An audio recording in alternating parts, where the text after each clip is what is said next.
I present to you a world where, with power and money, you can do anything. But someone who has nothing appears and beats everyone, beats men, beats women, beats those who hit women too. Let's go. ありがとう。 The Valhalla Academy is one of the top 3 hunter institutes in the world. Every year, many hunters try to enter this institute, but with a success rate of 1 in 500, few succeed. And even among those who do, only 150 students can graduate. You can see that the level of difficulty is just like real life, right? On the first day of class, there's already a bunch of people training. And anything goes. People with nothing in their hands against people with swords. Watching them is the senior combat instructor, Lee Sang-cheol. After a while, someone named Yu Min-jun arrives to see the candidate from his family, who deserves all our attention. Yu So-hyun from the Yu Shin family, one of the 5 most prestigious families in Korea. Everyone who crosses her path is defeated due to her talent with mana and the sword. She is a promising talent, but she doesn't draw much attention from the instructor until it is mentioned that her family has communicated with a constellation guardian from the Yu Shin family. This grabs the instructor's attention. In this world, there are 5 chosen ones to be the constellation guardians, where it is normal for hunters to receive blessings and protection from the guardians or make a contract for it. Each of these 5 guardians has a different power. The Yu Shin family has the god of the sword, Jang San family, the god of spirits, Jin Choi family, the god of martial arts, Oseon family, the god of fists, Jeon family, the god of the bow. Yu Yan, having communicated with a guardian, is a great genius with incredible potential. Passing the academy test will be easy, they say. This is so important that the whole world is watching through cameras. The fight of the 17-year-old super talent will be against Kim Joo-ha, also 17 years old. The instructors are even surprised at how calm the boy was knowing who he was facing. Confident in an easy victory, the fight begins. Our girl draws her sword, but there's no sign of the boy. She decides to attack. Her swordsmanship was incredible, as well as her control of mana, and the attack was precise. Guys, believe it or not, he just punched her in the chest and won the fight. Our protagonist was even disappointed with the fight. And now we see the real truth 300 years in the past. 3 centuries ago, something had happened at the Tower of Destruction. 2 men were fighting valiantly. The owner, the King of Destruction, Brace, remarked that it had been a great battle, leaving the martial leader, Kim Hye-in-oh, greatly weakened. Brace wore strange blue glasses and had enormous white hair. Kim Hye-in-oh agreed that the fight had been excellent. The MC let out a slight chuckle. Kim Hye-in-oh became very alert when a panel appeared in front of him. It announced that the Tower of Destruction and its ruler, Brace, had been defeated, halting the world's annihilation. The enormous structure began to crack loudly. Kim Hye-in-oh realized the building was collapsing after he had defeated his enemy. He groaned in pain, lamenting that this was supposed to be his moment to live in complete peace. Since childhood, he had endured heavy labor as a hunter to survive, and all the money, fame, and life he had dreamed of were crumbling before him. He knew he should have brought his disciples along, but he reconsidered this thought, because that guy had been the strongest opponent he had ever faced, and everyone could have ended up dying right there. He bids farewell to the world with his hand on his wound, and soon begins to degrade right there. Suddenly, the boy opens his eyes. Kim Hye-in-oh had reincarnated into the body of a young man named Kim Joo-hyuk 300 years after the tower's collapse, and the current time of his reincarnation was satisfactory. Even though his physical condition was weak, all his knowledge had remained. He thought that simply adapting to the new body, he could live in peace until the translucent window appeared again, informing him that in 5 years, the Tower of Destruction would reappear, giving him that time to prepare. He was angry because that guy had already been defeated. He thought he should have burned Brace's body but couldn't just stand there regretting it for no reason. In that era, the conditions to conquer the tower should be easier, and this time he was determined to live and enjoy life. Something appeared on the panel, leaving him confused again. It mentioned finding lost weapons and memories in the Valhalla Constellation Room on the 3rd underground floor. He realized everything he needed to do at that moment. It would be the 4th day in Valhalla, where the top 10 rankings would be decided. Those who were summoned had to head to the stadium. Kim Joo-hyuk got up excited to go there. All participants had to take their positions. The spectators were quite excited, watching everything. This was the same moment when the senior instructor thought there were too many people compared to last time. He observed everything from above. The newcomer, Kim Joo-hyuk, was ready to battle. The match would begin in 30 seconds, and his opponent was already in front of him. The eldest son of the Osin family, Osi-hyuk, aged 17, was there. He wasn't very good at literature, strategy, or martial arts. However, he had a talent of the others. It was his impressive and strong physique. He could do what others couldn't without mana, and even with little training, he grew significantly stronger. He was born with a top-tier physique that required no effort and was considered a genius for that reason. He stared fearlessly at his opponent with an extremely angry expression. The two were standing in front of each other. Kim Joo-hyuk showed the middle finger and insulted his opponent. This left Oh Si-hyuk furious and enraged. He charged at him, calling him trash. Kim Joo-hyuk thought that with the body he was reincarnated into, he wouldn't win in close combat and didn't know much about his opponent, with strength being the main issue so far. Even though the enemy had superior physical strength, it didn't mean he would win. Oh Si-hyuk tried to deliver a powerful punch to our protagonist. He dodged because he had martial arts to enhance his physique, and something very important as well. He swept the blonde bully's legs and brought him crashing to the ground. Oh Si-hyuk was left confused and unsure of what had just happened. Kim Joo-hyuk gave a slight wink with his right eye and revealed his ability to observe his opponent, landing a precise blow to his opponent's body, who rolled his eyes, blood coming from his mouth, falling unconscious and severely weakened. Kim Joo-hyuk won the battle, saying that if those two abilities weren't in harmony, this outcome would have been impossible. Even though this body was weaker than before and shouldn't have any problems hunting monsters and being a hunter as he once was, he headed to the exit after annihilating his enemy, leaving everyone who watched the battle perplexed. They commented on how Oh Si-hyuk was knocked out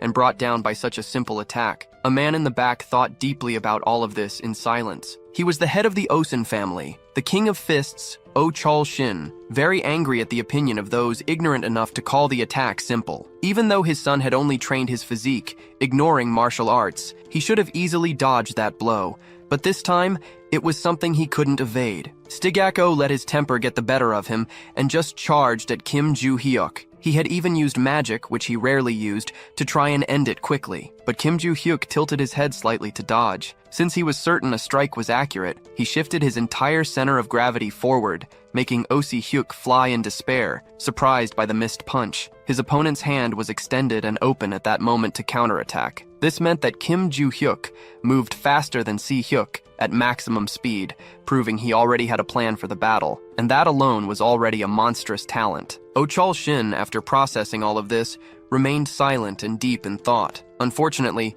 many people also recognized the value of that rookie, and not all of them were ignorant. Oh Chol-shin thought of the name Kim Joo-hyuk and resolved to ensure the boy would join the family no matter the cost. The stadium lights were turning on. Many fans of Choi Aren Nuna were there, cheering enthusiastically. The boy was quite impressed by those lunatics who had already served in the military, yet were clamoring for a 17-year-old girl calling her Nuna. That would be the final ranked match. Kim Joo-hyuk was set to fight Choi Ah-ren, the second daughter of the Choi-jin family. At the start of the match, she immediately drew her sword from its sheath, preparing to strike for the first time. Kim Joo-hyuk faced her with a calm, serene expression. The two stood still for a moment, neither moving nor speaking. He quickly assumed she was waiting for his first move, and the fact that she was at least trying to read the situation made her better than his previous opponents. He chuckled lightly, pondering what he should do at that moment. Then he started walking toward his Q opponent, who was on guard. He observed her with a frightening expression, his hands in his pockets. She stared back, fearless and unafraid. She gripped her sword with great strength and determination, releasing flashes of lightning. Everyone was impressed because the girl had mastered the Choi-jin family's elemental exchange ability at just 17 years old. She charged at her opponent with all her courage and determination. The boy took a slight step forward, giving her the opportunity to strike. She immediately delivered a blow with her sword, unleashing a torrent of blue lightning with immense power. But she was left baffled because her enemy had disappeared from in front of her so quickly. Suddenly, he remarked that if she revealed her attack's target with her eyes, it would be easy to dodge. He was standing calmly beside her. She was utterly confused by this, and out of nowhere, she was struck directly on her body. Her eyes widened, showing a mix of pain and agony, like she felt relieved to have defended the blow. Kim Joo-hyuk stared at her without saying a word. Choi A-rin quickly grabbed her impressive sword, flying backward with it in her hands. Kim Joo-hyuk was impressed because the girl had managed to block his blow with her sword, which was why he hadn't felt the impact on a human body, but rather on an object. She thought it was incredibly heavy. Suddenly, a fist touched her sword. Choi A-rin stared at her opponent before her, who challenged her to dodge the next attack. Then he unleashed a powerful strike, sending the girl flying far away with a desperate expression. She landed on the ground, sprawled, and left there. The boy thought there was something odd about that attack. It seemed like his posture was slightly off. But in the end, it didn't matter because the victory was secured regardless. The panel displayed the top 10 admissions to Valhalla, and Kim Joo-hyuk ranked first. He was walking nearby, adjusting his shoulder. Suddenly, many voices left him surprised and confused. A crowd had gathered, begging for his attention and acceptance into a group. Annoyed, he shouted at everyone to shut up, wrapping up this chapter. On the news page, a headline was that Kim Joo-hyuk was on the verge of madness, described as a crazy psychopath. 92 comments criticized him, claiming he was likely a bad person due to his reprehensible actions. For a rookie, the boy was seen as very arrogant and over the top. The comments continued discussing his potential and negative behavior. Meanwhile, in the grand towering buildings of Valhalla, the freshmen were being warmly welcomed. Kim Joo-hyuk thought all the introductory information about Valhalla's history was boring and tedious. Then he noticed a boy behind him. The boy averted his gaze with a nervous and shy expression. Kim Joo-hyuk figured he had attracted a lot of attention the previous day. But there was still an unresolved issue, that claim about weapons and memories that the panel had ordered some time ago. On his way, Kim Joo-hyuk thought he only needed to get in and out, which seemed like an easy task. Yet he noticed something nearby. The opening ceremony had already ended by then. The virtual combat simulation room was just ahead. The former chief instructor of Valhalla from the Trojan Guild, Kim Lee-goon, wondered why the class distribution was arranged that way. Ahead was Yu So-yeon from the Yushin family, and beside her stood Areen from the Trojan clan. In the middle was Oh Si-hyuk from the Oh-sin group. They had said the classes would be distributed randomly, but 3 of the 5 geniuses from the families were in the same room. And there was something else interesting. The guy glanced at Kim Joo-hyuk and noticed that he was also in that class, completely condemning the man's year. He tried to calm himself to assert control over the situation right away. He introduced himself, saying it was a pleasure to meet the young ones, and that he was the person in charge of the class as well as their instructor. First, he pressed a button on the podium he was standing at. All the girls panicked at what happened next. Suddenly, they all appeared in a vast field. Everyone began questioning where they were as they had been in a completely different place seconds ago. Kim Lee-goon grasped the hilt of his sword and thought about showing a bit of bloodlust right there. Suddenly, several demonic beings, hideous and terrifying, appeared filled with rage and wielding various weapons. Everyone began screaming and panicking at the sight of it all. Oh Si-hyuk thought those were orcs and goblins, and there were at least 100 of them. Suddenly, the ugly green monster started moving toward him. One tried to strike him with its sharp clawed hand, and another tried to leap toward the boy, but it was stopped by the protective barrier. Kim Lee-goon thought everything was going according to plan, because the barrier was working perfectly. He then called Kim Joo-hyuk closer. The latter approached the podium and was promptly asked by the instructor if he could handle all those monsters entirely on his own without any help. These were the monsters surrounding the barrier. The boy thought silently about his answer. Kim Lee-goon reasoned that he was now certain of the boy's diminished ego, which was natural since most had only ever seen monsters in books and comics. He told Kim Joo-hyuk to stop pretending to consider it and just say no so the lesson could proceed. The boy gave a slight smirk. This made the instructor angry because the boy was laughing, and soon he discovered that Kim Joo-hyuk could, in fact, handle the monsters alone. He thought the boy was bluffing and told him to try since he was so confident and certain about it. Kim Joo-hyuk questioned him, saying that such a thing couldn't be done on the first day without some kind of reward for the mission. After saying that, the boy was really speaking his language and was quickly asked what he wanted to bet on at that moment. He replied that if he handled all the monsters, the instructor would fulfill all his wishes as long as they were within his power. The boy placed his hand on his chin, thinking, and said that although it wasn't a big deal, he would accept the deal. The instructor tried to intimidate the boy, who simply asked for the sword quickly. Because it would be impossible to fight bare-handed without any weapon to assist, he immediately placed his hand on his sword and handed it over for the boy to use. Kim Joo-hyuk observed the weapon with a delighted and excited expression. He placed it on his back, looking at the enormous challenge ahead. The instructor watched everything with a downcast expression. All the young people were also watching, thoroughly entertained. Kim Joo-hyuk firmly gripped the weapon and began to fight bravely and fiercely against the monstrous beings, concluding this chapter in a furious and angry expression, continuing to bravely eliminate all his opponents. One of them tried to strike him cowardly from behind, but the boy quickly gripped his weapon firmly and blocked the potential strike without a moment's hesitation.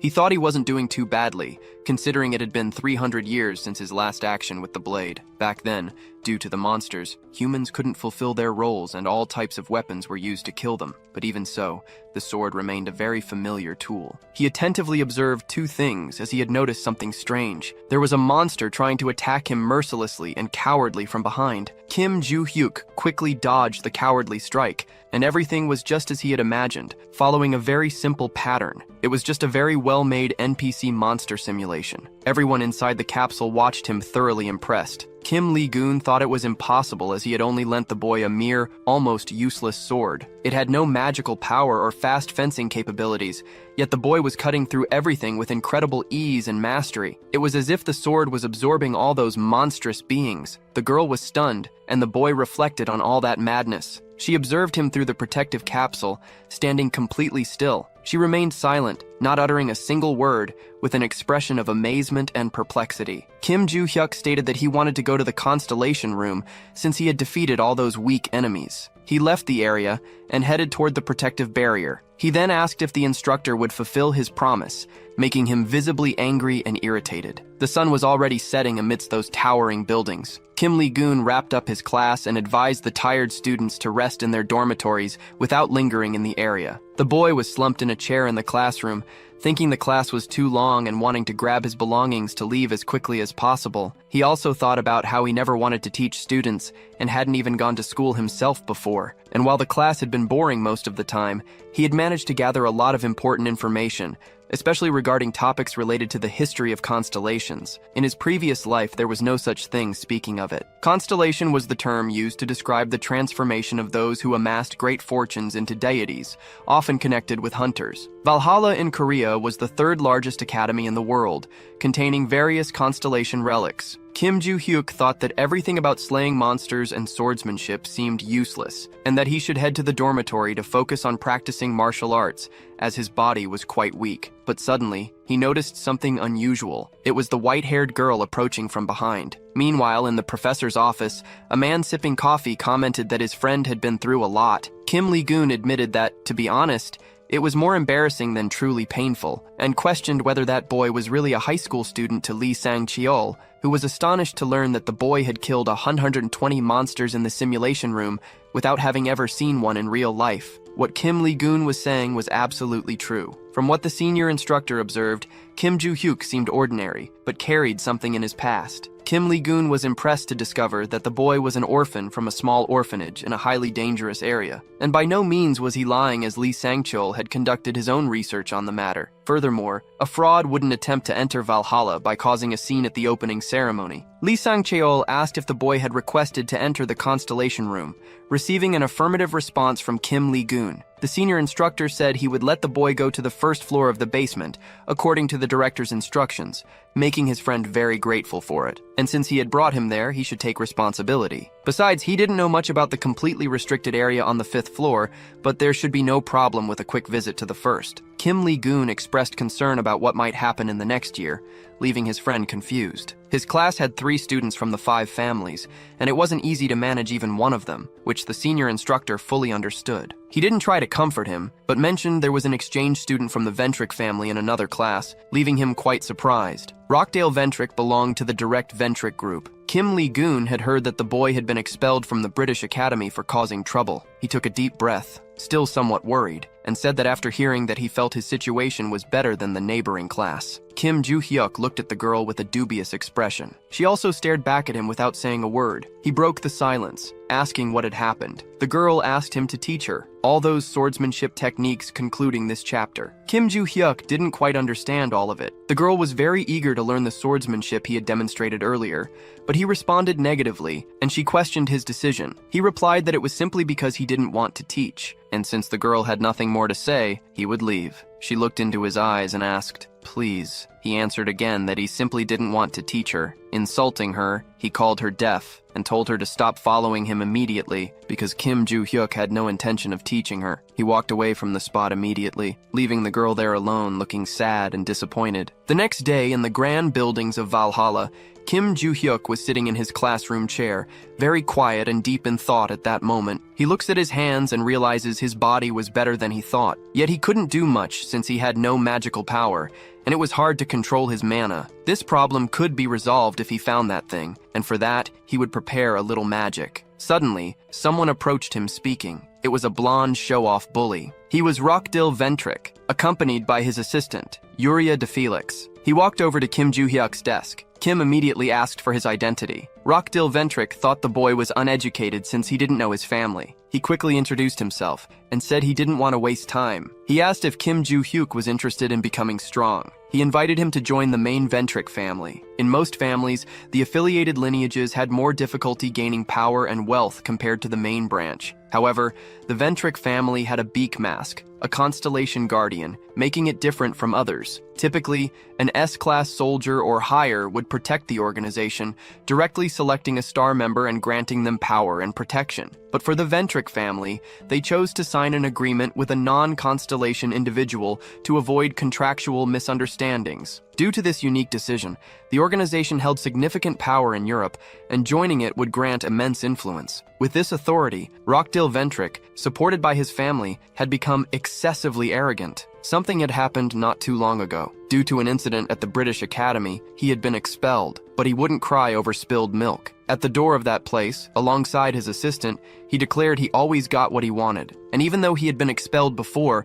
being from the Ventrik family meant they would always find a way to put him back on track. After all, that person would enjoy it too much. Returning to the present, he tried to talk to Kim Joo-hyuk. He thought he could have the boy, who had been the center of attention at the entrance ceremony, on his side. So he offered the boy a proposal to take him to the Ventrik family's constellation if he accepted, but he was arrogantly declined. He stood there, stunned and not knowing what to do at that moment. His assistant also made a strange face. He became furious. But Kim Joo-hyuk wasn't naive and realized he wasn't truly interested and had just won to Rokdil Ventrik angrily called the boy a rude, disgusting brat. Suddenly, an authority figure arrived, ordering everyone back to their seats and calling out the show-off. This made him even angrier because the man addressed him by his full name. The man was the senior instructor, Lee Sang-cheol. He emphasized Valhalla's rules, reminding everyone that this wasn't the academy. The show-off thought about that man, knowing he was a combat instructor. He gritted his teeth in rage and fury,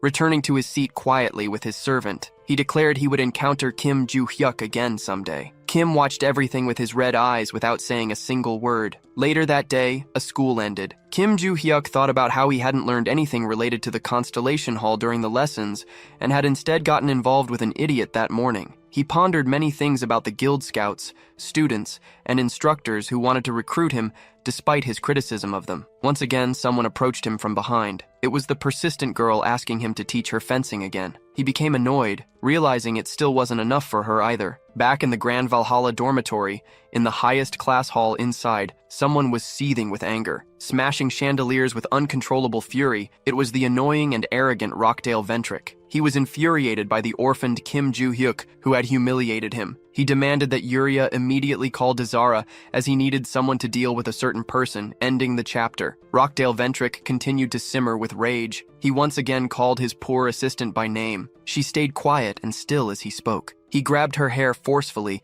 and demanding she respond immediately. He then asked if she still believed herself to be the eldest daughter of the palace family. He threatened to throw the poor girl out of the group, prompting her to beg him out too. He swiftly threw her to the ground with all his strength. Once more, he ordered her to call Dazara as there was someone for him to deal with. It also instructed her to inform a second-year member of the Rise family that he wanted to see him. The terrified, helpless blonde assistant replied affirmatively. At the Valhalla dormitory, specifically in Kim Joo-hyuk's room, he was meditating with bright blue magic radiating from his body. He was deeply focused on what he was doing. Suddenly, he coughed, releasing a lot of smoke, realizing once again that his body was truly useless and couldn't summon any magic with it. He entered a deep silence, lost in thought. He began recalling his return to the dormitory that afternoon, when the girl had appeared behind him once again and approached him for the second time. They had already reached the dormitory door, and she kept following him. She repeated her request like a parrot, being so irritating and almost begged for action to be taken. He then proposed 10 million won per lesson. The girl lived deeply saddened and disappointed again,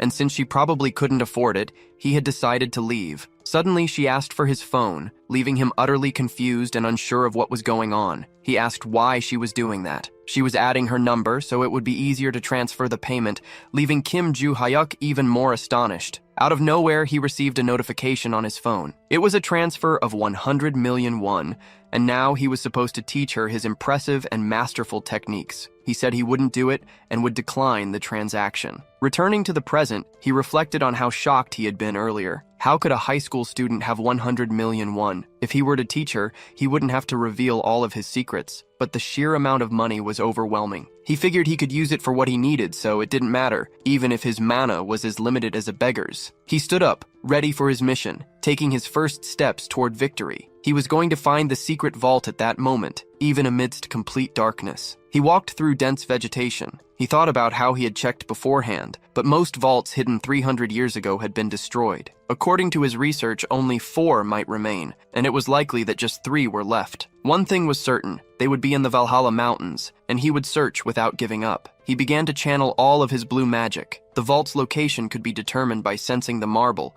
which responded to his abilities and could be detected even with minimal effort. A bright circle appeared on the ground. Finally, Kim Joo-hyuk had found something. He approached the glowing neon blue circle and started digging with his iron shovel, once again realizing how weak his body was. He thought that if he had known about this hardship, he would have buried it in a shallower, more accessible place. And if it weren't for the Tower of Destruction 300 years ago, there would have been no need for any of this. The world had been on the brink of destruction, and there was no safe place for his riches, so he had built great vaults and stored everything there. With great faith, he believed the contents inside would be safe and intact, as sun was already rising over the towering buildings of Valhalla. And at last, Kim Joo-hyuk found what he was searching for, the long-sought vaults of treasure. The location of the lock was a mystery, but he quickly found it. A regular key wouldn't fit in that lock, so he crafted a line of magic, shaping it into a special key. It fit perfectly into the keyhole, and he celebrated his achievement. The door began to open slowly, using all the strength he had in his frail body. At last, he managed to enter the vault, landing on his feet in front of countless golden treasures. With a wide smile of joy and excitement, he even asked how his riches were doing, concluding this chapter. He stared silently at all that money with a thoughtful expression. Now that he didn't have to worry about money, he could search for what he needed in peace. Suddenly, he was startled by something he saw. The storage stones were right before him. To maintain the vaults, he had imbued them with a bit of magic, and the day to use them had finally arrived. He picked up a magic stone in his hand. It began to emit a bright blue light. This was expected of a storage stone, as its magical power should overflow in exactly that way. He stopped extracting the magic and said he would first take care of the remaining storage stones, deciding to transport the lighter jewels before the heavy gold bars. The day was beautiful in Valhalla. Kim Joo-hyuk was once again sleeping in his chair like a zombie. He thought he must be a cursed lunatic for planning to build a vault in the future, as his muscles were already aching just from dating a little. Suddenly, the girl appeared in front of him again, asking him to teach her swordsmanship techniques.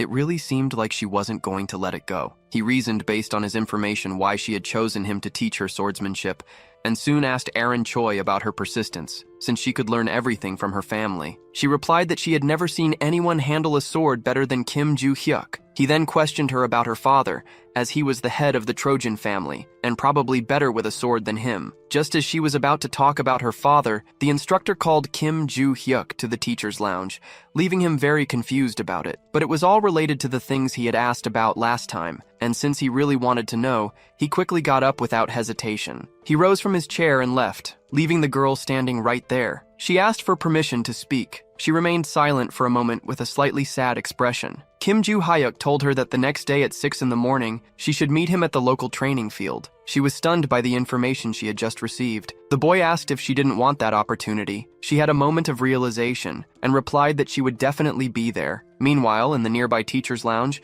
the instructor sat in front of the boy, and since he had a class in a few minutes, he spoke quickly and without delay. First, Kim Joo-hyuk's access to the Constellation building had been approved, and he only needed to go to the building's basement. However, he was not authorized to enter any floor below the basement. He replied affirmatively and promptly asked when he could do it. He found out he could go that same night and confirmed he would do so. Kim Min-goon was very surprised as he thought the boy would make a scene about not being authorized to go below the first basement floor. Finally, the two parted ways to attend to their respective duties. The boy left the room immediately after that. Megan had already fallen in Valhalla. This was the place they sought. It was the treasure of Valhalla Academy in the Constellation Hall. The boy observed everything around him. There were 2 guards dressed in black standing and keeping watch. As he carefully observed everything, one of them was speaking into a radio with someone. Kim Joo-hyuk remarked that the security was stronger compared to the main gate and was told that this demonstrated the importance of the Constellation building. He thought not only about the guards, but also about the exterior walls. They were covered with all kinds of magic, completely surrounded except for the entrance. Kim Joo-hyuk wanted to ask his professor for clarification. He then questioned how someone could descend to the second basement floor and whether it would be illegal. Kim Lim-goon quickly replied that it wouldn't make someone a criminal, but would get them expelled from there. Moreover, they'd go insane before leaving the school, leaving the boy slightly confused about it. Kim Lim-goon then explained that on the second floor, the magical power of the constellations flowed without restriction, and anyone who touched the magic would have their mind shattered. The boy quickly grasped the situation. Meanwhile, the instructor wondered why the boy had asked about this before entering the building, as it seemed like he truly wanted to go down there. But he soon dismissed the thought, reasoning that the top entry candidate wouldn't do such a thing since staying at the academy was much better. Kim Lim-goon informed him that he had only 30 minutes. The boy replied affirmatively, saying he'd be back soon. Suddenly, the panel appeared, displaying and ordering the same things as before. He observed it carefully right there. Kim Joo-hyuk didn't care about being expelled since he had come to Valhalla solely because of that place, and he had to go to the third basement first. He wondered why there were so many endless stairs in that building. As he descended them quickly, suddenly he saw something ahead of him. That place looked like a massive prison. He was sure the Constellation Hall was on the first basement floor. All of it didn't seem that important, leaving him uncertain about going deeper. Suddenly, the panel appeared again, informing him that the requirements were met, and that he was being transported to the hall, leaving him uncertain about what was happening and where this place might be. Suddenly, he began disappearing from there along with the panel. Someone possibly familiar greeted him in the new location. It was the infamous enemy, Brace. He looked at Brace, utterly surprised and wearing a terrified expression. Brace remarked that after 300 years, this was their reunion. Suddenly, in the middle of his speech, he received a strong punch to the face. Kim Joo-hyuk had delivered a direct blow to his enemy, and he was quite pleased to see that cursed figure. Brace asked his enemy to calm down, but he received another punch to the face. He tried to pacify the situation for a proper conversation, but yet again he was struck because Kim Joo-hyuk only wanted his death. All his attempts to stop the fight were useless. He was already on the ground, weakened and defenseless, and Kim Joo-hyuk was growing tired of fighting. He then remarked that he wasn't the kind of person who used fists, but this case was different because Brace had destroyed his future. On top of that, Brace had ruined his wealth, honor, and all the time he had invested in his disciples. Brace then asked if Kim Joo-hyuk wasn't curious to know what kind of place this was. Kim Joo-hyuk admitted he was curious because there didn't seem to be anything peculiar about it. Brace explained that this was an imaginary world,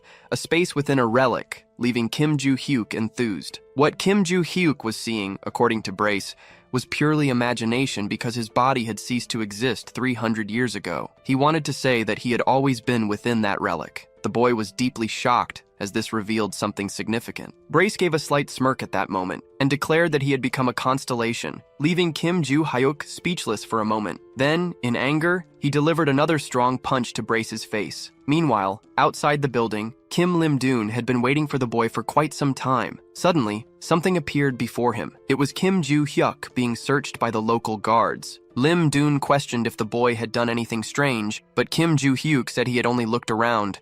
He added that he hadn't gone any deeper because he didn't want to lose his head. The instructor then ordered him to go home, and Kim Joo-hyuk agreed. He soon left the place. On his way back to the dormitory, he recalled a reunion with his terrible enemy from the past. He didn't care that Brace had become a constellation. He only wanted an answer. About what that transparent notification panel was, Brace claimed to know nothing about it, and immediately received another punch to the face because Kim Joo-hyuk wasn't joking around. Brace explained that after being killed, he had been trapped in that thing for 300 years without any power. Kim Joo-hyuk calmed down after hearing this, opening his hand, discovering that Brace had also received that same notification. The information stated that Brace was to contact the reincarnated Kim Joo-hyuk to retrieve his memories. And because of that, a suspicious figure had emerged, making him question the reason for becoming the owner of the Tower of Destruction. Kim Joo-hyuk was shocked and uncertain about who this man was and what he was doing. Brace then admitted he didn't know, as part of his memory was missing and wouldn't return all at once. He then asked what Kim Joo-hyuk's notification said. Kim Joo-hyuk explained that the notifications instructed him to find a weapon and memories,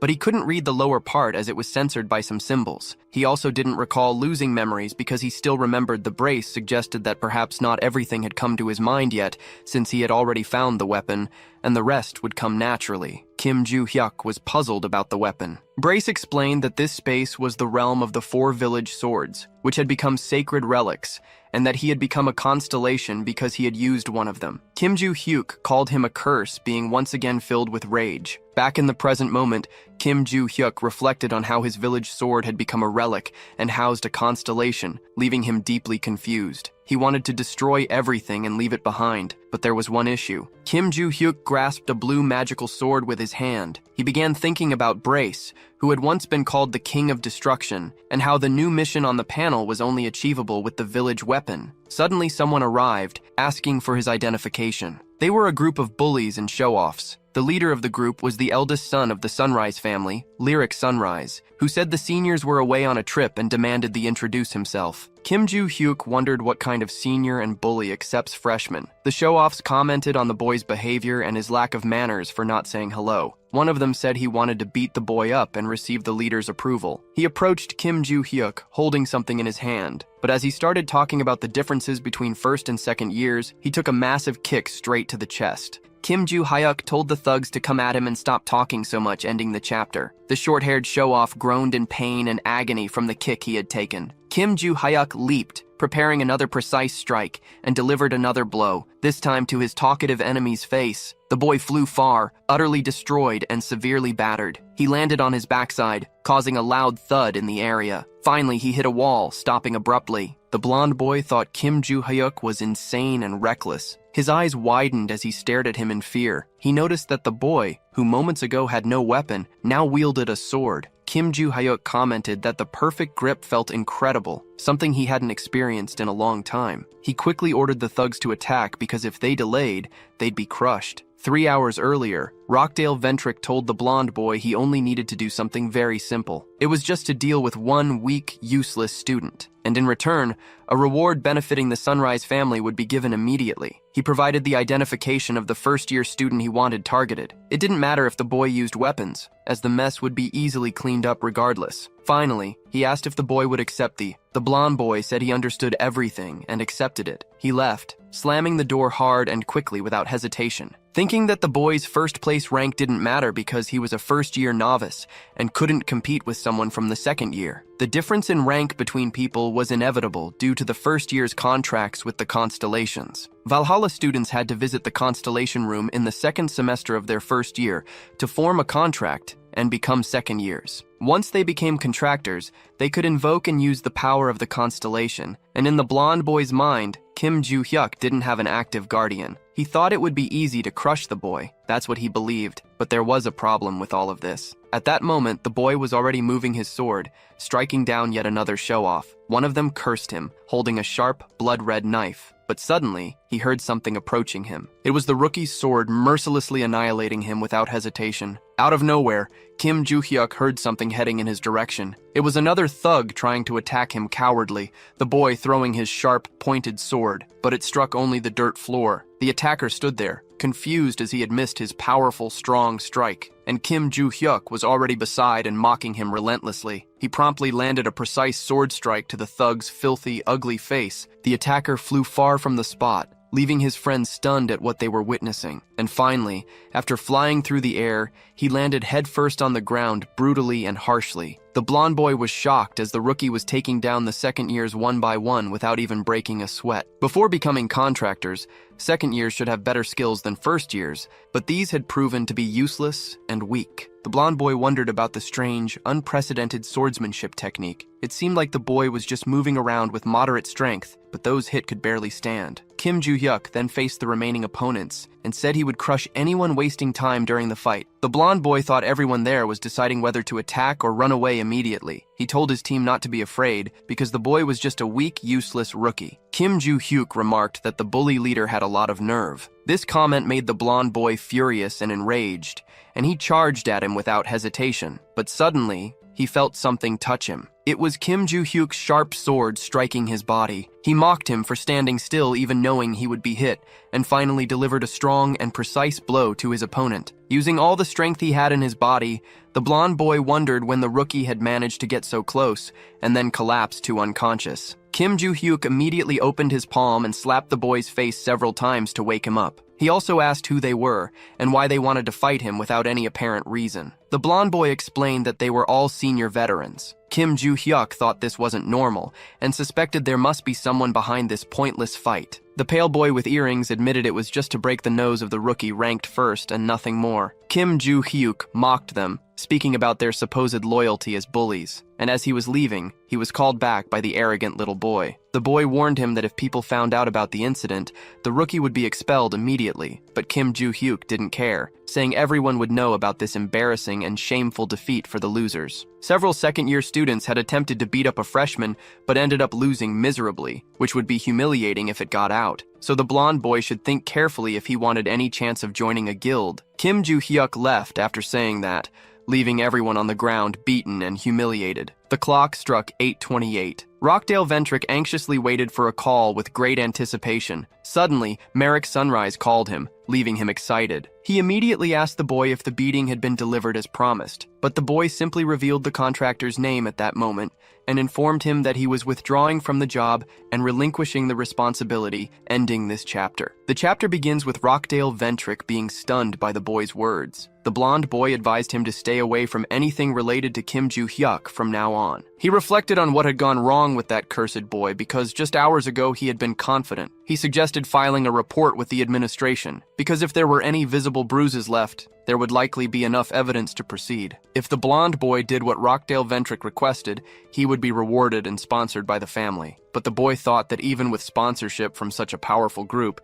they wouldn't be able to recover their lost honor. He then hung up on Rockdale Ventrick, leaving him furious and enraged. He cursed the boy and smashed his phone to the ground. His assistant simply watched the scene, standing still and silent. He then called for Yuria, who responded affirmatively. She had already carried out Rockdale Ventrick's orders, but since Desira was far away, it would take a long time for him to arrive. This made him even angrier because the boy was so distant. Meanwhile, in the beautiful country of Mexico, more specifically at the Aripia Academy, several boys lay sprawled on the ground. A brute was looking at his high-tech phone amidst all the chaos. He was the fearsome Desira Ventrick, and noticed that his brother wanted him to go to Korea because he would have to deal with someone named Kim Joo-hyuk, and the reward was already prepared, leaving him excited to hear this. He thought there was no one he could turn to for money after being kicked out, and now a great turnaround had happened in his life. The next day, at 6 p.m. in Valhalla's Grand Training Hall, Kim Joo-hyuk was impressed by the size of the enormous space and was already excited, ready to run tirelessly with great determination. Suddenly, someone arrived and questioned his presence there. He discovered it was Barge in the sealed sword, leaving him surprised. Kim Joo-hyuk was only impressed because he thought the boy had escaped somehow and would need to beat him up and put him back, but since that wasn't the case, everything was fine between them. Kim Joo-hyuk planted his feet firmly on the ground and began stretching, while asking questions to his fearsome enemy. He talked about the sword that had become an artifact and was currently being kept at Valhalla, as well as how they had left the Constellation Room with it. Kim Joo-hyuk was concerned because Brace had swapped the weapon for a slightly identical replica. He was questioned about how he had learned to do that and replied that even after losing all his power, he could still create such forgeries. Kim Joo-hyuk discovered that Brace didn't know why he had such strange abilities. Suddenly, the gray-haired girl arrived at the scene. While Kim Joo-hyuk was still stretching his body, he was surprised by the girl's presence. She then asked about the swordsmanship lessons, but the boy wasn't going to teach her at that moment. Instead, they would start by improving her stamina. The cute girl looked very confused upon hearing this. Still, she was determined to learn, willing to do whatever was necessary. Kim Joo-hyuk had told her to start stretching immediately, and she responded affirmatively. Although it was basic, the girl needed to improve her stamina to better absorb mana and control it more easily. The current training method was quite strange since it prioritized one thing over another equally important aspect. Koi Aran, despite possessing a lot of mana, only had the stamina of a student wielding a simple sword. She informed him that she had finished stretching. Kim Joo-hyuk immediately said they would begin real training at that very moment. The two then started doing a lot of push-ups, and they also did squats of great determination. Additionally, they performed upper body exercises. Koya-ran ended up utterly exhausted, collapsed on the ground, physically destroyed and gasping for air, but she was astonished to learn that this was just the beginning of the crazy and intense preparation. Kim Joo-hyuk told her to stop being lazy and get up immediately because they still had to run 20 long kilometers around the area. Meanwhile, in Valhalla's first year, Class A, Kim Joo-hyuk wondered about the girl's physical condition and commented that she had a body with great development potential. She was next to him, apparently tired, with dark circles under her eyes and a physically worn-out expression. The class teacher then called for silence from everyone present. The superior class instructor and supervisor of dimensional monsters, Lilia, informed them that they would have a simple written exam that day. Even though she had briefly explained it on the first day, she had asked all students to study. So that day, she would test their knowledge of how to deal with each individual monster. The exam began shortly after. Everyone seemed deep in thought as they worked on it. Even Koya-ran appeared to be struggling with the test. Kim Joo-hyuk stared at her as if she were his most feared enemy. Suddenly, the teacher checked the time on her very advanced and stylish watch. She then announced the end of the time limit, instructing everyone on how to return the test papers. That test wouldn't count toward the general individual ranking, but would measure their skills for the next class. Once all the tests were submitted, she informed the class that next week they would begin the first official lesson in the virtual combat communication room. She then bid farewell to everyone as she quickly left the room. Kim Joo-hyuk remained silent after hearing all this with a thoughtful expression. Brace began questioning him about the method he used for the tests, leaving him astonished to learn that Brace had been watching everything. The enemy said he had nothing to do in there and was asked about his thoughts on the protagonist. He explained that, to be exact, you could only hear the boy's imaginations related to him. Kim Joo-hyuk said he had simply written the answers as he knew them, and his enemy replied that he understood. Meanwhile, in Valhalla's first-year teacher's lounge, the teacher was quite annoyed with Kim Joo-hyuk because he dared to call those useless phrases answers. Kim Ling-gun was walking nearby with a cup in his hand. Suddenly, he heard some strange noises around him. There was the teacher, extremely upset and furious at the moment. He approached and asked if those were the tests from his class, receiving an affirmative response. She explained her method for preparing the next lesson and highlighted that there was valuable information within the seemingly simple test. She noted that, as expected from Class A, which consisted of prodigious children from the best families, everyone had done very well, leaving Kim Ling-gun surprised. He then said he would be on his way, and the teacher responded affirmatively. He continued sipping his mysterious drink from the white cup. Suddenly, he was startled by a loud scream, causing him to spill the entire contents of the cup. That was the moment the furious upon looking at Kim Joo-hyuk's test. He approached her and asked if the prodigious boy hadn't tried hard enough. He discovered that the boy had been mocking the class in such a way, leaving him astonished and shocked. Lilia stated that this couldn't be ignored, and that she would show all the answers in the next class, because it wasn't that easy to deal with monsters in such a manner. A week later, during a virtual combat simulation at Valhalla, Lilia announced that she had graded the tests from the previous class, and although most students did very well, there was a caveat. She ordered Kim Joo-hyuk to step forward. Without hesitation, he did as instructed. The two stood facing each other. Lilia handed the boy his test sheet. It was marked with numerous red corrections. The teacher then revealed that Kim Joo-hyuk had received a 0, and it seemed he hadn't taken the tests seriously. He disagreed, insisting he had put effort into it. She had a few questions for him. The first was his answer to the question about the most effective method to handle a stone goblin. Kim Joo-hyuk replied that the solution was to strike it in the stomach. The second question asked what to do if 8 wild goblins were charging at someone. Kim Joo-hyuk answered that the solution was to send each one to hell, starting with the closest. The teacher couldn't believe he was serious with those answers, and he hadn't even tried to disguise his lack of effort. The best way to kill a stone goblin wasn't with a sword, as it wouldn't be powerful enough. Lilia doubted Kim Joo-hyuk could even manage it. He contradicted his teacher, saying he would finish the fight with a single strike. This left her irritated with his nonsense and boundless ego, but she understood his confidence,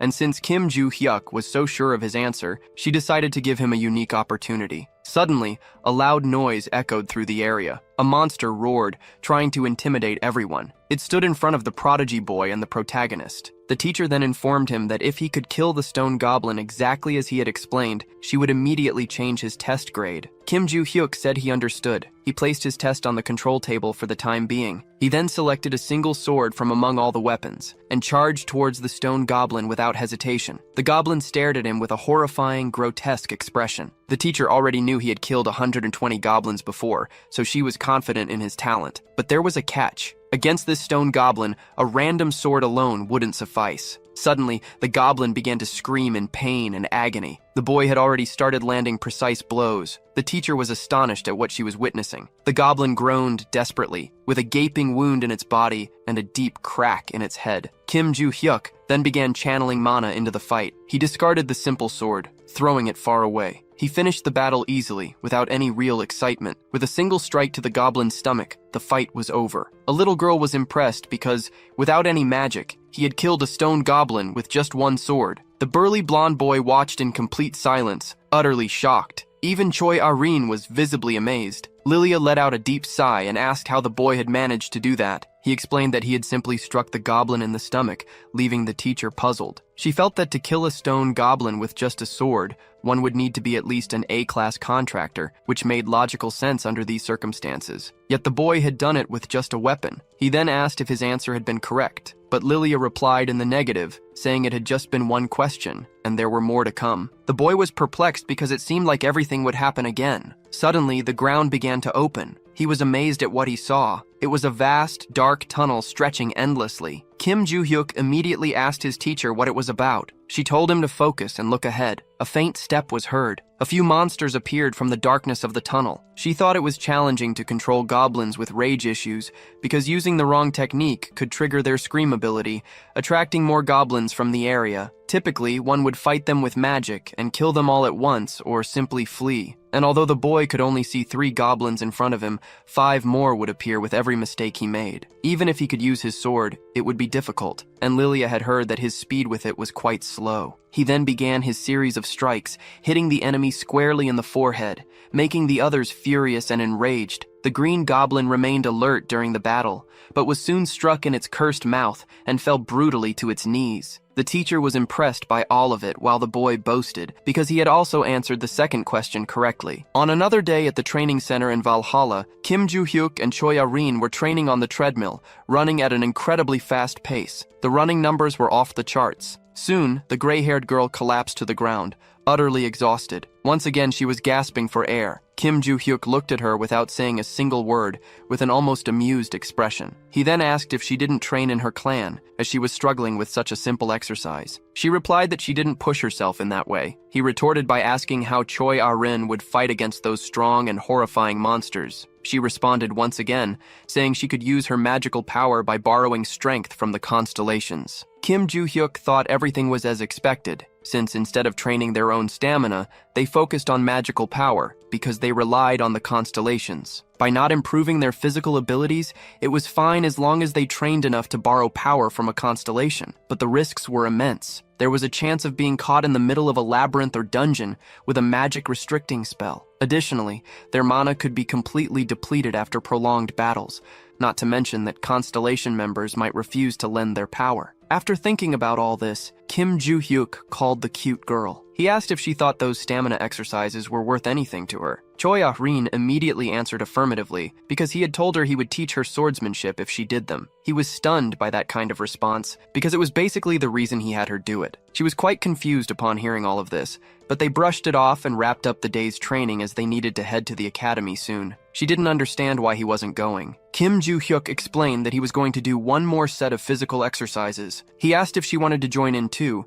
but he reconsidered and dropped the question. Choi Ah-rin quickly bid farewell and left the place, leaving Kim Joo-hyuk alone, holding a giant weight. Brace immediately asked if Choi Ah-rin was the girl's real name, to which his enemy replied affirmatively. The villain was astonished that she had endured the training without even complaining. Kim Joo-hyuk explained that he had only decided to train her in swordsmanship because she had pestered him so much. He also responded to another of Brace's questions, saying he had never revealed the truth to her, but he suspected she already knew. Both of them found it interesting that the girl had grasped his strength just by observing, which was why Kim Joo-hyuk would teach her some skills. Suddenly, the boy heard something around him. It was a muscular man bench pressing right there, with enormous heavy weights. The guy was drenched in sweat and groaning from the effort. Out of nowhere, he also noticed Kim Joo-hyuk's presence. The two stared at each other briefly, without saying a word. Kim Joo-hyuk then asked how long the man had been there. The man explained that he had been around since the beginning, as it was customary for him to train after class. He quickly excused himself and left the area. Kim Joo-hyuk began contemplating the martial skeletal structure and skills of Si-hyuk-ho. Brace immediately questioned why the boy was interested in that muscular man. He explained that Si-hyuk was destined to be smarter than those who only train in magical power. Kim Joo-hyuk asked Brace what those cursed constellations did, to which Brace replied that he wasn't entirely sure. The boy mocked his enemy for only being able to say that. Brace explained that even as a constellation himself, he had been isolated there for 300 years, knowing nothing about the others. He also mentioned that Kim Joo-hyuk could probably learn more about them if he completed the new mission in the Systems tab. This left Kim Joo-hyuk deep in thought about the subject. The panel suddenly appeared with some information and precautions to be taken. It mentioned the center of the Great Valhalla Forest, home to Madagascar, leaving the boy pensive. It was a place he had heard about in class, and was the final survival location they had visited during the first semester. He thought that if it weren't for that cursed mission, he would just leave after recovering his belongings, but it seemed like he needed to be stealthy for now. Brace immediately questioned the boy's thoughts, which he quickly justified by recalling the fight that had happened, and said that if he hadn't done what he did, his head would have been crushed, just like Brace's had been. Kim Joo-hyuk also thought that, in any case, until he completed the mission, he couldn't leave, so the secrets of reincarnation would reveal themselves automatically. Meanwhile, in the United Kingdom and London, more specifically at the Ventric Mansion, the place had many old-fashioned details, with eerie paintings covering all the walls. An enormous table with a man and a woman seated at it came into view. The woman immediately began her inquiries. She was Adelia Ventric, the vice head of the household, demanding to know what had happened. The man reported that the labyrinth near Reading had been solved. Adelia congratulated him on this and asked if there was anything else to report at the moment. He mentioned that he was considering recruiting a few competent men he had encountered along the way, particularly a survivor from the robber clan. The leader questioned him further, to which he replied that the man was very strong and the others were A-class contractors. Adelia agreed to grant them the Ventric's blessing, instructing him to conduct capability tests for them, to which the man affirmed. She then asked again if that was all for the day. Suddenly she learned that the man had a report regarding Rockdill Ventric. He mentioned hearing about a recent incident. He informed her that Desira had been summoned to South Korea. This left Adelia furious, her expression filled with rage. Desira Ventric was the black sheep of his family, the worst delinquent to exist. He had committed numerous heinous acts using the family's name, including killing 5 people at the British Academy at the age of 19, simply because of an argument. At 20, he was completely disowned by the Ventric family. Adelia reflected on how he had been hiding for many years and was now going to meet Rockdill. She then ordered surveillance to be placed under Rockdill's name, to which she received a firm affirmation. The man was also instructed to inform the arrogant young boy, because if he was caught doing anything suspicious, you would be removed from the family immediately. The man affirmed this once again, saying the report was complete, and excused himself promptly, leaving Adelia alone in the enormous room. She remained silent, her expression contemplative, thinking about all those cursed fools using powers they didn't earn through merit. That ability was something beyond normal. On her chair, the words, "All for one and everything is only for one person" were inscribed. In the end, all abilities were meant for her. Lost in thought, she sought confirmation from something. It was the eerie painting of the Guardian constellation on the wall. Back in the classroom at Valhalla, the professor was discussing the formation of the word malefactor. In modern society, this noun was primarily used to describe someone who used the powers of constellations for evil. Malefactors operated both alone and in groups. Among these organizations, the most notorious was the group Onagad. Kim Joo-hyuk thought that while exercising made him feel stronger, he also had a knack for using mana. Though not at a genius level, he was much better than before reincarnation, yet something still felt off. This made him question the reason for the poor condition of his body earlier. When he tried to circulation on the first day, he could barely finish as his mana was below that of an average person, and his physical state was so poor that just digging a little left him feeling faint. Yet even with a body like that, it shouldn't have deteriorated to such a degree. Something must have happened in the past, but there was no reason to stress about it now. Suddenly, a finger tapped on his desk. He looked at it, calm and composed. It was the beautiful Yu So-yeon. She left a crumpled piece of paper on his desk. The boy was surprised by the note. On the paper, a large "hi" was written. Kim Joo-hyuk wondered what was going on now. A little while later, Kim Lim-goon announced that the students would be allowed to leave campus over the weekend, but they needed to submit separate requests. He concluded his lesson with that simple announcement. Kim Joo-hyuk reflected on the idea of leaving the campus. He quickly filled out his request for a Saturday outing with a rather trivial reason. Brace was surprised by the boy's decision, which he confirmed was genuine, and asked where he planned to go. Before he could answer it, he heard a voice calling him. It was a cute girl wearing a tire. The two had a brief conversation about what had happened hours earlier. Kim Joo-hyuk had even responded politely to her note,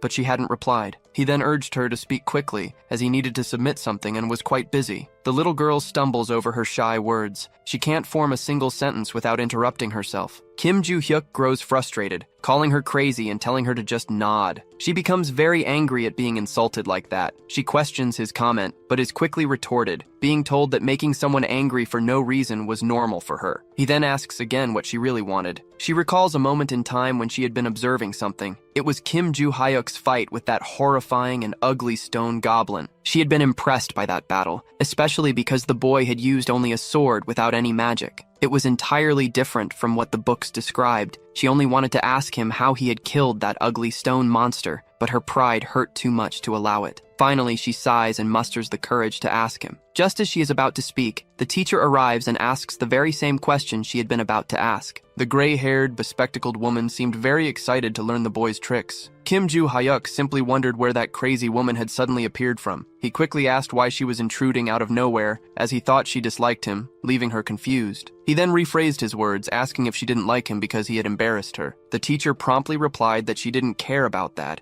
and had believed there was only one way to kill monsters, but the boy had shown her otherwise. She wanted to know everything immediately. She asked him if he wanted to be her assistant, to which he replied negatively, explaining that he needed to submit his departure form right away. That crazy woman tried to convince him in every possible way, with little success, and the two ended up leaving the cute little girl alone there. She then reflected on all the teacher's comments, feeling very confused. Taking a deep breath, she calmed herself and decided to let it all go, thinking she didn't need that humiliation. The next day, Kim Joo-hyuk was amazed by something in front of him. The enormous market was revealed, ending the chapter. Already in the immense dormitory of Valhalla, Kim Joo-hyuk sits in front of his gaming computer. Grace asks his host what he was searching for on his phone, receiving the reply that it was just information about the next day's location. The protagonist wanted to find a place where he could sell the treasure found in the vault, and that seemed like a decent spot. If the enemy had understood everything, then he had indeed found it. There was a virtual marketplace that existed on his phone.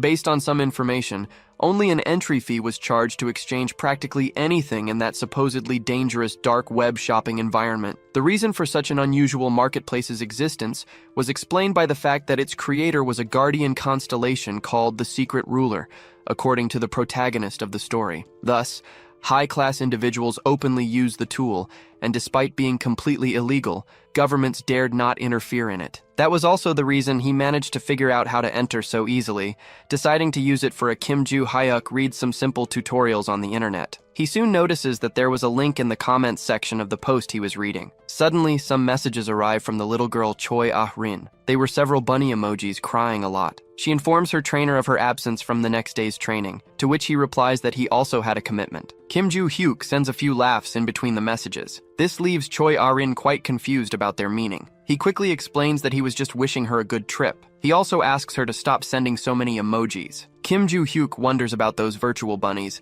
but quickly shifts his focus to his real goal of securing a reservation and location. He quickly clicks on something dubious on his phone screen. Soon, he leaves his house dressed darkly, wearing a long hoodie and a hood over his head. The location was somewhere nearby. It was probably an old cafe in the region. The entrance was right in front of him at that moment. The wooden door of the place was old, and inside there was a huge mess. Kim Joo-hyuk opens the gates of the place to enter cautiously. He just needed to go inside and head to the right corner. The likely spot was right there, close by. He opens that gray door with his hand and slowly enters another room in the place. Soon, he sees something impressive in front of him. All of that was the grandiose black market. Night was already falling in the area, and the moon shone brightly in the darkness of the sky. All of it seemed very strange to Kim Joo-hyuk. It was his first time there, but the place was coincidentally very familiar. The purple sky, along with the clouds and moon, resembled the night he had seen 300 years ago. Suddenly, a man arrives, asking if it was the boy's first time there. The man had a cheerful expression, wearing black clothes and bangs in his hair. Kim Joo-hyuk wonders if that guy was the employee from the posts, as his leather jacket seemed very familiar. The man confirms the information and comments on the marketplace's usage, but the protagonist only knew the rules to a certain level. He quickly hands the man a thick bundle of cash, which the guy thanks him. Kim Joo-hyuk, after doing that, reflects on the money he spent and was about to earn there. There was something he wanted to ask the man in black. The question was where to find the right place to sell all the jewels he had, but he didn't want to auction them, as the man in black assumed. Instead, he just wanted to get rid of them quickly. The man responds that he should go to the market in the 3rd district, as many merchants there would buy anything. Kim Joo-hyuk hesitates, wondering who the most trustworthy guy in the area might be, and the man replies that it's a certain Morris known for offering the best prices. The man in black provides directions to the 3rd district, leaving the little visitor very grateful. But he had one more small piece of advice. He recommended that Kim Joo-hyuk wear a mask in that area. He explains that due to the nature of the goods traded there, everyone wore something to cover their faces most of the time. And that mask was a complimentary gift given to Kim Joo-hyuk,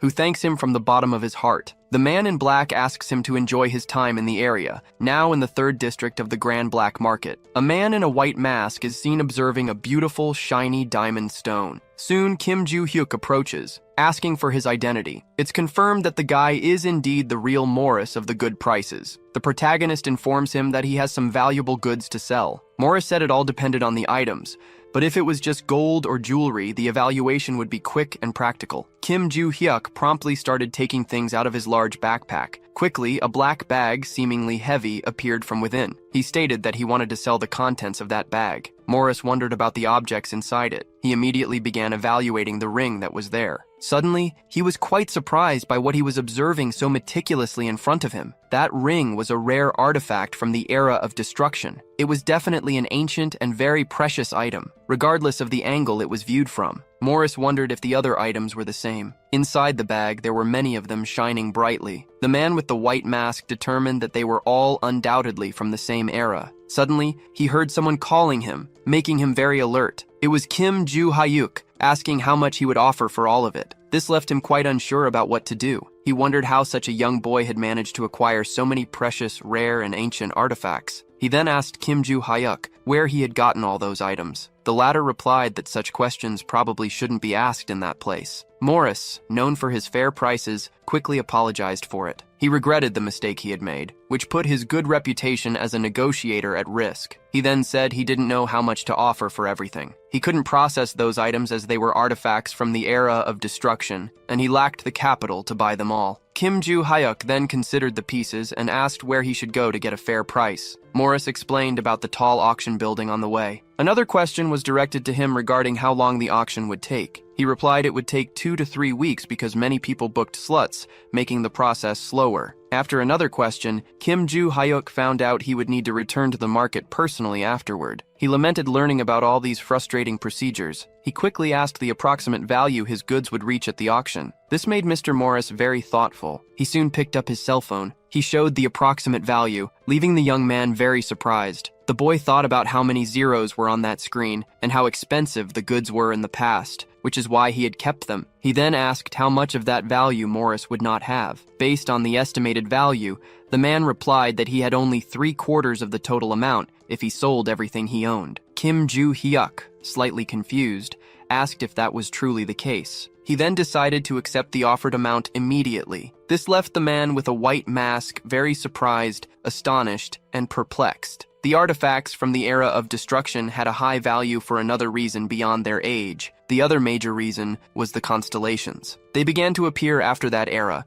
and strangely reacted well to artifacts originating from that time. Morris thought that a powerless person could form a contract with a powerful constellation, thanks to those objects, and the alchemist's zone remained active. Holding a shiny and very magical ring between his fingers, he was impressed after a second inspection as the mana in the accessory flowed perfectly. The magic released at the end of the era of destruction still seemed present and bore all the signs. He was very pleased, having purchased 8 artifacts from that era for such a low price. Morris grabbed the little bag in which the jewels had been brought to him. He celebrated as he placed them inside, thinking it was truly his lucky day. Suddenly, he felt someone approaching. His eyes widened in fear. Standing there was a man dressed in black wearing a frightening black mask. Thus ended the character's participation in that scene of the story. Elsewhere, a huge door came into view. Kim Joo-hyuk opened it with all his strength. He quickly removed the mask from his face because it had been so uncomfortable that he had thought you might die wearing it. That place resembled the cafe from his starting location. He quickly grabbed his cell phone to check his account's transaction history. With that sale, his money troubles were solved and he celebrated his earnings from the 8 rings in the vault. Kim Joo-hyuk felt very happy because he still had many of them stored, so he wouldn't face any problems from now on. Suddenly, a suspicious notification popped up on his cell phone. It was a call from an unknown number. He answered quickly without hesitation. The woman on the other end of the line immediately invited him to have a meal together. He asked how she had gotten his number, and she hurriedly explained that she was a teacher from Valhalla. And soon she gives him instructions for the location of the meal without giving the boy any chance to question her, leaving him quite annoyed because she had hung up on him. Kim Joo-hyuk then decides to go to the location since he had nothing better to do, and the silly girl was going to spend all her money just to make him eat for free, thus concluding the scenes of this very unusual invitation. Once again, we return to the scene of the man in the black mask and black clothes. Morris asks why that man is there, and the man questions if their relationship is really that bad. Morris explains that a normal merchant cannot simply talk to the owner of the market, even if they've met a few times. That man standing there was the owner of the place known as the Black Cat, who comments that he greatly admires the merchant for treating him in that way. Morris asks why the Black Cat is there again. He explains that it's nothing significant, just that the merchant's participation in the auction for the first time in a long while seemed very strange. Morris quickly comments that the anonymity of the registration seemed to be very flawed after all. The Black Cat explains that as the real owner of the market was a constellation, he could access any information they wanted, and he immediately asked to see the items listed for the auction. Morris agrees without any issue, though, thinking that the Black Cat's interest in all of this was very strange, as it was his first time doing this. He quickly throws the black bag containing the items from the era of destruction onto the table, leaving the little black cat deep in thought and speechless. He soon comments on the value of those objects, leaving Morris confused about what he was talking about so suddenly. Out of nowhere, a panel appears saying that the constellation on the other side is watching in shock. The message repeats incessantly on the device. The Black Cat quickly realizes that his constellation desperately wanted that ring, concluding this chapter of the story. In another location at the Valhalla restaurant, a fork gently wraps around the pasta, which looks quite delicious, and is soon brought toward the mouth. The teacher then savors the food slowly and comments that it is very delicious and tasty, but soon she seems a little confused, quickly asking why Kim Joo-hyuk isn't eating, to which he replies that he's just wondering how Valhalla has a place like this. She explains that besides the school cafeteria and the staff restaurant, there's also a normal place like this, but Kim Joo-hyuk isn't very interested in it. He then asks why she called him there. She's speechless for a brief moment. Then she quickly invites him to be her assistant, but she immediately declines. The teacher asks him not to refuse so quickly, as he would gain many benefits as an intern. She pleads with him to listen for a bit because it was obvious she would make this request. Kim Joo-hyuk shows a tiny bit of interest, asking about those benefits. The teacher says he would receive a scholarship and other financial aid, but he still isn't very interested. He would have the chance to write a paper with his mentor and could write about the 3 types of attacks on monsters. If that happened, his name would be listed in the World Association of Monster Research, gaining much glory and wealth, but he still doesn't care. The teacher keeps trying to convince him, even offering more days off from school, but Kim Joo-hyuk remains unimpressed, leaving her deep in thought about her next persuasive proposal. She tries to appeal to his oversized ego and fails miserably. Frustrated, she tries to end the conversation by imposing that he become her assistant. Kim Joo-hyuk responds again that he doesn't want to, thinking that her proposals weren't tempting or decent enough to accept. His urgent goal at that moment was to reach the center of the great forest, and even with the teacher as his instructor, it would be difficult to pass the performance evaluation. The protagonist then delivers a checkmate in the conversation, firmly stating that he doesn't want to be an assistant or write papers, leaving her very upset. The teacher quickly proposes to exchange information instead. She suggests giving some news of interest to Kim Joo-hyuk in exchange for the mysteries of the impressive monster attacks. He's interested in this, quickly learning that the gossip was about Choi Aran. Kim Joo-hyuk soon says he's no longer interested while thinking he was only helping the girl, but then hears that she might be disowned by her own family. He's left a bit speechless upon hearing this and quickly tries to leave, leaving his teacher desperate. Kim Joo-hyuk explains that he's finished eating and the benefits weren't attractive enough, so he should leave. The teacher becomes very angry because she expected some information in return. He tries to explain that he doesn't care but has already heard everything. Kim Joo-hyuk asks permission to ask something he's very curious about. He asks why the teacher seems so strict in class despite being overly childish. She explains that as she teaches about mysterious monsters, many problems would arise if they were treated as a joke. The attacks could directly impact the students' survival rate, and since they were somewhat foolish, more strictness was required. Kim Joo-hyuk thinks it's all just a simple ideology, but it wasn't only that it was the duty of a true teacher. He mockingly scoffs at these things in a very arrogant manner. As he was about to leave, the teacher calls out to him again. She presses him for information, but doesn't succeed, thus ending these funny and tense scenes of the story. Meanwhile, in Sejong, at the Choi-jin family's temple, a man was seated at a table in front of two young people. The guild leader, Choi Jan-seok, had called them there to ask about their intentions before the classification test to uphold the family's reputation. One of the young people present was from the group True History, a combat leader, and the eldest son of the Choi-jin family, Choi Jin-jin. The second person was also a member of the Choi-jin family, known as Choi R-in. The leader began explaining that if they passed the classification test, they would have the chance to form a contract through Cheon-wol-do, one of the sacred relics, a testament to the rightful successors in the family. But there was a huge caveat if they failed. They would be literally cut off and expelled from the family without any further ado. Choi Jan-seok then asked if they were truly willing to go through with it. The boy affirmed without hesitation. Choi R-in also responded the same way without a second thought, and soon both were stared at by the leader for a few moments. Deep in thought, Choi Jan-seok decided to relay all the necessary information. He explained that the test would take place in 3 weeks, and that they could leave the premises for now, which they affirmed. The two then began walking slowly toward the exit. Suddenly, Choi Jin-jin asked if the girl had managed to read the stars. She looked a bit confused, as she hadn't quite understood the question. The boy then asked if she had noticed their father's reaction when she confirmed her participation in the test. She remained silent, pondering that for a few seconds. Her brother commented that Choi R-in was evidently eager to become the family leader, and also to prove herself as a fully legitimate daughter. Hearing this, the girl began to get quite angry. Yet her brother continued to tease her, commenting on her threatening expression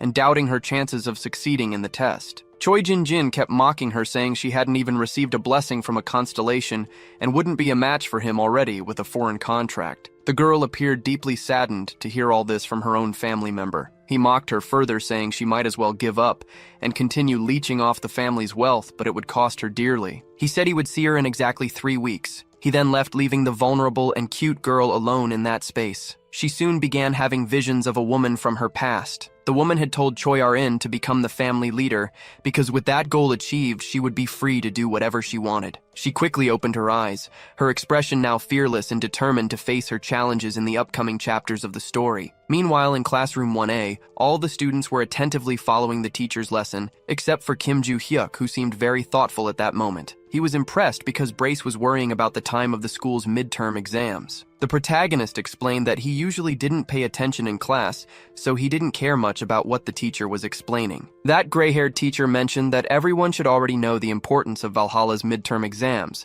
because in both the midterm and final exams, students with the lowest grades were immediately expelled, so they needed to organize themselves well. The teacher also urged them to prepare thoroughly for both the theoretical and practical tests to avoid low scores. Kim Joo-hyuk was more concerned about the theoretical test than the practical one, as he was already very skilled at the latter. He thought he needed to stay in that school until he could reach the center of the Great Forest, even though he didn't know how to get there. So he quickly decided to call Barch, who responded immediately. He asked if Barch had already attended most of those classes, receiving an affirmative reply. Kim Joo-hyuk immediately decided that Barch would take the test for him, leaving the latter very confused about this. You would only check his opponent's responses to tell if something was wrong. Barch thought this was a bit unfair, as it felt like a representative was taking his test, but Kim Joo-hyuk countered, saying everything would work that way one way or another, so he should just do it alone. Meanwhile, the professor concluded the class for the day, wishing everyone good work, to which they responded affirmatively. Kim Joo-hyuk immediately grabbed his backpack to leave the place, but suddenly someone called him as he was on his way out. He quickly asked what that little girl wanted. She questioned whether there would be training that day. The protagonist replied affirmatively, asking why she was asking, but Choi Aron explained she didn't want to stop, leaving him a bit confused. Kim Joo-hyuk then asked if she wanted to learn fencing, since it was already time to start that process, considering she probably didn't even know how to use a simple sword. He explained that it wasn't fencing or martial arts, but that he would show her how to handle some weapons. Thinking that besides this, it was also past time for her practice with her own weapon, he quickly told her to meet him at the academy's training hall, to which she agreed, concluding this scene from chapter 17. Already in the school's training center, Kim Joo-hyuk asked Choi Aron how long it had been since she used her sword. She replied that it had been a day and a half since she last touched it, as she had been focused on strength training. Her trainer quickly discovered that before that, she practiced every single day. He asked her to show him her sword immediately. She then grasped her weapon's hilt firmly and drew it out with seriousness and care. Kim Joo-hyuk then began instructing her on more professional techniques for using the weapon, leaving her a bit confused about the position of her ring and pinky fingers. But when she finally got the positioning of her hands and wrists right, something magical happened.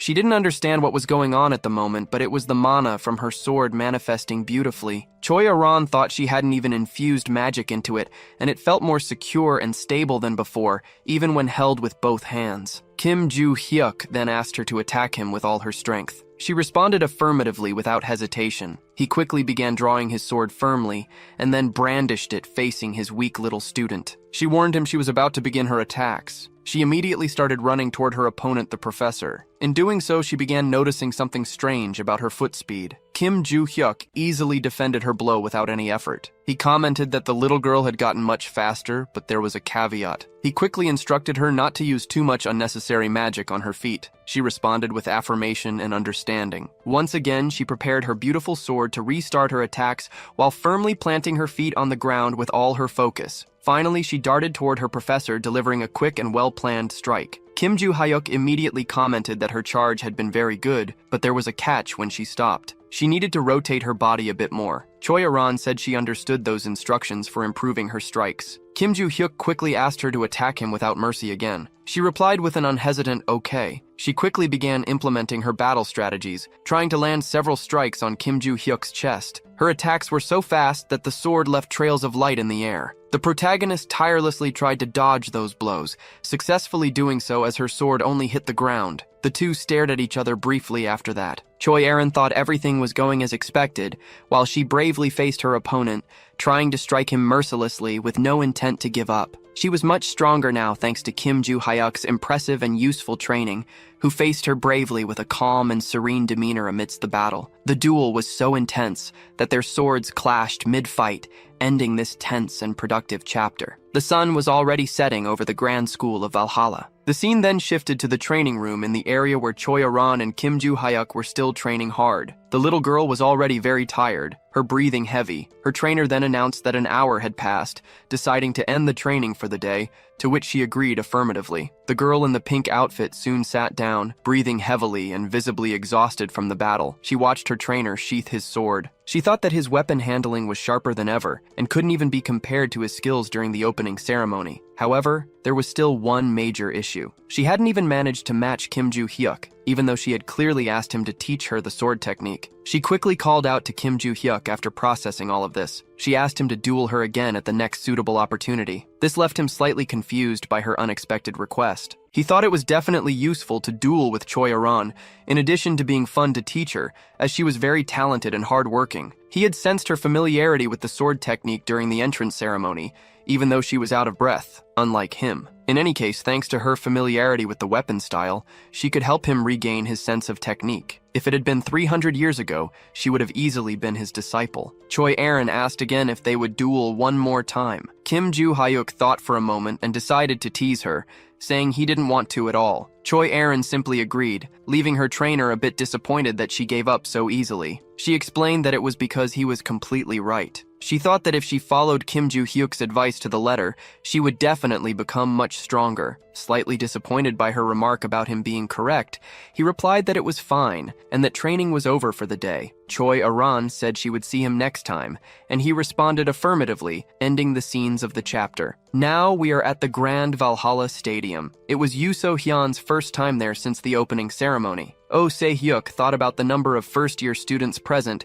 as he hadn't expected so many people. Choi Aran simply observed everything silently and quietly, saying absolutely nothing. Kim Joo-hyuk wondered why everyone was gathered there in that place. Grace replied, saying that the teacher had told him about this 2 weeks ago, leaving him quite confused as it had been so long ago. Suddenly, the head instructor called for attention as he was about to explain Valhalla's midterm exams. The first practical evaluation was a dungeon raid. All students would form groups to enter an artificial location, which was already being constructed right in front of them. While all the students were gathered, the senior instructor announced that they were free to choose groups of up to 8 members. The evaluation would be based solely on the level of contribution during the dungeon raid, and there was also a very important elimination criterion. If the allocated time ran out, everything would end immediately. The senior instructor also made it clear that the dungeon difficulty level was F+.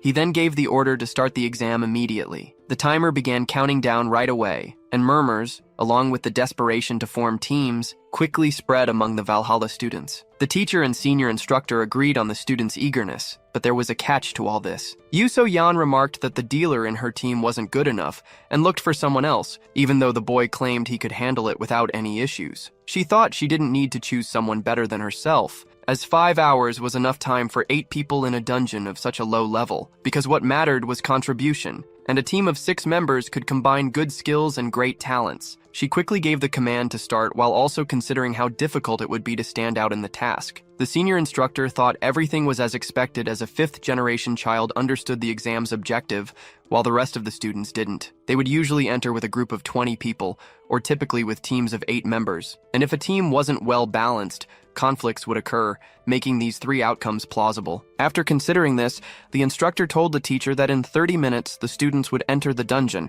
requiring readiness for the evaluation, to which the teacher affirmed. Meanwhile, Kim Joo-hyuk stood still amid it all, wondering if the students who had already entered were being evaluated. He was a bit confused and lost about everything happening in the place. Choi Arin was also there alone, quiet and shy. Kim Joo-hyuk quickly realized that she hadn't entered the dungeon yet. He immediately asked her what she was planning to do since everyone else was already prepared and inside the dangerous location. Choi Arin promptly replied that she would do whatever Kim Joo-hyuk told her to do, leaving him slightly confused after hearing this. He thinks about when to come over the girl, as she had been trying to follow his words like a sword since the last training session. Soon, Kim Joo-hyuk says he will enter completely alone. She responds that she will also enter without a companion, but he doesn't care much as everything seemed quite easy in his eyes. He then leaves, leaving her alone. She remains silent and unresponsive after all that. Some boys comment about Choi Arin being alone and without a group. One of them decides to approach her,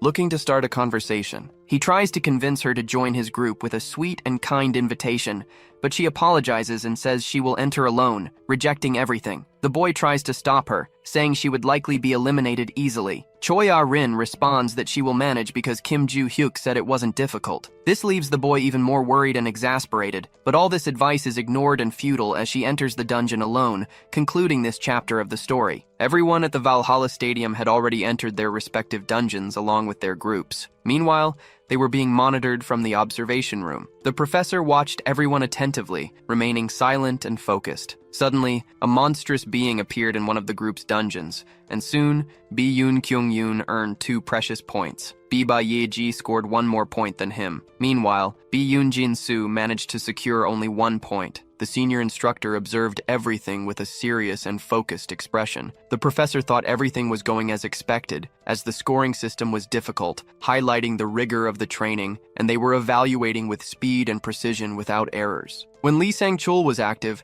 they called him the Clear Master because he was a legendary contractor with a 99% success rate. The professor believed he understood the essentials of dungeon attacks better than anyone, which allowed him to evaluate so effectively and deserved immense respect. Meanwhile, he was watching everything happening on the battlefield, thinking it was an excellent year overall. He He believed the fifth-generation students were active as a whole, and among them, there was an exceptional student, the impressive and fearless Yoon So-yeon. At that moment, she was giving orders for positioning and actions to her teammates. They were in a frantic battle against the monstrous beings in the dungeon, which attacked them mercilessly. Yoon So-yeon quickly informed her team that the front line could not fall under any circumstances, and immediately ordered all archers to shoot. The minister groaned in pain and agony from the arrow's hits, while Yoon So-yeon attacked him mercilessly, with precise and powerful strikes, eliminating him after the intense battle, and causing him to disappear as a hologram in the simulation. Lee Sang-cheol thought all of that was incredible, as it resembled a standard dungeon attack. Yoon So-yeon had to find fixed roles for the team members to perform, managing to score points and even form an effective midline with the group. In any case, if she performed well in the bi-monthly exams, it was only a matter of time before she returned to the top, because if not for Kim Joo-hyuk at the entrance ceremony, her record would not have been tarnished. After thinking about all this, Lee Sang-cheol decided to check how the story's protagonist was doing in the practical test. An error appeared on the panel, indicating that he hadn't been found. This left the senior instructor very confused, as the search machine could easily retrieve all the students' information in the dungeon. He became very tense and worried about the situation, and soon decided to check the list of completed artificial dungeons in the bi-monthly exam. He quickly discovered that Kim Joo-hyuk had completed the test in just 23 minutes and 32 seconds, ranking first in the practical test leaderboard. Lee Sang-cheol was impressed because the boy had completed everything without a group entirely on his own. What was even more impressive was the short completion time of just 23 minutes and 32 seconds. Even so, the senior instructor was skeptical of the boy and wanted to review the footage, doubting the capabilities of a 17-year-old student. The recording quickly appeared on the control panel, and there was Kim Joo-hyuk, simply standing there holding his sword. He seemed calm and composed in the face of his enormous challenge. In front of him were numerous monstrous beings intent on intimidating and eliminating him, but the boy merely stretched slowly and calmly in front of it all, and soon began running swiftly toward those ugly opponents, who observed everything with fiery determination in their eyes, grunting loudly with the intent to intimidate him. But Kim Joo-hyuk remained calm, his expression filled with anger and determination to complete his mission successfully, without a moment of hesitation. He soon delivered precise and powerful strikes to the monsters, leaving the remaining ones filled with rage and fury. He was cutting through the wild goblins effortlessly. His face was calm and focused on his mission. He stood against two enormous and ferocious enemies. They roared loudly, trying to scare him. But Kim Joo-hyuk quickly rushed toward them, preparing to deliver a precise strike to both, and soon destroyed them, bidding farewell to the orcs. All the missions were completed quickly, leaving the superiors impressed, astonished, and speechless. But one target still remained on the battlefield. He faced that giant monstrous being without uttering a single word, Lee Sang-cheol. Watching this scene, thought that the enhanced golem was specifically simulated for the midterm exam to challenge groups of 8 people. The golem was massive and fearless, showing no signs of weakness, and Kim Joo-hyuk seemed very excited to face it at that moment. He soon delivered a precise and powerful blow to the chest of the special golem, which was immediately defeated with great ease, and began to disappear in his simulation hologram. Seeing all of this, Lee Sang-cheol was impressed. He quickly decided who would take first place in that midterm exam. Clearly, it was Kim Joo-hyuk, thus concluding this chapter of the story. A group was already leaving the dungeon, extremely weakened and worn out from all the battles they had faced. Another team exited more animatedly, with happy and victorious expressions. Yusoya wore a sour expression, clearly in a bad mood. That blonde boy also had an angry look on his face, and Choi Aaron stood there silently, observing everything. Kim Joo-hyuk was also present at the scene as the midterm exams concluded. The narrative then shifted to the teacher's lounge away from the Valhalla Stadium. The teacher was attentively observing the students' ranking table for the midterm exams. He made a face of total shock and surprise at what he saw on the tablet. He quickly approached and informed Lee Sang-cheol that the results had been officially published. He explained that the results were unexpected, as Kim Joo-hyuk had ended up in first place on the ranking. This was met with the response that those results were indeed very surprising. Lee Sang-cheol had expected the boy to take first place, but completing the dungeon alone and unscathed was utterly impressive. If he matured and entered the industry,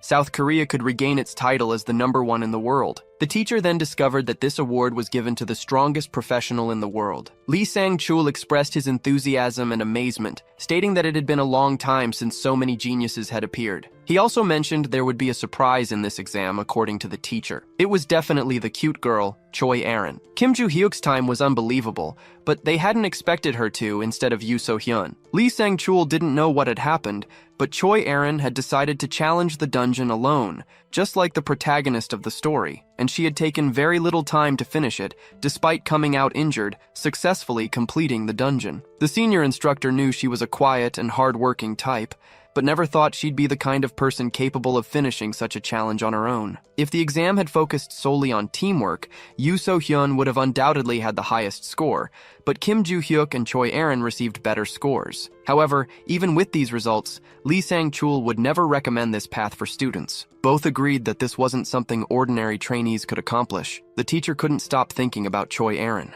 He had met her when he was an executive in a guild, during which she had a weak aura, and how she decided to face the dungeon alone remained a mystery. The teacher suspected the reason for this was Kim Joo-hyuk, but he couldn't believe what he was thinking, so he decided to put those thoughts aside to prepare the students' grades. The next day, the students checked their scores on a paper posted on the school board. The spreadsheet displayed the results of all first-year students, and Kim Joo-hyuk was undeniably in first place. Rockdell Ventrick and his assistant Julia DePalis observed this with great anger and fury. He immediately asked her if Desira was in South Korea, to which she confirmed affirmatively. He then ordered the girl to make a call to him and get ready to leave immediately, thus ending these tense scenes of the story. In the great city of Seoul Jamsil, night had fallen and the lights illuminated the streets. Rockdell Ventrick and his assistant, Julia DePalis, calmly arrived at the restaurant. Someone greeted him rather rudely right away. It was Desira Ventrick, and it had been a long time since they'd seen each other in person. Rockdell immediately sat at the table with his friend. The man ate like a classless animal. The blonde man in black clothes watched with deep disgust and contempt. Then a conversation began,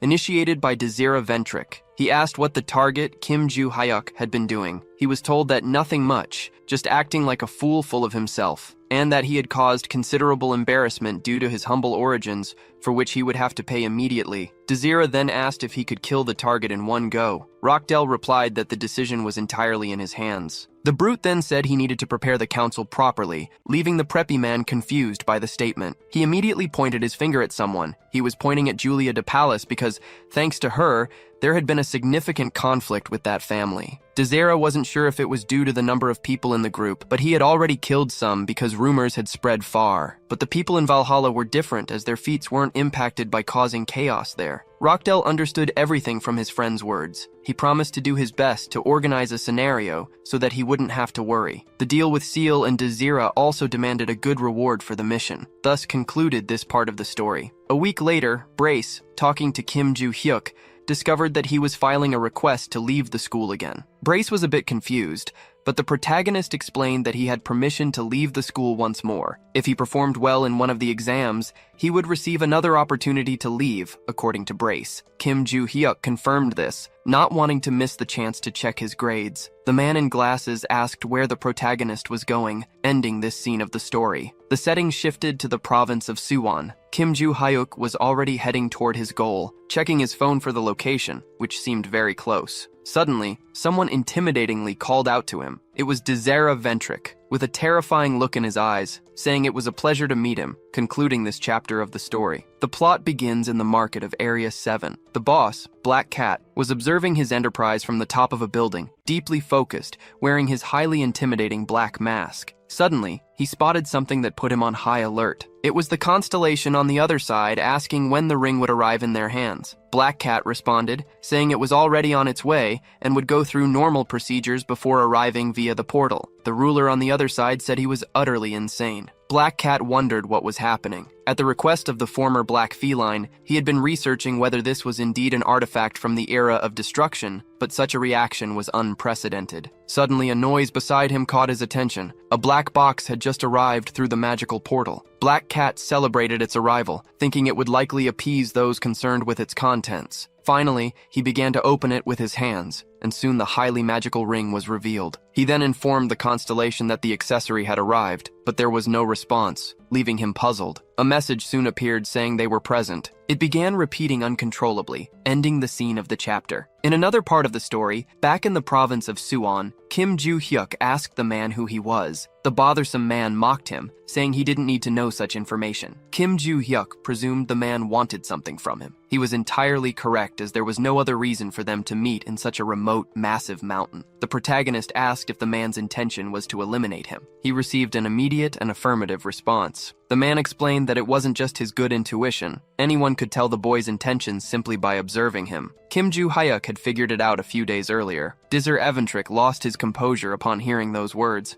stating that for someone ranked first in Valhalla, the protagonist seemed foolish and petty. He then charged toward him, demanding not to be disappointed. He prepared an extremely powerful and potent attack. But impressively, Kim Joo-hyuk dodged the punch effortlessly, making his opponent crash into a tree nearby. The cocky guy even groaned in pain afterward. His hand had literally split the strong wood of the tree in half, making it fall to the ground immediately. Dizzer Eventrick remarked that Kim Joo-hyuk was lucky to have dodged the punch, as otherwise he'd already be dead. Kim Joo-hyuk provoked him, saying the punch was too slow, dismissing the idea of luck being involved. But he thought there was a catch to all of this. That opponent was undeniably strong, seemingly on the same level, or even more powerful than Osyuk. Still, it was dangerous for him to block such a punch with his fragile body, and his strategy to win the battle was very simple. Out of nowhere, Kim Joo-hyuk started running quickly, leaving his enemy confused about what was happening, because he was fleeing, forcing the boy to chase after him. For someone in Kim Joo-hyuk's position, fleeing was a wise choice according to Dizzer Eventrick, as he would have been beaten to death if he hadn't done nothing. But the persistent brat definitely wouldn't let him escape. Suddenly, Kim Joo-hyuk stopped his fast run abruptly and asked if his enemy wasn't at least using that rotten brain of his. Dizzer Eventrick wondered how the boy had gotten so close, as he hadn't even noticed his punch until it was right in front of his eyes. And then he took a blow straight to his ugly face. The impact was so powerful that it sent him flying away instantly, making him crash to the ground, ruining an immense pain and agony. And when he finally managed to open his eyes, he was met with a terrifying sight. It was Kim Joo-hyuk's foot approaching to stomp right in the middle of his face, but he quickly dodged the crushing stomp. If he hadn't, it would have surely ended him for good. Even the ground couldn't withstand the force of that stomp. Kim Joo-hyuk was impressed by this, because the guy was very lucky and managed to dodge it so quickly. After hearing this, Dizzer Eventrick became furious and enraged, and he asked what Kim Joo-hyuk had done. Kim Joo-hyuk responded by stating his rank in Valhalla, as his opponent should already know. This made Dizzer Eventrick even angrier and more infuriated with the overwhelming strength, thus ending this scene in the story. The narrative continues at the Eventrick family's residence, where, in the past, they had used the blonde boy's talent to slightly boost their own status. That talent was an innate aptitude for elixirs. The boy was drinking an elixir. He was capable of consuming any potion without any issues, and his parents had given him some very expensive ones to drink. Suddenly, the glass bottle slipped from his hands and shattered completely on the floor. At 16, the boy had already become stronger than an adult. His parents wanted to use him to gain recognition for the family, but there was a catch to this. Dizzer Eventrick stared intently at his guardians in this scene. Suddenly, his expression turned completely furious and psychotic. It became clear that he didn't want to spend his entire life under their control. In this scene, his father was shown lying dead on the ground. His body was sprawled in the mud. Dizzer Eventrick's overwhelming power meant he no longer needed to worry about the family's recognition. His sister entered the scene with a very angry and furious expression. The boy was definitely a thorn in the Ventrick family's side, and he was ultimately expelled by a member pretending to be the family head. But he didn't care, as all of his problems were solved with money, and he had grown even bolder after cutting ties with the family. When he received a request from Rockdale Ventrick, there was a lot of money at stake. But his interest in Kim Joo-hyuk was much greater. Kim Joo-hyuk had placed first in the entrance exam for Valhalla, and rumors said he was a crazy guy who cursed and kicked all guild scouts out of there. It could be fun to mess with someone like that, and Dizzer Eventrick sought entertainment in it. But there was a catch to this whole story. The question was who exactly this guy was. Returning from Dizzer Eventrick's imagination, Kim Joo-hyuk called out to him. He asked what kind of drug he had used to become so strong, since elixirs were far too expensive for an orphan to acquire. This left the boy quite puzzled. He soon started laughing at his opponent's assumption, because it was hilarious to think that he was probably being accused of using steroids. The guy seemed like a cheat who abused drugs. But Dizzer Eventrick didn't care about such accusations, and asked again how the boy had become so strong. Kim Joo-hyuk responds that he has never used drugs, and his strength is the result of intense training and rigorous exercise. He adds that in some ways, Disser Eventrick could be compared to Oseok, but it would be very rude to compare a naturally muscular man to a little druggie. After hearing this, Disser Eventrick becomes extremely angry and enraged with Kim Joo-hyuk. Though he lacked the power to use his trump card, he decides to draw his magical sword nonetheless. Kim Joo-hyuk is quite confused by the display of magical power. Disser Eventrick can feel his power growing significantly. He then calls the protagonist to a big battle, declaring that he wouldn't let him get away so easily. But suddenly, he takes a hard, painful punch to the face. After landing the blow, Kim Joo-hyuk mocks him, remarking that no smart opponent would wait for their adversary to prepare for an attack. Disser Eventrick flies a long distance, screaming in pain and agony. Not satisfied, the protagonist charges at him again mercilessly, landing another strong, powerful strike on his ugly opponent's face. The screams of pain grow even louder from the brutal blows. Suddenly, Kim Joo-hyuk desperately demands that he calm down. Disser N, now weakened and dazed, struggles to stay conscious. The protagonist angrily chastises him, saying he couldn't lose consciousness yet. He adds that he might have forgiven him if this was just a petty quarrel, but the earlier truth revealed about handling oneself removed any chance of immediate pardon or amnesty. Still, Kim Joo-hyuk had something to ask him. Disser N, with a completely destroyed and hopeless expression, listens as Kim Joo-hyuk tells him to clench his teeth tightly while preparing another painful blow, concludes the scene of this chapter. Now we shift to the grand dormitory of the enormous Valhalla Academy, specifically in Rockdell Ventrick's room, the arrogant little brat. He's thinking that by now, Disser Ventrick should have dealt with Kim Joo-hyuk, and given his personality, might have even killed him. Though cleaning up Disser N's messes was annoying, at least it wasn't on school grounds this time, which made the moment perfect for Rockdell, leaving him feeling very relieved. Suddenly, he calls for his assistant, Julia de Pallas, who promptly responds affirmatively. He orders her to fetch a car immediately, and she agrees without hesitation. Out of nowhere, a familiar noise comes from his phone. It was supposedly Disser N calling at that opportune moment. He asks if Youngnim had already finished off Kim Joo-hyuk, but no one responds immediately, leaving a tense, eerie silence on the line. Once again, Rockdell Ventrick calls for Youngnim, only to hear a terrifying groan. The screams of pain, agony, and despair don't stop at any moment during the call. Suddenly, someone begins speaking on the line, heightening Rockdell Ventrick's tension. It is Kim Joo-hyuk, speaking calmly and coldly. He translates Disser Ventrick's groaning and agonizing, saying that Disser wanted Rockdell to burn 2 sticks of incense if he died at that moment, and that Rockdell Ventrick should wait for Kim Joo-hyuk, concluding this tense chapter of the brilliant story. The protagonist tries to call Rockdell Ventrick on the phone again, but only hears a click as the call disconnects. He becomes very angry at Rockdell Ventrick's rudeness for hanging up on him without replying or saying goodbye. He begins to rationalize a few things. The first thought is what to do with Disser Ventrick, who was unconscious and debilitated in front of him. Meanwhile, far away, a cup of tea is poured into a beautiful teacup, served on an elegant saucer. Julia de Pallas informs her annoying boss that his tea is ready. He remains completely silent, saying not a word. Julia tries to inform him again, but is quickly cut off by his rudeness and arrogance. Delicately, she says she understands his offensive words, leaves the tea there, and departs immediately. Rockdell Ventrick cannot stop thinking about his powerful enemy, Kim Joo-hyuk. He never imagined the boy could defeat Disser even after the incidents with Larrick, and now he's left with a huge question about what to do. Now he knows who is behind everything, and it's likely that Disser ruined the entire plan. It's only a matter of time before the news reaches the family, spiraling out of control. Rockdell Ventrick tries to convince himself that the problem isn't that big. Since Kim Joo-hyuk comes from such humble origins, he wouldn't be able to reach them. The blonde boy decided out of caution not to talk about these matters for a while and simply lay low, concluding all of his desperate thoughts. Now return to Kim Joo-hyuk's journey through the forest. Brace and the protagonist converse telepathically about Disser Ventrick's cunning and the plan to expose him in the future, since there was nothing they could do at the moment. The guy with the odd glasses asked why Kim Joo-hyuk hadn't just killed that show-off boy. He replied that past matters shouldn't be confused with the present, and the question was understood. Besides, Brace had another question, which piqued his friend's curiosity. The question was about the magic Disser Ventrick had used moments before, because that magic seemed oddly familiar. Kim Joo-hyuk appeared confused about this, so Brace explained that while it wasn't confirmed, he had definitely sensed something similar before. The protagonist, speaking with his friend mentally, replied that 300 years ago, monsters sacrificed dogs and cows to use that kind of dark magic. Brace mocked Kim Joo-hyuk, saying he lacked the skill to differentiate people based on magic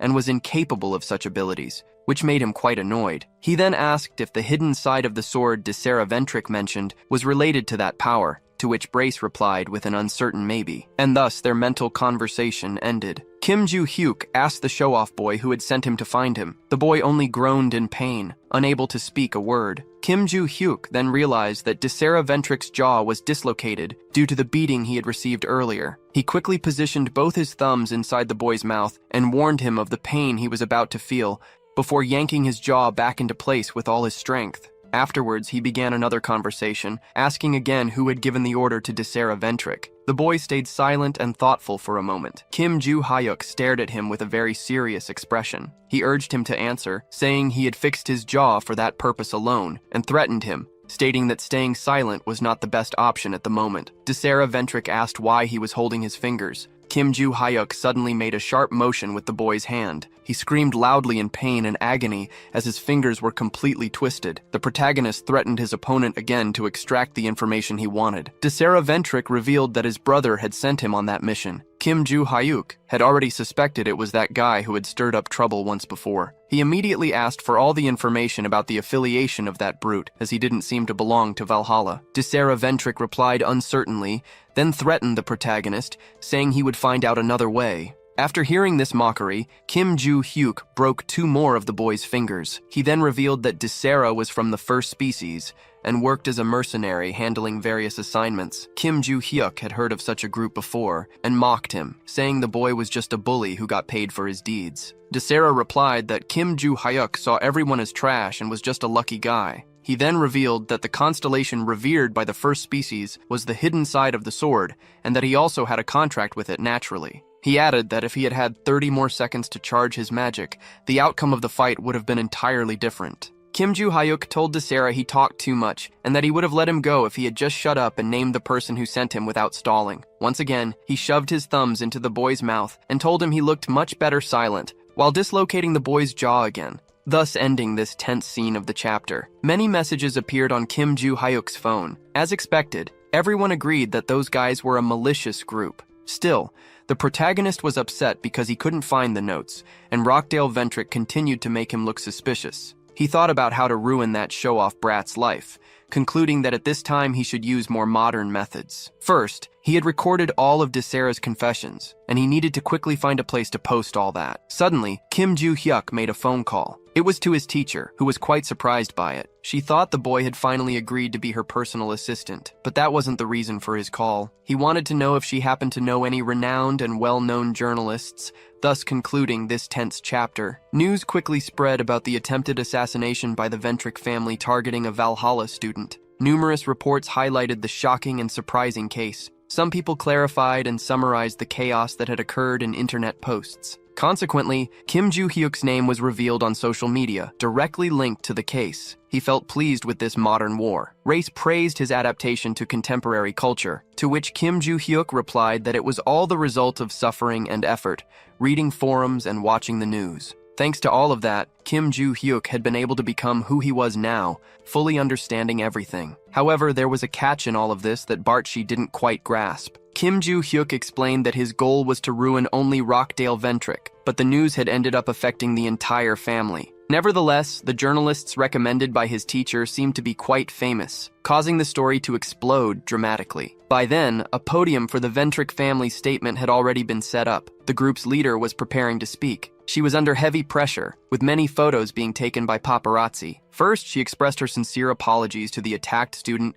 and Valhalla Academy. She then gave the official position of the Ventric family regarding the incident. She explained that the attack had been carried out in rebellion by Desera, who had since been excommunicated from the Ventric family. However, in a recorded confession, he alleged that Rockdale had given the order attempting to escape the dilemma he was in, according to the family head. Thus, she believed the Ventric family had no involvement in the incident. But since it was a crime committed by a banished family member, the moral responsibility to rectify the situation fell on the family. With that, the organization's leader decided to visit the victim to apologize personally. She also mentioned that Rockdale Ventric could indeed be connected in some way to the perpetrator of the crime. As a result, he would return home, where an investigation by the prosecutor's office had been scheduled to resolve all doubts. After finishing her speech, many photos were taken again by the paparazzi. The family head immediately left without answering any questions about her planned apology to the crime victim. Meanwhile, Rockdale Ventrick was watching everything on his phone, with a face full of anger and frustration at how far the situation had escalated. Suddenly, a call from his father came through. He answered immediately, without hesitation. His father ordered Rockdale Ventrick to return to England for a while, effective immediately. It was a command from the entire family, which he complied with without thinking twice. After hanging up, he was furious and enraged, cursing everything and everyone, leaving his maid, Julia de Pallis, utterly frightened, concluding this shocking scene. Meanwhile, DeZero was being pressured to reveal who was behind everything. He insisted that the Ventrick family was correct, as he alone was behind the crime. Kim Joo-hyuk was quite impressed because the boy was swallowing his pride. DeZero despised the Ventrick family. The protagonist was left wondering who might apologize to him personally, as the entire situation had already become uncomfortable. Suddenly, he became quite alert to something. He was already near the faculty office. He thought the class might have ended early, uncertain about whom to ask for a favor, concluding these scenes. Now, he moved to the Valhalla Cafe. The gray-haired teacher was in a very good mood, but Kim Joo-hyuk replied to her with another no. He already knew she would ask him to be her assistant. It was obvious. She then asked why he had called her, as she was a very busy and overworked person. She was utterly stunned, thinking it might have been a romantic meeting, only to be immediately scolded by Kim Joo-hyuk. She pondered over his words, as they were far from respectful. He replied that they had spoken this way for some time, to which she agreed. Kim Joo-hyuk then explained that the reason for the call wasn't boredom, but gratitude for the journalist. He offered to share some information on dealing with monsters, which made her very happy to hear. However, this came with a simple request, which she immediately accepted as it was an easy favor, allowing him a day off from school. The teacher tried to convince him once again to become her assistant, but to no avail, concluding this part of the chapter. Now we move to the Northern Pacific, specifically aboard the criminal transport ship AL-08. DeSera was in one of the cells aboard the vessel. He was furious, as he could never have imagined being thrown onto a ship and treated like cargo to be transferred to the Tower Prison. It was a prison in the middle of the North Pacific Ocean, a towering facility. An S-class constellation had created that isolated refuge to turn all contractors into normal human beings. But DeSera didn't care about any of that. He was only staying silent to keep Rockdale from being kicked out of the Ventrick family and to have his sentence reduced by 5 years. And 5 measly years meant nothing to him. Suddenly he heard a loud noise nearby. A bright red light quickly flashed past, unidentifiable. Then someone appeared in front of DeSera, concluding the chapter. The person who had appeared in the previous chapter was Cook. He immediately stabbed DeSera in the stomach with a dagger and stood there staring at him, firmly holding the blade in his right hand. Cook wished for DeSera's death, saying the first species didn't need someone like him. DeSera groaned in pain from the knife wound in his abdomen and soon collapsed face first onto the ground, unable to endure it. Cook watched him lying there with no intention of helping. Now we are at the Grand Ventrick family mansion. The leader of the group was visibly angry and furious over the recent events. She glared at Rockdale Ventrick and his father, Eden Ventrick. First, she called out to the show-off boy by name. He responded affirmatively without hesitation. She asked him what he was going to do, leaving him quite confused. Immediately, he responded with a sincere apology, but she thought it was far too little considering the gravity of the problem, and because such apologies wouldn't fix anything at all. The leader then ordered Rockdale Ventrick to explain in detail why he had committed such a malicious act, to which he responded without hesitation. Concluding that part of the conversation, after the explanation, she stared at him. She understood that he wanted to deal with Kim Joo-hyuk, and was right about it, but she was very angry about the whole situation, because the explanation she was receiving was shallow and petty. Rockdale acted alone because he believed Kim Joo-hyuk had insulted the Ventrick family, but in truth, it was his own pride according to the leader, and as a result, he had dragged the family's name through the mud. The leader was undecided on the punishment she would give the show-off boy, and he became desperate, unsure of what to do. He quickly said he would do anything to restore the fallen honor of the Ventrick family, but the leader didn't understand what he was saying at that moment because the only plausible way to restore the Ventrick family's honor was by expelling him. The boy's father contested this possibility, arguing that such a punishment was far too severe. Then she asked Eden Ventrick if he wanted to be expelled in place of the boy, leaving him somewhat nervous, silent, and unsure of what to say. Meanwhile, the leader thought she would rather see the boy dead or expelled immediately, but that would make it evident that Rockdale Ventrick was guilty of ordering Desera to carry out the assassination attempt. She prepared to address the boy. She called him by name, and he immediately responded affirmatively, kneeling before her. Then she said she wouldn't expel him for now, ordering him to return to Valhalla quietly, and after his encounter with Kim Joo-hyuk, she would reconsider the matter. After hearing this, Rockdale Ventrick thanked her sincerely. She also ordered Eden to keep a close watch on his mediocre son, as his position would depend on the boy's behavior, to which he agreed. Then she told everyone to leave immediately, and they obeyed without question. The two left, walking with serious and angry expressions. Eden Ventrick then ordered his son to remain silent from now on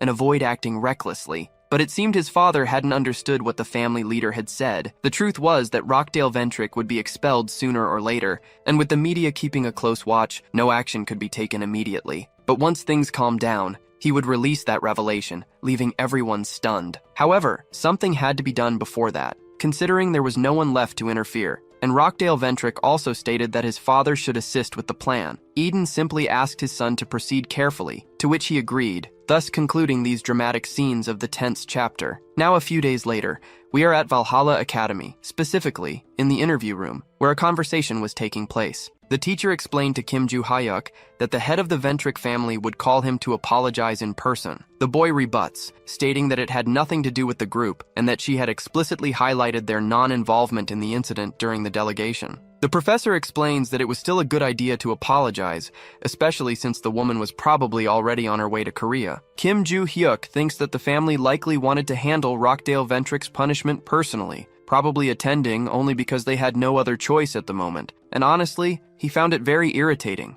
After that, the professor expresses his and instructor Lee Sanctual's concerns about the situation. He also mentions that according to the event protocols, a Valhalla student had been attacked and the perpetrator had confessed to being ordered by someone. However, there was a catch. He couldn't believe the family's attempts to preserve their reputation by dismissing the evidence, though they seemed busy trying to cover up the truth. To protect the students, either Rockdale or the family leader needed to be expelled. But according to the professor, the group had donated a significant amount of money to the school in the past. He couldn't believe that Valhalla's funds came solely from donations, so the school would likely turn a blind eye if they paid well. Kim Joo-hyuk understood everything his professor said and affirmed that he would have a conversation with the family head. The professor was stunned by something at that moment. It was the boy's reaction, and it had been very composed. Kim Joo-hyuk replied that he had always been like that. Suddenly, there was a knock at the door. The professor informed him that the family head had arrived and that he would let her in. He then left, wishing them a good conversation. He quickly opened the door for the woman,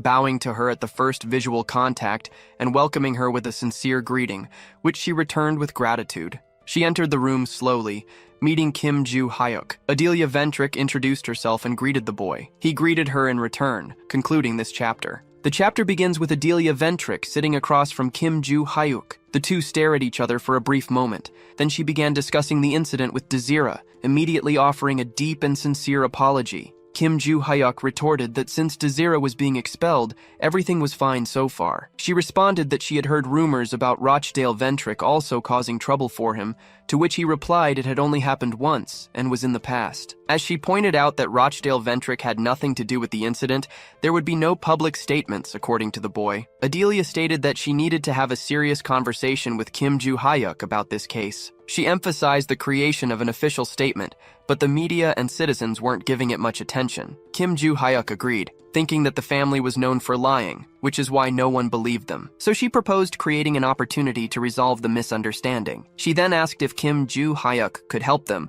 to which he responded with a firm no as expected. She tried to convince him, saying that if he helped just this once, she would ensure her support throughout his graduation. She also offered to recommend him to a guild sponsored by the family, so that their help could extend even after school, aiming to make him a successful hunter. Kim Joo-hyuk asked if making a statement would really end everything. It became evident that they were offering a substantial amount just to silence him. They were desperate. Adelia Ventrick's expression became very serious upon hearing this from the boy. Kim Joo-hyuk explained that he was angry because they were trying to cover everything up, and his assistants wouldn't support such actions. He didn't mean to reward, he only wanted to see the disgrace that Rockdale Ventrick had brought upon them. The woman became furious and insulted him upon hearing this. She transformed, revealing her anger at being spoken to as if she were an ordinary person. Kim Joo-hyuk mocked her, saying she was showing her true self because she couldn't hold back anymore. She replied that she had come to make things easier for him, but in return, she only received arrogance.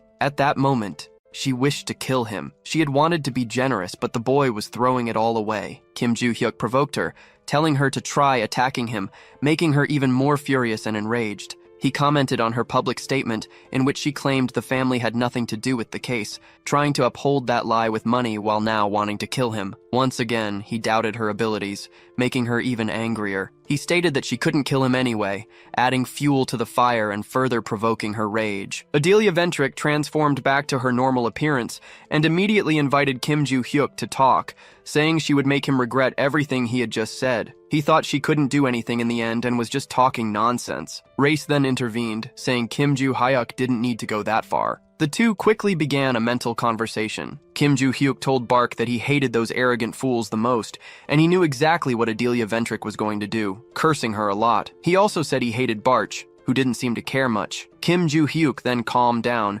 thinking about how he didn't have any more classes for the day and could head to the training center early in the morning. Now we are in front of the Valhalla Stadium. Kim Joo-hyuk was walking there scrolling through his phone, and suddenly he ran into someone becoming quite surprised. It was the cute girl, Choi Ah-rin, right there. Standing in front of her was the eldest son of the Choi Jin family, Choi Jin-min. He was saying that she wasn't capable of defeating him, and that training a lot in Valhalla wouldn't help at all. He also said that if she really wanted to remain a member of the family, she shouldn't go to the selection test that weekend, because he didn't want to see her humiliated, but he was quickly contradicted by her negative response. This left him quite confused by her reaction, because according to him he was giving her a chance and she refused, seemingly unaware of what was happening. Choi Ah-rin tried to respond, but someone suddenly interrupted, calling him a fool and saying he was the one misunderstanding the conversation. This made him very angry at being insulted. Kim Joo-hyuk had insulted him because he was trying to discourage someone who was putting in so much effort. The boy was confused about who the protagonist was, especially since they didn't know each other well enough to exchange insults. Kim Joo-hyuk responded to that arrogant fool, boasting about his authority, saying he didn't care about his rank. He also ordered him not to invade school grounds to demand anything from a student and told him to get lost. The protagonist then asked Choi Ah-rin if she agreed with that. She immediately replied yes. This left Choi Jin-gun very annoyed and angry. He said goodbye to the girl, saying they'd meet at the test, and then left the area. Choi Ah-rin thanked Kim Joo-hyuk a lot, but he simply ordered her to head to training. She then revealed that when asked if she agreed, she was actually thinking of a different alternative. This made the protagonist very curious to know more. She explained that instead of telling him to leave, she would have insulted the boy, to which Kim Joo-hyuk reprimanded her. Thinking she was crazy, they quickly started planning their training as they walked to the training center.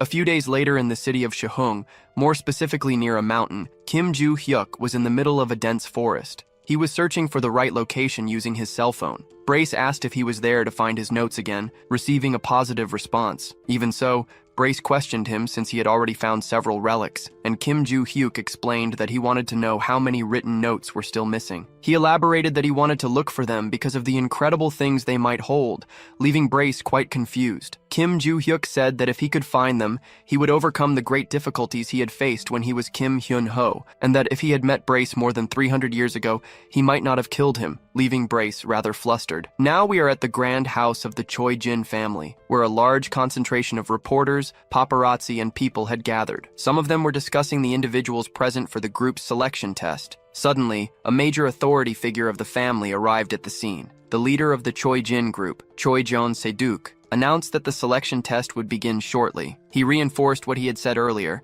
emphasizing that the winner would be recognized as the successor, and the loser would be immediately expelled from the Choi Jin family. Choi Jeon-se-duk then asked if the candidates were ready to begin. They promptly responded with complete affirmation. He took a deep breath to initiate everything. Then he declared that the task of the test was to find the double blade hidden in the enormous mountains. Whoever managed to find and bring back the object would be definitively recognized as the winner of the selection test. It did not matter how they found it. He then gave the order for the battle to commence. Choi Ah-rin's opponent celebrated running ahead, as it was not an urgent test. His plan was to let her find the blade and then steal it, ending everything. The boy clearly intended to snatch the double from the girl. With this overly elaborate plan, we conclude the scenes of this chapter. Now we return to the past with Choi Jin-gun bidding farewell to Choi Irun. He walked away after Kim Joo-hyuk metaphorically kicked him out. Suddenly, at that moment, his cell phone rang loudly in his pocket. He quickly answered, immediately identifying himself. A man on the other end of the line promptly asked what had happened to the double blade.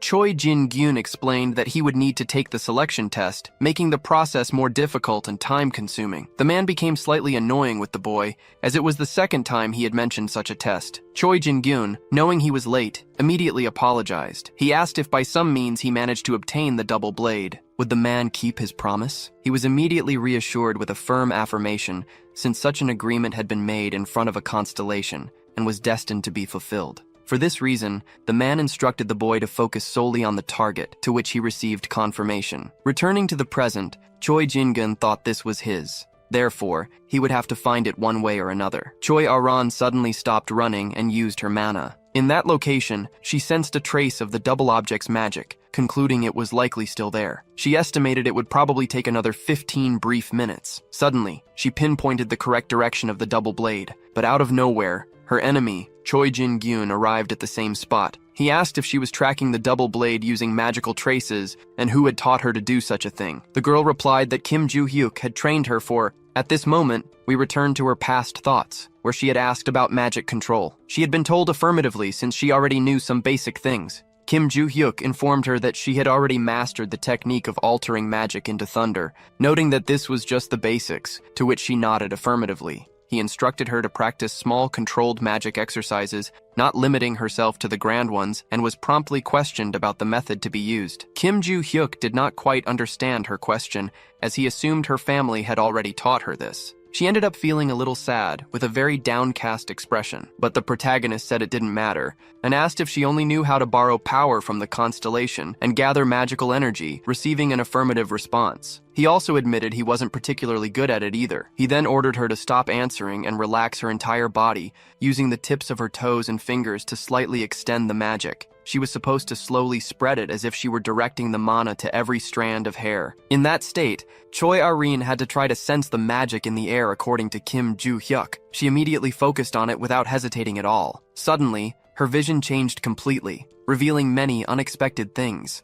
She immediately widened her eyes in fear. Choi Arin took a deep breath as Kim Joo-hyuk asked if she had already felt it. The cute little girl answered affirmatively, explaining that she had seen the form of magic surrounding him. He replied that this was how magic felt even when it was weak and didn't leave the body, as it could be controlled with precise mana usage. Kim Joo-hyuk advised the girl to use more of it, as it would make it easier to sense the magic residues in the ground and air, to which she agreed. He explained that if the magic's appearance was like his, Choi Arin would be able to identify the magical traces from each object, and if she trained more, she would be able to see the silhouette clearly. But he couldn't teach her beyond that. She would have to train alone. Upon hearing everything her trainer said, the girl responded with full agreement. Now, we return to the present, where she was searching for the double-edged object. Choi Jin-gun asked her who Kim Joo-hyuk was but soon remembered. He called him shameless and stupid, amazed by such talent. Choi Arin immediately gritted her teeth in rage after hearing that. She said that Kim Joo-hyuk was stronger than this brat and asked what he was doing there. Choi Jin-gun mocked her after hearing all that. He then began to unsheathe his magical sword. He explained that his presence was, for that reason, engaging in a sword battle with Choi Ah-rin. Suddenly, he felt something very unusual. The little girl, who seemed so frail, was pushing him back effortlessly. He quickly withdrew his sword from the difficult battle. Then he took a deep breath, quite impressed with everything. He wondered when the little girl had become so strong, ending this dramatic chapter. In this chapter, we begin with Kim Joo-hyuk's search. He was using all of his magic to find the lost object.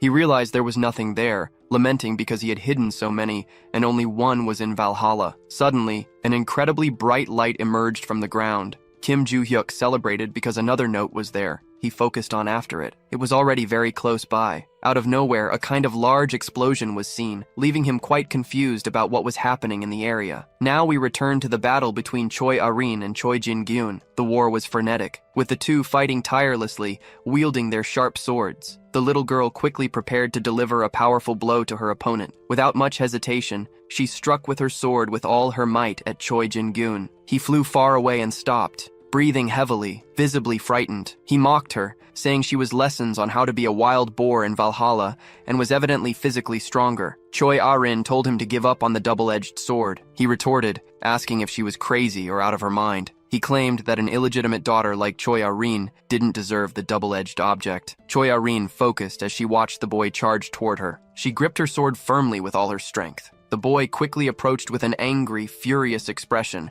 ready to attack her. She thought about quickly rotating her sword, executing that move. Then she slashed upward with rapid rotation. While his sword was on the ground, she aimed to hit him squarely, executing all of it without hesitation with great success and mastery. Choi Jin-gun showed a lot of pain and agony on his face. He soon fell to the ground, sprawled and defeated, unable to react quickly. Choi Ah-rin took a deep breath, greatly relieved by it all. She had thought she could land at least one hit on him, but never imagined it would be such a critical attack. She immediately focused on going after the double-edged sword. Suddenly, she heard a voice saying she had won so easily, widening her eyes in fear. It was Choi Jin-gun, standing up, fully recovered from the powerful and strong blow filled with rage. He said he had mentioned something before. It was that the girl's blessing was a joke because she could never defeat him since he had a contract. Choi Jin-gun explained that Choi Ah-rin had hit him while he was off guard, so he would give her credit for that. She asked about the magic surrounding the boy's sword as he seemed like a villain,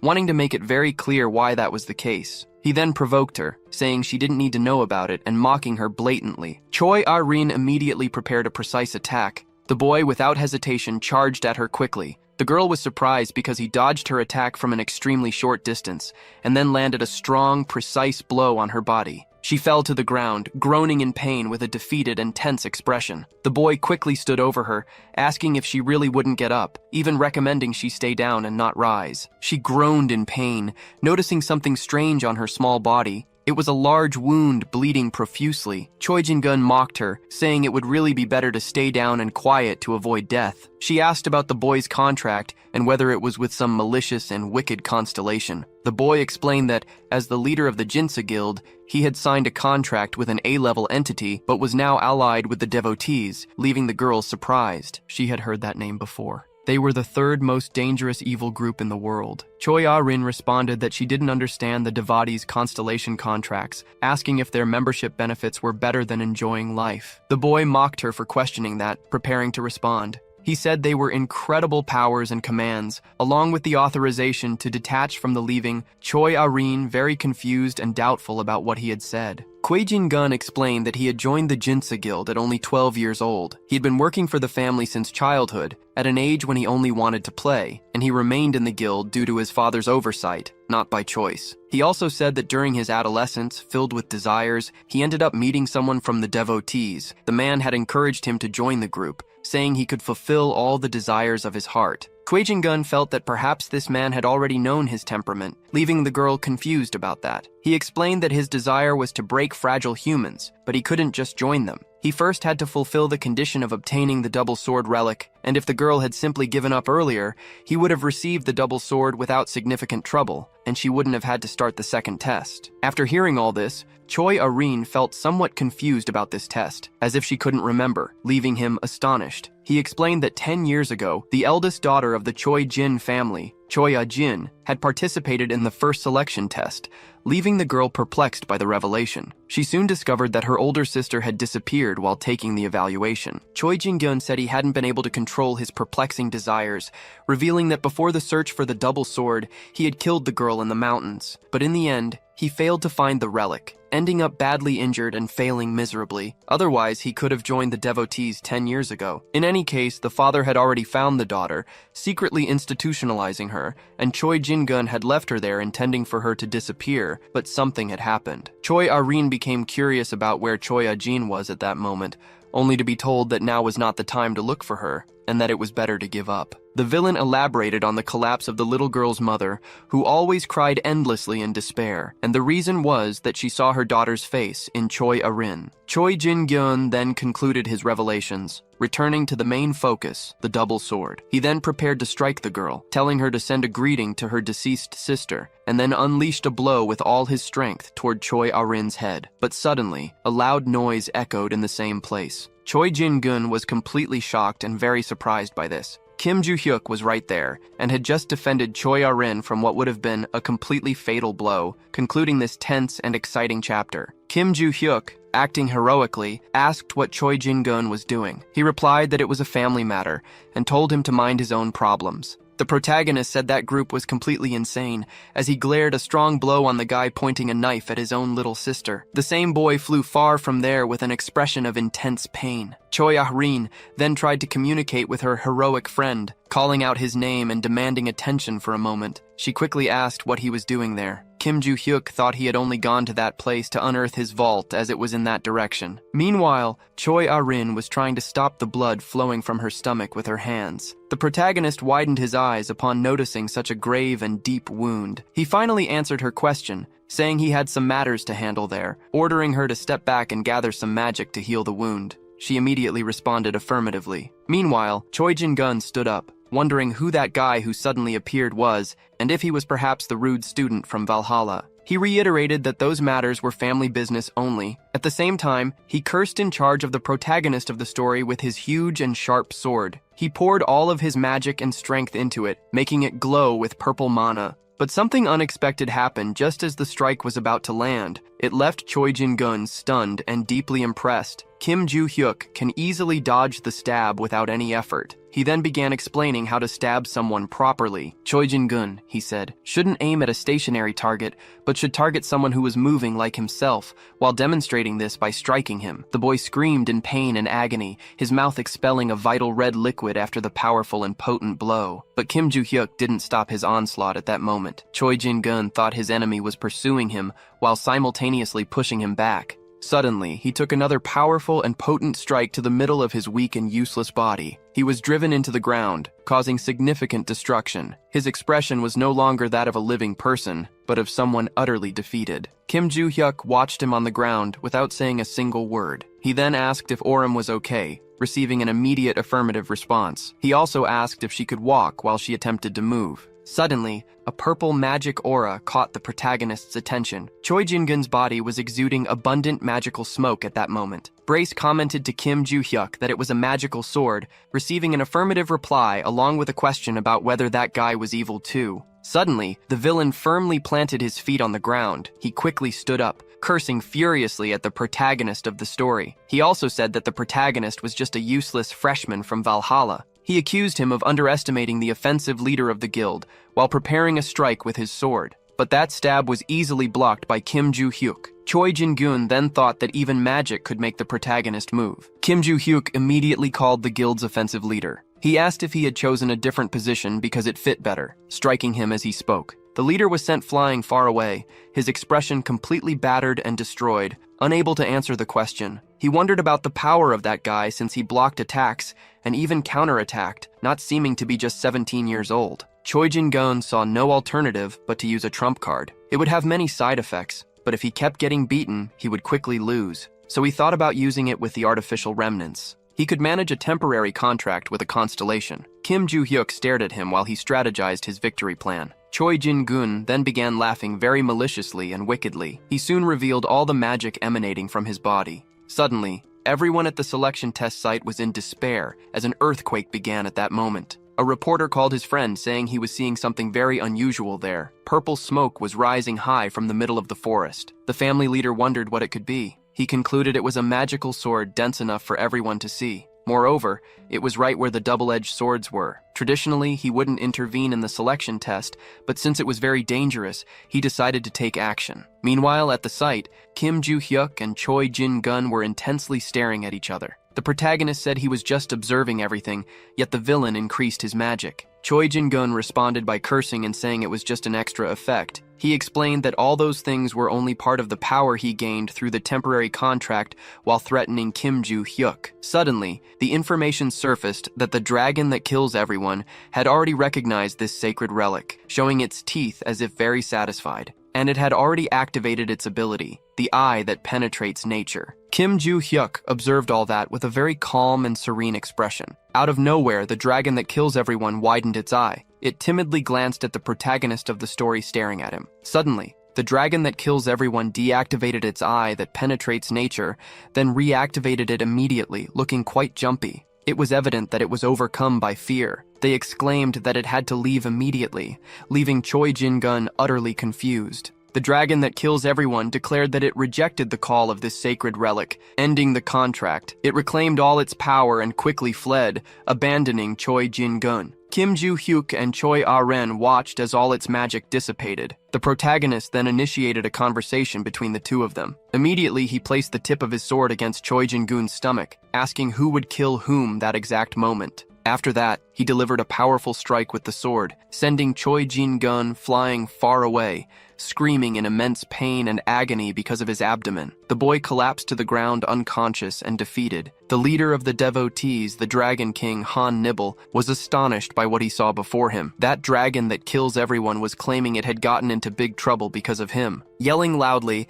it asked if he wanted to disappear from this moral plane. Han Nibble immediately tried to apologize to the constellation and was promptly slammed headfirst into the ground on his knees. The dragon that kills everyone warned him not to distribute any more artificial relics in the future. Han Nibble responded with immediate affirmation. The constellation also warned him to behave properly. Soon, the great leader of the devotees began to rise from the ground with an expression of great pain and confusion. He wondered what that had been and why the constellation had become so angry and furious. And regarding the artificial relic, he could tell that the brat planted in the Choi Jin family had done something wrong. However, the problematic words of the constellation suggested that it was afraid of something. The leader of the devotees urgently needed to find out what was happening. Now he returned to the dormitory at Valhalla School, more specifically to Kim Joo-hyuk's room. He felt relieved after everything that had happened. He quickly reached into his backpack to grab something, celebrating finally having obtained it. It was the impressive and rare divine arts. Brace seemed a bit confused about it, and Kim Joo-hyuk explained that it was the main reason he had been searching for the notes. He also mentioned that it was an extremely efficient breathing technique to increase magical power. Brace immediately asked about the protagonist's old strategy, which Kim Joo-hyuk dismissed as something he used only when he was an insignificant being. Additionally, he explained that when he had found those divine arts 300 years ago, he couldn't change because they had already been ingrained in his body. When Kim Joo-hyuk fought Barchi, he ended up being defeated because of the horrible breathing technique, which drained his magical power. But now he could start anew with that new body. He decided to stop training his physical body for a while since he needed to learn the divine arts first. Brace then asked about the situation that had happened earlier, noting that Kim Joo-hyuk had left Choi Ah-ren alone with the unconscious villain. The protagonist explained that someone was approaching, so he left in a hurry, but everything would work out somehow. Now we rewind the story, returning to the battle. Choi Jin-gyun was lying face down on the ground, unconscious. Kim Joo-hyuk watched him with a tense and concerned expression. Brace quickly asked if he had killed the villain, to which Kim Joo-hyuk replied that he couldn't kill him because he had already been involved in another incident in Valhalla, compromising everything. However, since there were faint traces of magic, the boy would probably survive, which Brace confirmed positively. Kim Joo-hyuk then asked if Choi Ah-ren could stand up, discovering that she could, according to her, and just as he was about to say something else, he noticed someone approaching at that moment, likely the girl's family on their way, which could interfere with finding the notes. The protagonist then called the girl, and she promptly responded. He ordered her not to strain herself since her family was already arriving, and informed her that he had to leave due to obligations, which she acknowledged. Kim Joo-hyuk told Choi Ah-ren to claim she had dealt with the villain alone in case her group didn't know. He revealed that the boy had lost a lot of energy in the last attack while bidding farewell to the girl. She said she understood everything, bidding him farewell and planning to see him again at school. Now he returned to the present, concluding the protagonist's memories, as he continued to plan something regardless. He wanted to retrieve the inventory stones as soon as he mastered the divine arts, since last time he couldn't absorb all their magical power. But up until that moment, he just wanted to rest for a while. Now he returned to the Trojan family province. The family leader was gathered with several people at a table at that moment. He said that thanks to the press present at the selection test site, news articles had been published very quickly. He found out that most people had already read them. One of those articles stated that the Trojan family was a joke. Another claimed that the group had ties to the devotees. The family leader was very concerned about the chaos, stating that he couldn't believe there was a malicious infiltrator in the Trojan group. Furthermore, he revealed that an official letter had been released by the association with a declaration from them. He said that something similar had happened to the Ventric family, and since their ties were distant, they had remained silent. But this approach would no longer work. The leader asked about Choi Aaron and also informed him of Choi Jin-gun's arrest, learning that the little girl was safe and being treated in the family hospital. He also discovered that the injury had been significant, but the bleeding had stopped and the organs had not been damaged, eliminating the need for surgery. Upon learning this, the leader expressed his great relief. Someone at the table informed him that there were some articles about Ms. Aaron. The news praised her, saying she had defeated a member of the devotees despite being just a student. Following in Kim Joo-hyuk's footsteps, the family leader was a bit confused since the little girl had gone against her own group, yet the reports were celebrating this. Then, a man sitting at the table said that all of this was a relief because the selection test had ended in chaos, but the next family head had been confirmed. It also explained that those kinds of articles would certainly help Choi Aaron establish her position as the successor, with the leader agreeing. The leader thought it was good for the little girl to have a legitimate chance to prosper, but defeating Jin-gun on her own raised many strange suspicions. At this point, we can go back in time to the leader's memory. It was when he and his assistant saw Choi Aaron sitting in front of Choi Jin-gun. She explained that her brother had chased her with dark magic, which was why she had knocked him out. The leader questioned how Choi Aaron had done that, as much magical power had been seen emanating from the mountains. Meanwhile, the girl was lifted by the assistants. She quickly responded that Kim Joo-hyuk had taught her that. Now, return to the present with the family leader. He was reading articles about the protagonist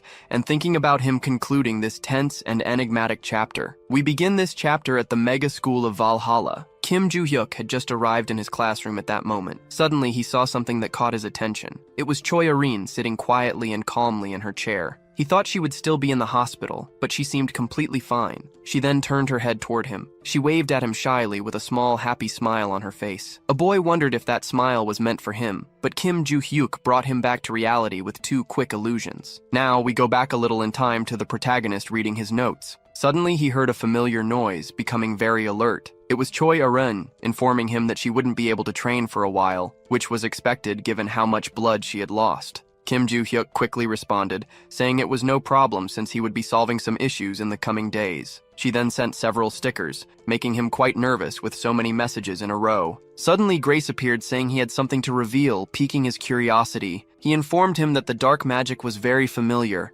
Kim Joo-hyuk questioned him about his memory, but Grace couldn't recall anything. He explained that he hadn't forgotten, but seemed to have something blocking his memory. Kim Joo-hyuk hypothesized that the cause was that pesky guy Brace had mentioned before, and Brace agreed. Brace said he wasn't 100% sure, but satisfying the second condition might theoretically overcome that block. The protagonist then associated this with the center of the Great Forest. He thought it was just an area used for performance evaluations, but it also served for the final practical exam, where the worst performers were immediately expelled. Kim Joo-hyuk then reached the unfortunate conclusion that he would have to wait until the exam period, losing a lot of time. Now we return to the present, where the protagonist emphasized that he needed time to adapt to Shingon anyway, quickly deciding to search for the center of the forest. Suddenly, the teacher entered the classroom, ordering the students to organize themselves. He informs the class that an announcement would be made before the lesson begins. He asks about the inter-school competition happening next month, and learns that the students were already aware. Kim Joo-hyuk ponders over the battle, and Brace adds that the teacher mentioned it after the bi-monthly exam. The gray-haired man explains that the school intends to select students with highest scores in the final exams to participate. Right after saying this, he calls the protagonist to his office, leaving him confused. Now, leave the classroom and head to another location in Valhalla. The teacher remarks on how often they meet there, and Kim Joo-hyuk responds that it's the teacher's fault. He agrees it's his fault, but says this time the matter concerns Kim Joo-hyuk's participation in the inter-school competition. Before the teacher gets to the important part, Kim Joo-hyuk declines the invitation. However, he's still asked about the competition, and the teacher promises to explain it in detail once again. It involves the 3 largest hunter training institutions in the world, including Valhalla in Korea, White Lotus in China, and the Impressive Heroes in the United States of America. Each selects several first-year students to represent them in a competition involving combat, maze escapes, and various other challenges. For this reason, Valhalla plans to send those who scored the highest in the practical exam. Kim Joo-hyuk then shows clear disinterest in the matter. The teacher tries to explain the benefits, but Kim Joo-hyuk says he's not interested in money or similar rewards. He reaffirms this, though the teacher doesn't seem too concerned. The teacher then brings up the Great Forest Center in the conversation. catching the boy's interest as it is the location of the final exam. The teacher explains that since the final task is at Valhalla, it will involve entering the Great Forest's center, essentially bypassing the winners of the last exam. However, if someone fails to complete it, they will have to attempt again during the final exams. After hearing this, Kim Joo-hyuk confirms his understanding. He then announces his desire to participate in the inter-school competition. Now we shift to the vast Ventrix estate, located in the United Kingdom. There, the family head, Adelia, asks about the progress of the preparations. She is told everything is going well, but it will take another month to complete, to which she responds that everyone should simply continue their efforts. She also inquires about Valhalla and the people of Rockdale Ventrix, discovering that no issues have been reported regarding their movements. She immediately orders her employee to voice any suspicions, and he responds affirmatively. He then mentions news unrelated to them, but quite disturbing, piquing her curiosity. The rumors suggested that certain people were building a structure made entirely of paper notes in the market. Adelia is shocked to learn this, and discovers that Black Cat is likely responsible for the deed. She wonders what they are planning, as such a thing is highly unusual. Adelia quickly opens her tech panel, discovering that the Beat Mask was demanding a more detailed report. She immediately calls for Ms. Constellation, concluding these scenes of the chapter. Now we are in the 7th territory of the market. There, the movement of machinery is observed, and Black Cat watches everything from a vantage point. He states that he would do anything ordered by the Constellation, but the purpose of building a structure entirely of fragile paper notes was unknown. Then someone appears, revealing that it was a gift to be given, tensely ending the chapter. Black Cat immediately asks why he was ordered to build a structure entirely out of money. The two-faced ruler replies that it was a gift, making the little black feline very curious about who the grand gesture was for. He starts to think of someone, but keeps it a mystery for now. The two-faced ruler then asks if he has found the boy who sold the rings. Black Cat replies negatively, explaining that the seller didn't leave clear characteristics of the boy. However, since the deed's contact information was recorded,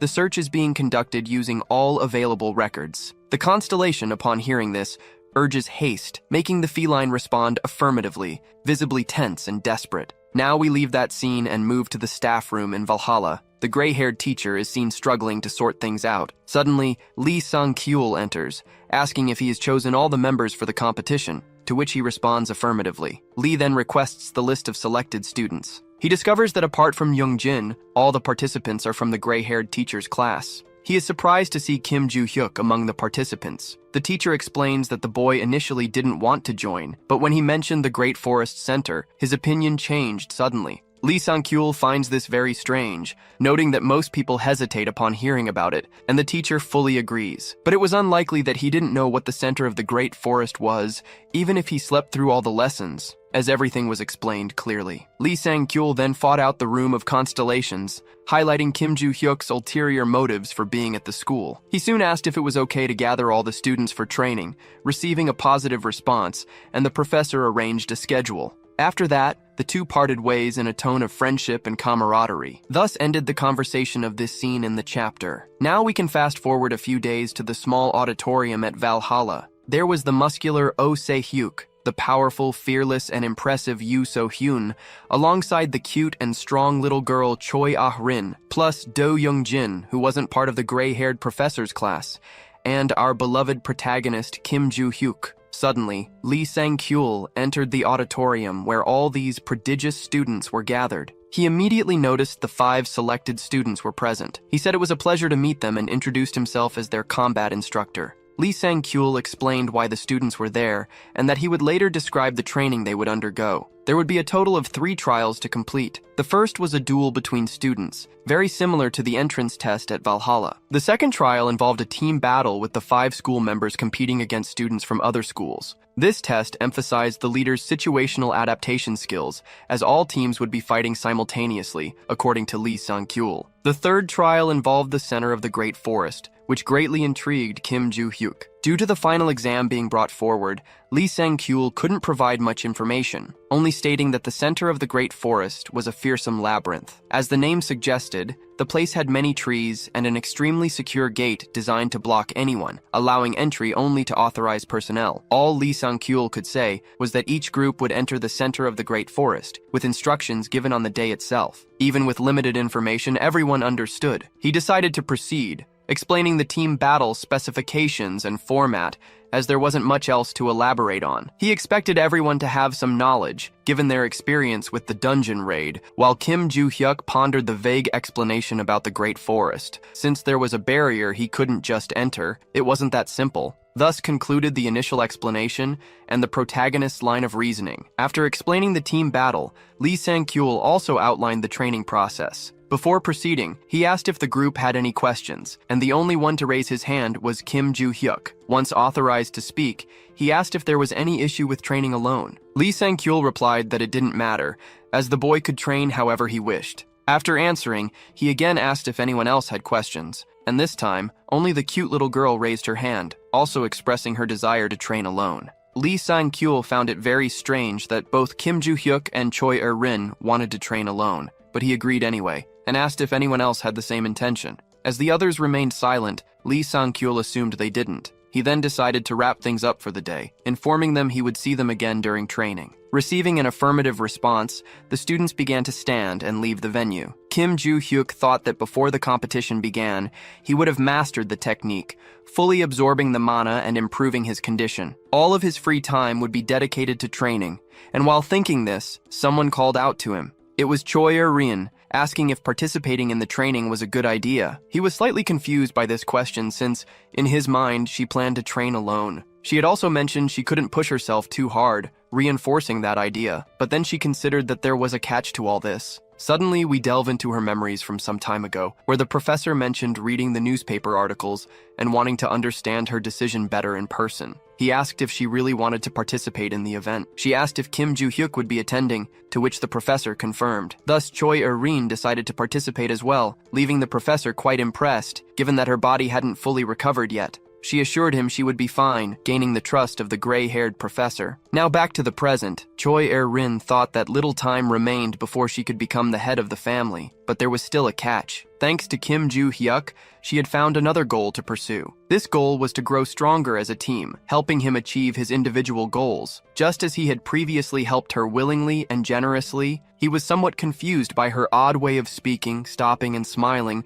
but nonetheless advised her not to overtrain, and she responded firmly. Kim Joo-hyuk then explained that most of the training would focus on mana control, and that their physical preparation would center on walks, which she confirmed positively. After giving all the instructions and tips, he bid farewell to Choi Er-rin, informing her he would finish his work and then help her a bit more. Now we find ourselves in what appears to be a prison, with the moon shining in the dark sky. A man with broken teeth was screaming in agony, begging for mercy in that place. He just wanted to leave, offering bribes to the men there. One of them held an extremely sharp and large knife in his hands, with a dark and frightening expression. He suddenly struck the young show-off in the chest, making him groan and bleed heavily. The man collapsed to his knees, his hands behind his back, unconscious and defeated. Lisa asked why Elle hadn't finished the situation already, and he replied that it wouldn't be fun to end it so quickly. The girl became enthusiastic, as another mission had arisen to be successfully completed. The boy asked if it was a new target to kill, and she responded affirmatively. On the girl's phone was a picture of Kim Joo-hyuk, the young man from Valhalla, ending the chapter with a shocking mission against the protagonist.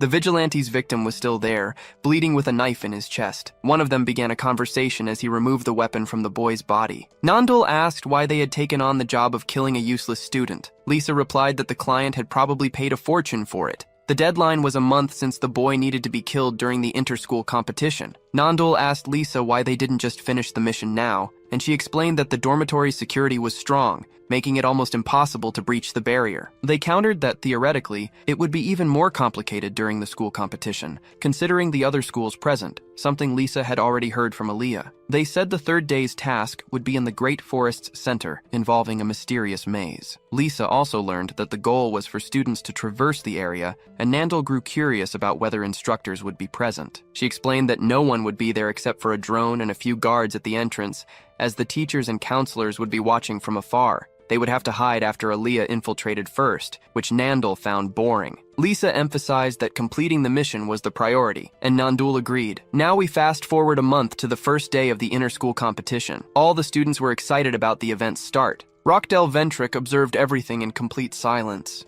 He then delved into his mind, going back some time. On that day, he answered a call from his dear father. He informed him that he had received the money for Eden Ventric, which his father acknowledged positively. He also mentioned that with the money, he had paid for a divine contract, ordering Il Shinjo to kill Kim Ju-hyuk. His father was shocked to hear this, but Rockdell Ventric explained there was nothing linking the two to these malicious actions. Regardless, he would ensure that was the case, as the Samseoldo Il Shin group had already accepted the commission. Eden Ventric had heard of the senior assassin group, made up of 3 individuals working together to become an unstoppable force. Because of this, his father urged his son not to draw too much attention, to which Rockdell agreed. Now back to the present, Rockdell Ventric reflected that Il Shin had already sent confirmation that Kim Ju-hyuk would be handled during the competition. Thus, he didn't need to sit and watch. He immediately called his assistant Julia to leave the area. Suddenly, a man dressed in black appeared on the podium, welcoming the students and spectators. It was Shim Dakin,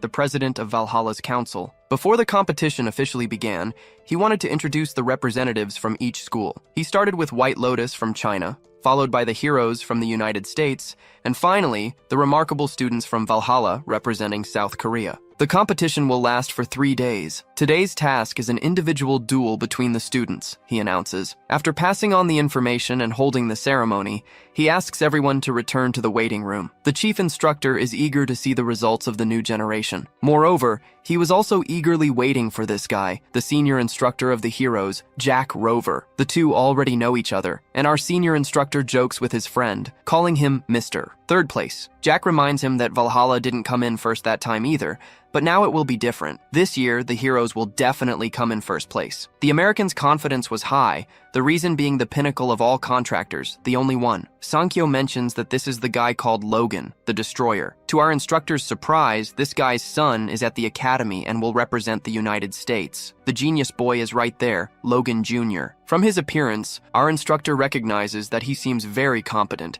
and is eager to see him in combat. Jack mentions that the boy made a contract with the same constellation as his father. Despite this, Jack also heard that Valhalla has incredible talents this year, especially that boy Kim Ji-hyuk. He was quite excited about the fight between the boys, but our instructor was no longer interested. He only mentioned that soon he would understand why he didn't have high expectations. And to our delight, the first fight announced was between Valhalla and the heroes. The two boys were selected for the first match. The president announces that the rules are simple, they just can't kill each other. The security system prevents fatal damage, so the hits landed in this arena will be transformed into pain by electrical impulses. In other words, feel free to go all out, because here you don't need to hold back. After the countdown, they can begin. Our protagonist was calm. He didn't need to overdo it. 3, 2, and 1, Ji-hyuk quickly approached and struck. To his surprise, until today, no one had ever blocked any of his blows. But it just happened. Who is this guy? He is strong. Logan asks if the protagonist thinks he is strong with such an attack. Ji-hyuk said he still has a long way to go. Really? He said that the protagonist is more modest than he thought. For a moment, we believed that the opponent was strong, but it's not quite like that. Ji-hyuk asks if he can withstand his blows over time and spins the boy in the air. Then he lands a precise blow to the nipples. This time, Logan acknowledged that this blow was heavy,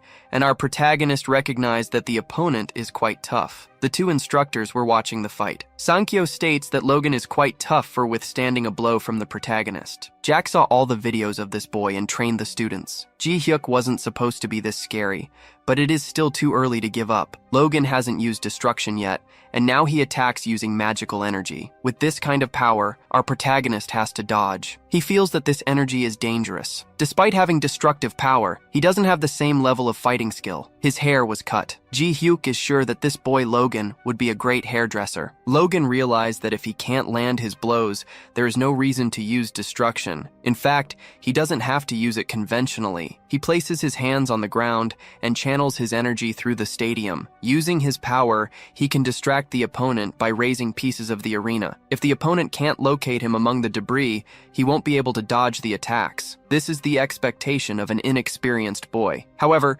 Ji-hyuk easily saw his movements and was able to dodge and even throw a piece of rock at his opponent's face. The protagonist uses this moment to tell the boy that if he is hiding, it becomes easy to find him. If he is using magic, he can simply sense the energy. Why not try throwing a punch like this without magic and hit the opponent's nose? With just one more precise blow, the victory went to the Korean team. Sang-gyeol was confident in this result, but Jack was stunned. That boy is a monster. The next duels took place and all the enemies were easily defeated. When there were no more enemy opponents to face, Valhalla had to face their own team in the final round. And to fill the protagonist with pride, Choi Arim was the finalist. The girl also talked about this. Valhalla's victory is guaranteed, so there is no reason for them to fight with full strength. However, it is the winner who will receive a scholarship, and she doesn't need the money, so if Joo Hyuk wants, she can forfeit. Joo Hyuk replies that he also doesn't care about the money, but still, Arim can't forfeit. He also wanted her to show how much she had improved, so he asked her to give her best in the fight. Without hesitation, the girl prepared to attack with her thunderous sword. Before, her skill was already something incredible. Now, her control was on another level. The fight between these two monsters shocked the entire arena. Even the senior instructors couldn't believe what they were watching. This was a high-level battle. The victory went to the protagonist, and Barche spoke in his mind that he is very cruel, and if he had hurt her, Joo Hyuk held back. He says he didn't hit her abdomen. The girl changed the trajectory of the attack at the last moment, and he also did it to hit the sword. However, his power is so different that the result of hitting the sword was something like this. Despite his monstrous growing strength, Choi Arim is also incredible and surpasses all other students. The first day of the competition ended, and during the night, Sankyo congratulated the team. They were incredible and won the first day. Everyone wasn't hurt due to the defense system, but they should still rest and visit the infirmary. He was also going to mention something about the formation to use tomorrow. However, Joo Hyuk began to doubt if he really needed to wait longer to go to the center of the great forest. Maybe his strength was enough not to have to follow the rules. The meeting ended and Sankyo left the boys alone, but Joo Hyuk wanted to talk to the instructor first. He had a question. If he managed to defeat everyone and finish the test in record time tomorrow, could they do the third test on the same day? At this point, he didn't even question if it was possible, and just said he would look in the rule book. He investigated and discovered that there are exceptions for this to happen. If the test was done very quickly and the preparations for the next test were already ready, they could be done immediately. In other words, the protagonist says he will finish quickly, so he asks the instructor to have everything prepared for him to take the final test on the same day. The man didn't even question if it was possible. He says he will do it that way. So in that case, the protagonist will hear tomorrow. They say goodbye, and our hero is impatient and hates following rules. And then he quickly discussed with his pet sword. Do you want me to finish you off too? Our hero is completely anxious and can't wait another day to follow the system's orders and get more answers. The next day, the sun rises. The weather is great for the second day of competition. The Academy president says again, "It is a pleasure to have everyone here for this beautiful day. The group battle will take place in the forest, and everyone will watch everything through ultra-modern drone cameras." This is the new favorite team to win the competition. But Ji-yak wasn't with the group. Yoo So-yeon asked her colleagues if anyone knew the whereabouts of that boy. At that moment, the latecomer joins the team and apologizes for being late. Although he is the strongest in the school, he can still get scolded for it. The instructor was clear when he said everyone should be here 30 minutes early. Didn't he forget? It's not that he forgot, he just wasn't paying attention. The protagonist stated that he would take care of everything, so there was no need to come up with a strategy. They know he is strong, but the test is a group battle now.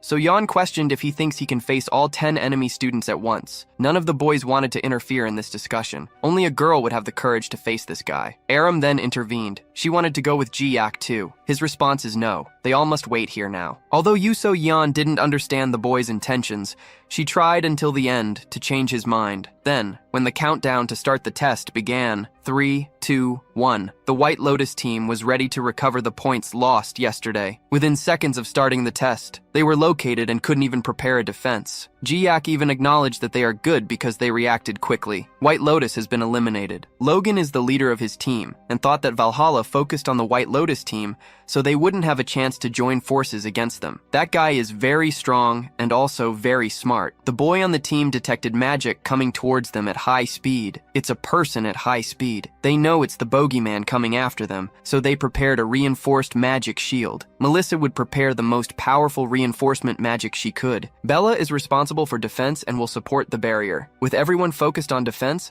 Logan will be ready for the attack. This is a formation entirely focused on defense, so Melissa questioned why all this if it's just one person. Logan stated that this person is Ji-yak. She must have seen in the first test that he is different from everyone else. Bella said that Melissa didn't fight him yesterday, so she has no idea how strong that blow to the chest is. Melissa was sure there was no one stronger than Logan, but Logan himself admits that he doesn't compare to that guy. They waited for some time and the enemy's mana disappeared. Despite this, they maintained the formation for longer. The boys on the team seemed duplicated. While they waited, the monster appeared on top of the trees. Logan's rear felt chills. Before he could look in the direction of the enemy, his vision was already blocked by a sword. Ji-Yak infiltrated their formation from above and defeated the only DPS. Bella didn't have a chance to use her shield, and Melissa didn't fight him before, but now she can defeat him. But first, she needs to land a hit. She experienced what everyone went through yesterday, a blow to the stomach. The two boys from before had the advantage of attacking the opponent from behind,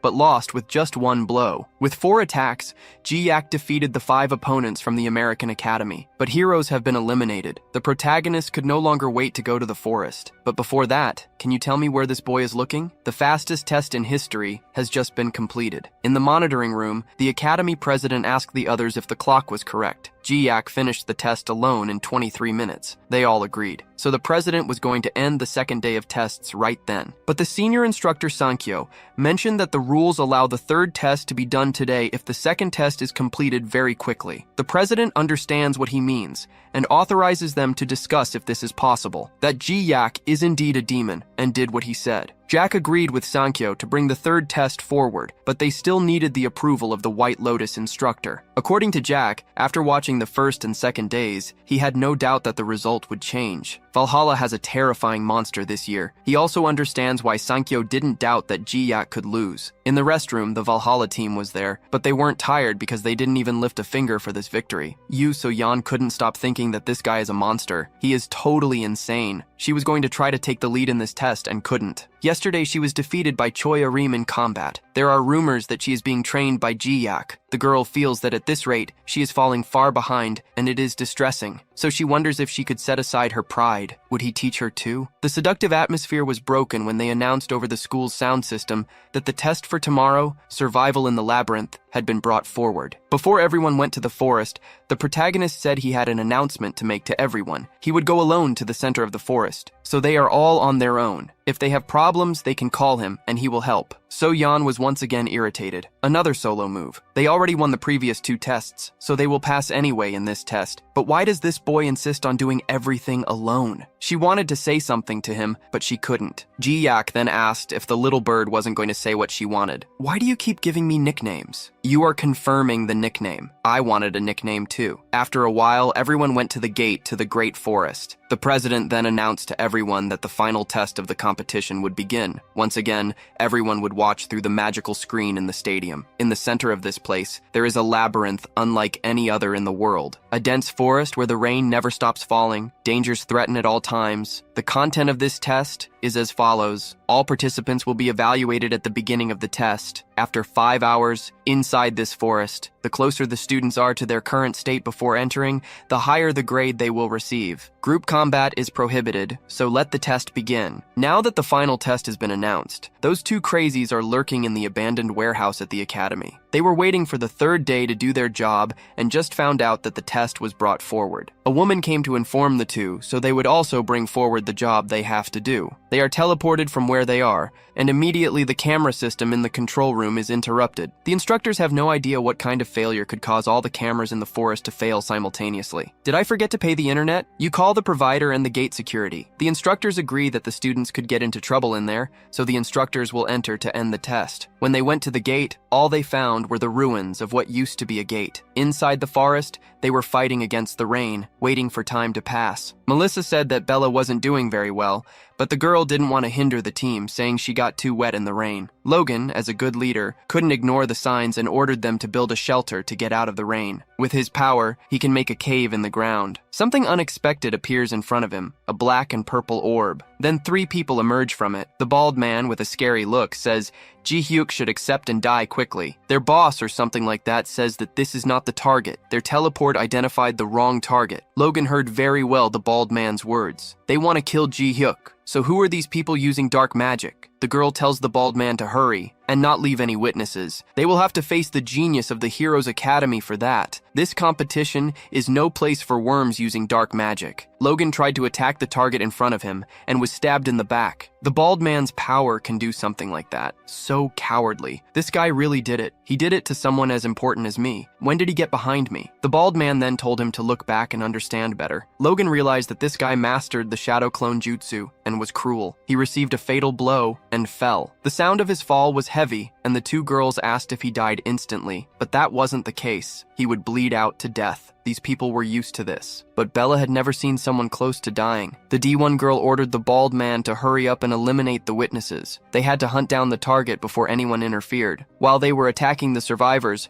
our protagonist was running through the forest. The system ordered him to go to the center of the great forest, but he didn't believe there was anything in this place besides trees. Along the way, he noticed the presence of the American students. The blonde girl was standing and seemed to be the last survivor of the group. The bald man had eliminated them all and noticed that another witness had appeared. However, the man saw that his prey had come to them on its own. A lucky day. Melissa also noticed Juyak and heard that these people were after him, but they were caught by mistake. The pair of executioners celebrated the fact that the prey came to them. Even knowing he was a target, Juyak was calm and had a cold look. Seeing these innocent people on the ground was something he couldn't ignore. He asked the blonde girl to take care of the fallen friends and stop the bleeding. Perhaps they could be saved. Juyak noticed they were hit in a non-fatal way, just to bleed slowly. These criminals are savage. Before they started fighting, he asked some questions. What was their goal with all this? The bald man said the brat was spoiled, thinking he could ask questions. The entrance was destroyed. All observation drones were destroyed. No teacher would arrive in time to save them. The bald man estimated it would take at least an hour to get through the destroyed gate. This was to scare the boy, but Juyak thought the forest was huge and the rain incessant. What if he didn't find his goal after solving this problem? What would the bald man think of a boy saying he would solve this and then do something else? The bald man attacked in two directions to eliminate the target. It would be impossible for anyone to dodge both attacks, but the impossible happened. He hit the ground. Where was that boy? Juyak called out, this way, and then said they were in big trouble now. The blow was so strong that the bald man flew meters until he hit a tree. The two criminals didn't have time to process the information.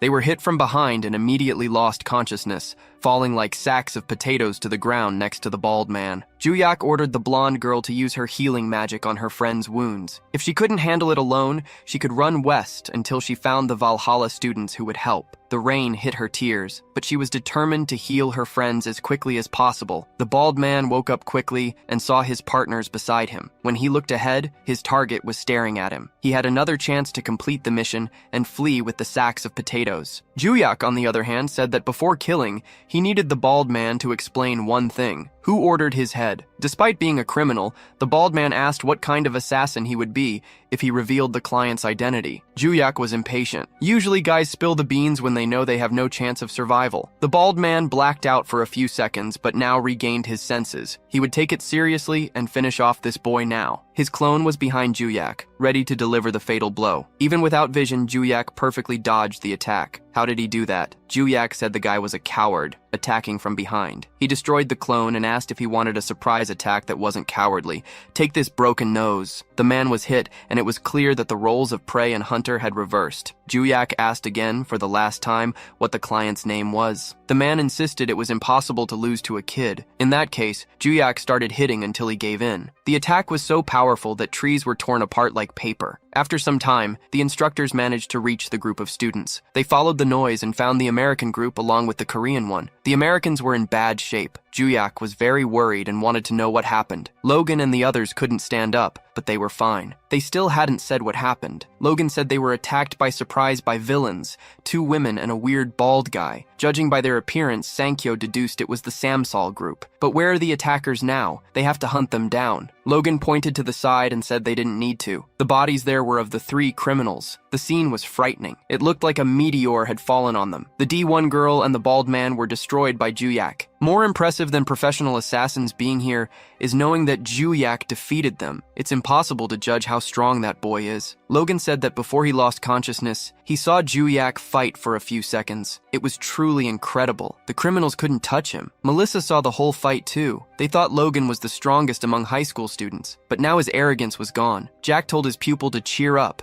Juyak is an anomaly among everything he has ever seen, but Logan is still incredible. More importantly, they said there were 3 people. Where is the other woman? When they asked, they heard the sound of something falling to the ground. The protagonist brought the 3rd woman, trying to find out who was behind those criminals. Instructor Sankyo didn't need to ask if he was injured. They could hear the details when they returned to the academy. The teachers would help the injured students and take them to the hospital. Officially, the student competition was over. Later that night in the academy dormitory, our protagonist had just come out of the bath. It was truly a tough day. Why was that? Barcha suggested that maybe it was because he used a lot of magic today and even defeated 3 villains. Despite everything that happened, he was satisfied. Looking at the system window, he saw that he had met the conditions and achieved the goal of recovering the pearl from the house of Matagayalona. Now, he wondered how something so big fit in his pocket. He was satisfied because he fought against time, and it wasn't easy to achieve that, so the satisfaction of succeeding is even greater. The woman woke up after being knocked out, and when she opened her eyes, the protagonist ordered her to get up. He wanted to know what her ability was. He heard before that they were after a target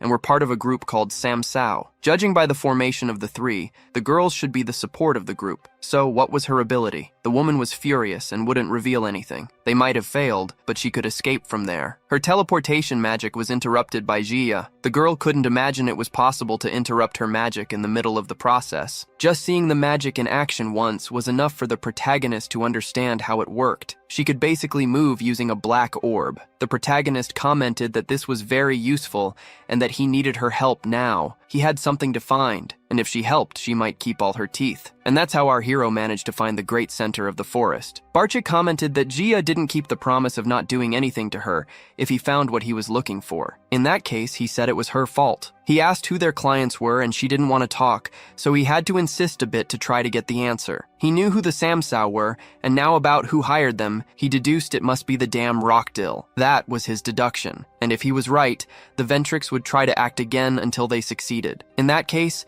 the only choice he had was to eliminate the entire family to get rid of their threat. Anyway, the next step after getting the pearl was to face the lost memories through dreams. But now, did he need to sleep to do that? Barchi thought so. He also believed he would recover his own memories if Jiak recovered his. So, Jiak turned off the lights and prepared to sleep. It's hard to sleep when you try to sleep on purpose, but after some time, he managed. The protagonist relived that night he died. After the epic battle that saved Earth's fate, the tower was destroyed and the debris killed him. It's unknown what he remembers because this is what is told in the stories, but something happened that no one knows. Moments before his death, time stopped, and someone froze that moment. Someone mysterious, appearing only as a shadow, came and said to Jiak, "I will take good care of your name and the names you protected in this world." And that was all that happened. The creature disappeared and time resumed. Thus ended the great legendary hero. After this crazy dream, he woke up wondering if that was a dream or reality. Were those really his lost memories? Is that how it happened? The protagonist wanted to know if Barcha remembered anything too. Judging by his reaction, it seemed so. Barcha said that before he was a tiger. Thinking about it, Jiak asked if it was really like that. Was he an animal in his past life? According to Barsh, he wasn't that cute. Jiak asked if Barsha saw that guy too, and then questioned what his name was before. Barsha didn't remember. He only had memories of being a tiger. Now, Jiak didn't know if he was crazy from being hit in the head so much,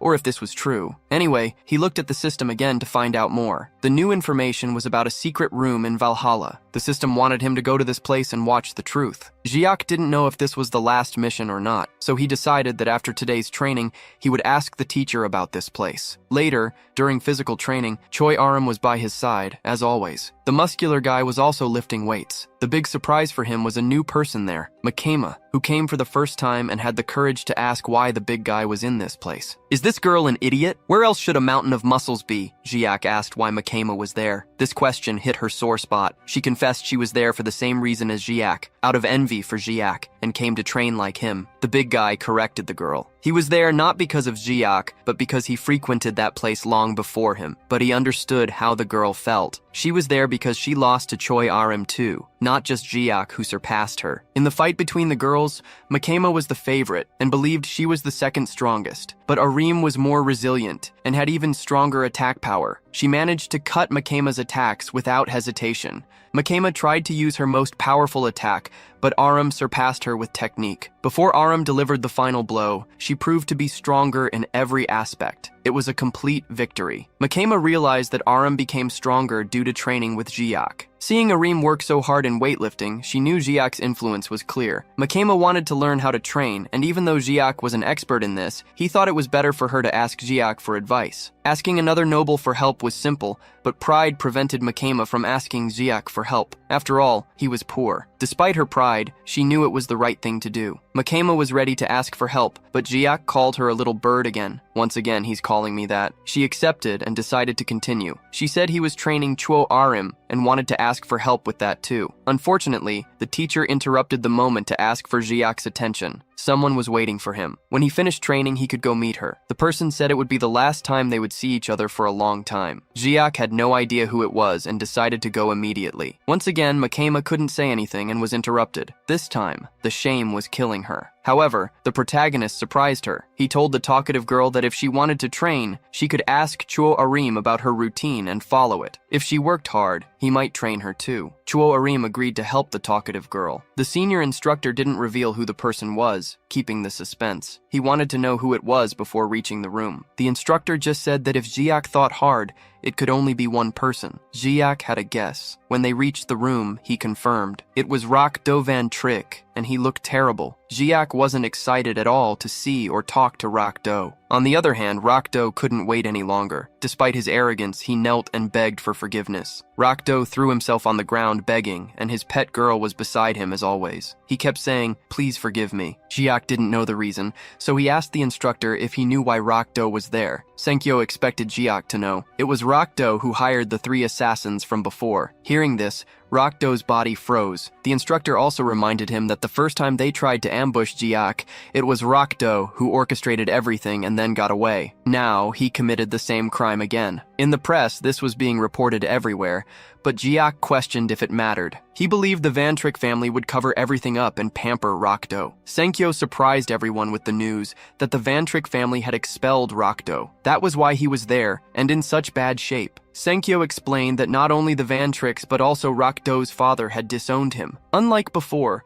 the Van Tricks didn't do anything to cover up the news. Rakdo's reputation was worse than a cockroach that came out of the sewer. Jiak then asked the criminal directly. Now that he was without protection and all that was left was jail, how could he save Rakdo? The boy saw a glimmer of hope and shouted that there was a chance. The most important thing was Jiak's testimony. The protagonist heard this and showed no reaction. Rakdo begged him to say something, to say that he was innocent and nothing had happened.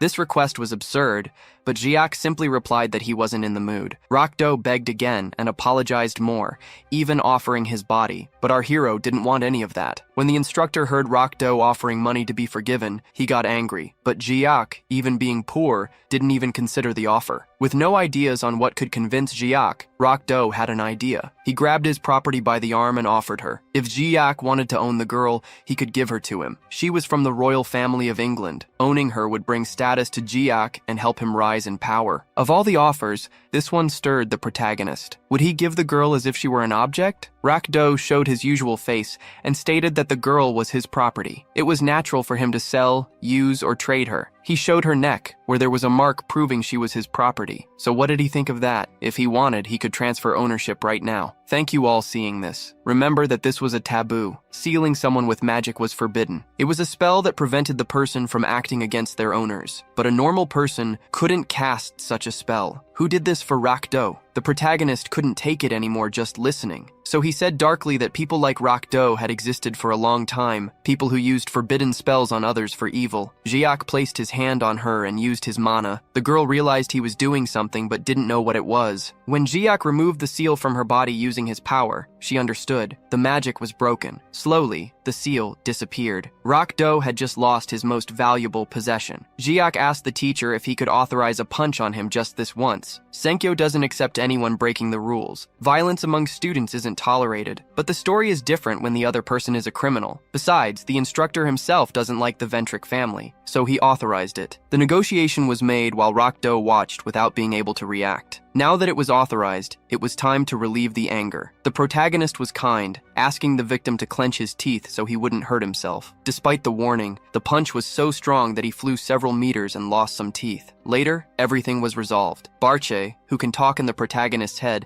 commented that he thought this time Jiak would kill Rock Do. If it were 300 years ago, he would have indeed crushed that guy. The truth is that Jiak got so angry because in the past, one of his disciples did the same kind of spell, and besides, he had been in that situation before. Barsha didn't know that the legendary hero had been a slave in the past, but this conversation was interrupted by the girl Yuria. She ran to him to thank him for freeing her. The girl couldn't talk to him at the time, but she had eternal gratitude. From the information she discovered, there's no one who can understand her better in the world. Jiak said she didn't need to bother with that, and that she shouldn't look for him to try to repay anything. She should just go back to living her own life as she wished. These words reached the girl's soul. After so much suffering, she thought she would never have so much happiness again. The next day, the protagonist met with Professor Lilia to obtain some information. She responded that the Great Palace of Ahala is located in China, and more specifically, it is a labyrinth owned by the White Lotus Association in China. He even questions if it is the same White Lotus that participated in the competition. When she confirms it is, he becomes thoughtful about it. Invading a labyrinth that doesn't belong to him is a crime, and it would be much more troublesome to do so. And after all, why do labyrinths have to have owners nowadays? He also remembers that in the past, animals would mysteriously invade dungeons. Perhaps he could do the same, or even destroy everything in his path. Although it might be quicker to do something like that, he prefers not to cause trouble and turmoil for people. He wants to extract some information from the professor. Is there any way to access this dungeon? She explains that the dungeon is open to students of the White Lotus Academy. As soon as she finished her sentence, she covered her mouth as if she did not want to have said what she just did. Then she charges her student, saying he cannot just stay there, gathering information without giving anything in return. So for that, she asks to give more information. She wants 3 things in exchange. After that, she shares more details. Our protagonist then does not hesitate and stands up, telling the professor to enjoy her coffee alone. Of course, she begs, says she will tell him everything he wants to know. Then he just sits back down. I can bet her intention is still to make him her assistant, but I doubt she'll succeed. They sit down. Then he says, keep talking, since she wants to earn his respect. She gets startled and says that what she's about to say should be a secret, so she will speak more softly. The issue is that the Great Palace of Ahala will be one of the stadiums for the World Championship in the 2nd semester. With this, very cautiously, Ju Hyuk asks if this is really true. Do other professors also know about this? She explains that no, only she knows, and in this case, he questions how she has this information. Perhaps she is boasting about information she should not have, so Lilia says she has an informant. In this case, he asks, so is it a world championship involving competition among all the schools in the world? She answers yes, but unlike the academy, where the competition is among the 3 most important schools in the world, the world championship is like the Olympics. Although this may seem very impressive to us, the protagonist is just another annoyance. He also isn't sure if he can participate in it, and it will take quite a while, so he questions if there is any other way to get there faster. Realizing that Ju Hyuk is so determined to reach this place, this leaves Lilia slightly surprised. She replies that she has no information or contacts with the White Lotus itself. The professor is not sure about the method, but said she will try to gain access for Ju Hyuk. In exchange, he has to do one thing for her. Lilia asks him to accompany her to the International Society of Monster Research.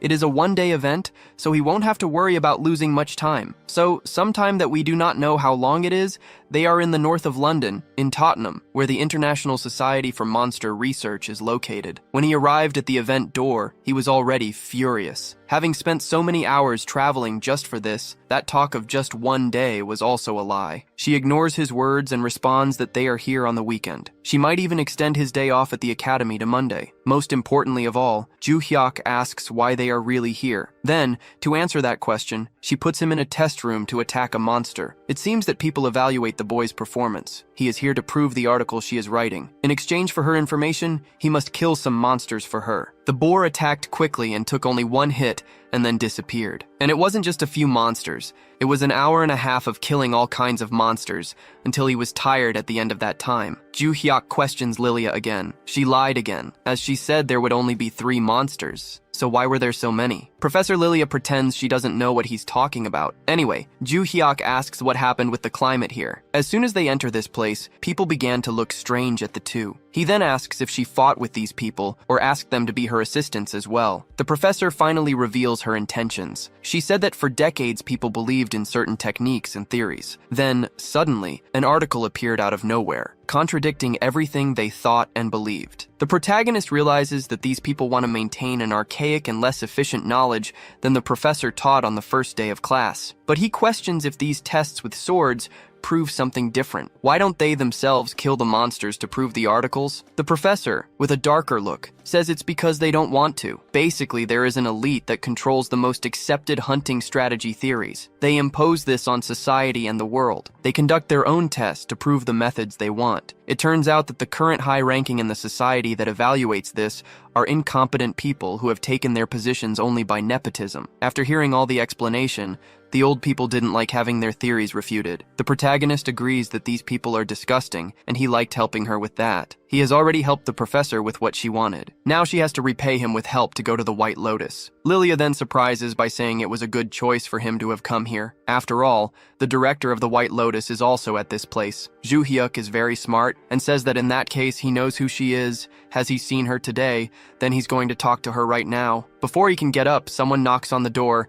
and asks if student Ju Hyuk is here and if they can speak with him for a moment. The protagonist recognizes the voice. It is familiar, and he says yes and can come in now. The room is immediately illuminated with such beauty. The person before them is the director of the White Lotus Academy, and definitely one of the most beautiful women in this story. Not only that, she politely says it's a pleasure to meet him. Her name is Zillion. Our protagonist reciprocates the courtesy and says his name as well, and asks what can he help her with. The woman says that in fact, she's here to ask for a favor if he could handle a person for her. Professor Lilia says that since the conversation seems to be getting serious, then she'll leave him alone. Then she exits the room. Ju Hyuk asks her what he needs to do. She explains how her Geo family was the first to be founded after the era of chaos. Thanks to that, they managed to build the White Lotus Academy and educate strong warriors. However, there was a genius in the family who at 13 could defeat adults. This person stepped on his brothers and members of the Ziolan clan family. Even the family head was run over by this person. In the end, this person concluded that there was nothing more to be learned in the world outside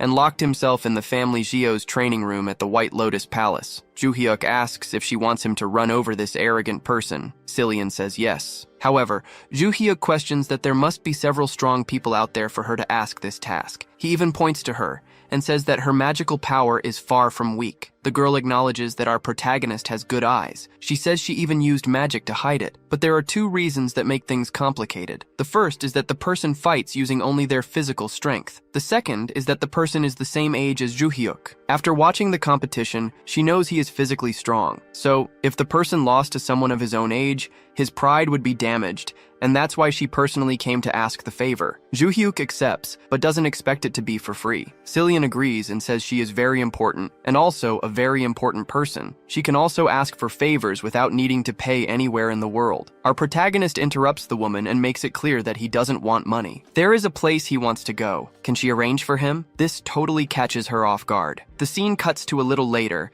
and they are now in China in front of the White Lotus Group building. Ju Hyuk tells her he did not expect to do this on the day he agreed to it. Cillian says he said he was free until Monday, so the sooner the better. He agrees, then she asks if the place he needs to enter is the Great Palace. Ju Hyuk says yes, then she says it will not be a difficult request, but they should enter first. As they enter, some of the students seem surprised to see her walk in. Then they enter a room. He tells her he is curious about something. Cillian asks what it is, and he says it doesn't seem like she paid attention to the competition, but she wants him to deal with this person so much. Cillian recognizes and agrees. She explains that for her, it is more important to destroy the arrogance of this person and then organize the White Lotus to reach the top again. Ju Hyuk says he understands, but he doesn't know if he agrees that such a person can be so important. She then tells him that everything is here and that, when he steps on this magic seal, he will be transported to the training room. He says that's fine, then steps on it and asks Cillian what the person's name is. The woman says the person's name is Yan Lang. Upon arriving there, we see the person so special. It's an arrogant girl. She says if he was sent by the family to make her leave, it won't work, so he should go away. Ju Hyuk asks if she is always so rude to people she just met. He punches her with much form, but she easily catches his fist. This surprises him. Then she hits him back with a palm imbued with aura. She calls him an idiot, asking if he will continue to underestimate his opponent,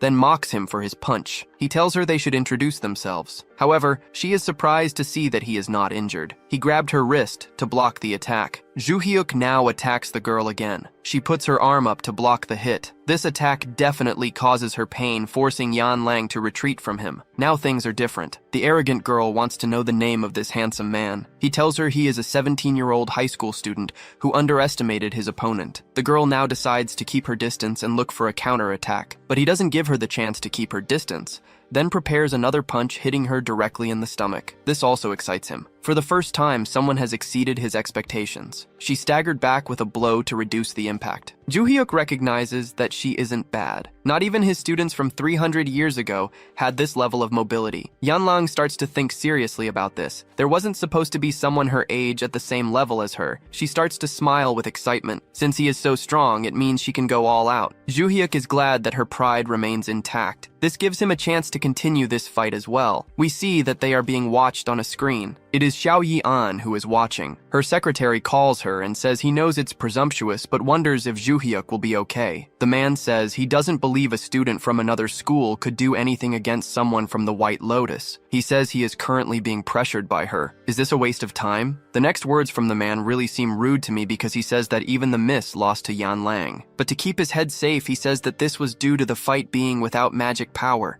only with physical strength, and only in this way the master could lose. Despite not liking this fact, she acknowledges that she lost to the girl, but even if she used magic, she doesn't believe she would win. The man didn't expect these words and doesn't accept it. However, the woman explains that at the time the difference in magic power between her and Yan Lang was minimal, and this was several years ago. Xiao Yan believes the girl must have become even stronger physically and mentally than before, so she already has more chances of winning, not even with magic. Not enough this reality shock. The man also questions that Joo Hyuk will die if she continues to face Yan Lang. Despite the man's concern, the woman remains unconcerned. She says that boy is not normal. Something in him is strange and his feats in Valhalla prove it. We return to the battlefield. The manaless ninja girl attacks our protagonist. She likes very different nails. Her cutting blow is fast, but Joo Hyuk dodges. However, Yan Lang quickly follows with a knee attack. She feels she hit and thinks she got him now, but soon the pain grows and she screams while clutching her knee. Yan Lang questions if he has a steel head and he doesn't deny anything. The girl is sure she hit. He decided to test if his forehead or her knee was harder. Is this guy crazy? The girl starts to get annoyed with her opponent. Even her strongest attacks are not having an effect. She internally says that this hurts her pride, but the physical strength of this guy is greater than hers. Then she questions why he is fighting without using magic. The protagonist simply says that's because Yan Lang prefers it that way. Upon hearing this, she gets furious. She tells him to use everything he has because she will do the same. Now it will be a dispute with the maximum power from both sides. Joo Hyuk realizes that the girl started to accumulate magic, so she also knows how to fight this way. He questions if she is angry, and his slight smile makes the girl even more furious. In this case, a legendary hero says he will destroy her pride now. Yan Lang, feeling his mana, loses her posture and starts to question if he is really from high school. She is sure that this boy is the craziest guy she has ever met, so in this case she won't need to hold back anymore. Yan Lang advances at high speed. Her fist is radiating magical energy and was going directly to his forehead. Joo Hyuk didn't move until she started to feel his skin. The girl convinced she hit him now, but he dodged Matrix mode and left the girl surprised. Joo Hyuk says he had a lot of fun until now, but it's time to fulfill his part of the deal, and hits the girl hard enough to lift her off the ground. The rest of the breath left in her lungs was to say, "You monster." Then another girl was defeated with these fists of equality. The protagonist was satisfied with the sensation in his fist, but in the room where they are watching the fight, the two people are stunned. They just saw the impossible. Joo Hyuk, after defeating the girl, brought her gently and entered to see Li Yan. He brought the girl after defeating her as agreed. Xiao Yan didn't know what to say, even after a few minutes after watching the fight. Then she asks if Joo Hyuk is injured, maybe a broken skull or fractured fist, but he didn't even get a scratch. The woman insists and wants to know how difficult the fight was. He says that this fight was well balanced. One time he hit, another time Yan Lan got hit. Then in the end he admits he was a bit disappointed. The way he let her fall shows how disappointed he is. The girl wakes up with the fall and wonders where she is. Was she hit by a meteor? Yanlan is startled to realize that after years the girl was taken out of the training room where she had been in seclusion for years. I am surprised that the girl is angry when she sees Xiaoyan. The older woman, on the other hand, says it's been a long time and that they haven't seen each other. But something more important than that. She says she has to honor her agreements, so it's time for payment. She repeats again what the protagonist wants as a reward: access to the Great Palace. He confirms once more, then she says she can let him enter now. Ju Heyak doesn't hesitate in anything he does. The protagonist agrees, and they immediately proceed. Yanlan has just been run over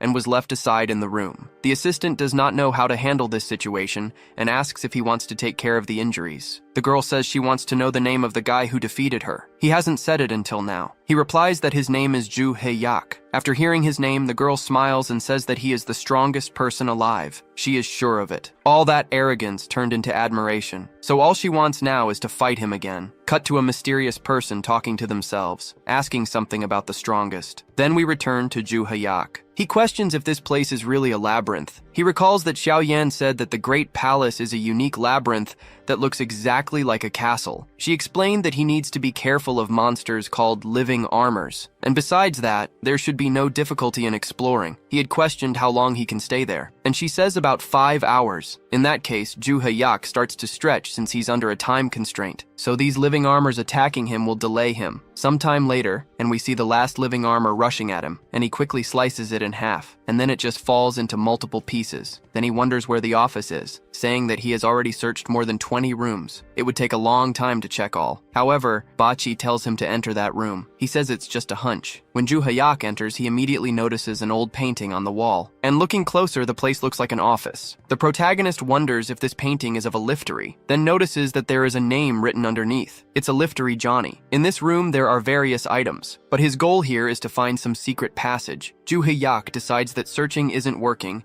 and won't use more refined methods. He begins to punch everything in front of him and break the furniture. After destroying some things, he finds a trapdoor on the floor. Without thinking much about it, he decides to open it and enter. When he goes down the stairs, the system announces that the conditions have been met. Alifori Johnny's secret room has been found, and something surprises the protagonist as he finds a woman sitting at an old table. This chair suggests that she has been waiting for a visit. Ju Heyak questions who she is and what place this is. The mysterious person greets him and says he should sit down first. She introduces herself as a guide. Ju Heyak is surprised. He has never seen anyone with that name. The girl says that's just her function, not her name. She also mentions that her name was taken. This reminds our protagonist of his dream, that mysterious being that said something about taking his name. Because of this, Ju Heyak questions if she also had her name stolen by someone, and when the girl confirms, he asks for an explanation. After all, this makes no sense. The girl then says names hold power. All creatures build their lives around their name. All actions and achievements influence their name in the world. The name represents the power and influence of people, and then that thing steals those names and absorbs the power they have. If that makes any sense, Ju Heyak questions what happens to those who have their names stolen. Her answer surprises him. She says he already knows people like that. Those who have their names stolen become a constellation. The protagonist questions if all who have their names stolen really become a constellation. The girl confirms that yes, and adds that everyone except for one reincarnation, which is his case. Ju Heyak is cautious about this person. After all, how she knows about this. Realizing his distrust, the girl questions if he still doubts her. She explains that the reincarnated receive a system window. This leaves Ju Heyak with other doubts. So does this girl also have a system window? The protagonist decides to ask directly what she knows about who promised to take the name from the Tower of Doom. She tells him the name is the Lord of the Labyrinth, he who sent the Tower of Destruction to Earth before to make a name gained power. This explanation does not make sense to Ju Heyak, and much less to us. However, when Ju Heyak questions that a Lord of the Labyrinth would only have the power to send a tower to a labyrinth that he controls, before she answers, his eyes are filled with astonishment. The mysterious girl says he must have realized the world they live in and is called planet Earth is a labyrinth. Of course, Ju Heyak doesn't accept this, and the girl responds that it's his choice to believe or not, but he can't ignore the facts. Accepting this assumption, Ju Heyak questions the purpose of this person sending a tower of destruction was to make a name for himself. The girl confirms at that time the towers brought great chaos to the earth. Only the most powerful warriors managed to survive and made fame and power to become constellations. Ju Hayak died after defeating the Barche and making the tower be destroyed, but he is sure that his disciples became constellations, as they all also made their name. Ju Hayak was here in search of answers, but now everything has become annoying. In the end, it's all a game for an omnipotent labyrinth lord. The girl then says it's not quite like that. The fact of him reincarnating is a variable for the lord of the labyrinth, contrary to what Ju Hayak believed. Who reincarnated him and gave them the system window is not the lord of the labyrinth. Another omnipotent being makes Ju Hayak more annoyed. So who is this person? She says she also doesn't know, but she believes that this person must have a purpose related to Ju Hayak. She decides not to waste more time, and with a spell she makes a shimmering ring appear and immediately hands it to the protagonist. Despite wanting to talk more after finally finding someone, she says she doesn't have much time. What he needs to know is that this will be the chance for the counterattack. Ju Hayak asks the same question you must be thinking of making too. Why doesn't she have time if they are here and now? The girl responds that the Lord of the Labyrinth is hunting her. It is dangerous to stay longer, or he will find them. She then says that in the future they will meet again, snaps her fingers, and in the blink of an eye, Ju Hayak appears back at the entrance of the labyrinth of the Great Palace. After so much annoying information, the mood of our reincarnated hero is not good. That damn tower was sent by someone who steals the names of heroes, so the culprit who prevented him from living a good life is alive to this day somewhere. This damn Lord of the Labyrinth has to pay. He examines the ring and is sure that it is not revealing his location. After thinking about everything he regained from his past life, those storage stones contain a lot of magical energy from that time. He has not yet absorbed them all, so this will be his next goal. Despite people in this era being much weaker than 300 years ago, he needs to become even more powerful than he was before. Meanwhile, we are shown an island in the North Pacific. That same man watches the news about the famous group of assassins being arrested after being run over by a Valhalla student. Furious with the failure of the people he hired, he breaks the iPad screen just by squeezing it and then throws it on the ground in frustration. This person is the leader of the believers of the Dragon King Hannibal. He has been keeping an eye on Kim Ju Hayak after hearing the words of the constellation. It was great when the Ventric family asked to eliminate him, but even these people failed. The man made all this scene in front of another person. This is George, some important person of the underworld. He says he understands the anger of his friend, as he also lost one of his important men to this guy. George was responsible for Desira the First, who tried to destroy Ju Hayak and ended up dead. George says that Desira was amateur and revealed information to the target. For fear of him revealing more things, George himself made sure that Desira did not speak anymore. His suggestion is that his friend should do the same. Those three are going to prison and are a risk to him, so if he wants, George can silence them too. This solves the risks of information being leaked. But Ju Hayak, what can they do to eliminate him? George says that about this boy. His friends should just forget about him for now. The reason is that Ilgio is watching him now, so it's better not to interfere. This information leaves the man stunned. Even the bad guys fear the guys worse than them. George agrees that people like the two of them are bad, but there are those who are really crazy even for them. In the end, the two agree that if they touch a target of that person, it will be bad. So for now, all they can do is watch Ju Hayak. Then we are shown that these people are already moving to meet their death earlier. I mean to meet their target Ju Hayak. The protagonist was surrounded by them, so he asks who they are and what they want. He is already in Valhalla. And then Ju Hayak questions whether it's a good idea for them to get involved with a student inside the academy. Despite the situation, it's the criminals who start feeling cornered. Then another scene is shown. Adelia Ventric's men report that they are all ready. The woman comments that it took quite a while for them to finish the preparations. Despite this, she was calm. The man explains the preparations that needed to be made. All she wants to know is if they are ready for him. Despite some hesitation, the man affirms that they are, also explaining about a certain transformation of the sanctuary. Finally, Adelia orders the butler to be in the contact group, and then he must lead the elimination group. The man accepts the orders, but for a moment he questions why his mistress is so cautious against a mere student. Despite her calm demeanor, she makes it clear that she does not tolerate insubordination, but her anger is only so that they understand this. Once they grasp her intention, the woman calms down. The most mysterious of all is that Adelia is following the wills of her constellation, so their intention is to invoke the Ventric family's constellation. Things still seem confusing, folks, so wait to better understand her intention. The soldiers, after surrounding Ju Hayak, begin the stage of creating a distortion in space to prevent him from escaping or anyone interfering. Our protagonist realizes that a subspace has been created around this area, but he is not frightened. He praises the men's strategy as drawing the attention of the academy would be terrible for them. Moreover, he was curious about about who is responsible for this idea. Ju Hayak even comments that he has a hunch his bet is on the Ventric family. Despite being experienced, the man reacts with surprise and questions how Ju Hayak knows this. Our protagonist simply deduced the two enemies he made so far.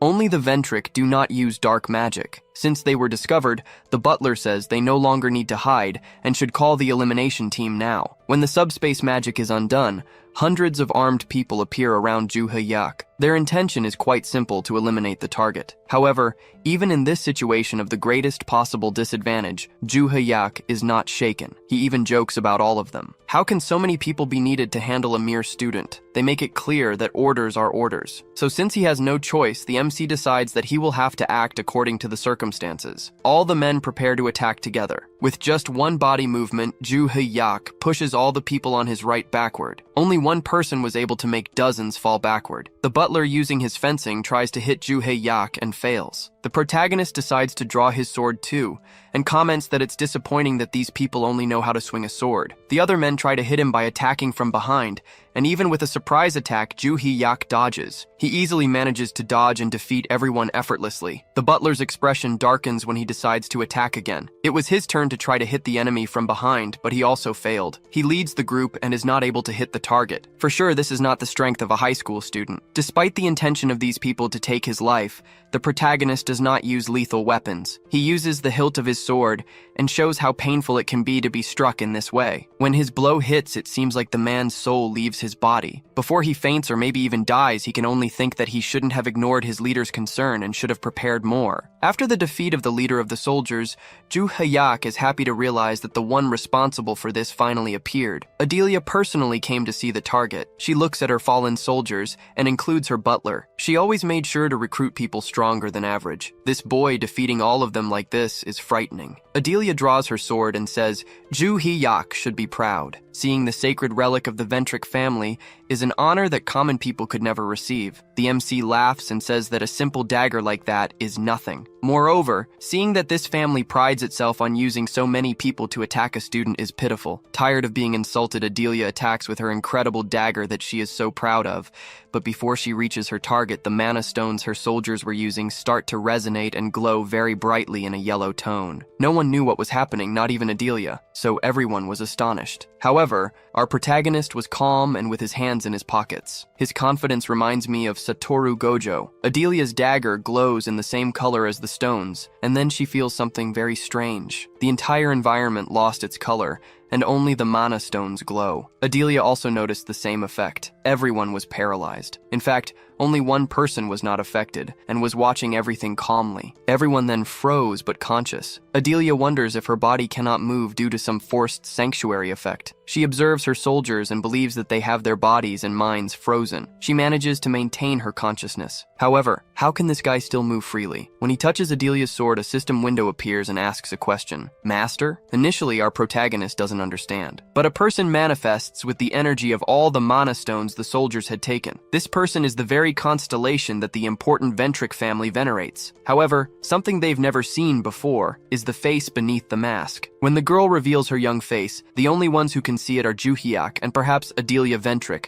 who still retains some consciousness. Initially, they don't say anything to each other, and the nervous girl waits for his response. Then, we are shown the girl's dark past. When she was a child, Ju Hayak found her in a similar situation. Back then, Hyun Kim wasn't the legendary hero, just an adventurer who encountered a slave trader, and the girl was one of the slaves. He recognized that her eyes reflected hatred for the world, and he understood. The little girl said he didn't understand anything and knew nothing about her. However, Ju Hayak admitted that he didn't know about her, but he revealed that he too had once been a slave. Ju Hayak shared that when he was young, he was kidnapped, and for a long time he carried the shackles of prohibition like her. This revelation left her silent, and then he asked if she didn't want to be free. His gaze was serious as he asked, but the girl angrily shouted that he must understand it's impossible for her to be free, so he should just leave. That wasn't a direct answer, so our hero told her a story about the two ways to remove the shackles. One is when the owner willingly releases you, and the other is when the owner dies, usually breaking the seal of prohibition. However, her owner had already died, so there seemed to be no way out. But there is one method that people don't consider, which is to use your mana to nullify the prohibition magic. He worked hard on this to gain his own freedom. Ju Hyuk broke the shackles of prohibition and freed the girl, something she never imagined was possible. Her hero then told her to be as free as she wanted and to return to her family. However, the girl had lost not only her freedom, but also had no family or friends left to return to. In that case, Ju Hyuk said he would soon embark on a journey to crush all the slave traders he encountered, asking the young lady if she'd like to join him. And that's how they met, and she became his disciple. After more than 300 years, they remember everything, but neither of them can recall her name. Finding his beloved student is gratifying and helped him understand what it means to have your name stolen. Since Ju Hyuk can't remember her name, he'll call her what he used to in the old days. Idiot, it's been a while. This scene was witnessed by Adelia, who could only imagine the shock of seeing the constellation she venerates appear and be called an idiot by the person they wanted to kill. The girl then approaches Adelia, calls Ju Hyuk master, and asks what she should do with these people. The girl with the crow mask takes back her relic, releases her spell, and returns everyone to normal. But now, no one is conscious, not even Adelia. If Ju Hyuk wishes, she can kill them all right now as punishment. Our hero says no because he has a better idea. I wanted to see more of the woman's reaction when she realizes that the constellation she follows calls the man she wanted to kill. We don't know how long they stayed there, but the next day, the professor in charge at the academy saw that the Ventric family made a donation of 5 billion won to Valhalla to sponsor the student Kim Ju Hyuk. It's worth noting that this sea of zeros converts to $3.7 million, which is still a fortune. So much money that the professor starts to go a bit mad. Instructor Sankyo went to see his colleague's reaction upon discovering this as well. He recalls that the first time Rakdo was accused of ordering Desira to eliminate the protagonist, the Ventric family donated a lot of money to hush up the matter, and Ju Hyuk refused. That's why he believes the protagonist will refuse again. To confirm their theory, the student Ju Hyuk is called to a meeting, and to the professor's surprise, the protagonist says he accepts the money. With the professor's surprise, he asks what reason to refuse $3 million as a gift. The professor then says that now Ju Hyuk is a VIP student and will have to move to the premium dormitory. The protagonist admits that he has no complaints about his normal dorm, so they can discuss this later. Finally, the professor wonders what the difference is this time compared to when they tried to donate to quash the rumors about Rakdo before. Our legendary hero, while walking through the school, recalls his conversation with his idiot crow-masked disciple. The girl suggested eliminating everyone who tried to harm Ju Hyuk. However, he wanted to take better advantage of the situation. Ju Hyuk awakened Adelia and explained to the woman that their constellation had authorized Ju Hyuk to do whatever he wanted with the Ventric family. What does she think about that? Before Adelia could say anything, the constellation stated that she originally created the Ventric family to serve the master. So Adelia asks if the phrase passed down through generations, all for one, was about this. The furious constellation says yes. This idiot finally realized the woman has just discovered that this person is the master of her master. Now that it's clear, our protagonist approaches and asks Adelia what he should do with them now. Even though Ju Hyuk doesn't like this family because of their arrogance, he acknowledges that their power and prestige are real in society. Because of this, he has some tasks for Adelia to carry out. It's true that since Adelia became the leader of the Ventric family, they were in decline but rose to the top. Therefore, Ju Hyuk orders her to continue guiding the Ventric family and start supporting his objectives from now on. She must do this without questioning his reasons. To remind her of what's at stake,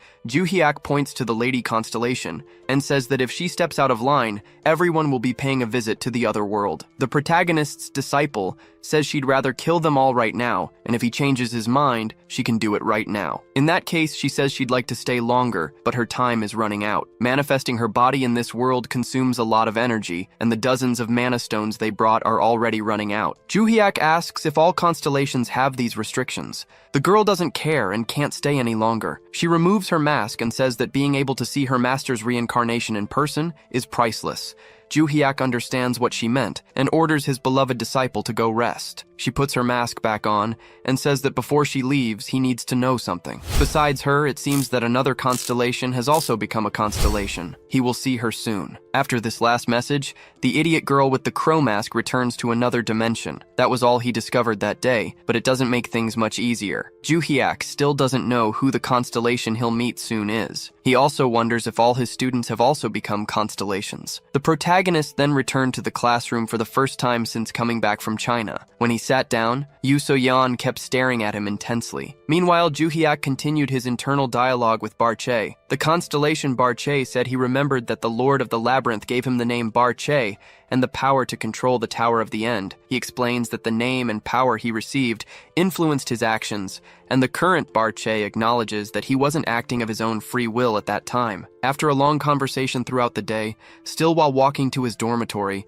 Joo-hyuk's mind wouldn't stop thinking and trying to understand the mysteries of the Lord of the Labyrinth. It's very frustrating to be a pawn in the hands of a mysterious creature. Knowing that they can oppose the Lord of the Labyrinth when he talked to the guide made him less irritated. The next day, Joo-hyuk met the guide again. He didn't expect their reunion to happen so quickly because of the urgency the woman had to leave earlier. Moreover, he was sure he was in the academy's cafeteria. "How does this woman do that?" The woman asked what the shiny thing he was holding was. Joo-hyuk was furious and wanted to throw it at her head. Because of her, his food disappeared. She apologized for interrupting the man during the most important time of the day. More importantly, she wanted to know if the ring was still safe with him. Joo-hyuk showed that it was, and the woman said that was good, because they were going to start using it right away. Even though she said that to the protagonist, it didn't seem like it would be of any use in combat. The woman said he should just use it and try to cross some labyrinth. Joo-hyuk then said that natural labyrinths no longer appear in this era and that the existing ones have owners. The woman clarified that these weren't the labyrinths. The Lord of the Labyrinth would create new ones here on Earth, and these new ones were their target. It would be something like the calamity that happened before. Hearing that brought back bad memories for Joo-hyuk. In the past, he became the legendary hero while fighting against the calamity. At that time, several of them broke and caused the greatest chaos in Earth's history. The protagonist then asked when and where these dungeon breaks would occur. The woman said they would start in about 3 months, and it seems there is a specific location, a country called Korea. She informed him as if she didn't know where this place was. But the protagonist said that was great because he lived there. She agreed that it was indeed convenient, but he should remember that this world, above all, is the Labyrinth Lord's domain. So why is he creating new labyrinths here? The protagonist said that the reason is that the Labyrinth Lord must be preparing other names to choose from. She said exactly, just like back then, he will create towers for new heroes to emerge so he can steal their names. People interpret this. The woman said that the labyrinth is created with a name, and the power of the name is concentrated in the labyrinth's boss. The protagonist's mission is to absorb the name given by the Labyrinth Lord in all the dungeons that appear. This will be the starting point for their counterattack. However, Joo-hyuk questioned something. Stealing 1 or 2 names wouldn't make a difference against the Labyrinth Lord. The woman admitted that was true. Their plan was that when the Labyrinth Lord realized his strategy wasn't working, because the labyrinths were disappearing before they could be used to create a more famous name. She affirmed that the Labyrinth Lord would send countless names into the world at once, and that would be their opportunity. Joo-hyuk must absorb several names and increase his strength. If the plan is to absorb names and turn that into power, Joo-hyuk had another question. What's the difference between them and the Labyrinth Lord? The girl said that was unexpected. She hadn't imagined he would care about such a detail. The protagonist then said that if that's the case, she doesn't know him well. The red-haired woman explained that first of all, they haven't harmed anyone to obtain the names. Moreover, if the Labyrinth Lord steals a person's name, they will either become a constellation or reincarnate. It doesn't matter which happens. The person's body will be trapped in non-existence. Now, if the protagonist uses the ring and steals the names, he will only absorb the power and the people will remain alive. Additionally, over time, this contract will weaken and the people will be freed from it. She then said it was up to him to decide, and either way, he would get to know each person and could choose whether to do it or not. Joo-hyuk then said that when the calamity arrives, she will find out his decision. The red-haired girl told him he should also create a team to prevent the calamity. He questioned, so when they destroy the labyrinth, everything will be resolved. She explained that yes, but the monsters that escape from the labyrinth during this process won't disappear when the labyrinth is destroyed. Therefore, he must train people to stop the monsters that escape from the labyrinths. When her effect passed, he was back in the cafeteria line, leaving everyone confused. Where did this guy come from? Later, while heading back to his dorm, he thought that woman was a nuisance. At least she could have teleported him to a better place. And now he's pondering that request to form a team. Not that he's against it, because before he reincarnated, he also had disciples. As he was thinking about this, the girl from China appeared before him, confident. He then asked if she was another crazy person who liked getting beaten up. She said she thought a lot after losing to him and came to a conclusion. He was stronger than her, and that's why she lost. You're a genius for realizing that. But the girl said she thought she was similar to the protagonist, a person who had never experienced defeat. If that's what she thinks, Zhuge Liang told her she was completely wrong. He's someone who works hard to be strong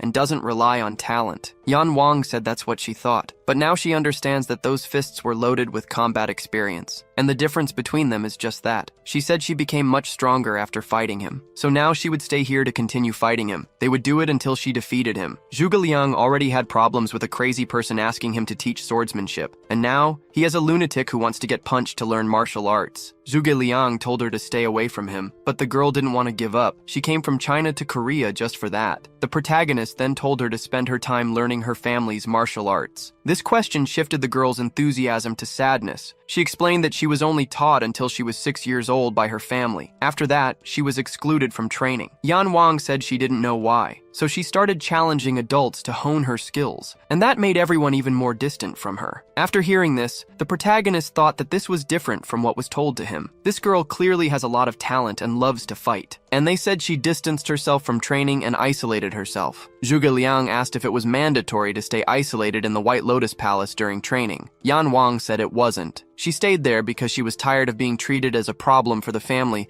and excluded by everyone. The sad lunatic girl's mood turned back to excitement, and she said it was fine because now she had found him. If she kept fighting Zhuge Liang, she could get stronger without needing her family's lessons. Of course, he refused to waste his time doing that, so Yan Wang begged, "Teach me martial arts." The protagonist continued finding it strange. If she was excluded from the family and confined to the White Lotus, why did Xiaoyan try to bring her back? If it's as the girl says, it would have been better for the family to continue keeping her locked up in the palace. The protagonist said that was fine, but then pulled her hands away. They would fight, yes, but they needed to go to the academy because fighting in the middle of the street is crazy. So in the academy gym, the two beautiful girls were training and the muscular guy was lifting weights. They noticed Zhuge Liang's arrival and the girl they had never seen before. Then Choi Aram teleported to the protagonist's side and called his name. Not even a great master could predict her movements. Choi Aran asked who this woman is. Zhuge Liang said that they met at the White Lotus and she came here to fight him. Choi Aram, upon hearing this,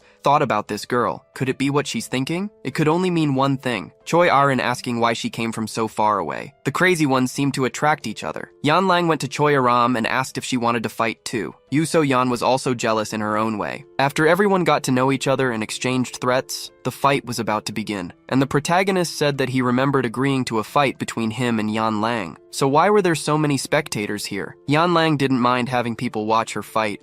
She only cared about showing her opponent her progress. In that case, Zhuge Liang said he was eager to see how much she had improved in such a short time. At that moment, the protagonist remembered the words of that annoying woman. He needed to form a team. He told Yan Lang that if she wanted to be strong, she had to accept his challenge. If he won here, she would have to become his disciple. Although she wanted to fight him, she found this request strange and refused. So, our protagonist said they would talk with their fists from here on. The lunatic who has muscles for brains said she agreed with that. She charged and made an attack using her elbow. The protagonist acknowledged that she was stronger than before. Having her strength recognized made the girl even more excited, and she said that this time he wouldn't block her attack. Her mana aura was so strong that the other girls watching could barely stay close to the arena. The muscular guy said that her mana concentration was higher than Zhuge Liang's during the competition. Yan Lang then attacked using her mana to make her most powerful strike. She told herself that he had proven to be the strongest, so it shouldn't be a problem for her to use all her strength in this attack. To the girl's surprise, Zhuge Liang was in the same combat pose as her. He suggested facing her with the same attack technique. The two, with joy on their faces, collided their fists, and the energy from the attack sparked, creating an incredible gust of wind. Yan Lang, using all her strength, recognized that she was being pushed back by him, but that shouldn't be possible considering she had more mana than him at that moment. He's even stronger than before. The protagonist said that now it was his turn to attack, and he would use this move against her only once. If she blocked it, the victory would be hers. He prepared a kick and aimed directly at the girl's defense. Although she defended against the kick, it wasn't possible to lessen the impact. Yan Lang was defeated with just one blow. With that, the protagonist said he had gained another disciple. After sleeping for a while, she woke up and asked what happened. She then felt pain in her stomach and said she must have lost. The protagonist said he thought she would sleep until tomorrow, so she woke up rather quickly. The girl asked if that was a compliment or an insult. He then told her to stop questioning her master. The girl said she thought of suggesting a fight without using mana, but it seemed the result wouldn't be different. She acknowledged the protagonist's strength and said she was proud to be his disciple. Yan Lang then asked if she was officially his first disciple now,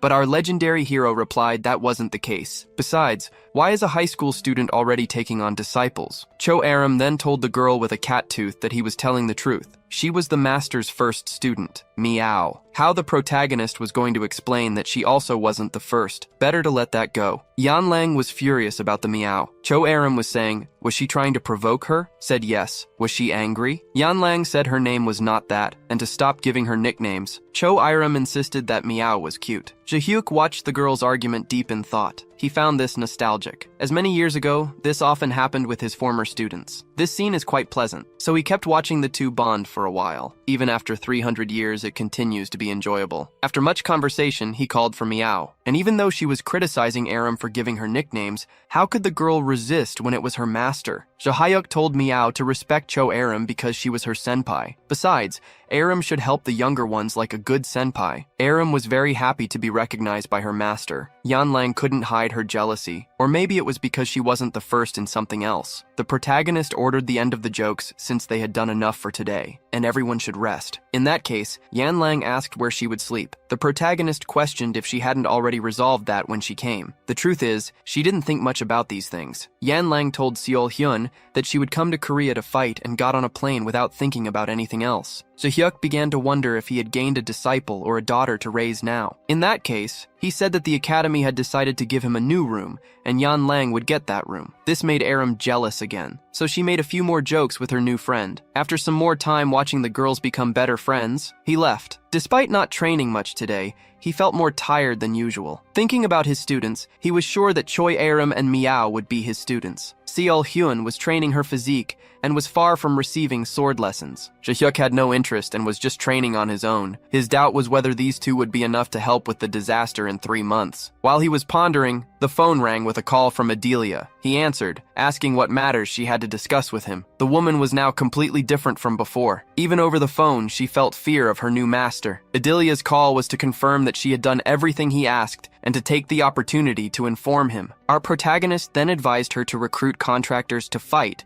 because in 3 months, a disaster would occur. Although this was very important information, Jae-hyuk simply said his sources were secret. He explained what the woman should do, and then Adelia asked a favor. Could Jae-hyuk speak well of her work to Lady Consolation? She was ignoring Adelia and not responding. The truth was that the girl said she needed to rest due to expending too much energy that day. But Adelia didn't need to know that, and Jae-hyuk said he would tell her everything. On another day during training, Yan Wang asked for a break to catch her breath, or else she would die. Despite this, Jae-hyuk praised the girl and said she was progressing much better than expected. To keep up the tradition of people interrupting during training, a woman entered the gym asking for Yan Lang. This woman resembled Xiao Yan from the White Lotus Academy, but it wasn't her. The woman then said that Yan Lang's mother had come to fetch her personally, but instead of being happy, Meow was furious at her mother's presence. The protagonist said this was strange. He could have sworn that Xiao Yan was her mother. Only now did the woman introduce herself as Xiao Yanhua, the current leader of the Xiao family, and because of that, she was now Yan Lang's new mother. Now the protagonist said that Xiao Yanhua was this woman's younger sister, and the leader of the White Lotus. Perhaps the names in the previous translation were wrong. The girl's mother said that her sister would contact her when Yan Lang left the palace, but she didn't do so. The reason she might find out later. But the most important thing was to take her daughter back to the palace. The girl was trembling with her emotions and asked her mother why take her after exiling her. Although she didn't understand her mother's reasons, Yan Lang shouted that she didn't want to know anymore and wouldn't go back. The woman then said that rejecting Yan Lang in the past was an order from the constellation, and the daughter should know that. Despite this explanation, the girl responded that she had never heard that from her mother. It was a rumor that the maids spread. The girls argued with the mother, insisting that the constellation ruled everything, and that the new order was to bring Yan Lang back. and at this time, the constellation was willing to recognize the girl. This didn't make sense to Miao. She only came here because of an order. The mother confirmed this with great coldness. The girl was trembling, trying to control her emotions, and then she responded with a firm, "No!" Although the woman didn't seem to accept a negative answer, the daughter insisted that this place was Valhalla Academy, and outsiders couldn't enter and disrupt the training. Xiao Yun had already expected this, and was aware that she would need to use force. The woman concentrated energy in her mana and struck her daughter. Despite the strength of the attack, the girl defended against it completely. Not even the girl expected this reaction from her arrogant mother. If she was willing to break the rules, Yanlang said she wouldn't hold back and would forcibly expel her mother from the place. Even using her powerful attacks feared by the strongest adults, the woman defended herself with ease. She praised her daughter for getting stronger and threw her into the air, almost knocking the girl down. Mother and daughter engaged in intense combat while arguing about their relationship. This intense fight was watched by Choi Arim and the protagonist. Arim questioned whether it would be appropriate to call the head instructor, but the protagonist said that would cause a big commotion. Even though he didn't like that woman, it was better to let them fight. In that case, Choi Arim said that the kitten must be very frustrated with her family. Even though Arim didn't say it, we know that she also went through that with her family. Yan Lang was fighting with all her strength to defeat her mother, and when she managed to land a powerful blow, the result wasn't good. Her mother froze her leg and said that this was the power of the family's constellation. The power of the Snow King is a blessing that only those recognized by him can use. If she returns now, she can make a contract and be accepted by the constellation. Our kitty doesn't want to return under any circumstances, and her mother is willing to do anything to take her back. Yan Lang shouted that she wouldn't go back even if it killed her, but her mother said the dead don't have opinions and approached to freeze her daughter's entire body. After she's unable to move, she will be taken away. The girl closed her eyes in fear, and then our legendary hero couldn't stay out of it any longer. He stopped the attack with a leg and his hands in his pockets. Yan Lang didn't expect him to get involved in this. However, he was furious, questioning why she would hurt her daughter. The woman hid her surprise and simply said that strangers shouldn't get involved in other people's parenting. This reminded our protagonist of Choi Aram's brother, who said the same thing. These annoying people. The woman couldn't understand how he managed to block her attack, and her mother was so affected. The only explanation is that his magic was stronger than the constellations. Our protagonist told Aram to take Yan Lang away from here. The girl was against him getting involved in her problems like this, but she knew she couldn't defend herself with her leg immobilized like that. Anyway, he said that a master couldn't stand by silently, watching his students get hurt. Seeing the kitten's admiration made Choi Aram uncomfortable. Will this girl steal my senpai? It was the first time the girl's mother heard about him being her daughter's master. It didn't make sense for a teenager to teach other teenagers. The woman questioned his motivations, but he simply said he didn't agree with the woman's methods. If they couldn't convince him with words, the woman decided she would defeat him and then take her daughter. The protagonist thought that despite her appearance, this woman was as aggressive as her daughter. Moreover, their attacks were too strong to block without spending a lot of energy, so the best option was to dodge them. However, doing so caused the surrounding equipment to freeze and be damaged by the cold. He first analyzed the effects of the attacks, and then said that she would have to pay for all of it before going back to China. She agreed to pay if he won the fight, and the protagonist decided that blocking was bad and dodging was useless, so the option was to do this. He kicked her arm with concentrated magic, dispersing the attack. Although it affected the woman, this was just to create an opening for the next strike. The next step was to create an opening in her abdomen with this, and the attack was so strong that something came out of the woman's mouth, and then she fell to the ground. Unlike her daughter, the woman didn't pass out from the attack, but it was enough to make our legendary hero the victor. Despite knowing her master's strength,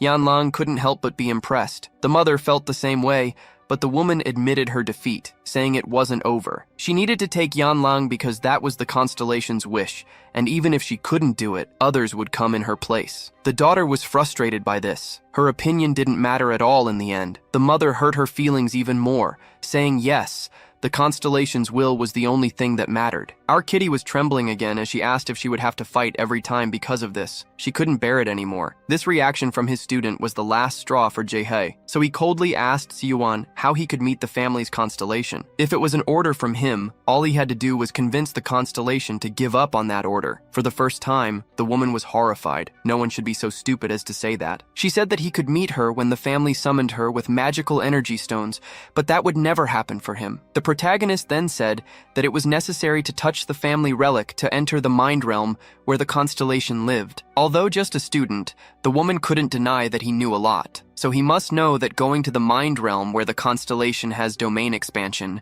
is likely to crush his mind. Did he still want to face the constellation in her domain expansion? The protagonist said yes, so the woman accepted his terms. But for that, he needed to convince the other family members to authorize this decision. She said she would arrange the meeting in a week, but this seemed like an agreement that only benefited Joo-hyuk. If he lost, what would the condition be? The protagonist said he would accept the deal, and if he won, she would leave Yan Lang alone for the rest of her life, and he would take care of her, and that was all. Xiao Yan couldn't help but think he was arrogant, so she accepted his terms. When the woman left the room, Joo-hyuk could no longer hide his fury toward her, so a week later, it was known that the protagonist was facing the Frozen King constellation. They stared at each other, and you wouldn't believe how quickly things happened. Before that day arrived, something needed to be shown first. A few days earlier in the academy dormitory, the protagonist and Yan Lang went to the room where she would live. This room was large and luxurious, which made the girl acknowledge that it was more impressive than the Xiao family's house. So she asked if she could really use this place all by herself. The protagonist said yes. Originally, this room was for him to use so he could give it to her. This made the girl blush even more for a while. Yan Lang then asked why he was doing so much for her. He asked if the training was too painful. Would she give up? This was just to change the subject. So he soon asked about the family's constellation. The kitty told him everything she knew about the Frozen King,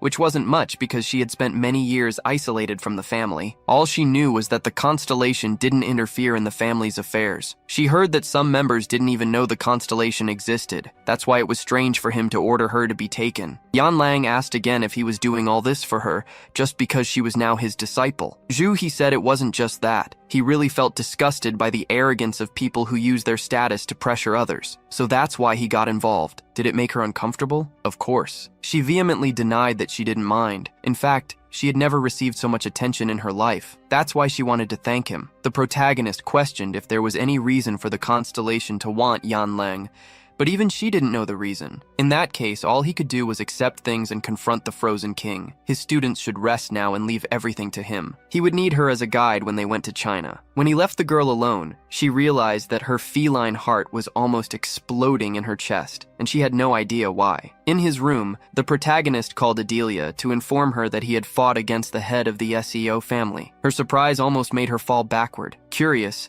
she asked him to explain the reason for the fight. The reason for the contact was that he needed the equipment that was destroyed to be replaced. Could she do that for him? Adelia said she could do anything for him now. As for information about the SEO family's constellation, Adelia said that it didn't involve itself in any family matters. It was passive about any activities in the outside world. The protagonist also asked if his student had awakened from her rest. According to Adelia, she remained silent. For a moment, Adelia wanted to ask Joo-hyuk something suspicious. She wanted to know if he wanted to know about her constellation's condition, so he could tell her how well she had been serving him. He then said he changed his mind about her having done a good job so far. Adelia begged for 1,000 pardons and hung up. In the end, they didn't manage to get any information about that constellation. Barjay then questioned his master, saying that Joo-hyuk was never one to ask questions first and hit later. That might be true, but it wasn't like he could have the same confidence he had when he was known as the strongest of all in the past. Barjay then revealed something very important. When you go to the mind realm, the strength you have isn't that of your body, but the strength of what you know. Among many explanations,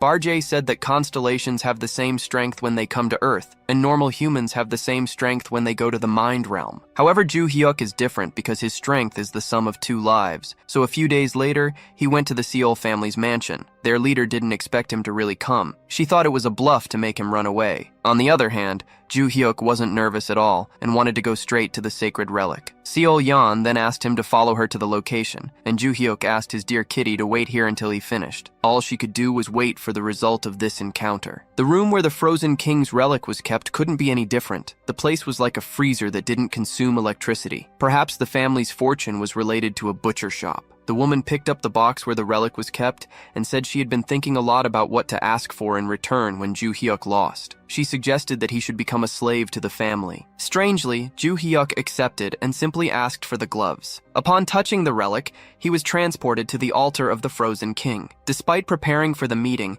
the constellation had no idea he would have visitors. Joo-hyuk says that this man is not his disciple, but seems familiar to him and he wonders who he is. The constellation says, so it's him, a figure who is a threat to the Seoul clan. Joo-hyuk then wants to know who he is as well. The king readies his fist, saying that if he survives, they can talk. Ju-hyuk smiles and suddenly, gigantic ice stalactites fly straight at him. They fall to the ground and the king sees that Ju-hyuk is completely indifferent to the attack. He comments that this is impressive and that Ju-hyuk used magic to jump further. The king introduces himself as the King of the North, as his real name has been lost over time. The king explains that he has been known by various names over the years and is now called the Chaotic Ice Demon. He says this while creating ice pillars around Ju-hyuk to block any possible escape. The king prepares for another attack and punches Ju-hyuk as the ice flies towards him. Ju-hyuk says this will be troublesome and then draws his sword. The sword is familiar to the king, but Ju-hyuk breaks it and sends the ice back. The Ice King remarks that using his own ice is ridiculous since the ice and snow there are under his control. Ju-hyuk advances and tries to attack, but is blocked with the palm of the hand and asks if the previous attack was to obscure his vision. The Ice King says it was a good idea but lacked power. Ju-hyuk asks if that's really it, and the king starts to tremble. Ju-hyuk then punches him in the stomach, releasing mana and sending the constellation flying away right into its throne. The protagonist asks if it's satisfying to have a real fight. The Ice King grumbles and says that now he understands the magical attack and the sword, and asks if Ju-hyuk is the martial god. The protagonist confirms that it's a nickname given by his disciples. The constellation begins to chime and says it doesn't know him well, but it saw his power 300 years ago. We see a memory of him being attacked by many monsters. He managed to handle some but not enough, and was determined to take as many as possible with him before dying. Then the martial god arrived and cut through the entire army with one blow, leaving him in awe. The magical power felt is the same even though the appearance has changed. He is clearly the same. Ju-hyuk asks if the constellation is not going to attack him, and he steps forward. The Ice King says he wanted to fight him at least once to see how far he would go. In the waiting area, Yeon-lang is a bit worried and sees her family members all looking at her with disdain. She looks away, saying that this is why she didn't want to return to the family, but came due to Ju-hyuk's request to be his guide. She starts to think, and some of her relatives come in. Being introduced to her sisters Iren and Fin-seol, Yeon-lang asks if they came to fight, but they say they came to see her, and Iren says that if it were to fight, they couldn't win against her. Yeon-lang says that if it's just to see her, they can stay with the rest of the family. But Irene says there were some misunderstandings and wants to apologize personally. This makes Meow curious. She asks what she means by that, and Irene explains that after the fight with Yeon-lang, she never had a chance to talk to her and wanted to do so now. Even if it's late, the sister was apologizing, so Yeon-lang shouted furiously, saying she was only doing it because she was afraid of her coming back. But the brother asked her to wait. He said it wasn't true. What happened was a big misunderstanding. The guy explained that every time they tried to contact Yeon-lang, their mother prevented them. And it wasn't just that. He said that keeping Yeon-lang out of training was also their mother's order. In other words, she just discovered that her estrangement from her siblings wasn't due to their jealousy or hatred. They were simply victims of their mother. But it wasn't that simple. She admitted she had been envious of her, which was true. But her pride was even greater, as having someone so strong in the family was amazing. They explained that they thought that way, and it was when their mother called them in the past that she forced them to stay away from Yeon-lang and keep her out of training. They explained that their mother was afraid that other clan members would support Yeon-lang as the new successor to lead the family. So their mother planted the idea in everyone's head that Yeon-lang would be a threat and force them to distance themselves from her. The siblings also mentioned that there was another issue. They never had any interest in becoming clan leaders. At this point, the mother meets the siblings and enters the room. I wanted to see more of Yeon-lang's reaction to this revelation, but instead, we see the protagonist's battle with the constellation. The guy was shooting ice arrows trying to hit his opponent. Obviously, he wasn't succeeding. Ju-hyuk managed to get close to the constellation, but before he could attack, the guy shot more ice arrows, forcing him back. However, they were fragile and easily broken, so he attacked again. For a while, he tested his enemy's attacks, but none were strong enough to cause damage. The constellation said it intended to freeze him completely, but the martial god didn't get his name for nothing. Ju-hyuk sincerely said he didn't expect to receive praise from anyone during the battle, but what he was really thinking was that if that person were so strong, he would remember them from his past life. So the protagonist speculated that he had gotten stronger while in this ice temple. Ju-hyuk thought this because if he had encountered someone with such potential, his past life would have been great for training him. These words made the constellation curious about what he meant. Our protagonist said it was simple. He was simply praising her. Therefore, he was worthy of seeing her sword in action. Being praised by the greater god was an honor. so in this case, she would reciprocate by fighting with her full power. The two exchanged blows to see who had the more powerful attack. The constellation said she intended to surpass him, but that was nonsense. She couldn't even scratch him. While our protagonist's mind was in another dimension, his physical body remained still in the other world. The woman thought he was taking too long. Maybe the constellation was playing with him before defeating him. As she thought about the ways the constellation was winning this battle, she was surprised to see him return. She was shocked to see why he had suffered so much mental damage, but his body seemed so unharmed. So she asked what happened, and he simply answered that he had defeated the constellation. The AI woman responded that she didn't know he was the type to make jokes, but before she finished speaking, the constellation sent her a message saying he had all the respect for Ju Hyuk. Of course, she didn't understand the meaning of the message immediately, so she looked at him and wondered if it was really possible that this kid had defeated the constellation. As she began to accept this reality, she gradually lost her balance. The world didn't make sense. My life no longer made sense if my supreme leader, who guides my family, lost to a 16-year-old kid. While she was thinking all this, the protagonist put his hand on her shoulder and said they had a deal before, and now she had to keep her word. But they needed to make some adjustments to this agreement. When Ju Hyuk went to meet Yeon Lang, I realized I had made a mistake. The first was that it was their aunt who came to them before, not Yeon Lang's and the other's mother. My second mistake was thinking that all four of these girls were pretty enough for me to date. Then I remembered that this isn't exactly my type. Back to the focus. The leader of the White Lotus Academy said it was a pleasure to see Ju Hyuk again, but the protagonist didn't feel the same. He hadn't expected to see her there. Yeon Lang then asked if he had finished his business with the constellation. He replied that he had and would tell her about it on the way back. After all, it wasn't good to talk about it there with such hostile looks. Indeed, they didn't stay to chat. They simply left. And folks, on the way, Yeon Lang lamented everything that had happened. Since he had been so quick in facing the constellation, he must have lost badly. She continued with a sad look and said it must have been tough for him. The protagonist said it was true. In other words, he didn't disagree with the girl and told her he had won. And for that, Yeon Lang said he must now be a family slave due to that agreement. Yeon Lang then realized she had wronged the only person who tried to help her in years. Ju Hyuk knew very well that she was mistaken and found it amusing to see her reaction. Yeon Lang said she should have stopped him from risking so much to help her, and she heard from her aunt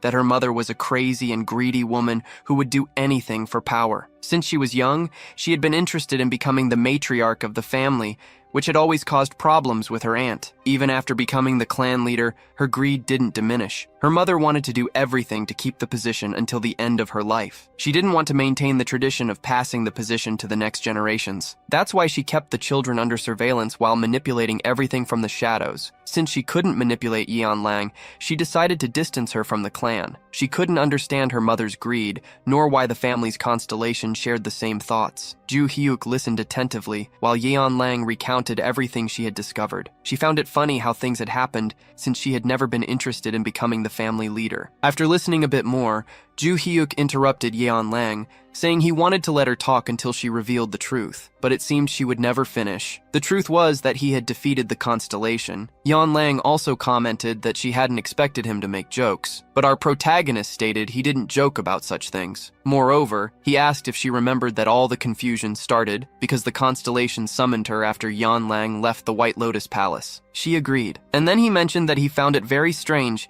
as he had talked a lot with the constellation. Later, when he was unconscious, he had to be woken up very carefully. Then he asked why the constellation wanted Yeon Lang so much, and discovered it was because the matriarch had requested protection for her youngest daughter. The truth was, he didn't even know Yeon Lang's name. He was just following the matriarch's requests. In other words, the man had been manipulated by the matriarch all along. Imagine Yeon Lang's surprise upon hearing this. Her mother was so greedy that she managed to deceive the constellation, which was extremely important to the family, just to satisfy her own ambition. If Yeon Lang didn't like her mother before, she now had even more reasons to hate her. She ruined Yeon Lang's life and kept her away from her siblings because of it. Seeing the sadness, the girl was emotional, and the protagonist revealed that he had asked the constellation to cancel the contract with her mother. She was surprised to hear this and didn't understand the reason. The legendary hero explained it simply. If the woman went so far to gain power, the punishment she deserved for harming his disciple was losing that power. In other words,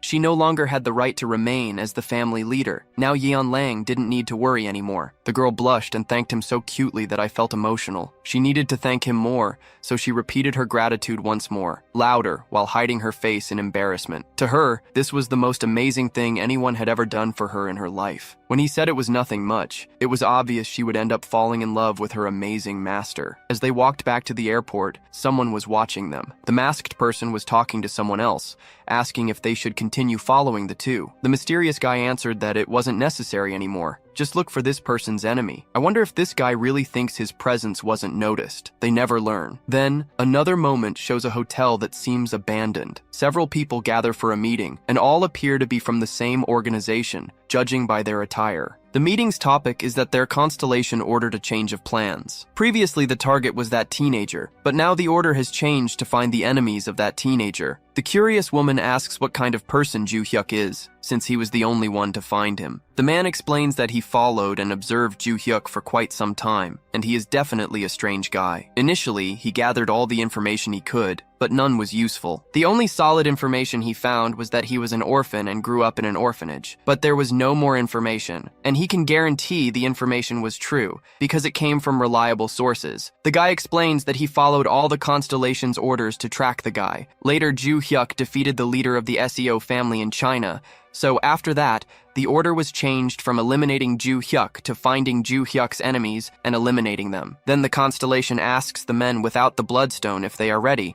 They say yes. Then everyone places the bloodstone on the table. It seems too lazy people put damaged stones, but that's not important. Just my observation. The masked man informs his constellation that he found Ju Hyuk's enemies, the Ventrix, the Insinja, and the Iriasex. The constellation listens in silence. He also mentions that the Ventrix have gone from being Ju Hyuk's enemies to his allies recently. Additionally, there are rumors that a malicious group called Break Jang is now after Ju Hyuk. They wonder how this kid manages to gather so many enemies. Before they could continue the conversation, the constellation gives new orders. Eliminate all these enemies. I believe you've figured out that this constellation must be a disciple of our great legendary hero. When Ju Hyuk returned to Korea, his phone was full of messages from Choi Arim asking to speak with him. She wanted to inform him that she would miss fencing classes because she needed to go to her hometown to fetch something. That's why she wouldn't be able to attend the fencing classes. Ju Hyuk pondered what could be so important for her to fetch. Maybe it was the Choi family relic, which would be great, as the family's constellation might be one of his disciples. The protagonist was doing his daily training with the girls while thinking about various things. I don't know how he manages to concentrate with so many beauties around him. This master has an incredible focus. Ju Hyuk was wondering if the White Lotus Academy also had a constellation. Now that he was in contact with the director, he could check if there were any other disciples of his. While he was thinking about all this, the protagonist was surprised by an unexpected visitor. He had never seen this person before, so he asked who he was and what he wanted. The guy said that first, there were many eyes watching, so they should talk in a more private place. In that case, the protagonist knew where they could have a secret conversation. As he went to the location, he instructed the two students to fight each other as part of their training. He left them there arguing about who was stronger and found it very entertaining. In the hallway, he told the guy to reveal himself. "Start talking!" The man with the cat mask got straight to the point and said he was there to deliver a message. This is interesting. What does he have to say? The guy then said to check the message itself. It was a letter sent by the real owner of the market. Ju Hyuk asked if it was the constellation known as the Ruler of the Shadows. The answer was yes, and this letter was delivered to several people. The constellation was looking for a specific person. If he understood the meaning of the letter and responded correctly, the constellation would be waiting for him. Ju Hyuk opened the letter to see what it said. Bar J, who lives in his sword, commented that he didn't recognize those letters. Ju Hyuk explained that they were letters he had created. Even his disciples knew these letters. Now I ask you, did anyone else think this looked like cat ears? I did. That same night, the protagonist was heading to the market. He had made an agreement with the white-haired teacher so that he could leave during the academy week. As he walked, his constellation asked why he created special characters and what the point of that was. He simply said it was part of his training or something like that. Then, he calmly went to the secret door and entered. There was the door leading to the market. Upon opening the door again for the second time, he thought the place was quite familiar. Maybe it was because of the purple sun shining in the sky. Actually, I think it's a moon. Our protagonist just said it reminded him of the sky 300 years ago. He was surprised by the masked man asking if he was there because of the letter. Ju Hyuk said yes and asked where he should go now. The guy asked him to follow him to the meeting place. The place was the market headquarters. The view from the top of the building is excellent. Those large windows are great. As he observes, he notices that the cat is not there, and moreover, there are very strange buildings ahead that all seem to be made of paper. He doesn't remember seeing that last time he was here. Finally, the cat approaches him and asks what the answer to the letter is. Ju Hyuk says it's not a question that makes sense, but what she must want is the answer. He then asks for a piece of paper and a pen. Up to this point, the cat mask thinks this is a joke. This candidate was called only on a whim. It makes no sense for a 16-year-old to be the person his master is looking for. When the protagonist delivers the answer, the man looks at it and cannot understand. It looks like the same writing, but he does not know the meaning of these words. Ju Hyuk then says that it means no. The constellation asks what his response was to saying no. Has he gone mad? The cat mask can barely understand his words. The guy says that the protagonist has been verified as the person the master knows, and for her sanity, he must meet her as soon as possible. In that case, they touch his staff. This is the constellation's relic. They know how it works. Just touch the object, and he will be teleported to the constellation's mental realm. I doubt you were expecting it to be a girl. What you might not have known is that it would be a different girl. She says that even though his appearance has changed, his magical power is still the same. How long has it been? Luminous. Everyone, look at this insane girl who here likes a crazy girl. The girl soon bows to her master, saying she is very happy to see him again. Even though she is crazy, she cannot help but show respect for the most important person in her life. Humbly, he tells her to rise. There's no need for so many formalities. She asks if he really remembers those words. And of course, our protagonist does not disappoint and says he could not forget something like that. He then recalls the first time he met the girl. Like the others, she was shackled. A slave. He and his first disciple found the girl. Looking closely, he realized she was not like anyone else. Her eyes showed a trauma deeper than anything he had ever seen. That girl did not know any kind of language or writing. She had never been taught. She didn't even know how to live in society. She didn't want or couldn't learn the world's language. So he created an easier alphabet specifically for her to learn. The girl is happy he remembers. It was thanks to that she learned to write and then managed to learn other languages. Then, he explains that the message said, "I miss the master. If you see me again, will it be to marry me?" And therefore the answer is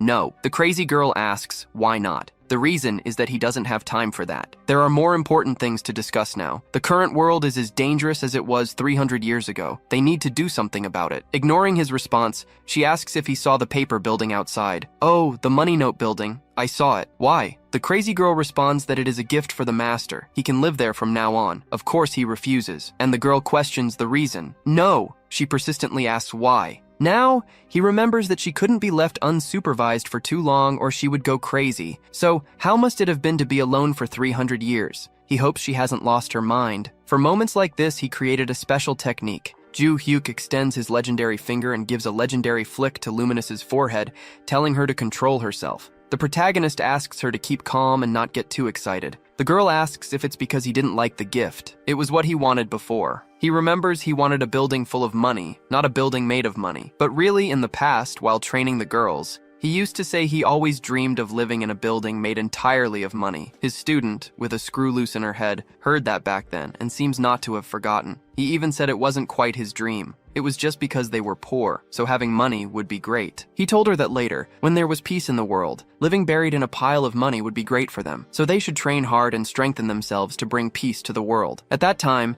the girl said she would fulfill his dreams, but he saw it as childish. So back in the present, Luminous said she couldn't fulfill his dream while he was alive, but she was fighting to fulfill it even after his death. The girl asks why he doesn't want to accept the gift she made for him. He ignores this, and just asks if she knew he would reincarnate, and therefore made a building. The girl responds that she received a notification informing that the master would be reincarnated at some point. The protagonist begins to fear the girl's reaction as she starts to go crazy again, saying she couldn't wait any longer for this moment. He really feared her madness. She was crazy. He says again that it's not the time for this and asks her to calm down. After some time, they talk more and she returns to normal. He tells her about the threat of the destruction pie that might appear again. The girl gets nervous, saying it's frustrating, He explains that he is now a teenager and lives at Valhalla Academy, and therefore refuses to live in a building made of money. The girl is sad, as her master is rejecting her gift, but asks him to extend his hand for a moment. Even though he refuses her most important gift, at least with this, he should keep. This ring will grant access to the entire market, as if he were the owner of the place.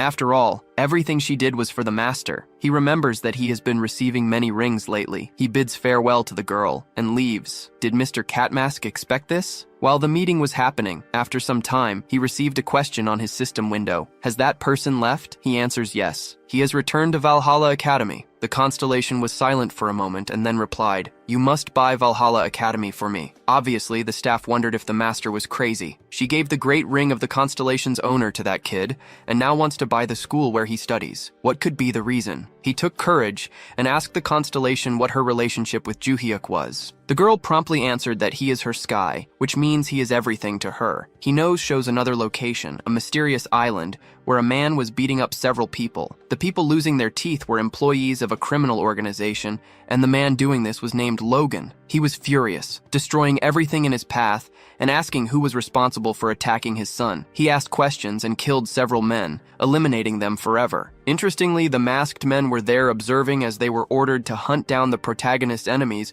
but ended up seeing someone else doing it for them. This is the great American hero, furious because his son was attacked during a test at Valhalla Academy. He was there to catch the leader of this organization, but it was too late as the man had already been abducted by a mysterious constellation. The guy was defending himself from the invader in his territory and ended up there without knowing how. He didn't even find out how he died. His heart was simply disintegrated. Maybe now he fits better with someone who harms others, someone without a heart. The Lion constellation is concerned about this mental space, ensuring that if the constellation wants, he will not die, for he said that dying would be too easy. The guy recognizes the appearance of this constellation and asks if it is the constellation of the Ilgeo clan. The man with the goat mask confirms his identity. His name is Tudui, the guardian of the Ilgeo clan. In that case, the villain questions why he is being attacked by someone like him. The constellation explains that the attack he is suffering is based on someone else, as they attacked his son. He recognizes that the man is Logan. The constellation and the guy discuss the change of targets. Initially, the goat mask wanted to kill Juya. In summary, this constellation wanted to kill all the people said to be the strongest, because to him, there is only one person who could be called the strongest,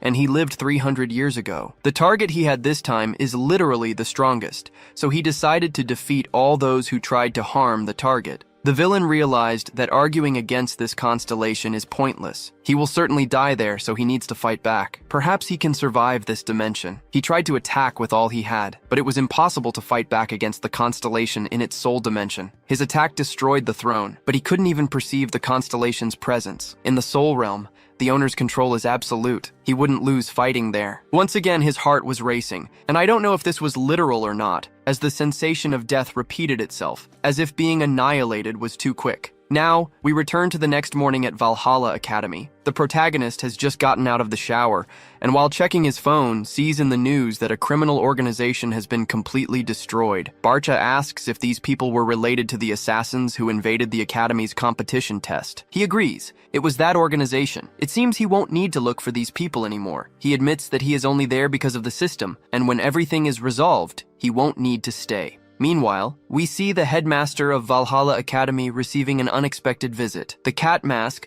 a man from the black market, came to make a deal. He is straightforward and offers to buy the school. The headmaster, who is also the owner of the academy, asks who he is, if he is really the owner of the black market. The Cat Mask confirms his identity and says he must be aware that the offer is real. The headmaster explains that he cannot sell the academy because the place was created for the benefit of the students, not to profit from money. The Cat Mask snaps his fingers, and a sum of money appears on the table. The man reiterates that principles are not above money. In the past, he was a fighter and saw the threat of monsters taking over humanity. After many years, he decided to create a school to train future defenders of Earth, and says he does not intend to change the academy's motto or the teaching system. The Cat Mask snaps his fingers again, and more money appears on the table. The man repeats that money is not an issue, and snaps his fingers continuously until the room is filled with money. At this point, it is revealed that the 62-year-old man is officially retired. He asks the headmaster to take good care of the school. The sign that read, "Owner of the Academy," is removed and replaced with that of a new owner. Now, the constellation is the owner of the place. Her first order is to install an extremely powerful surveillance system. The girl is determined to protect her master from any enemies who might attack him. When I say that crazy girls are capable of anything, you should really be careful with those girls you know out there. I speak from personal experience that it's dangerous. Now, you'll never know if I'm the crazy girl or if I've ever had one in my life. Our protagonist, coming back from another day of classes, wonders why things feel strange. Before he could think more about it, Choi approaches him. She wasn't there to ask for fencing lessons like always, but for a normal conversation. She asks if he noticed the odd atmosphere at the school today and says she wants to show him something during training. Later, in the training arena, everyone is eager to see what she will show. Choi RM takes a sword out of her backpack and explains that she brought it from her hometown. Initially, he doesn't understand her intention, but soon realizes the sword is emitting a strong energy. Suddenly, Yoo So-yeon is very surprised to see that the relic RM is holding is the Choi Jin family relic. How did RM get it? The girl calmly explains that after passing the family's tests, she became the successor to be the new leader of the family. Yoo So-yeon understands the importance, but states that family relics should not be given to a student, only when someone assumes the throne. Despite this, Arim says she doesn't care about those norms and will use the relic in her training. Joo-hyuk, not surprisingly, is curious and asks to touch the relic. So-yeon is furious with him, saying one should not ask to touch sacred relics in that manner. However, Arim, who may not refuse any request from her master, hands over the sword for him to inspect more closely. Joo-hyuk finds the energy of the sword familiar, and while trying to understand, his consciousness is sent to the realm of a constellation. There, a man with his back turned reveals himself as the constellation of the Choi Jin family. He mentions that it has been a long time since he saw his dear older brother. I think the protagonist is similar to my father. He goes out on the street and knows everyone. I don't even know my neighbor's name. It seems that our protagonist has found another of his disciples. It is no wonder that the fencing that Choi Arim learned in his family is so familiar to him. They were the techniques of one of his disciples. The constellation admits that he did his best to teach his technique to his employer. If he noticed a similarity, it is because he did a good job. But in any case, the protagonist says that it is very different from the fencing he knew. This is no wonder. His student says that nowadays people prioritize magical power much more than training their bodies. 300 years ago, the boy was challenged while he was walking with his first two students. The reason is that the protagonist was known as the strongest guy in that region. So if they voted, the boy would become stronger. Of course, the protagonist's students were furious and wanted to kill anyone who interfered with their master. At that time, the protagonist asked, why does he like to fight so much? And his reason is that he wanted to become stronger and create an invincible fencing style, because only then could he defend his family and teach his own family to defend themselves. At that time, he found the boy very interesting and decided to face him, and of course, he did not measure his strength. He says that the boy was very inconvenient because he asked to challenge him every week when he recovered. The guy says that if Joo-hyuk had lost at least once, this would not have happened. This makes no sense to Joo-hyuk. Thanks to his advice, the boy was able to create his incredible fencing technique. Joo-hyuk asks if that was the flame of the invincible sword. He says yes. Our protagonist says that if he had become his disciple in the past, he would have monitored him closely. So that means he knew Joo-hyuk before. But it seems that our legendary hero did not accept men as students. Or maybe he only accepts slaves without salvation. Thinking about this, the protagonist thinks that the notifications about him were only sent to those who were his disciples. The boy was not, and therefore he must not have received anything. As he thought about it, the boy said that it must be fate that he casually touched the family heirloom that he belongs to. This means that fate allowed the constellation to challenge him once again. Maybe he can have his first victory. Our protagonist is kind and says that he could not refuse a request from him. Grateful to fate, the boy decides to use everything he has for this fight. Needless to say, Joo-hyuk always uses everything he has in a fight. He is the type who, to kill a cockroach, sets the entire house on fire to ensure his victory. So the constellation went all out and seemed very strong. But then we see Joo-hyuk returning to his body smiling. I can't believe he lost. The protagonist hands the sword back to Choi Arim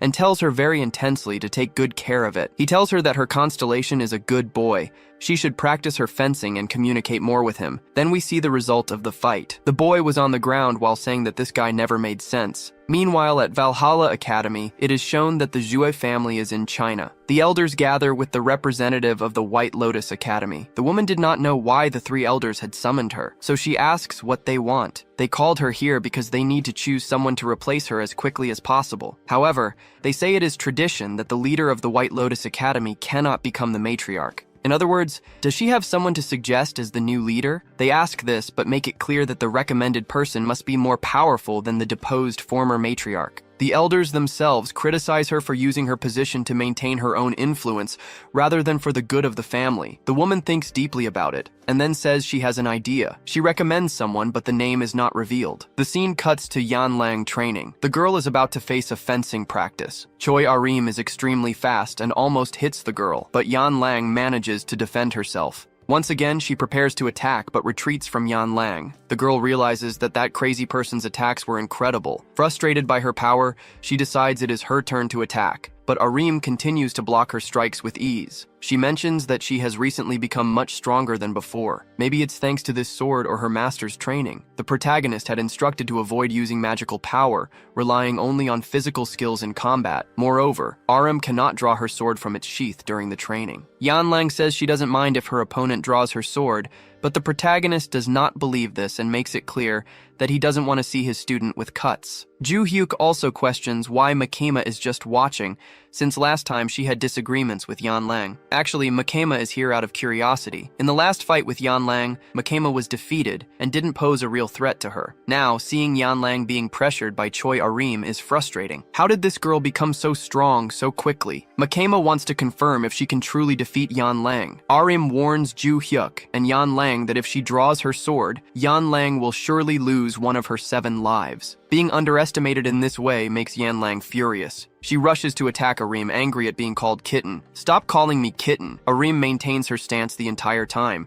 so their attacks clash against each other. The impact of the attacks creates waves of energy throughout the room. Ju Hyuk does not feel pressured, but Makema struggles to maintain the same calm. The two girls in combat have surpassed her in many aspects. Even using her sword with force, Yan Lang could not overcome Arim. Using her agile legs, she almost hit Choi Arim's face, but couldn't land a direct blow. Yan Lang couldn't hit Arim directly using only physical strength. All her attacks were blocked or dodged by Arim. Many thoughts crossed Yan Lang's mind. She had seen Arim fight several times with Ju Hyuk, and her moves weren't as fast and strong. Before she could think more about it, Arim attacked again with a precise fencing technique. Yan Lang managed to dodge, but it wasn't enough. Even being close to the attack caused pain in her abdomen. Choi Ahrin even praises Yan Lang, saying she is good at dodging. Despite her confidence and her absolute strength, Yan Lang admits to herself that she can't continue like this, or she will be defeated. She decides to prepare to receive the next strike and put everything into a counterattack. Arim then attacks directly at Yan Lang's shoulder. Yan Lang blocks the attack with her hands,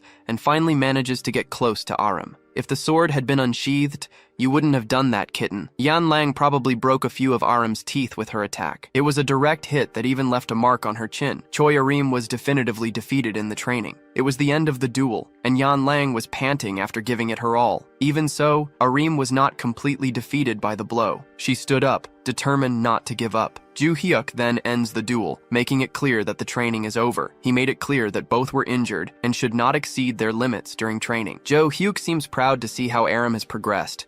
She made a contract with the constellation Ju Hyuk Mu in his past life and has been communicating a lot with Kiddo. Because of this, she has improved greatly. Now your other student, Yan Lang, appears more injured, and he is equally concerned about her. The girl plays tough in front of her master at all times, but the truth is, the situation was dangerous. She explains that if she had received the blow a bit further back, she wouldn't have been able to block it and would have been injured. I bet you, watching, understand the concept of torque applied here. Yan Lang admits to herself that the girl has become much stronger than before, and is sure it is related to the relic. This makes her think about her own family's relic, which is quite convenient, since we recently saw that her family is unsure about who will be the next leader to take the relic. The day comes to an end and night approaches. At some point, the protagonist is taken to the mysterious zone and meets the red-haired woman. She called him to reveal the exact location of the next appearance. She reveals that the appearance will be in Sejong City and will occur in exactly 3 weeks. The protagonist notes that last time she mentioned 3 months,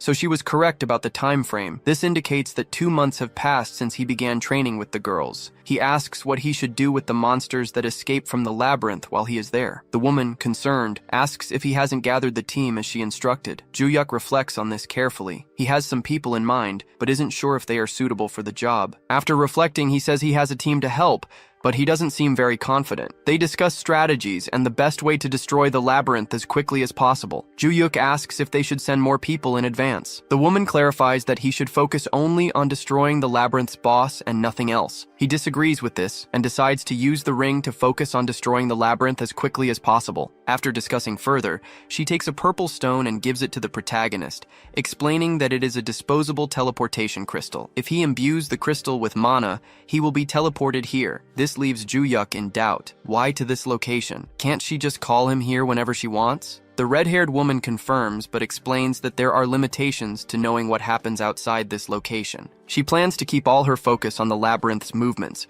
so it would be good if he had a way to escape. It's not clear why she is giving him this, but having an extra escape route is not bad. She snaps her fingers and says they will meet again in 3 weeks. The next day, we see the protagonist walking down the street, pondering what to do. He wonders if he should contact Adelia Ventric and ask her to send contractors to the location in advance. Additionally, he needs to get a day off for the disaster. He calls Professor Lilia to request the day off, but when she answers, he nearly goes deaf from the shouting. The woman says she is in trouble. After calming down, she explains that she was fired from the academy and that it is terrible. Despite the woman's drama, Ju-hyuk simply says he understands. The woman then asks why he is being so cold with her. Ju-hyuk explains that if Lilia was fired, it's because she deserved it, so it's fair. The woman does not believe what she is hearing and claims that, although she seems clumsy with him, she is an excellent instructor in her job. Lilia explains how seriously she takes her work, and indeed the protagonist cannot disagree. This makes him find her dismissal strange at this point in the academic year. The professor also finds it very strange and comments on the sudden change in the academy's director. This is the first time our legendary protagonist hears about it. What really catches his attention is that if the professor was fired, he won't be able to get days off easily now.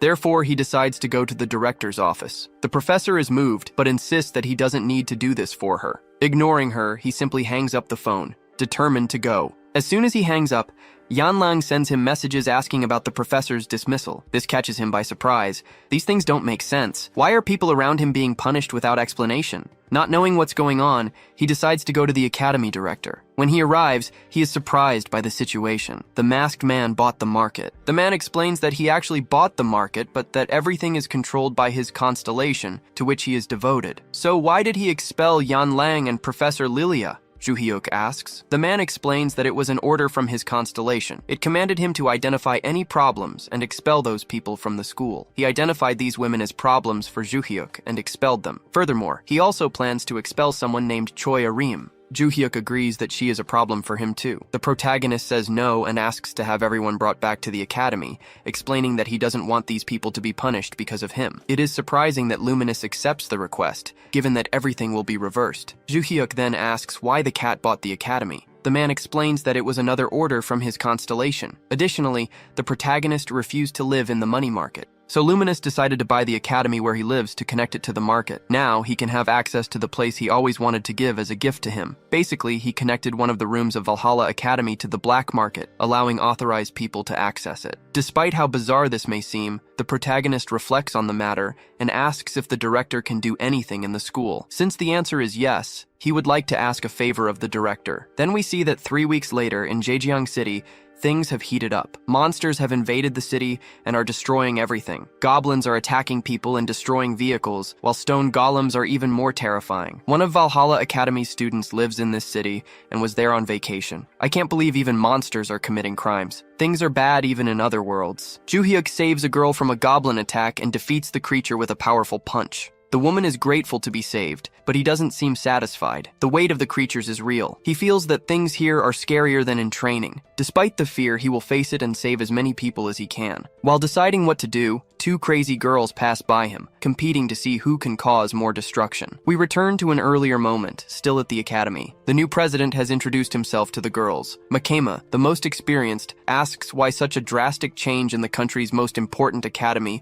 was not reported. For him, the answer is simple. He simply did not want it to happen. The reason for revealing himself now is that the Black Cat expects to work with Makema in the future. The protagonist explains that he is there to suggest the creation of a new department. It is a special class where students will have the autonomy to engage in external activities, without the need to follow the traditional classroom instruction. The question is, do they want to be the first people in this special class? Yanling says it doesn't change anything for her, as she doesn't attend normal classes. Joo-hyuk acknowledges this and still wanted to invite her. As a request from her beloved master, the girl cannot refuse. Choyaram didn't think much about it and immediately accepted. Makema is the only one with a bit more critical sense. She wanted to understand things better before accepting. First, is the director, the Black Cat, the same owner of the black market? The answer is simple, yes. So why is he interested in buying the academy? It doesn't make sense for the owner of a clandestine market to be the president of such an important institution. How did he get the approvals? How did he manage to do all this? She has many doubts about this man. Additionally, she wonders how this man has so many important connections without a powerful family. Our protagonist gets straight to the point and asks if she will join the special department. The answer is obvious. She likes to think things through, but she also cannot refuse his request. She just needs to understand better what she is getting into. The director explains the conditions for forming this special department, which offers more freedom to this class. They will be exempt from normal classes for being more advanced. However, they will have to participate in tests and exams that require public exposure. Initially, our protagonist was not satisfied, but the man explained that this was necessary to ensure all the privileges he requested. There are a few more criteria, the most important being that the students must be strong enough to be recognized by other students and teachers. He explains that placing the strongest students in this special class and not having them attend classes would be a loss. Therefore, they are required to participate in some public activities that promote the academy's image to society. In the end, there were several conditions they must meet to get what he wants. After explaining all of them, Joo-hyuk asked if the girls had changed their minds, and none of them refused, of course. In this case, the special class of the protagonist girls is now formed. Back in the present, we see the special combat class and training at Valhalla. Joo-hyuk did not expect to find Si-hyuk here. He hadn't seen Si-hyuk at the academy for a while. The boy explains that he came to the city for the weekend because his family is from there. He was enjoying a nice weekend when suddenly chaos erupted. Si-hyuk also has questions. Why are the academy students in this city at this moment? The protagonist does not answer directly. He orders Choi Arim and Yen Lang to get ready, and they understand that it is to demonstrate practically why they are there. The two girls and he move towards the creatures while the other two observe. The monsters patiently wait for people to prepare for the fight. The only problem for the monsters is that this cannot be considered a real fight. When Joo-hyuk swings his sword, even the stone monsters seem to be made of butter. He easily eliminated all the monsters that were nearby. His students saw everything up close, and even the girls couldn't help but be scared by so much power. Si-hyuk already knew that this guy was strong, but it seems that every day it's getting more absurd. One of the Ventric family members was with him and came to the protagonist with information. He discovered an area 5 kilometers from here where the monsters are coming from. The protagonist questions the position of the Ventric family agents. They are evacuating the civilians from the area. Something that intrigues Joo-hyuk is that the Ventric constellation hasn't awakened since the last time. Joo-hyuk asks the man named Mojiri, and he says that the constellation lady remains silent. His concern is that it's been 3 months since then, and he doesn't know if something happened to her. At least he has this sword with him. He wanted to have a contract with his other disciple too. Joo-hyuk orders the Ventrics to stop playing dress-up with capes and show themselves while helping with the evacuation. This will help improve their reputation. The guy can't disagree with the wise advice of this guy who has authority over the head of the Ventric family. They decide on a plan and then go to the center of the calamity. The 2 strongest girls must defeat the monsters and save the citizens. So Yan must help with the escort with Si-hyuk. She didn't like being paired with this muscle-bound brain. These are the orders. They must go now. After some time, they arrived at the place where the entrance to the labyrinth should be. The guy confirms that this is the place, and that they must make a plan to eliminate the monsters from the entrance. If they work together, they can clear the way. Our protagonist admits that this would be the most sensible thing to do. However, it will take too long, and so he has a better idea. He will jump right from here and defeat everyone. Mojiri even tries to stop the MC from doing this crazy thing. As strong as these monsters are to the people of the time, our protagonist is simply the real monster to these monsters. The creatures have no chance to retaliate against his blows,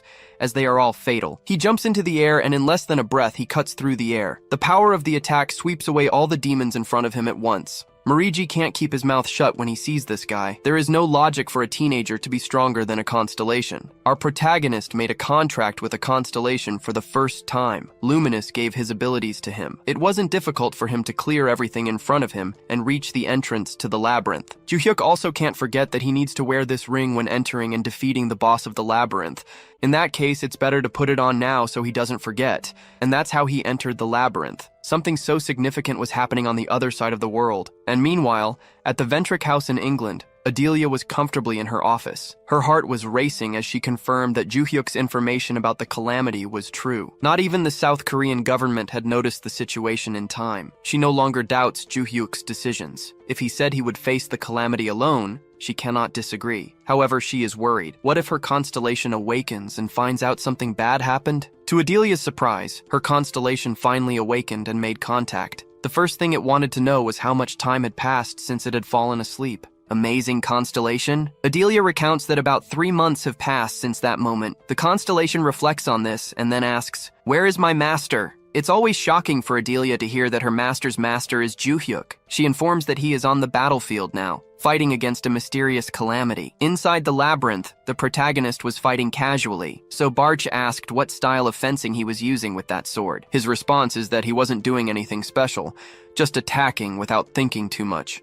But Barcha says that this is a style of combat that his former disciples used in the past. It's called wishing. For the protagonist, it's strange to think that his disciples even turn this into a fencing technique. More importantly, Joo-hyuk says that this dungeon is larger than he expected. He then uses his magic to locate himself in the area. It's a mana detection ability, and he hopes to find the dungeon's core with it. Normally, the core of the dungeon is in the same area as the boss, and as he expected, it seems to be in that direction. He mentions that it would be much faster if he did something like this. He channels energy into his sword and makes a cut in the ground. The structure begins to collapse, and as it completely cracks, he falls down to the lower level. As expected, this monster with cockroach antennae is the dungeon's boss and was on the lower level. The dungeon boss looks furious and prepares to attack. Unlike him, the protagonist remains calm and confident. His weapon, a spear, offers an advantage in long-range combat. He also notes that he needs to destroy the dungeon core, and to get there, he has to go through this monster. He opts for a counterattack rather than trying to win with a direct blow in a skill-based fight. The monster facing him decides to attack. With the spear aimed directly at his heart, the protagonist easily dodges and comments that the monster is making things too easy for him. It seems these words made the creature furious. It attempted a long-range attack with its spear but still couldn't hit him. At this moment, the protagonist was assessing the creature's attack abilities. Then, when the monster tries to attack him again with piercing strikes, Joo-hyuk decides to defend himself to test the strength of the humanoid monster. He defends all attacks, finding it annoying how the creature keeps its distance with its long weapon. The monster tried a huge variety of attacks, attempting to hit him from an even greater range, but nothing worked. The protagonist always evaded. The creature used its spear to throw stones from the ground at the protagonist, but Joo-hyuk continued to dodge or defend. The creature tried to get close and attack at close range, but even though it was powerful, its attack was blocked. Possibly, the monster was getting irritated with its enemy and threw him away. Joo-hyuk remained calm, analyzing his enemy without saying anything more. It even crossed Barch's mind to question whether Kim Hyun was feeling the pressure. The reason for this was behind him. It was to separate that guy from the stone, just in case he ended up doing something unintended. Determined to use the ability Luminous had given him, Joo-hyuk decided to attack for the first time. Upon realizing this, the monster became alert. Whatever the attack was, it would be prepared to defend. In less than a second, the protagonist surpassed the monster, which didn't even notice the attack. In fact, the boss was confident he had struck his spear. The reality was that the enemy was sliced with a slight delay. When the effect finished charging, the boss was cut into pieces and then defeated. Joo-hyuk calmly watched his opponent being eliminated. He was curious about what would happen next. His ring began to glow, and then absorbed the energy that had come from the dungeon boss's body. He deduced that the ring absorbed the name, as previously mentioned by the woman. Joo-hyuk asks Barch about what he mentioned earlier regarding being pressured by this adversary. Before continuing his goal, he notices that the boss's spear was left behind. He then picks it up and questions why it wasn't absorbed or disappeared like the rest. Not understanding what happened, he decides to take it with him. Then, we see a mysterious tree with a door. Possibly within this place, a man came to inform the dungeon master that the disaster had ended. The creature in the shadows asks how many days it took. The answer was surprising, only 2 hours. And so, the question arises about how long the last disaster lasted. The man informs that it was 5 days. This question was merely to highlight that this time was too fast. What happened? The dungeon master asks if the level of these people increased too much. It must be the fault of those who became constellations. Now, he wants to know if anyone stood out during the event. The subject replies that the dungeon appeared and disappeared so quickly that he didn't understand what happened. He still doesn't know. The dungeon master simply orders them to advance their plans a bit further. Spread the names. He also orders the use of a different method to spread the names and urges everyone to hurry. The mysterious creature in the shadows only thinks that it is eager for it. It is eager for the day when it will feed on the most powerful. Then, news appears about a person named Kim Joo-hyuk from the Valhalla Academy who ended the disaster after eradicating the monsters. This is seen by someone on a website. The person in question is quite stylish. This individual was reading the news and admiring the protagonist's achievements. The man's question was how he managed to handle all the monsters that had escaped while also eliminating the dungeon so quickly. The more he watched, the more convinced he became that this kid was perfect for enhancing the reputation of the Alchemist's Guild. This guy is Baekjang John, but it wasn't what I expected. John asks someone next to him if it wouldn't be great for their reputation to kill that kid. The masked person agrees completely with Jian, but advises them to be cautious in their actions. This kid is not the same as when they watched him during the academy entrance test. He is definitely at S level now. They decide that they need to do something about it and will gather the team for that. Then, we finally return to the Valhalla dormitory. Our protagonist seems to attract enemies like a magnet. I know he stands out a lot, but it's not normal for so many people to want to go after him. He came home exhausted after solving a major problem and facing another 200 enemies. Joo-hyuk reflects on how he absorbed all the mana stones and grew stronger, and yet he hasn't reached his limit. He's always winning his battles and his power is ahead of the enemies so far. However, he feels his magical capacity is relatively small. Dealing with that dungeon boss was more complicated than he expected. His body is exhausted. He even comments that it's much easier when he has a contract with a constellation. Using another person's magical power is very useful. His mind was boiling with thoughts about future problems, and because of this, he decided to use his disposable teleportation stone. The mysterious red-haired girl surprises him now in her dimension. She seems bored when alone, and gets quite excited when her visitor finally appears. Joo-hyuk explains that he managed to handle the situation and defeat the boss. This magic stone was meant for emergencies, but it's fine since he succeeded in his mission. But she became curious about the spear he brought. He explains that it was from the dungeon boss and wasn't absorbed with him or disappeared, so he decided to bring it. This is nothing but curious. The girl asks to see the ring. It's safe and there's no problem returning it to her. The girl takes the item and a pink smoke comes out of the ring. Then she returns it to the protagonist. She confirms that the name was absorbed correctly and says that the real game will begin now. Surely the dungeon master will take the next step. She believes that powerful names will appear now, so she will take a peek to check. But even before doing that, the girl mentions that it is likely to be the people from the Destruction Tower whom he defeated 300 years ago. Our legendary hero soon remembers certain people, feeling a bitter taste just thinking about meeting those bastards again. He actually says he got angry just thinking about it. The girl told him to cheer up, saying that before those names appear, they will meet again. So he should be glad. I think for him, meeting this girl is not something to be glad about. An interesting point is that Barche was the master of the Destruction Tower, but he doesn't remember the people who were there. Joo-hyuk says that on the first floor, there were only insignificant monsters. If Barche were to remember those people, they would be on the second floor or higher. Their conversation about this is not very important. The question that arises for our protagonist is, if the tower reappears, shouldn't Barche be summoned again as its master? This possibility leaves Barche stunned, but he soon says he was forced to be the tower's owner last time. The constellation said all this while stuttering. The reason was to avoid becoming a target for the protagonist again, and for him to think about killing her as a precaution. Although our protagonist didn't think it was a bad idea, he says he trusts Barche. But still, it's strange to him that Barche has no power if his name was taken. When he thinks about his disciples, they have some power. Now, this guy is a mess and doesn't even have memories. Additionally, the protagonist says that Barche was reborn just like him,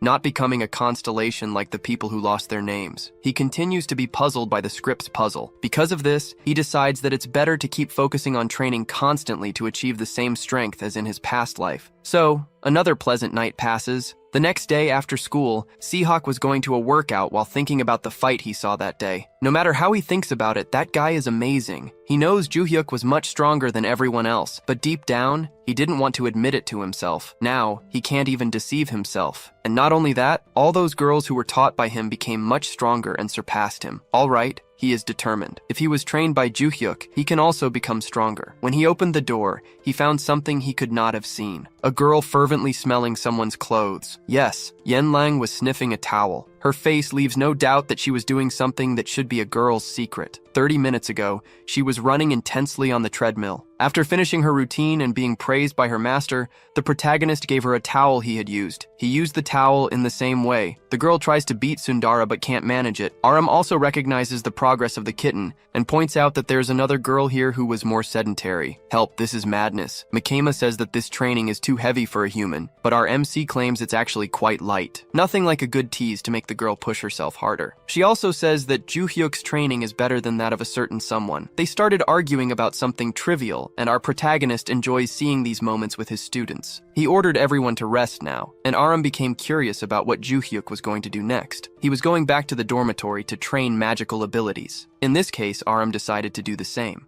They left and Makema was going to follow the same path. But before leaving, she wanted to know if Yenlong wouldn't be going too. The girl said she wasn't tired yet and would do some more exercises. Notice, Makema left and advised her rival not to overexert herself. So, Yenlong was left alone in the school gym. At this moment of solitude, the girl began to reflect on certain things about that hand. Don't rush, it's nothing wrong. She was thinking about how she feels she's getting stronger with Joo-hyuk's training. But that guy continues to be an exception to any rule. There shouldn't be anyone capable of defeating monsters like that. She's also very happy to see that he's getting stronger while training with them. He's incredible. Yenlong tries to remember why she became his disciple. Her goal was to surpass him, but now she's sure that he's so insane that it's impossible to achieve that. In fact, she admits she's already overwhelmed by the training, so she doesn't believe she can surpass him. So why does she continue being his disciple? Her heart races, and she remembers when he defended her and then solved all her problems. It's not so simple. It seems that everything in her life now revolves around him. Realizing this, her heart starts to thump.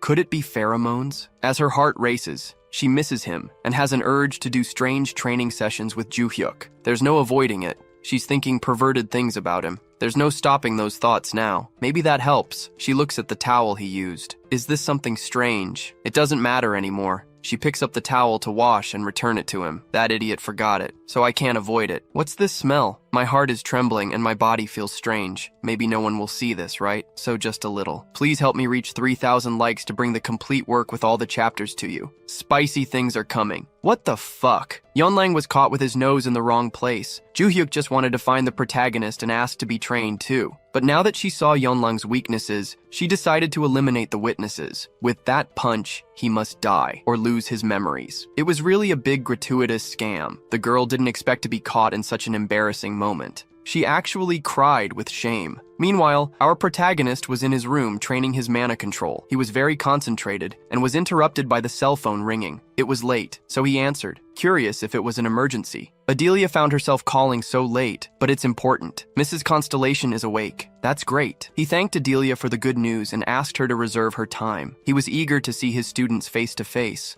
More important than that, we see the black cat terrified when he sees his master furious about something that happened. His constellation was about to lose its mind. Poor man. The reason for this started 10 minutes ago. He was working and monitoring things at the gym. His master asked him to check the cameras regularly for her. He saw no reason to do so, but he did not refuse. He accidentally saw the footage from the classroom and saw a body thrown out. He was terrified because there was a body at his school, but when he zoomed in, he saw that he was just unconscious. His master asked him to go back to the recording to find out what happened, and that was how they discovered that it was Yen Lang who attacked the student. She just destroyed him when he entered the room. The constellation saw on the cameras that the girl took advantage of Joo-hyuk's used towel and smelled it. Now she can't contain her jealousy. Her rage wasn't because it was strange, but because it wasn't her who had done it. See how she became enraged? The governor of the underworld is furious and swears she will destroy that girl. The masked cat tells himself that his constellation's outbursts of anger are becoming more frequent. He also recalls many times in the past when she became furious for no reason. But lately, things have been abnormal, and he is sure it is due to Joo-hyuk. So far, the cat does not understand why his constellation refers to the boy as her master. How can a teenager be the master of a constellation that has been alive for over 300 years? More important than pondering this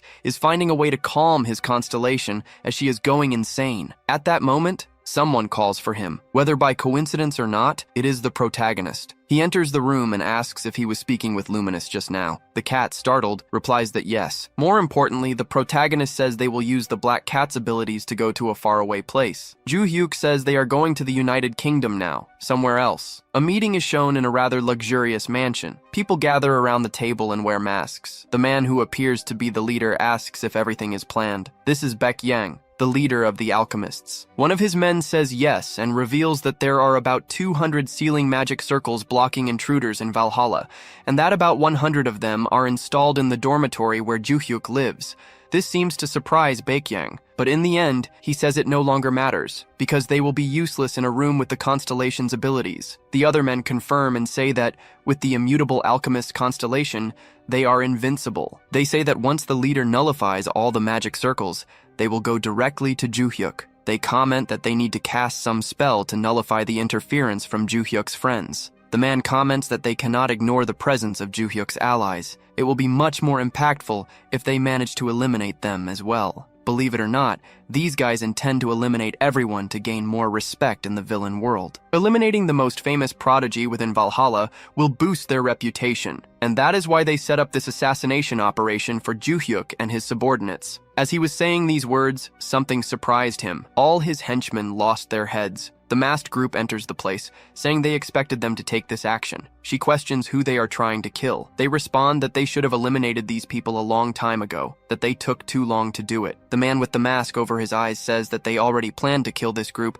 but decided to move up the schedule. The subject becomes scared, questioning who they are. The girl says it should be obvious from the masks they are using, but if it isn't enough, she shows the tattoo on her neck, which is the mask of the one-horned god. The leader of the alchemists didn't expect this absurd sect to be after them. They say that until now he didn't matter, but that has changed. One of the masked people jumps from behind, trying to finish off the target, but he is surprised when he defends himself. With a shield around his body, he completely blocks the attack. The masked person says that this level of defense should not be enough to protect against his attack.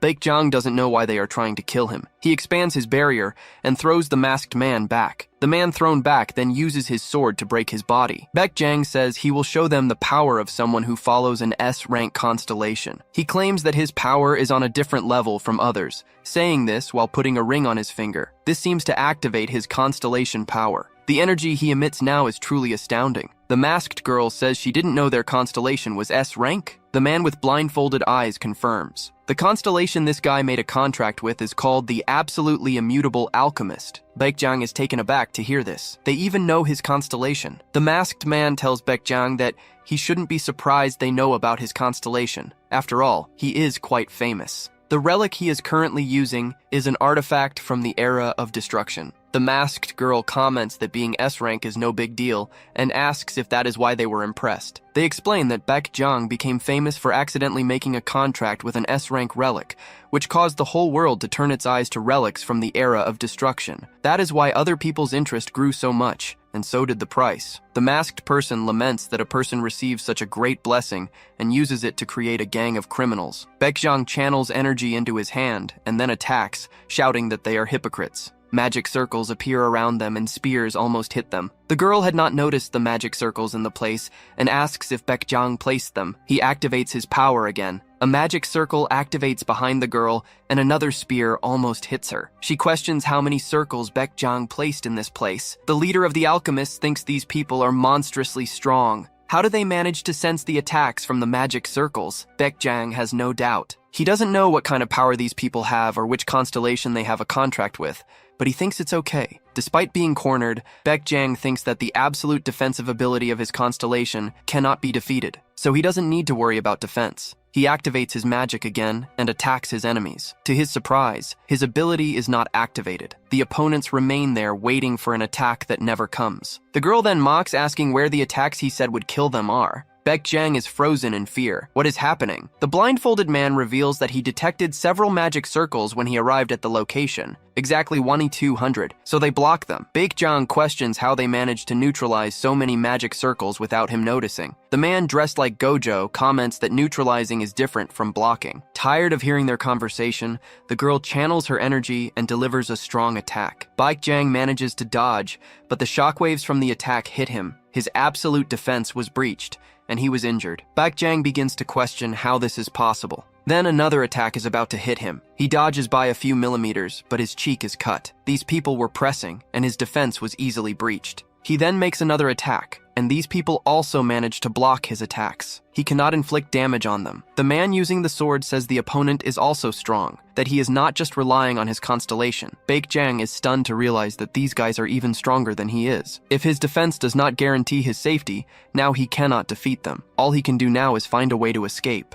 But before that, he asks the guys if they have already eliminated the entire Alchemist Guild, and if he surrenders and promises not to act as a villain anymore, can they let him go? The masked man says that it is not a problem. He acted as a villain, but that never bothered them. The problem is him trying to kill a target he shouldn't. Baekjang then wonders if the most dangerous villain guild in the world came to kill him because of Ju Hyuk. Realizing he has no way to argue for his release, he decides he will have to use that. He will activate his relic. It is the only way to survive. The amount of mana surprises even his hunters, who comment that it is abnormal. Baekjang summons his constellation and proposes a deal. The immutable alchemist responds to the call and accepts. He will exchange his vitality and lifespan for the full power of his constellation. It is as if the alchemist himself were manifesting personally now. At the same time, the masked subject says he hates to disturb an alchemist during their summoning, but he has a message from the sacred constellation Dugui. The message is, "Alchemist, this bastard tried to harm our benefactor, the god of war." Hearing these words makes one of the alchemist's eyes twitch in surprise. Then he questions his contractor. Is it true what they are saying? The subject, terrified, says no. He only tried to kill a person named Kim Ju Hyuk. It's unfair of him to ask this. The constellation says that it is unfair for him to be so stupid. The alchemist constellation interrupts its manifestation. Then it warns that the contract with Baekjang has been cancelled. He is completely lost with the situation. The masked subject says that now their constellation has declared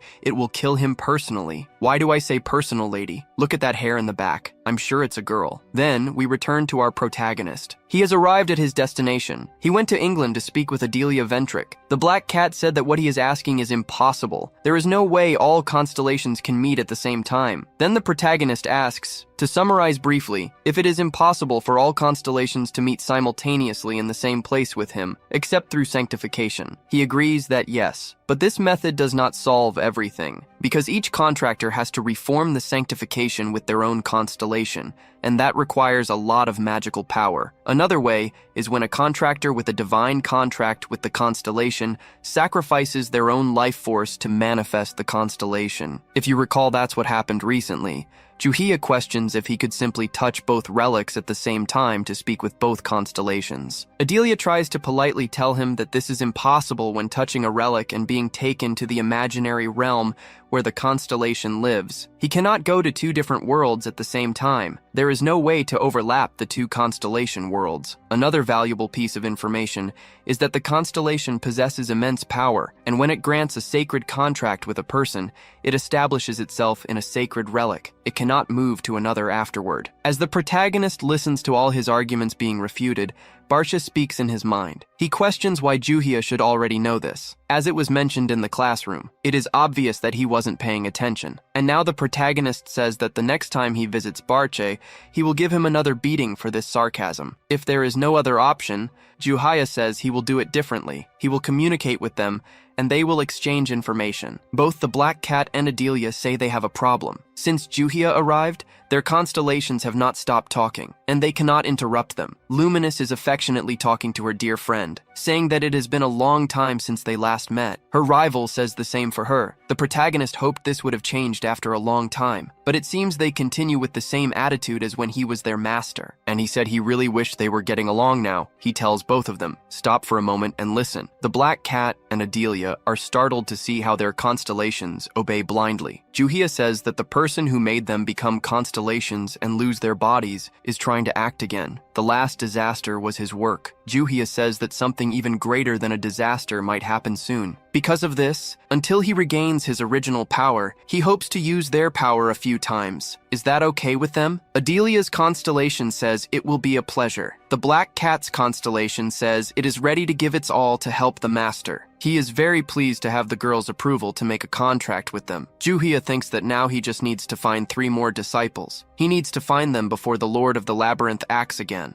Then, the protagonist orders the Black Cat to connect the Ventric Mansion with the Valhalla Academy through a passage. He will come here very often from now on. They came after a portal, and this will make things easier. He is leaving now. Juhia leaves Adelia and the Black Cat behind, suggesting that they should stay and get to know each other better. Adelia is curious and wants to ask something first. She questions if he owns the market. He confirms that he does, and due to certain circumstances, he is now also the owner and director of the Valhalla Academy. Adelia is curious about the reason for his involvement with the academy in this way. The cat suggests it is probably for the same reason the Ventric family serves Kim Juhia. It took few words for them to understand each other. We are taken to another location in the world, where it is already night. The masked sect gathers for a meeting with the constellation they follow. The crystals begin to shine, and then the constellation makes contact with them. They report that the enemies have been neutralized. The constellation says that, in that case, they should proceed to the next task. Here it is revealed that it is a woman. I think our protagonist only took female disciples,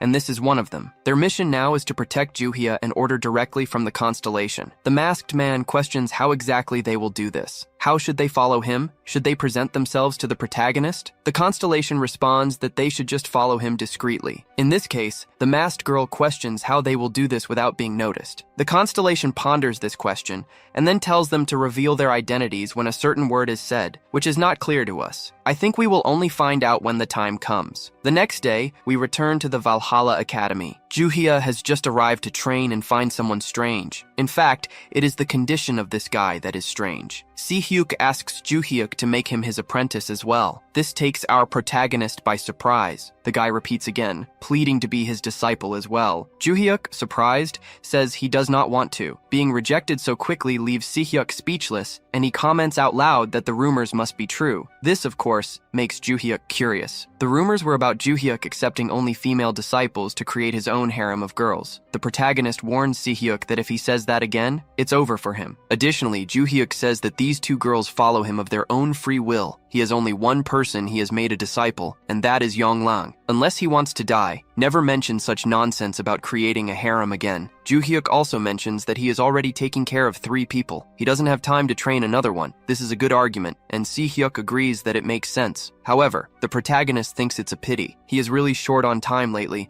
but a guy like this to help defeat monsters wouldn't be a bad idea. He then has an idea. Juhyuk tells Yonglang to pay attention, as she will be responsible for training him. Since both have a physical focus, they will have good synergy, and it will be convenient for them to train together. Now that everything is settled, Juhyuk will work out, while they should stay here and get to know each other better. Si-hyuk knows his face ended up that way without her having any reason to hit him. Now, what will happen to him with this girl if she has reasons to hit him during training? Yonglang is embarrassed and asks if he has anything to say. Well, Si-hyuk mentions that he found out from the cameras that she came back and stepped on his head several times after he passed out. He thinks it was because she felt embarrassed or something like that, and the reason is that he saw her drying herself when he arrived. The girl is relieved, meaning he doesn't know the towel wasn't hers. Even discovering that she committed a great injustice against the guy, she simply changes her mood and says he needs to be more careful. Now, she will show him his training routine. The protagonist is always pleased when his students get along with people. At this moment, Choi Arin goes up to the protagonist to ask something. She wants to know what he will do next week when the holidays start. Since they have become part of the special class and do not need to attend all the lessons or take exams, they have a lot of free time. She is trying to get closer to him. Juhyuk says he will increase the intensity of his training during the holidays. Aram says she will do the same. The protagonist questions if she doesn't have personal plans. Aside from the time they need to train together, she can do whatever she wants. He wanted to tell her to use her time and effort however she likes, but Choi Aram says with a smile that she wants to train and become strong like him. That's her wish. Alright, in that case, it's fine. Yoo So-yeon says she will come to train during the holidays as well. A week later, at the Hero Academy in the United States, the Academy president, called Beck, was staring at a sword with a strong energy. He had been observing the item for some time while thinking. He remembers that it was brought a few days ago. When he entered this room, he found his friend Logan, the destroyer, there. Logan made a surprise visit to tell that he dealt with those people who messed with his son. Logan exterminated the entire group of villains called the Shinja. He mentions that they were a group of weak people in the end, but something was very strange. When he got to the leader, the man was already in pieces. Beck questions if it was an internal fight or something like that. Logan doesn't really know what happened since he intended to get answers only from the leader. He also says there's another reason he dealt with those guys. He's still investigating the whereabouts of the group called Black Lion. This criminal organization was responsible for killing his father. He came here because he found this and couldn't ignore the artifact. Its name is the Sword of Light. Since he invaded that place,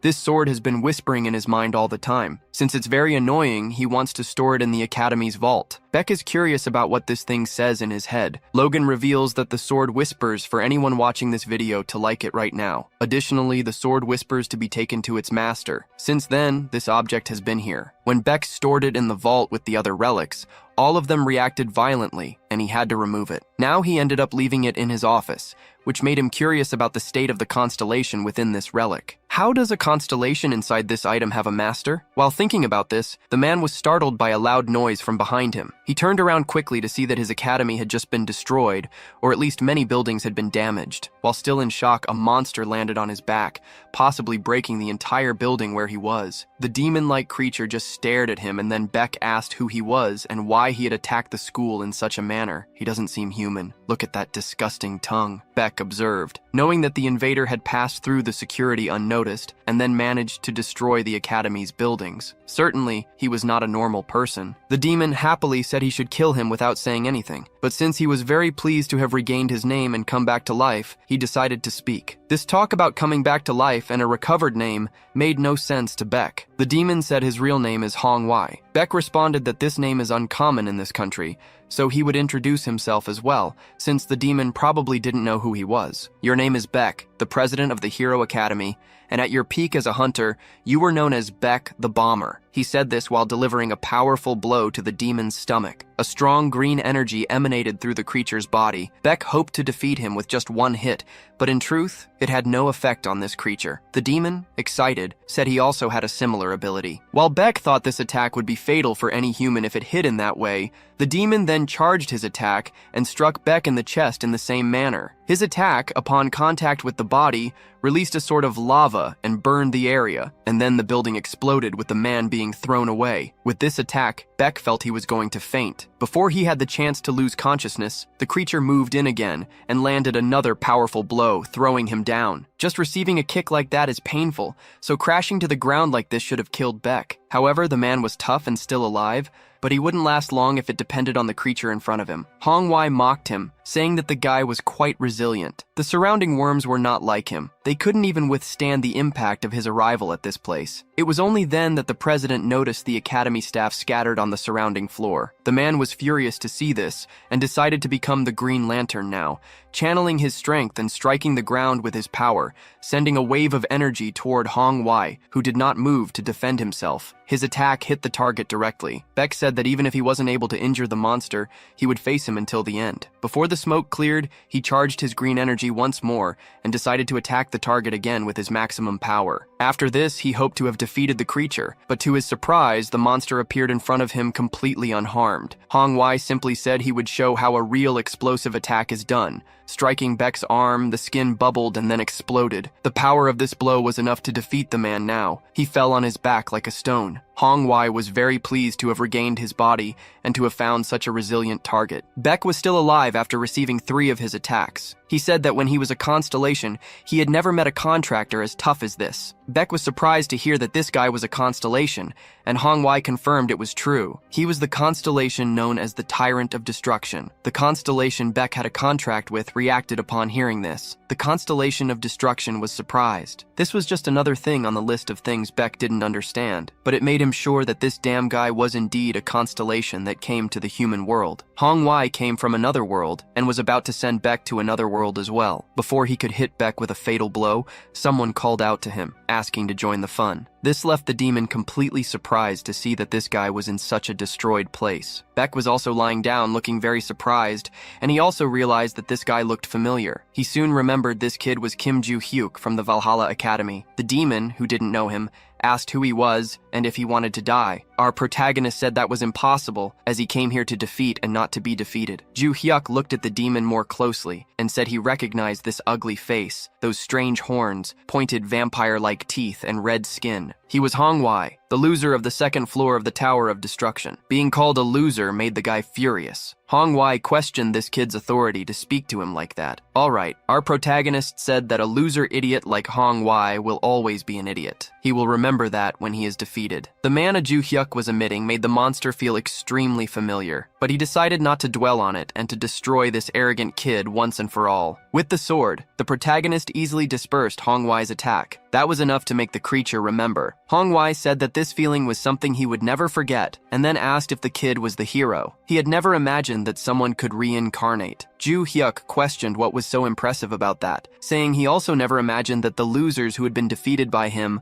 would be around as constellations. The red guy said he had long forgotten his name, and afterward everyone began calling him a constellation. But now it was different. He had regained his name and his body as well. He pointed out that it was different from the protagonist, who was much weaker now than when he was a hero. Compared to the past, he was now nothing. Joo-hyuk said that was obvious. He was still a high school student in the growth phase. This pleased the demon greatly. He channeled energy into his hand and said that, in that case, it was the perfect opportunity to get his revenge. The protagonist blocked the blow, but the sword began to burn with the chasm, and his gaze turned grim. Well, Hongwai exploded everything in front of him with his attack, but it wasn't enough to defeat his opponent. He approached at high speed to strike the target directly in the body, but as soon as he attacked, he realized he had missed again. How long is this guy going to keep dodging? Joo-hyuk remained quiet as he realized he had reached the limit of his body. This was very different from when he fought against the Ice Cream King in the realm of imagination, where the constellation resides. There, he experienced the full strength of his past life, even using this body. Now he realized that his physical capacity barely matched that of this loser, but Joo-hyuk didn't let the enemy perceive his insecurity. It wasn't hard. Hongwai just attacked and didn't like to think too much. As he was about to hit his target, Hongwai warned that this was his most powerful attack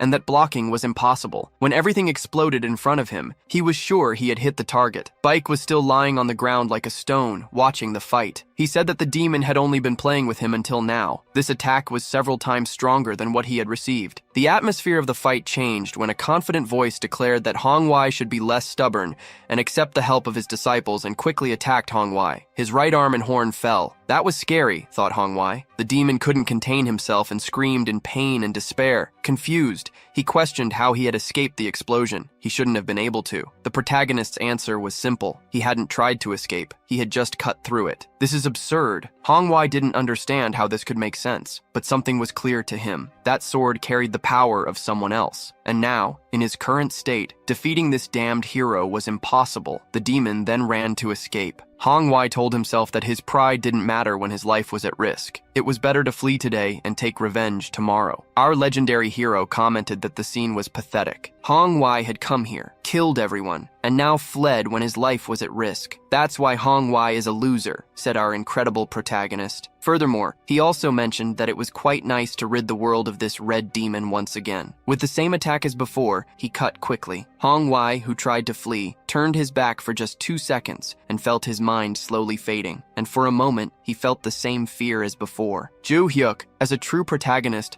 turned his back on his enemy even before he was eliminated. After the body cooled, he went to Hongwai to do what he did with his last enemy, using his ring to absorb the demon's name and body. When he did this, not a drop of blood remained. This meant everything was absorbed. He did it quickly. Remembering that someone was watching, he turned to look, and there was Beck. The protagonist said he was busy dealing with the enemy and hadn't even noticed Beck was there. So he asked if the man was okay. Beck said he couldn't get up, but at least he was alive. Then he asked if he was Kim Joo-hyuk, the Valhalla student. The protagonist was surprised to be recognized. Baek then said that, in fact, He was quite famous. It would be strange if he didn't recognize him. Additionally, the man introduced himself as the director of the Hero Academy, and his name was Baek. "I want to thank you very much for saving this place," Ju Hyuk then said. "Actually, I must have arrived late, as everything here was destroyed. Anyway, the rescue team will arrive soon, so you should wait. As for me, I'll be leaving now, as I'm busy." The director was extremely surprised to realize that the kid had opened a dimensional portal. Only a few extremely powerful constellations around the world are capable of using something like that. So, once again, the man was left behind, not understanding who this kid was. Within a matter of seconds, Logan arrived at the scene, shouting, asking if he was okay. He had heard on the news that the school had been attacked and ran as fast as he could to the location. Along with him, ambulances arrived to attend to the injured. The director commented that there were now other priorities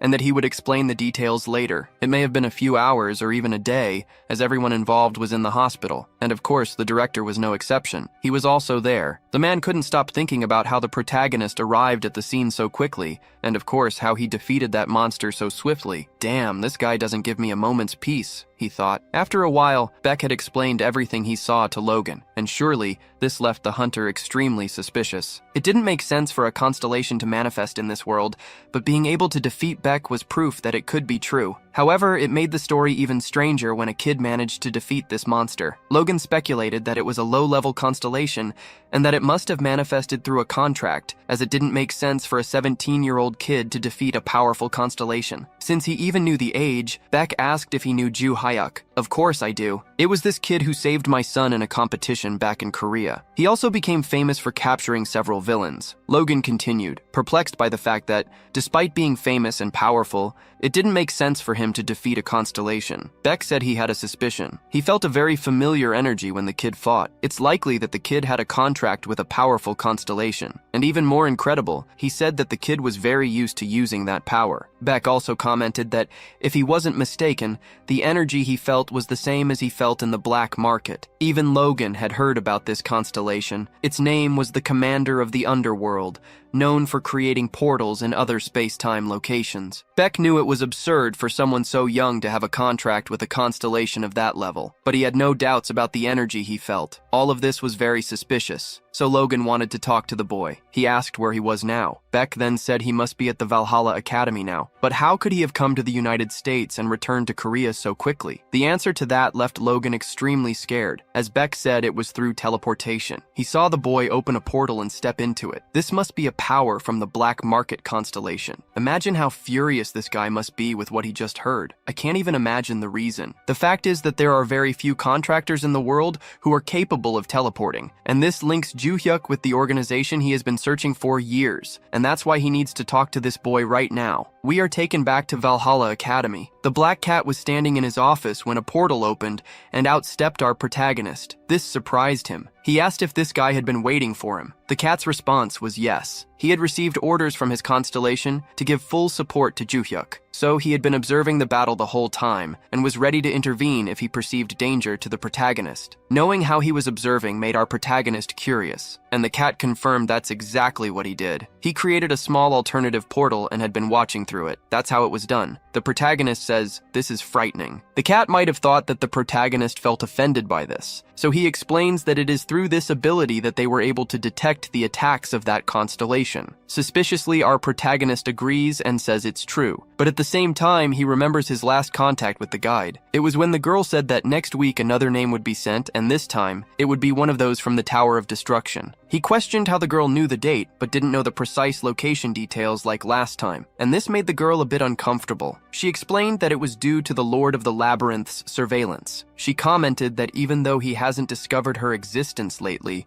he is more cautious about information leaks. They talked a bit more that last time. She said it would be harder for them to meet next time. The reason for that would be the Lord of the Labyrinth's surveillance? Our protagonist questioned. She said, as always, he is very smart, and the answer is yes. She will have to stay hidden to raise fewer suspicions for a while. Now that he has the name, she will explain to him how to use the absorbed names for this ring. She commented that there are 2 ways to use the ring. The first is to have a name and your own power. The second is to use a skill of the name as you wish. The disadvantage of the first method is that you can only use part of the absorbed name's power, not the total power like the Lord of the Labyrinth can. The second method also has a disadvantage. You can use a skill that the target had, but you cannot enhance the skill. This means that the most you can do is use the skill with the same power the person had. If it is weaker than you, it won't be as powerful an attack. Now, how he will use the name's powers depends on him. This information wasn't satisfactory to our protagonist, leaving him thoughtful. He was thoughtful about it all week and now had a new name to test. He decided to use the ring and absorb the name of the demon he just absorbed. Those abilities were really bad. After completing the absorption, the energy stopped being emitted by the ring. The protagonist wonders if that was it. He isn't feeling anything different now. While thinking about this, the black cat called out to him, "Say what you want." The black cat questioned the technique he used to defeat Hongwei, the spatial cut. He confirmed that it was indeed that technique he used. If that is the case, the black cat asks the protagonist to show the technique. Zhuhia questions it. Since he has a contract with the same constellation, he can't use the technique. The black cat admits he is embarrassed to admit it, but isn't as skilled with that ability as he would like to be. Therefore, he asks the protagonist to teach or demonstrate how to do it. They then go to a more open place for the black cat to observe. They head to the mountains behind the academy. Zhuhia explained that the spatial cut is quite simple. Just follow these steps. First, gather magical power in your sword, twist your waist and release the skill. Zhuhia performs the spatial cut, and now the effect of the attack goes beyond the trees that were in front. The black cat says that's roughly how it works. The result was truly frightening, an unbelievable strike. However, the black cat couldn't help but think that, just like his constellation,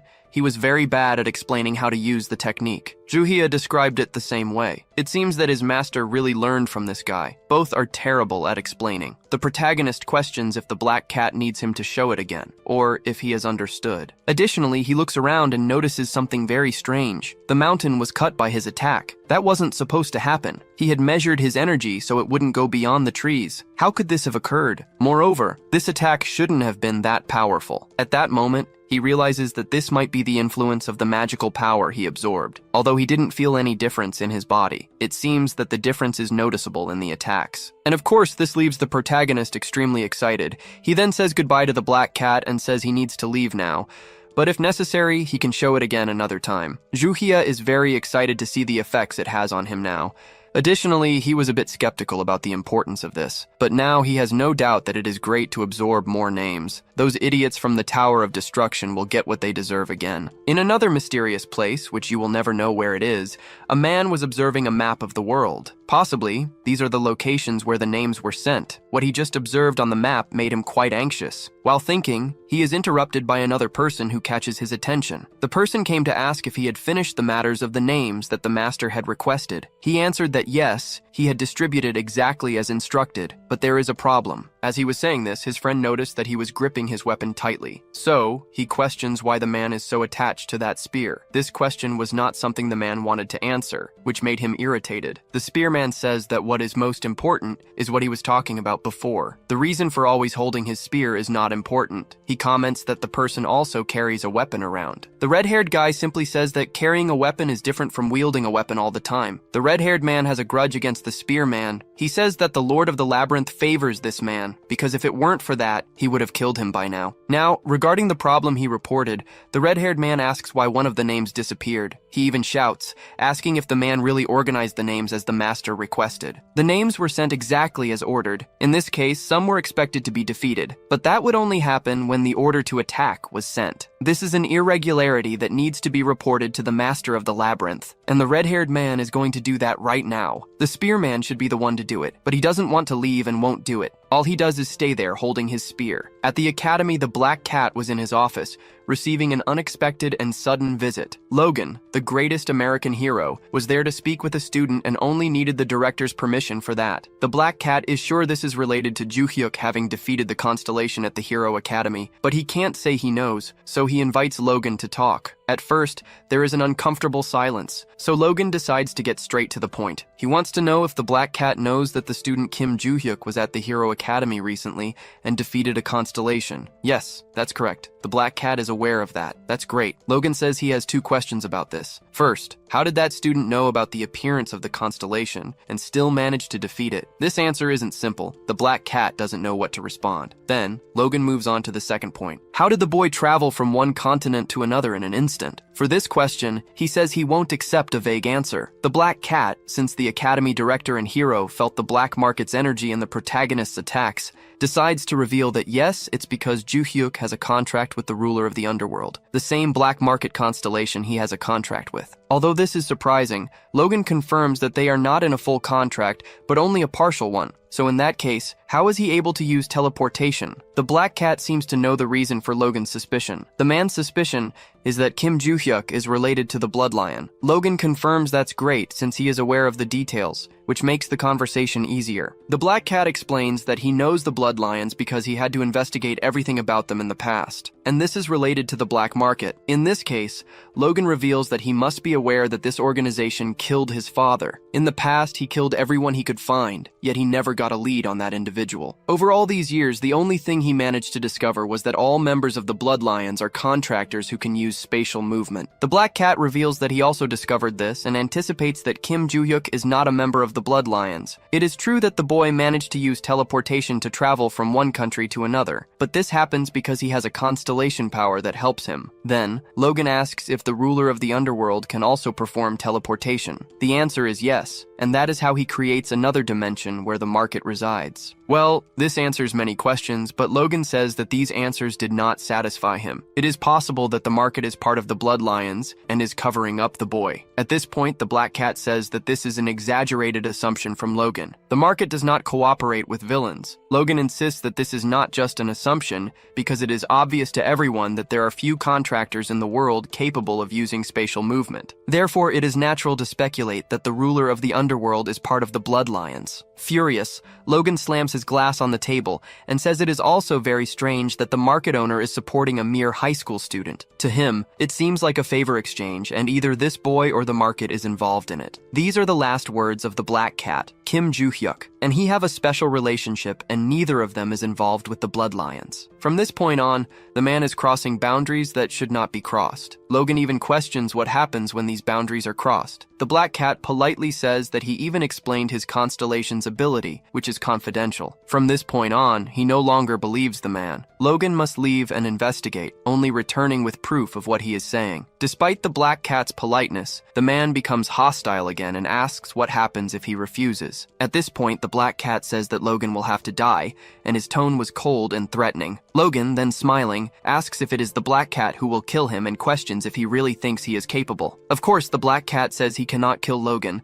as he would never have the power to do so. But if Logan continues crossing boundaries, the constellation itself will kill him personally. These are the words of the constellation communicating through him. If Logan keeps provoking, it will kill him. Additionally, the constellation has a message for Logan's constellation. You better take good care of your contractors, you idiot. Logan was irritated to see this, but soon a notification window appeared beside him. The man's constellation was telling him to leave immediately without causing a commotion. Logan acknowledges that, from his constellation, the person could not be ignored, no matter how strong he is. Constellations are absolute. So, the man said he would leave it as it is for today and return another time. Next time, he would not come empty-handed. He would have proof for everything he said. When the man leaves the room, the black cat feels exhausted. Now, he needs to go to Adelia to report this. Meanwhile, let's go to another location, the student dormitory. The protagonist was using the new cultivation method he learned at the beginning of the story. He says he could not use this in his past life,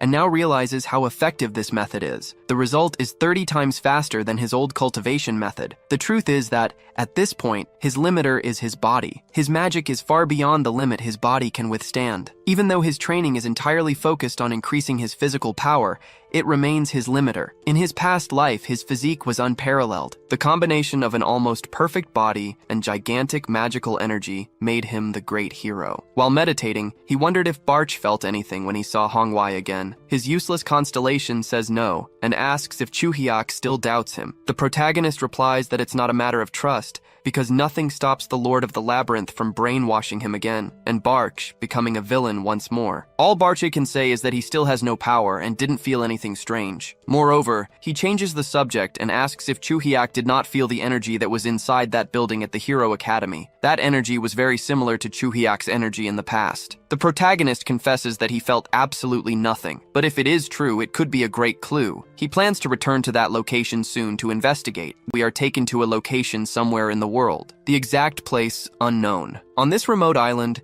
there is an even more remote building. In this place, dozens of people are gathered. I have no doubt that they are villains. When they say they gathered as soon as they received their names and are here as ordered. Another person comments that almost everyone is present, but some people did not come. Another person asks who these people are and how many did not attend. The fish-faced man says that the stupid guy did not come. The reason is that his stupidity made him disobey orders. Although they dislike him, they question if there should be anyone in modern times capable of defeating that individual. All they know is that this idiot probably underestimated his opponent and was defeated, and that any of the returns who died here will wander for another 300 years or so. The person says they were sent here on a mission to cause destruction, but they must wait for the signal to start. In this case, the fish-faced guy questions who the other person not present is. They answer that it is the guy named Wacha, the corpse collector. All the fish has to say is that he hopes he hasn't died while showing off like an idiot. If he has died, it will be a bad sign. Wacha did not come to the meeting but sent them a message. He said he would definitely cause a big stir in the global competition. Then we returned to Valhalla Academy. Our protagonist was doing his training, pushing himself to the limit when he noticed the place was very crowded. Even during the vacation, everyone was here training hard, except for his only official disciple, Yan Lang. The reason for this is that the girl had notified that she would visit her family in China and would be gone for a few days. He questions the reason, as she had cut ties with her family. The truth is, he was concerned for her well-being. After some time, he tells everyone to take a break now. He was worried because, since she was not here, he needed to guide the training of the others as well. Aram came to him and asked where Yan Lang went since she is not here for training. Ju Hyuk explains that she went to handle family business, and it is not a problem. For Choi Aram, that is not true. The girls said they agreed to train together, so she is missing the training. Well, Ju Hyuk remembers that Aram also misses training sometimes to handle family succession matters. So, if this is a complaint, she is not being fair. For now, Aram should guide the others in their training. When the girl goes to explain the situation and say that she is the new master to them, Ju Hyuk cannot help but be happy to see this scene. For him, it is always enjoyable to see disciples getting along. Ba Che comments that his master is unusually prouder than usual. Ju Hyuk says he is right. But still, it is disappointing that his former disciples are not able to reunite again. He wishes he could have a comfortable conversation once more. At this moment, Ba Che comments about something he saw many years ago. He reveals that there was a time in the past when the constellations gathered. This happened a long time ago, when suddenly a door appeared in his imaginary realm. Curious, he could not resist, and opened the door to see what was behind it. In that place, all the other constellations seemed to be gathered, and from their expressions, everyone was surprised by this fact. Ba Che says he left the place quickly because he was worried that someone would recognize him as the former master of the Tower of Destruction. As he was weak and powerless, if someone recognized him, they could easily kill him. He mentions that after 2 days, the door disappeared and never returned. This was something he had never heard of before, but knowing that this possibility had happened in the past left him quite excited. Then, we are taken to China, where Yan Lang's family lives. I was surprised to receive the girl's visit as it was unexpected. The girl says she is there for a reason. She wants to see the family relic if possible. S.E. Orion is temporarily under the family's control, and for her, it is not difficult to take Yan Lang to see the sacred family relic. It was quite simple. They soon went to the palace where the relic is kept. On the way, Yan Lang had a bad feeling while asking about what happened to her mother. Her aunt reveals that Seo Yeon Hua was expelled from the family due to her actions. Moreover, after the constellation canceled the contract with her, she could no longer be the clan leader. Yan Lang did not know that this had happened, only that her contract had been canceled because Ju Hyuk had exposed the truth to the constellation. Ryan says it was thanks to Ju Hyuk that everyone discovered how Yan had been suppressing the evolution of clan members who could take her place as leader. While thanking the protagonist for saving the clan's future, Yan Lang becomes embarrassed. She has a deep gratitude for Ju Hyuk, and it is nice to see others recognizing his worth. Ryan reveals that the position of clan leader remains vacant, and this is a big problem. Yan Lang questions whether her aunt would be able to fill this position, as she seems perfect for the role. Ryan explains that it is impossible for her to be both the leader of the White Lotus Academy and the head of the family at the same time. It is a tradition for the family to have one person for each role. She wanted to say more to her niece, but a strong explosion caught her attention. Yan Lang was also caught off guard. The place they were heading to was on fire. They ran as fast as they could because this was an attack on the clan. On the way, Yan Lang asked if her aunt knew the reason for the attack. Her aunt explains that their family is #1 in China, and with the expulsion of the clan leader, their morale collapsed. Because of this, several other families are rebelling against them. It was only a matter of time before a major attack occurred. When they arrived at the gate, they broke it open to find the enemies as quickly as possible. The sight of the place was horrifying as several people had already lost their lives. The two were paralyzed by the scene before them. Invaders, wielding weapons of all kinds, were covered in blood. For a power struggle, they were capable of committing even the greatest cruelties. Yan Lang wondered if these people deserved to leave alive. Before her aunt could say anything more, Yan Lang intervened. The men noticed their arrival and said that the person they needed to eliminate to take power was Ryan. With Yen gone, Co. Ryan is the new head of the Snow Clan. They were there to take the place as the strongest clan and to avenge everything the former clan head did to them. Yan Lang was furious, but still asked the men if her mother had done anything cruel to their clan before. Ryan tells her that what they know is that Yen also suppressed other clans, but never killed anyone. Her niece was even angrier about the attack. Yan Lang says that she did not like the people of this family due to their past, but this was beyond tolerable limits. She attacks, striking the first person in her way. The man swings his sword through the air. Though irrational,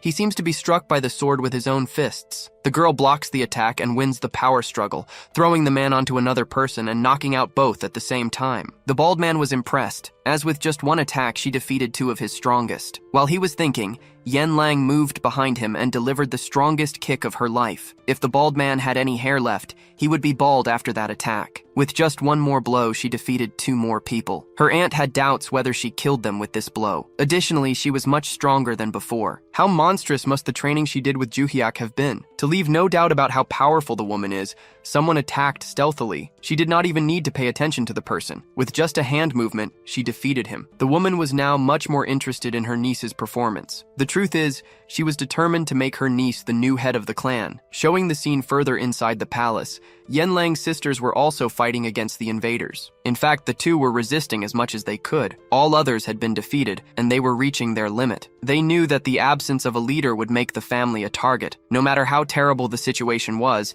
they were determined to protect the clan with their lives, but they could not help but think it sucked to die this way. Their heroic moment was interrupted when Yan Lang reached them, plowing through all the people in her way with her fists. Besides her, Suryan was relentless with her ice magic. The fight drew the attention of both the invaders and the victims. This brought hope that they might survive. The two strongest of the family came to help. Yan Lang made it clear that the priority at the moment was to destroy the invaders. The girls, happy, could not disagree with their sister's words. Additionally, the sister who seemed like a man was now calmer and began to attack as well. Her more beautiful sister also got excited to retaliate and drew her sword, sending more enemies to the other world. She was fighting with all her strength to defeat the invaders and, without realizing it, was also about to be sent to the other world. Yan Lang saved her sister and approached her again. This was a gesture to show that she had made peace with her past. The kitten even calls the girl little sister. These words warmed the girl's heart. Or perhaps it was the surrounding fire that did, but you should get the point. Obviously, the invaders felt intimidated by the presence of Ryan and this unknown girl. It was then that their leader approached and asked if they had the right to feel fear or hesitation. The man said that those who show fear are useless in this battle, and as punishment do not deserve to survive. He crushed the skull of his subordinate, and what happened next should not be shown. Notice from the girl's reactions. Ryan tells the girls that she recognizes that person. He is the leader of the Jiama family, named Zhai Huang. Now that he has been discovered, the man says it's useless to continue with this uncomfortable masquerade. He confirms that he is the head of the Jiama family and is there to become the #1 family in China. Yan Lang takes the lead in the discussion and argues that the man makes it seem like the crimes they are committing there are trivial. Ignoring the girl, the leader says he has a proposal. If the Snow family becomes their vassals, they will allow them to survive, but the condition is that all of them become his slaves. Yan Lang's condition is that if the man survives, he continues to talk nonsense afterwards. The bastard couldn't resolve everything with a good conversation, so he tries to resort to the second option. He decides to eliminate this girl first, and then do the same with Xiao Rian. Yan Lang reacts and attacks in the same way, but notices something surprising while striking the enemy. To her, it was as if this guy was moving in slow motion, given how slow his attacks seemed. In reality, her movements were too fast, and her perception even sharper. She was able to think all these things during the fight and still felt even happier for becoming Ju-hee's disciple. She struck the man so quickly that he wasn't even able to see what hit him. It is said that his heart exploded instantly from that blow, and he died before hitting the ground. The invaders saw their leader defeated with just one strike so easily, and that was enough to make all of them flee the battle. Yan Lang drove the enemies away but did not pursue them. She simply shouted that they wouldn't go unpunished either. She did this because the priority was to help the injured and survivors first, combining the girl's immense strength and intelligence. Her older sister says that Yan Lang is indeed the perfect choice to be the new leader of the family. She says that the two sisters will support Yan Lang because they think the same. Rian simply agrees with the girls; she thinks the same way. Now, the question is whether Yan Lang agrees with this. The girl was helping the wounded evacuate the burning place, and after everyone was evacuated, Ryan and Yan Lang went to the Constellation Temple. The girl asks if this shouldn't be inside a room. Ryan confirms that it is indeed a room inside the mansion, and that this is a barrier created to protect the family's relic. After explaining how this barrier is created and maintained, Ryan puts her hand in the snow and retrieves the box containing the sacred relic, showing it to Yan Lang. It is the first time the girl sees the relic, and to her it is simply an ordinary glove. But that's just a detail. The girl thinks that through this, she can become as strong and fast as Cho Aram. The truth is, Yan Lang was impressed by how her rival became stronger by making a pact with the Choi family's relic. She thinks that if she becomes even stronger, Ju Hyuk will pay even more attention to her and praise her more. Seeing the girl's reaction, Rian could not help but notice her intentions. She took the opportunity to ask her niece why she was interested in the sacred relic. Before asking the final question, Ryan praises and says that Yan Lang has become much stronger after starting to train with Ju Hyuk. If she became the head of the family and made a divine pact, she could become even more impressive. The direction of this conversation was obvious to us. This question caught the girl completely off guard. She had never thought about becoming the leader of the family she had despised for so long. She insists that what her aunt is saying is absurd. However, the woman is persuasive and makes it clear. If she wanted only to see, that has already been done. But if she is interested in making a pact, she comments that the divine pact of the relic can only be made with the leader of the family. Basically, a constellation can be linked to a relic. In a constellation, various pacts can also be made with hunters, but only one divine pact and connection to the hunter. The girl, clearly understanding that it is the power of the constellation, questions if it is too early to become the leader of the family since she is only 17 years old. The woman's intelligence is impressive. Ryan argues that the family is vulnerable because the leader's position is vacant and attacks like today's will happen again. She is a member of this family and cares deeply about it. Therefore, she wants Yan Lang as the leader. Moreover, she says that her older sisters also think the same way and have nominated Yan Lang as the leader. And not only that, Ryan says that she is willing to do the leader's work while Yan Lang is still young. As long as she is young, she can help carry this burden. Basically, all the responsibilities could be assigned, and she would gain the benefit of making a more powerful contract with the family's constellation. The girl contemplates the advantages and disadvantages of doing this, and then tells her aunt that she accepts the proposal. She will become the new head of the family and defend the family's honor. In that case, she says it is a pleasure to receive her as her leader, and now just needs to convince her to accept as well. The girl touches the relic with hesitation, as she needs to convince the constellation too. As soon as she touches the glove, she is transported to the dimension. Imagine where the incredible frozen constellation is. The Snow King, who was defeated and humiliated by his master, is staring at her. Will the girl be able to convince him to give her all his power? Well, that smile tells you what he thinks about it. Ryan was watching and saw the energy leaking from the relic. It took only seconds for her to manage to converse with the Constellation Lord and make a divine pact. The girl returned to her body and soon smiled at her as everything went well. Her aunt was proud of the girl. I think she sees her as the daughter she never had. After that, a few weeks later, we are taken back to the United States. The protagonist stayed silent, watching. He seemed irritated by this international competition between magical academies. A few days earlier, he had gone to the office of the mass director after being summoned by him. The black cat called the protagonist during his vacation and didn't explain why. Only when he arrived did the guy explain that he needed a favor from Joo-hyuk. The protagonist had no idea what this guy could possibly want from him. The black cat reminded Joo-hyuk that classes start in a week. This news made the protagonist dizzy since he doesn't like studying much. The director mentioned the international competition, which is happening next week too. He hinted that if Joo-hyuk was smart, he would have already figured out the reason for bringing it up. This competition is similar to the one that only involved the 3 best academies in the world, but now participants come from all academies worldwide. The Black Cat had recently become director and only found out about this tournament now. The rules state that 2nd and 3rd year students cannot participate. The Black Cat asked if the protagonist would like to compete. Joo-hyuk asked if the favor was for him to join the event on behalf of the academy. Truthfully, the protagonist had no interest in participating. Anyway, the Black Cat revealed that the event would be held at the Hero Academy in the United States. That place had been completely destroyed recently, and the protagonist saw it happen firsthand. But the Black Cat said they have unlimited funds and rebuilt everything in just a few days. The director tried to convince the protagonist to go to the competition with the excuse that it would be fun to visit the US, but Joo-hyuk didn't care about that. The director noticed this and was about to withdraw the invitation, but Joo-hyuk accepted. He said he had matters to settle there, so he did the director this favor. The reason he wants to go there is that Barchi told him he felt the same energy as Joo-hyuk coming from one of the buildings there, but hadn't mentioned it earlier. Now, he needs to go there to investigate. The Black Cat then asked which other student Joo-hyuk would like to take with him to the competition.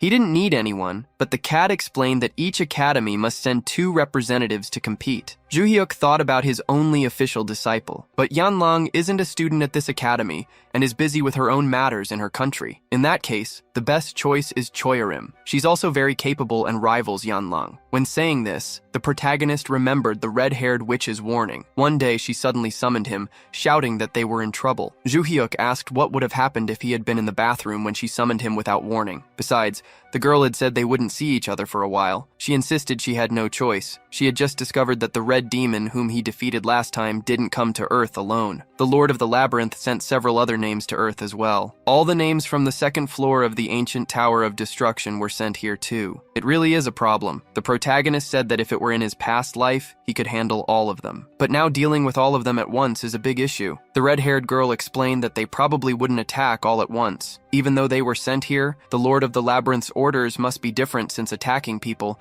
indiscriminately wouldn't improve their names. She told Joo-hyuk to stay on full alert and be careful while he's out there. The protagonist replied that she wasn't the only one who should be careful. Her condition didn't seem good either. The guide should be careful too. The girl blushed slightly and said it had been many years since anyone worried about her. His warning said he would be careful too, and that he'd see her later. That was the last contact he had with the girl until the moment he's here in the United States. What are you looking at? Teach me fencing. No way. Chui Aaron blushed and said the academy representative told her that Joo-hyuk personally recommended her to go with him. So she's very grateful for that and will do her best to meet the expectations. Joo-hyuk couldn't tell her she was the 2nd choice. He just said he was counting on her. Next to them, we see some familiar, good-looking faces. This is Logan, whom Joo-hyuk saved in the last school tournament. The guy was nervous because he was anxious to know if the protagonist would be his opponent in the competition. Now he just found out that he will. He said with certainty that Joo-hyuk is the strongest candidate for the championship. Besides, they both have debts to settle with him. Melissa said she's grateful to Joo-hyuk for saving all of them earlier. Both of them know they don't stand a chance against him,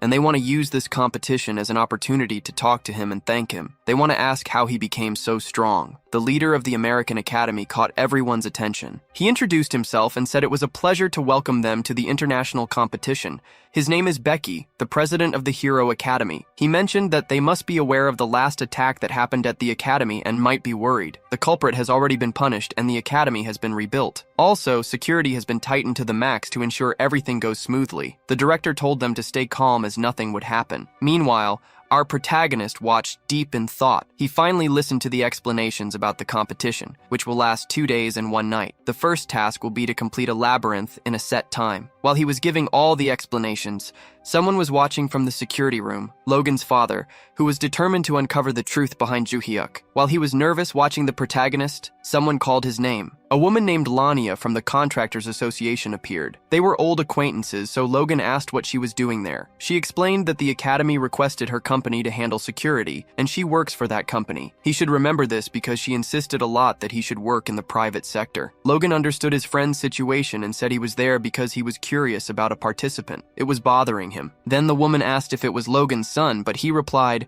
the person he was interested in was Kim Joo-hyuk. But before he could say the name, an earthquake occurred, grabbing their attention. The woman, who worked in security, rushed to check what was going on. It only took a few seconds, but when they reached the window to see outside, they were shocked by the sight. Hundreds of monsters suddenly appeared, and the sky had turned reddish. These grotesque creatures, shining with malice, were hunting for their prey. As they watched, unsure of what was happening, the woman's radio crackled. She yelled at her subordinates, saying they should have warned her when danger was approaching. The agents were aware of the situation, but the problem was that the monsters hadn't approached. They just emerged from the ground. This was totally unexpected, outside the protocols they had planned for. She landed on the spot and signaled to Logan that she was going to defeat the zombies and protect the area. The girl was tough. She jumped from the building, facing the zombies, calling them to battle, determined to take them down. The zombies, on the other hand, were determined to lose. She delivered her fastest strikes, so fast that there was a delay in the attack. Several monsters were defeated with a single blow. She shouted to her men, telling them these monsters had very low defense and they shouldn't be afraid. However, even though their resistance was weak, there were a lot of them. This number wasn't normal. She wondered if a dungeon had opened near the area. Did you guys see a labyrinth opening nearby? No, ma'am. Nothing was found. That's impossible. She gritted her teeth, wondering what could explain this situation. I'd like to mention that her eyes are really beautiful. The girl thought that these monsters were coming from underground, so there might be some hidden catastrophe below. The academy was in danger. While she was fighting the monsters outside, she had no idea that dozens of zombies had also invaded inside. Despite the general panic, our protagonists remained calm, wondering who the new victims were, trying to die for the second time. An announcement informed that the competition was canceled and the students should evacuate. Beck shouted that everyone must evacuate and not try to fight the monsters, since that wasn't the students' role. This was a disaster. Before, he was defeated and the academy was destroyed. Now, for the second time, his work was being ruined. Were the gods trying to destroy his reputation? One of the security personnel approached the academy president and told him he should also flee. Beck should join the students and evacuate. However, he replied that he wouldn't do that. The reason was that Beck was frustrated. He rolled up his sleeves and said he would fight too. He wasn't going to let this happen again. He cracked his knuckles and became the Green Lantern. Then, he went to one of the zombies and delivered the most powerful punch he could, sending several flying. Joo-hyuk watched calmly as everything unfolded. The protagonists realized these monsters were quite familiar, and he finally remembered. Choi Arim didn't follow the evacuation orders and decided to fight. She placed her hand on her sword and sliced through all the monsters in front of her. I think that zombie just lost its head. Arim defeated several monsters,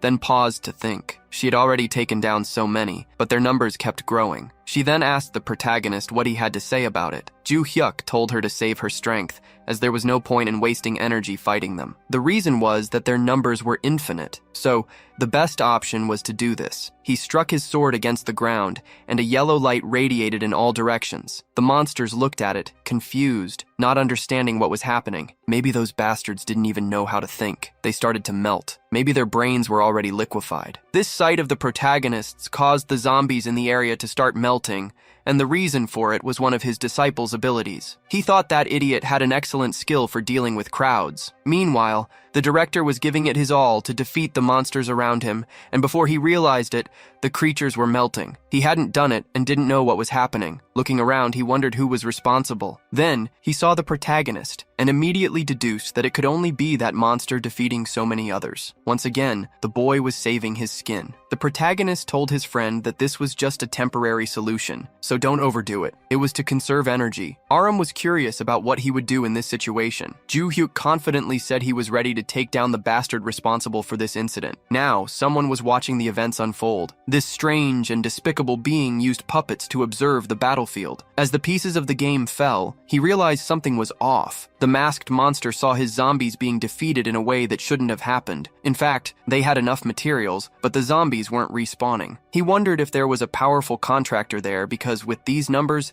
even the strongest shouldn't be able to do this. Immediately, the monster got excited, thinking that if this guy were killed by his hands, his name would shine, and consequently, he would look great too. As this creature plotted, someone crashed through his ceiling, breaking everything. The protagonist entered, smashing through calmly. as if it was nothing unusual for him. The demon looked frightened, and even with its eyes you could see the fear. Why? Was this beautiful person coming for him? The protagonist landed like a comet. The masked demon didn't know who he was and stood there, mouth agape, only to take a punch straight to the chest, sending him flying several meters back. The creature didn't have time to think. It placed its hands on the ground and summoned as many zombies as it could. Joo-hyuk swung his sword while smiling with a slight motion. The zombies were wiped out. The monster, not understanding what was happening, couldn't believe what it was seeing. Then, the protagonist raised his sword in front of him, but didn't aim at the monster's face. Instead, he struck where the puppets were. As the monster stood terrified of the human before him, the protagonist smiled, saying it was great that he had dodged. "I'm glad, Watcha." The monster was terrified again upon hearing his name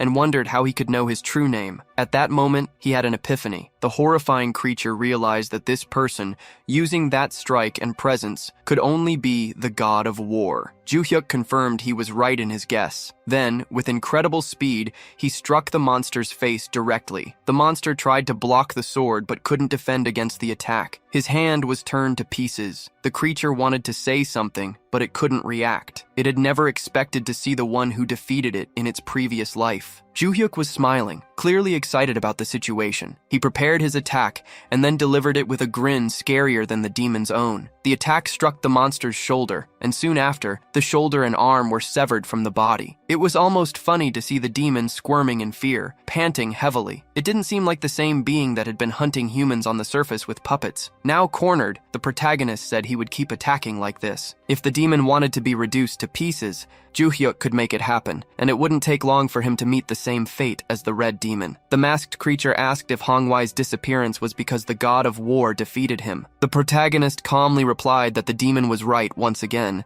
even calling him smart. These last words infuriated the creature, and it summoned one of its strongest monsters to attack. The size of the creature was intimidating, but Joo-hyuk remained as cold as an iceberg. The masked one explained they had come down to the planet just to follow orders, and killing the former god of war wasn't part of those orders, so this fight was unnecessary. Even so, he attacked the protagonist with his puppet, but Joo-hyuk simply dodged. Joo-hyuk activated his magic relic and asked if the demon really thought facing him was pointless. With a light swing, his sword turned green, glowing with a ghostly aura. The masked demon realized that Joo-hyuk could use multiple constellation powers at once. The effect of this last strike caused the demon's body to start melting, and the creature fell into the disgusting goo of his own zombie. The demon had no time to think. He looked at his melted monster and tried to understand what had just happened. Joo-hyuk smiled, countered, and said it was a terrible time to get distracted. The strike hit the creature's neck perfectly, severing the head from the body. Even separated from the body,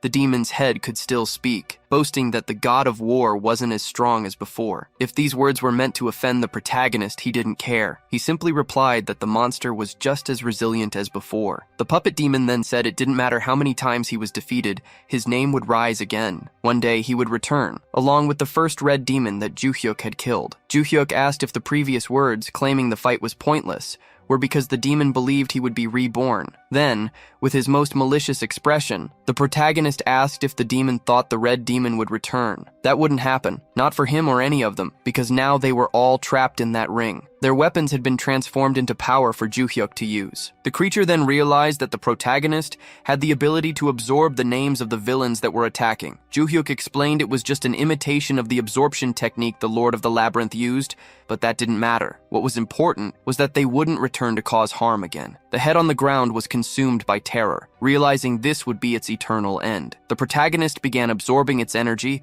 while the head screamed not to be absorbed. Unfortunately for the villain, the pleas of a monster are never heard. Within seconds, all the energy was completely drained into the ring. Joo-hyuk was pleased that another one of those bastards had met the fate they deserved. This battle took place in secret, but it was observed by two of the protagonist's servants, who could watch thanks to a relic he possessed. The black cat asked Adelia what she thought of the fight she had just witnessed. The girl, who had never seen Joo-hyuk in action before, realized just how incredible he was. So incredible that it made her feel a certain way. Seeing her reaction, the black cat asked what part she liked the most. The black cat was informal, and she told him he could call her by her first name. She asked if the black cat noticed how Joo-hyuk masterfully used the technique of their constellation. The ultimate ability of each constellation, the secret no one reveals. But since they were allies, they had shared it with each other. Adelia wanted to understand how he could use the ultimate technique of her constellation, when she, the owner of its relic, couldn't. She explained how the poison he had just used worked. It was the secret weapon of her constellation, which transformed magic power into poison and melted the opponent's body. The Black Cat was curious and asked what would happen if a normal-level contractor used this ability. She explained that it was necessary to directly touch the creature for it to start melting. Even she, who was above average and had a direct contract with the constellation,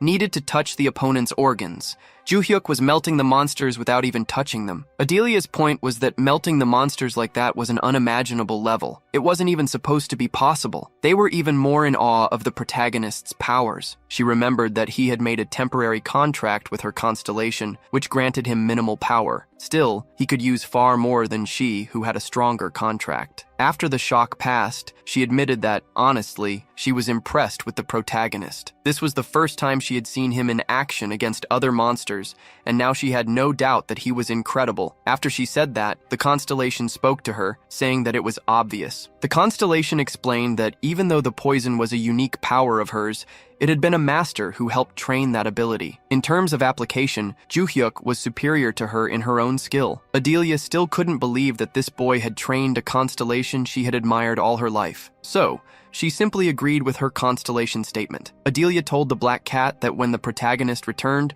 she wanted to ask him a favor. She wanted to be trained by him as well. While the two were pleased, we returned to the United States. The invasion site was a disaster, with everything destroyed around it by the creatures that had been summoned. All the security team and officials could do was fight the monsters without ever identifying their source. The leader ordered them to search for any injured or hidden people. She remained curious about the cause and couldn't accept that there was simply no explanation. Using her brain power, she considered Logan's words and how the protagonist might be responsible for the disappearance of the zombies. At the moment she was fighting the creatures, using all her strength, she realized her energy was draining because the monsters had no end. Even though she was the most powerful, she wouldn't be able to defeat all the creatures forever. They kept multiplying. While she was thinking about what to do next to stop their appearance, she noticed that the protagonist had stepped in front of all the zombies, with one hand in his pocket. She didn't know if it was due to distraction or if he had simply appeared without her noticing. All she could do was scream in desperation for him to flee and not get killed, but that smile surprised her. That damn student struck the ground with his sword, and then a green energy spread across the area. The creatures started melting around them. That energy, that aura, she couldn't understand it. It simply disintegrated the monsters she hadn't even been able to defeat. It was absurd. She didn't hear it directly, but she was certain that it was Kim Ju-hyuk. The protagonist had resolved everything, but she couldn't stop thinking that the monsters attacked as soon as he arrived at the scene. She was deep in thought when Logan approached, calling for his friend and asking if she was okay. He also wanted to know if everything had been handled inside the academy. Logan assured her that all the students were safe,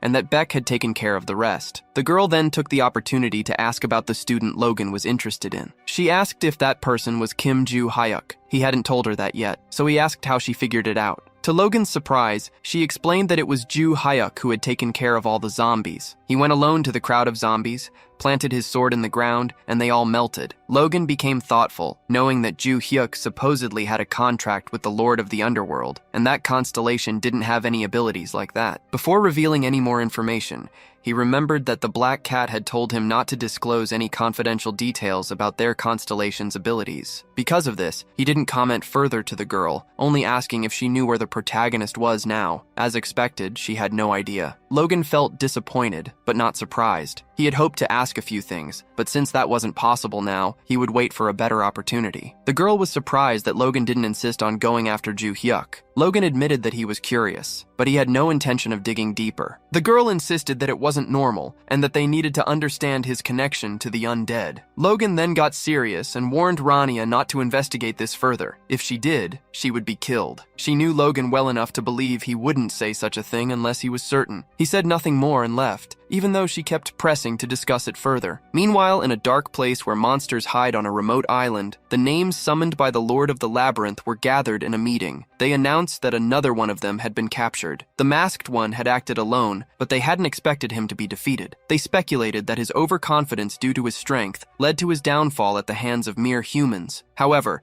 the fish-headed man said it didn't matter whether they liked those people or not. They had died too quickly, and that wasn't normal. Two other demons then suggested they all cause chaos together to ensure their safety. The scene cuts to the next day. Our pair of protagonists was walking through the city. Aram lamented that the tournament had been canceled due to the monster attack. It was a shame to have to leave after coming such a long way. Joo-hyuk didn't stay with her until the end, so she asked if there had been any problems after he left. Aram said no. After he left, she had managed to defeat all the monsters, and then suddenly they stopped appearing. She wondered if he was responsible for the monsters disappearing. He humbly said that. Yes, you could say that was the case. Without going into details, Joo-hyuk mentioned that the monsters were familiar to him, so he went after the one responsible, already knowing who it would be. The girl asked how they could be familiar to him. The protagonist didn't think much before speaking. How could he explain that he knew the one behind the monsters from a past life? He simply told her to forget about it. Then the girl asked where they were heading now. Normally, they'd take a bus to the airport. Joo-hyuk explained that it would take too long since the tournament was canceled, and everything would be crowded. He knew a much better way. All he had to do was head in that direction, and the magic would happen. As they strolled through the streets of the United States, he found a passage. This was confidential information. Only he had access to use that door, and when he opened it, the Black Cat's passage was functioning. Aram didn't recognize the place. She only noticed it was an old warehouse. The protagonist said the location didn't matter. He remembered the Black Cat's explanation. The market in Korea could be accessed from various places around the world. There were doors that led to a location, which then gave access to the black market. Back then, the protagonist had been amazed by the possibility of crossing great distances in just a few seconds. That day, the Black Cat explained that it would be a good alternative for him to enter through the warehouse and then head to the central tower of the market, where he could use a door to go to the United States. He had to use the door in the tower so that ordinary people wouldn't see students walking through the black market, which would be bad for their credibility. The Black Cat had even connected Valhalla Academy to the black market. They walked through the old abandoned warehouse until they reached the magical door, which indeed worked. The warehouse was just a cover to hide the door. Joo-hyuk then asked her to step inside and see for herself. That last door simply led to another dimension. I think I explained it poorly. This market exists in another dimension, and these doors connect the worlds in different places. It didn't take long for them to walk through the door and find themselves back at the academy. Joo-hyuk wanted to report what had happened to the academy director, so they parted ways there. Aaron blushed and complimented how hard Joo-hyuk had worked. We can see the girl's feelings, but our protagonist didn't pay much attention to them. He took out his ring and simply thought that his goal was getting closer to being fulfilled. He had obtained his third name, and he could feel that he had grown much stronger, which made him excited. When he reached the director's door, he opened it and found someone he hadn't expected to see there. He greeted the Black Cat first, but standing in front of him was Adelia Ventrick. He asked what the woman was doing there. She insisted that he call her by her first name and explained that she was there because she had a favor to ask. The protagonist, ever humble, told her to speak with her head held high, without needing to bow all the time. She became nervous and requested that he teach her as well. Joo-hyuk was puzzled and asked why she suddenly had that idea. She told him that both she and the Black Cat had been observing his feats, and since then, they had realized he was the most incredible person they knew. It sounded like a compliment, but Joo-hyuk was uncomfortable, knowing these two had been secretly watching him. That was creepy. He then shouted at the Black Cat, asking if that idea had been his, but then quickly questioned if it had been that damned constellation's idea. The Black Cat, terrified by the protagonist's scolding, soon received a notification in his system window, warning that the constellation would be furious if she found out about this, and might even kill him personally. It seemed the two were trying to keep their request a secret from their constellations. Adelia changed the subject, saying she was impressed by how he used the constellation's poison, and that she would love for him to teach her. Joo-hyuk scratched his head, remembering that the Black Cat had asked for the same thing before. Couldn't you both learn from Luminous and Balkwon, the rightful owners of those techniques? Joo-hyuk questioned what difference it would make for him to teach them instead of the constellations themselves. He remarked that they should have naturally learned these abilities since they had contracts with the constellations. The way to use the skills was identical. There was no difference. But he pointed out that the only difference was that he didn't rely on borrowed mana from the constellation to use the technique. He enhanced the abilities by adding his own mana when activating any technique. He commented that young people today only train to increase mana but not to control it, which causes a deficiency in that area. Even if he taught them how he did it, it would leave them exhausted. The two didn't understand how he could speak about young people without including himself as one. Adelia then insisted and asked him to teach her his technique, even though she didn't have the necessary mana capacity. Ju Hyuk said that he had been very busy lately and didn't even have time for his own students. However, since they were the contractors of his beloved disciples, he agreed to dedicate some time to the two of them. He said the most important thing was physical training, so they should head to the training room the next day. Also, he wanted to talk directly with the Black Cat after the session. The reason was that he had gone to the US, but didn't manage to investigate the building with the familiar energy, so he wanted to go back and have another chance to look into that place. As night fell, the scene shifted to America, specifically to the Contractors Association building. On the upper floors, Logan was reviewing Kim Ju Hyuk's file. He still couldn't figure out the mystery surrounding the boy, and nothing explained how he was so powerful and involved in various attacks in different parts of the world. Then, Logan remembered that the protagonist spoke as if he knew his constellation. He asked his constellation if it was familiar with the ruler of the underworld, since the ruler himself seemed to know him. The destroyer of all and penetrator of everything gave a simple response: yes. The constellation then warned Logan to be cautious of the fanatics of the Silent Moon. Logan wasn't surprised by the answer, but he didn't know who these fanatics were. He searched for information but found nothing useful, just as no one knew much about the protagonist either. It was amusing for Logan to think that every time he tried to investigate the protagonist,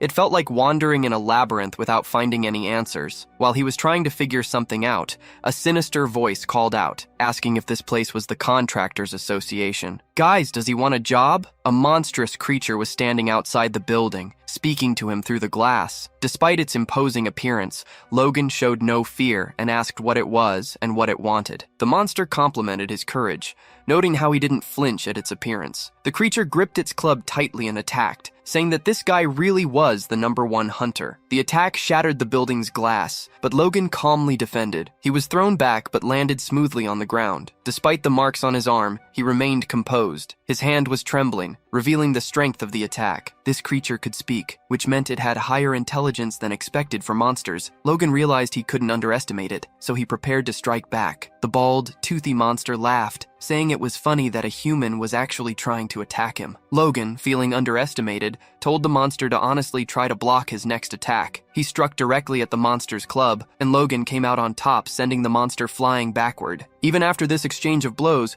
the monster laughed, saying Logan wasn't bad at all. Logan approached seriously and said to save the compliments for after the fight. He delivered another powerful attack that completely destroyed the floor of the building. The whole floor lit up from the impact, and it seemed like the building might collapse soon. Rania was in her office and heard the impact that shook the entire place. At first, she thought it might be an earthquake, but it came from the top floor where Logan's office was located. Back at the fight, Logan realized he had hit the creature as he felt the impact in his hand. The strike had been strong, but he couldn't see where the monster had ended up. In the next moment, the creature's attack was about to hit his ear. As expected of the #1 hero in the US, Logan blocked the attack, even though it was so close. He was thrown against the wall, and these attacks had left him pretty beaten up. He could barely stand. He thought that this creature wasn't ordinary. Maybe it was a reincarnated constellation or something even stronger. The bald monster mocked Logan, saying he didn't expect the #1 to be so weak. Sweating, Logan told him to shut up, saying he hadn't even used half of his power yet. Maybe that wasn't a lie, as Logan thought to himself that if he used all his power, the building would collapse. That couldn't happen. His only option was to touch the opponent's body directly and activate his maximum power, but he couldn't get close enough to touch him. While he was thinking, someone arrived. It was his friend Rania, along with other hunters. She had rushed over as soon as she felt the tremors. When she saw who was responsible for all the destruction, her jaw dropped. That bald, ugly creature was some kind of special class demon. On the other hand,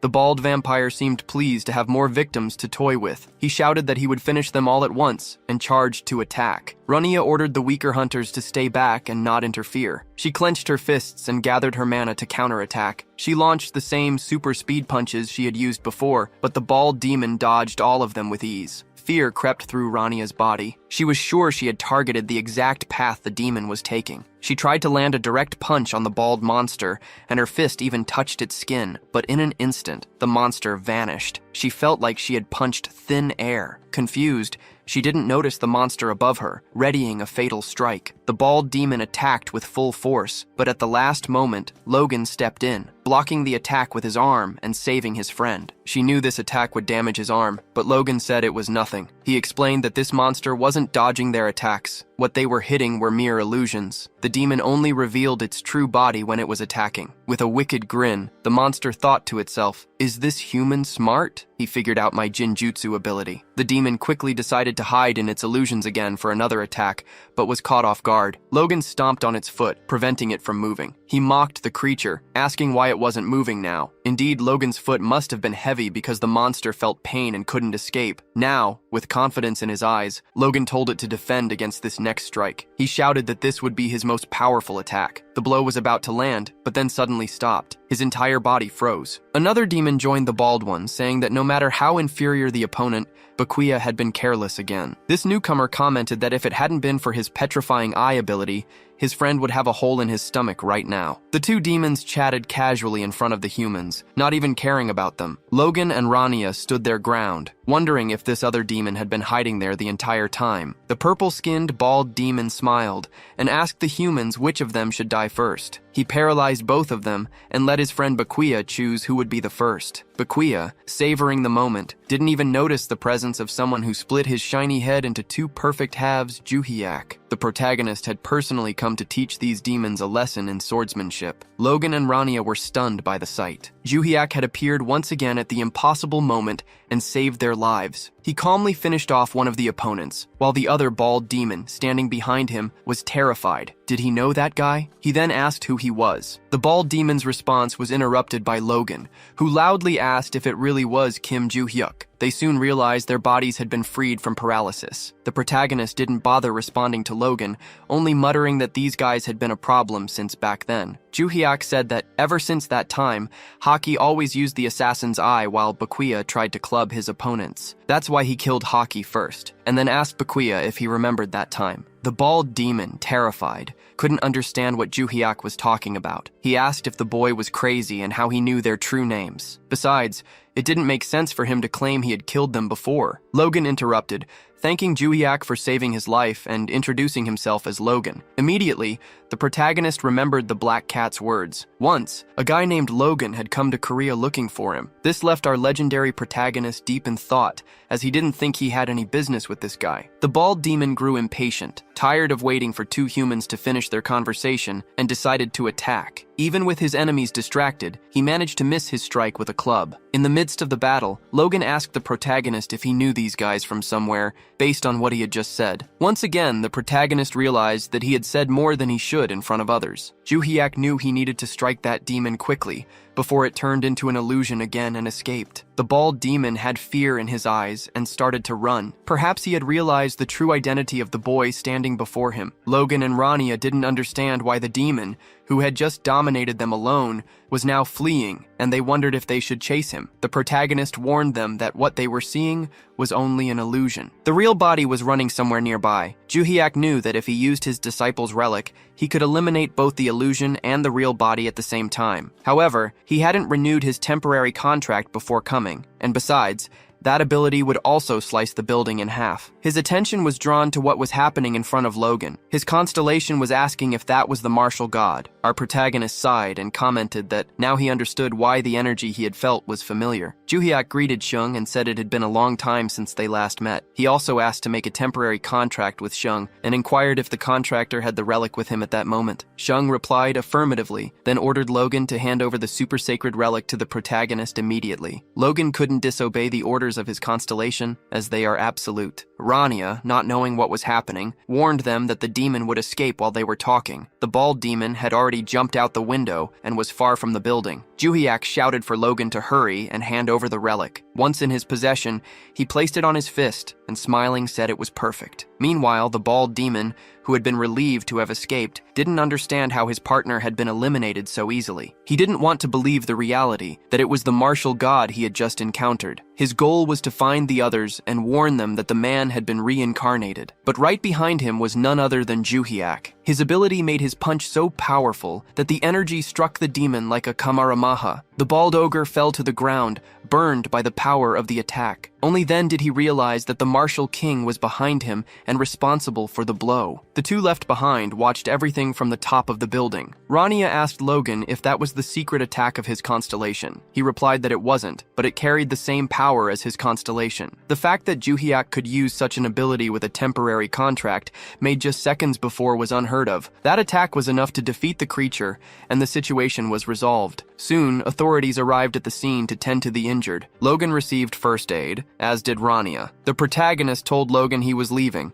explaining that he didn't want to stay and attract media attention, so he asked him to keep his identity anonymous. Logan was curious and wanted to ask a few questions, but the protagonist wasn't interested. Juhiak wanted to finish everything and leave. However, he remembered that the Black Cat had mentioned that Logan was the #1 hunter in the association. Talking to him was inevitable, and he thought that if he could bring him over to his side, it would be beneficial. So in that case, he apologized and said he was tired at the moment. But when the time came, he would visit Logan at the association to answer his questions. Logan was surprised because the protagonist spoke to him informally, without the respect that the #1 hunter normally received from everyone. Juhiak then stated that he was giving him some of his time, only because Logan was Xiong's contractor, so he should be grateful for that. This statement didn't make sense to Logan, and he wanted to call Juhiak back, but his constellation insisted that he let him go. Xiong also told Logan that he should address that person with great respect. Logan had no choice but to comply with his constellation's demands. His friend Rania questioned Logan because the demons' bodies hadn't been found. Logan explained that they vanished like smoke after being defeated. Rania commented that this was a problem because they would need the security camera footage to present to the authorities. Rania also grew more curious about Juhiak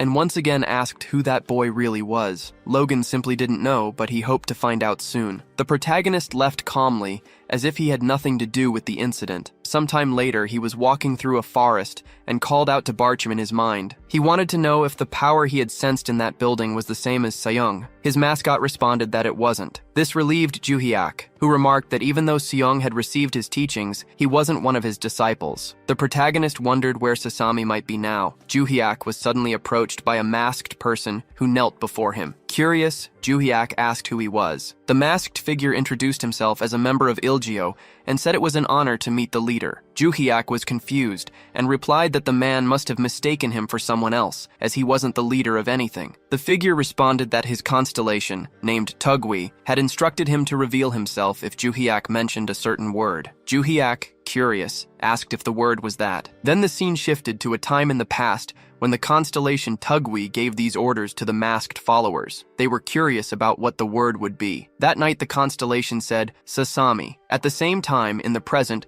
our protagonist said the name, Sasami, again. All the members of the organization appeared and bowed before him, saying it was a pleasure to meet the master. The protagonist then asked if they had the sacred relic with them. The man quickly handed it over to his new master. While holding the glove, Juhiak was able to transport himself to the imaginary world of the constellation. It was a dark and devastated place, with a sign at Red Mushroom. Juhiak was nervous about the situation, but soon calmed down and spoke to Sasami affectionately. The person sitting behind the throne couldn't hide their blush, even through the mask. Juhiak called Sasami again and asked her to reveal herself quickly. The constellation stood from the throne and knelt before Juhiak in a gesture of respect. Our protagonist was gentle and asked her to rise. Juhiak remarked that Sasami's mental realm was identical to their martial arts school from 300 years ago. The girl, who had been nervous, calmed down and replied that Mushroom wasn't just a martial arts school, it was their home. Juhiak should have known how much she loved that place. The protagonist remembered his life from 300 years ago. Back then, the world was in chaos. Everywhere was surrounded by battles. Humans, when not fighting each other, had to deal with the hundreds of monsters that roamed the earth. During that time, they devoted themselves to protecting people and eliminating the threat of demons and monsters. Juhiak and his disciples had been incredible long before he became the martial god. In that chaotic world, as powerful as they were, they never lacked rewards. So even in a world of war and misery, he had nothing to complain about. However, even though he had enough money to eat, things still happened that he couldn't ignore. 300 years ago, people were sold and traded as slaves. To him, that was as terrible as the demons ravaging the earth. That girl who was about to be sold with the slave trader's evil face, made it clear that he had no good intentions, yet with all his money, bought the child from her parents. It was terrible to see parents giving up their love for a bit of money. That day, when the protagonist witnessed Sasumi being sold, he couldn't hide his fury. The slave trader tried to defend himself, but the man's blades stood no chance against Juhyak's fist, fueled by his rage. Whenever he found slave traders, he made sure to eliminate them and free everyone. And don't misunderstand, he eliminated them literally. After seeing the man eliminated,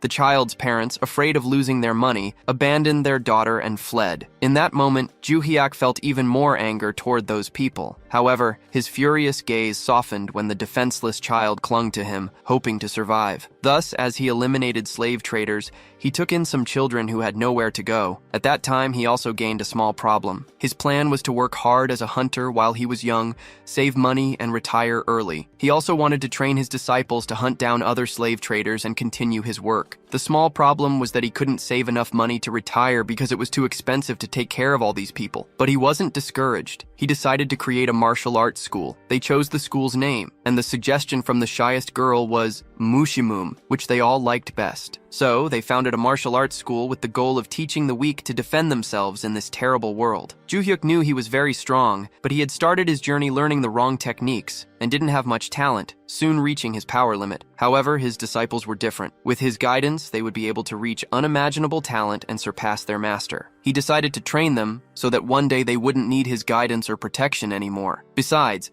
if they became powerful, Juhyuk could take a cut of their profits, which would be a perfect retirement plan. Unfortunately for him, just when his plans were about to come to fruition and they could expand their influence, that damn Tower of Destruction appeared. They understood that the protagonist was the strongest, but soon his disciples would surpass him. On that day, he died to destroy the tower. His students survived and became the strongest people in that world. However, the Lord of the Labyrinth, who was the planet Earth itself, stole the names of all of them and other incredible people. These people became the constellations that humans now idolize. This makes Sosami visibly nervous, but Juhyuk simply bids her farewell, telling her that he will invite her contractor to a gathering with the others, and they can all talk there. A few days later, at Heroes Academy, Juhyuk stands in front of Logan, surrounded by all of his contractors. Seeing so many high-profile contractors gathered around Juhyuk makes Logan feel extremely uneasy. Once everyone is settled, he begins the meeting by asking if they all know what he does. The question catches everyone off guard. Adelia answers, saying that he is the master of their constellations. Juhyuk confirms this, and then reveals that he has pieced together much of what happened after he died. To give them a rough understanding, Juhyuk explains everything about his disciples and the Tower of Destruction. Everyone in the room is shocked. Black Cat is the first to ask if it was really Juhyuk who took down the Tower of Destruction 300 years ago. Our boy confirms it. Adelia then asks if it's true that the Age of Destruction brought the tower, which led to the world's decline, because as far as they know, the tower collapsed only after unleashing countless monsters. Juhyuk is taken aback by this, and asks if their constellations had mentioned anything about it. However, according to Adelia, their constellations only speak to Juhyuk, and even Luminous hasn't revealed anything to them. Hearing both accounts, Juhyuk realizes that even his disciples don't remember what truly happened. However, he is confident that now that they've reunited with him, their memories will eventually return. The young lad continues, explaining that everyone who was famous before has now become a "this makes sense" to Black Cat, as it explains why they're all so strongly drawn to artifacts from the Age of Destruction. However, Juhyuk then reveals something more alarming. The one who created the Tower of Destruction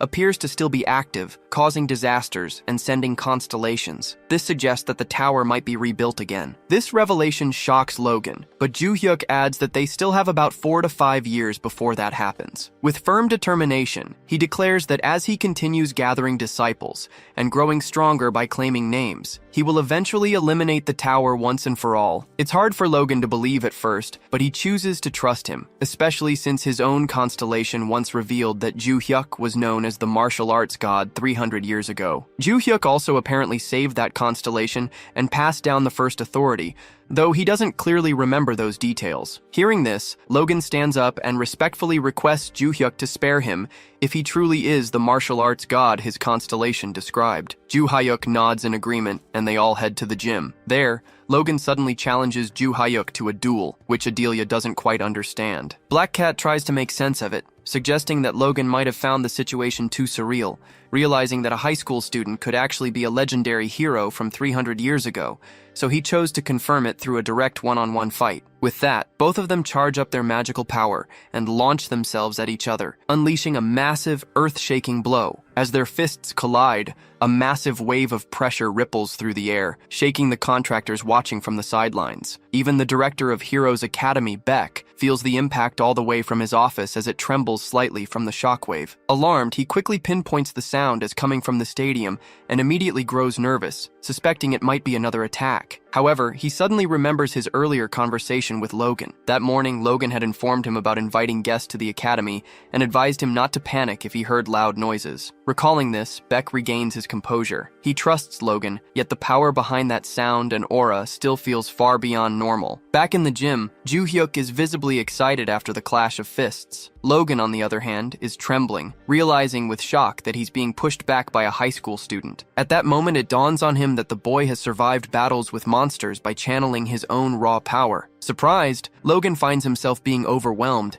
and instinctively begins to concentrate his mana into his elbow for a counter-strike. Ju Hyuk, however, blocks it with ease using an arm block. Though he absorbs the attack, even our boy is slightly overwhelmed by the force behind it. Ju Hyuk understands his advantage. He can wield an enormous amount of magical energy thanks to the constellations, but physical strength, which develops with the body, is something Ju Hyuk is still lacking. Still, Ju Hyuk grows even more excited knowing he's facing Logan, a constellation-level contractor. It's a rare opportunity, and it feels like the perfect challenge. As Logan charges toward him with all his mana concentrated into a final blow, the young boy decides it's time to end the fight. Just as Logan swings, Ju Hyuk sidesteps with precise timing and counters with a swift strike from his back, sending him flying across the gym. The attack appears deceptively light, but Logan feels its full force ripple through his entire body before crashing to the ground, unconscious. Sometime later, Logan regains consciousness in a panic, only to find himself resting on a couch. Confused,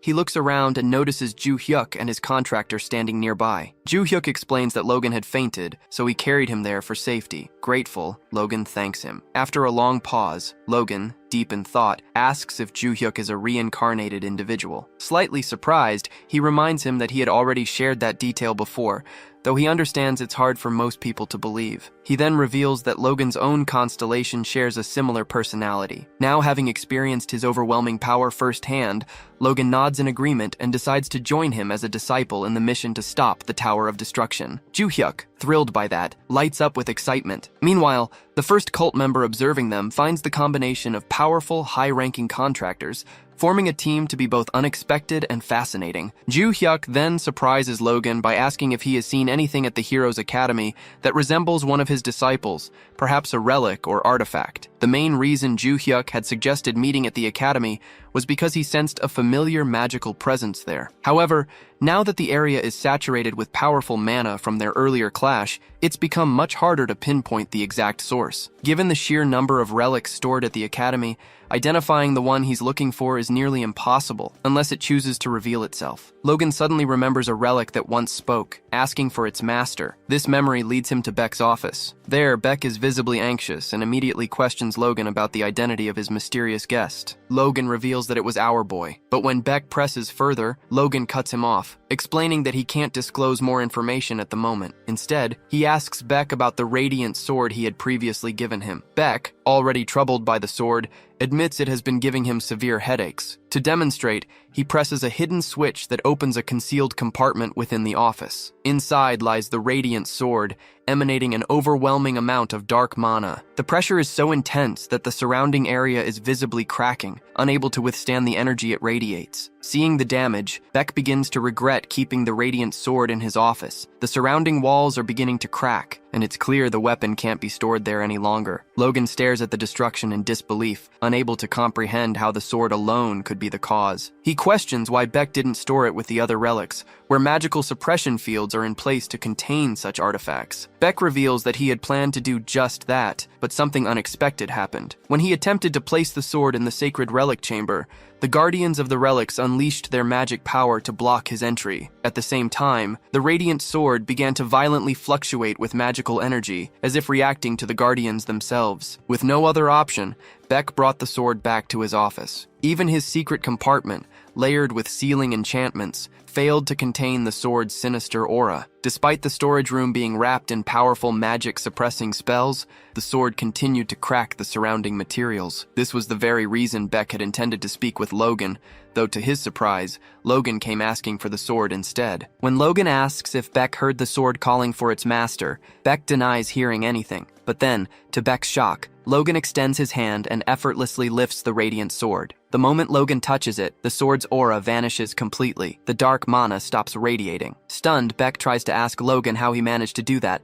but Logan himself seems unsure. He sheathes the sword and says he will take it to the meeting place, leaving Beck confused about what sort of meeting he's referring to. Logan, with a calm pause, assures Beck that he'll soon understand everything, and because Logan has always kept his promises, Beck chooses to trust him once again. Logan returns to Joo-hyuk and hands him the radiant sword, but as our boy holds it in his hand, he immediately notices something strange. He feels no magic power coming from it at all. Logan explains that the sword's energy vanished the moment he picked it up, and it remained in the same dormant state even when he brought it to the academy. The young lad is slightly surprised by this, but Logan adds that he occasionally hears the sword calling out, seeking its master. Hearing that, he immediately understands what Logan is referring to. However, when he tries to enter the mental realm of the artifact, he fails. Confused by the rejection, he turns to Adelia for clarity. She confirms that such a reaction is not unusual. If the constellation linked to the relic refuses access, then no one, not even a contractor, can enter its mental domain. This information catches Joo-hyuk off guard. To investigate further, he asks Barsh if he senses any familiar magic from the sword. Barsh responds that the aura is faint, but the scent of familiarity is undeniable. Our boy then wonders if there's any alternative way to gain access. The Tower Master quickly recalls something he had mentioned before, the mysterious door that appeared in the realm of imagination. Joo-hyuk remembers it clearly, a massive door where all constellations once gathered. Barshi further reveals that it wasn't just one door, there were multiple. Each constellation had a door, possibly leading to a realm tied to their essence. According to the Tower Master's assumption, those doors might allow access to other constellations' realms. The idea makes sense to Joo-hyuk, but when he asked his other contractors about the doors, none of them seemed to know anything about them. Barshi speculates that, since the event was brief, there may be constellations who weren't even aware it happened. Joo-hyuk suddenly recalls someone who might know more. Holding on to that thought, he decides to end the day's discussion and suggests they return. Before leaving, he turns to the first cult member and asks for his name. The cult member reveals that he doesn't have one, and that Joo-hyuk is free to name him as he sees fit. After a moment of consideration, Joo-hyuk appoints him as the former protector. With that, he orders former protector to begin meeting the other contractors, as their constellations might also be interested in meeting each other. With the matter settled, the group leaves the academy behind. A few days later, Joo-hyuk meets the guide at a secluded house deep in the forest. As she tries to greet him, he gets straight to the point, declaring that he plans to absorb all the second-tier constellations once he finds them. He thanks her for the ring, acknowledging that it made him stronger. Then, shifting to the real reason for his visit, he asks if she knows anything about a door where constellations gather. The guide recalls something similar, an ancient space known as the Arena. She explains that shortly after the Labyrinth Master created the constellations, he also formed the Arena, a place one could enter through constellation doors. According to her, the Arena was designed as a battleground for constellations to fight among themselves. Over time, while the original names of the constellations were forgotten, new nicknames were earned through battle. These nicknames carried significance, each imbued with a fragment of their identity, granting additional power that the Arena itself amplified. However, the Arena didn't unfold the way the Labyrinth Master intended, and it was eventually sealed away. Joo-hyuk presses further, asking if there's any way to reopen it. The guide responds that the Arena could only be opened by a constellation acting on the command. This revelation stuns him, but she isn't finished. With a knowing look, the guide reveals why she called him. She has located the very constellation he seeks, along with all of the second-tier constellations. Joo-hyuk's eyes widened with excitement, and now he wants to know everything. Somewhere in a secret hidden meeting place of the constellations, the one known as the Key Keeper rages furiously at the others for their repeated failures. He accuses them of simply waiting to die, clinging to the futile hope of reclaiming their former names. With seething anger, he reminds them of the torment they endured, wandering for 300 years stripped of identity, reduced to mere fragments of existence. They had no physical bodies, only drifting consciousness. endlessly circling a single tree. For reasons still unknown, these wandering spirits were eventually transformed into fruits of that very tree, trapped in an endless cycle with no escape. The key keeper himself had narrowly avoided that fate. Though he too had wandered for centuries without form, he had finally regained a body. And now, after all that suffering, he couldn't understand why the others were so willing to fade again without resistance. His fury sharpens as he mentions the twin ghosts, the two constellations who died without accomplishing anything. Just a few days earlier, the green-horned constellation had delivered the grim news of their deaths. The announcement shocked the others, especially the fish, who always believed the twin ghosts were among the stronger ones. The green-horned one confirmed their deaths, but also warned of something even more concerning. He explained that all of them, those gathered in this very place, were constellations who once regained names and were sent to Earth. As long as they remained isolated and avoided unnecessary conflict, they could survive by passively absorbing ambient magical power. But gathering in large groups as they were doing now created a dangerous situation. In such close proximity, their individual magical reserves would begin to drain at an accelerated rate. Though they once knew power and identity, their current state was fragile, and unity, ironically, could lead them to destruction. So the Labyrinth Lord instructed everyone to gather on an island, where a large floating magic stone lay buried beneath the surface. Upon hearing this, the others realized the source of the immense power they had been sensing. However, one of the constellations questioned what could have been troublesome about it. The green constellation explained that the magic stone was rapidly depleting its magic due to the presence of so many constellations. For a magic stone to replenish, it needed to be infused with more power, but this was impossible in their current situation. Given that the Labyrinth Order's 2-month time frame was far too short, they planned to acquire new, large magic stones and place them beneath the island to maintain a steady flow of magic. But there was a catch. The task was entrusted to the twin ghosts. This revelation shocked the other constellations, and they inquired about the whereabouts of the twin ghosts. The green constellation revealed that they went to the Contractors Association, as a company collaborating with the association was in the spotlight for discovering a large magic stone. The plan was to destroy the association and steal the magic stone. Hearing this, the keykeeper was stunned. As he listened to the green constellation's suggestion to lay low and figure out where the other stone was, he felt a surge of frustration. He suddenly ran out, calling everyone fools, unable to contain his disbelief. The keykeeper enters a separate room, muttering to himself. He reflects on the twin ghosts, calling them weaklings who were killed while searching for the magic stone. He knows this means danger for them all. He knows that if he stays in the room any longer, he'll lose his power and eventually disappear. Though it feels like the right decision to leave, just as he's thinking it, a portal opens in front of him. To his shock, Ju-hyuk steps out and calmly asks if he is the keykeeper. Shocked beyond belief, the keykeeper panics and bolts, thinking that this person must be the one who defeated the twin ghosts. However, to his horror, Ju-hyuk reappears in a flash right in front of him, questioning why he is running. Terrified, the keykeeper begins pleading for mercy, claiming that he hasn't killed a single soul since becoming a constellation. As Ju-hyuk is about to strike him, he hesitates, realizing that the situation is far more dull than he expected. The keykeeper's existence as a constellation feels almost trivial to him. For this encounter, our boy didn't even want to wear the ring, as absorbing him seemed insignificant. Ju-hyuk then confirms, asking if the keykeeper has killed anyone before. The keykeeper admits that he hasn't, revealing that in the past he merely opened a door to the imagination realm and did nothing else as a constellation. Hearing this, Ju-hyuk assures him that he won't kill him, at least not until the door is opened again, specifically to the arena. However, the keykeeper is unable to open the door on his own. His magical power is too insignificant. To create and connect doors to the various imagination realms of constellations, he had once used an artifact to amplify his abilities. Ju-hyuk quickly realizes that even if he absorbs the keykeeper's power and uses his own abilities, it's impossible to reopen the door. As Ju-hyuk turns to leave, the constellation with his trembling voice asks if he is strong. Our boy confirms it, and the keykeeper then reveals that he can reopen the arena, but only if Ju-hyuk helps him retrieve the artifact that descended with him. Meanwhile, at the Chinese temple, Yen Long stretches in excitement looking at what's in front of her. The creepy group of skeletons charges toward Yen Long, but before they can reach her, she bolts forward and slams into them with overwhelming force.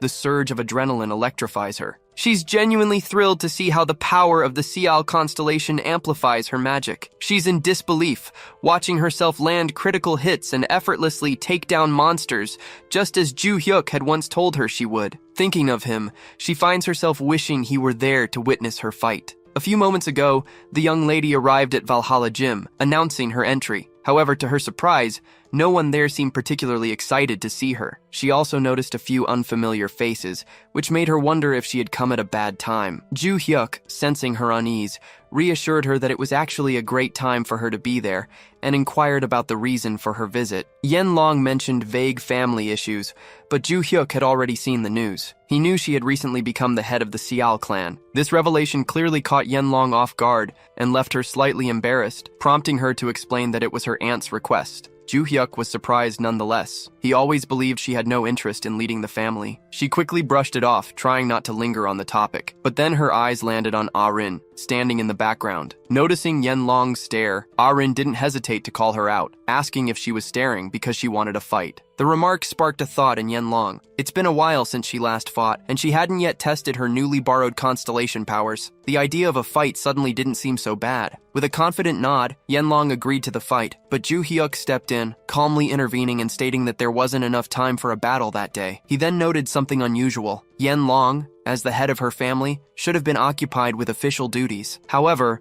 she explained that participating in external activities such as slaying monsters brought honor to her family. Besides, her aunt was already handling other responsibilities. With everything settled, Ju Hyuk shifted the conversation to the real reason for his visit. He needed their help to destroy the labyrinth. He asked Yen Long if she had tested her abilities after forming a contract with her constellation. She denied it, prompting Ju Hyuk to reveal their current strategy. They planned to move in pairs to handle the labyrinths. However, based on her current level, he believed she could manage one on her own. He already sensed a significant surge in her magical power, something that surprised even Yen Lang, who hadn't kept track of her own progress. Ju Hyuk explained that magical attacks proved far more effective against labyrinth monsters than physical ones, making her a strong candidate for the mission in China. He advised her to start using her constellation powers to become more familiar with them. He also informed her that she would find a labyrinth stone within the area, and possibly a relic hidden inside it. She was to extract the relic and bring it back to them. Yen Lang agreed, though a trace of jealousy lingered beneath her composed demeanor. The thought of Ju Hyuk teaming up with one of the other girls while she was away didn't sit well with her. Back in the present,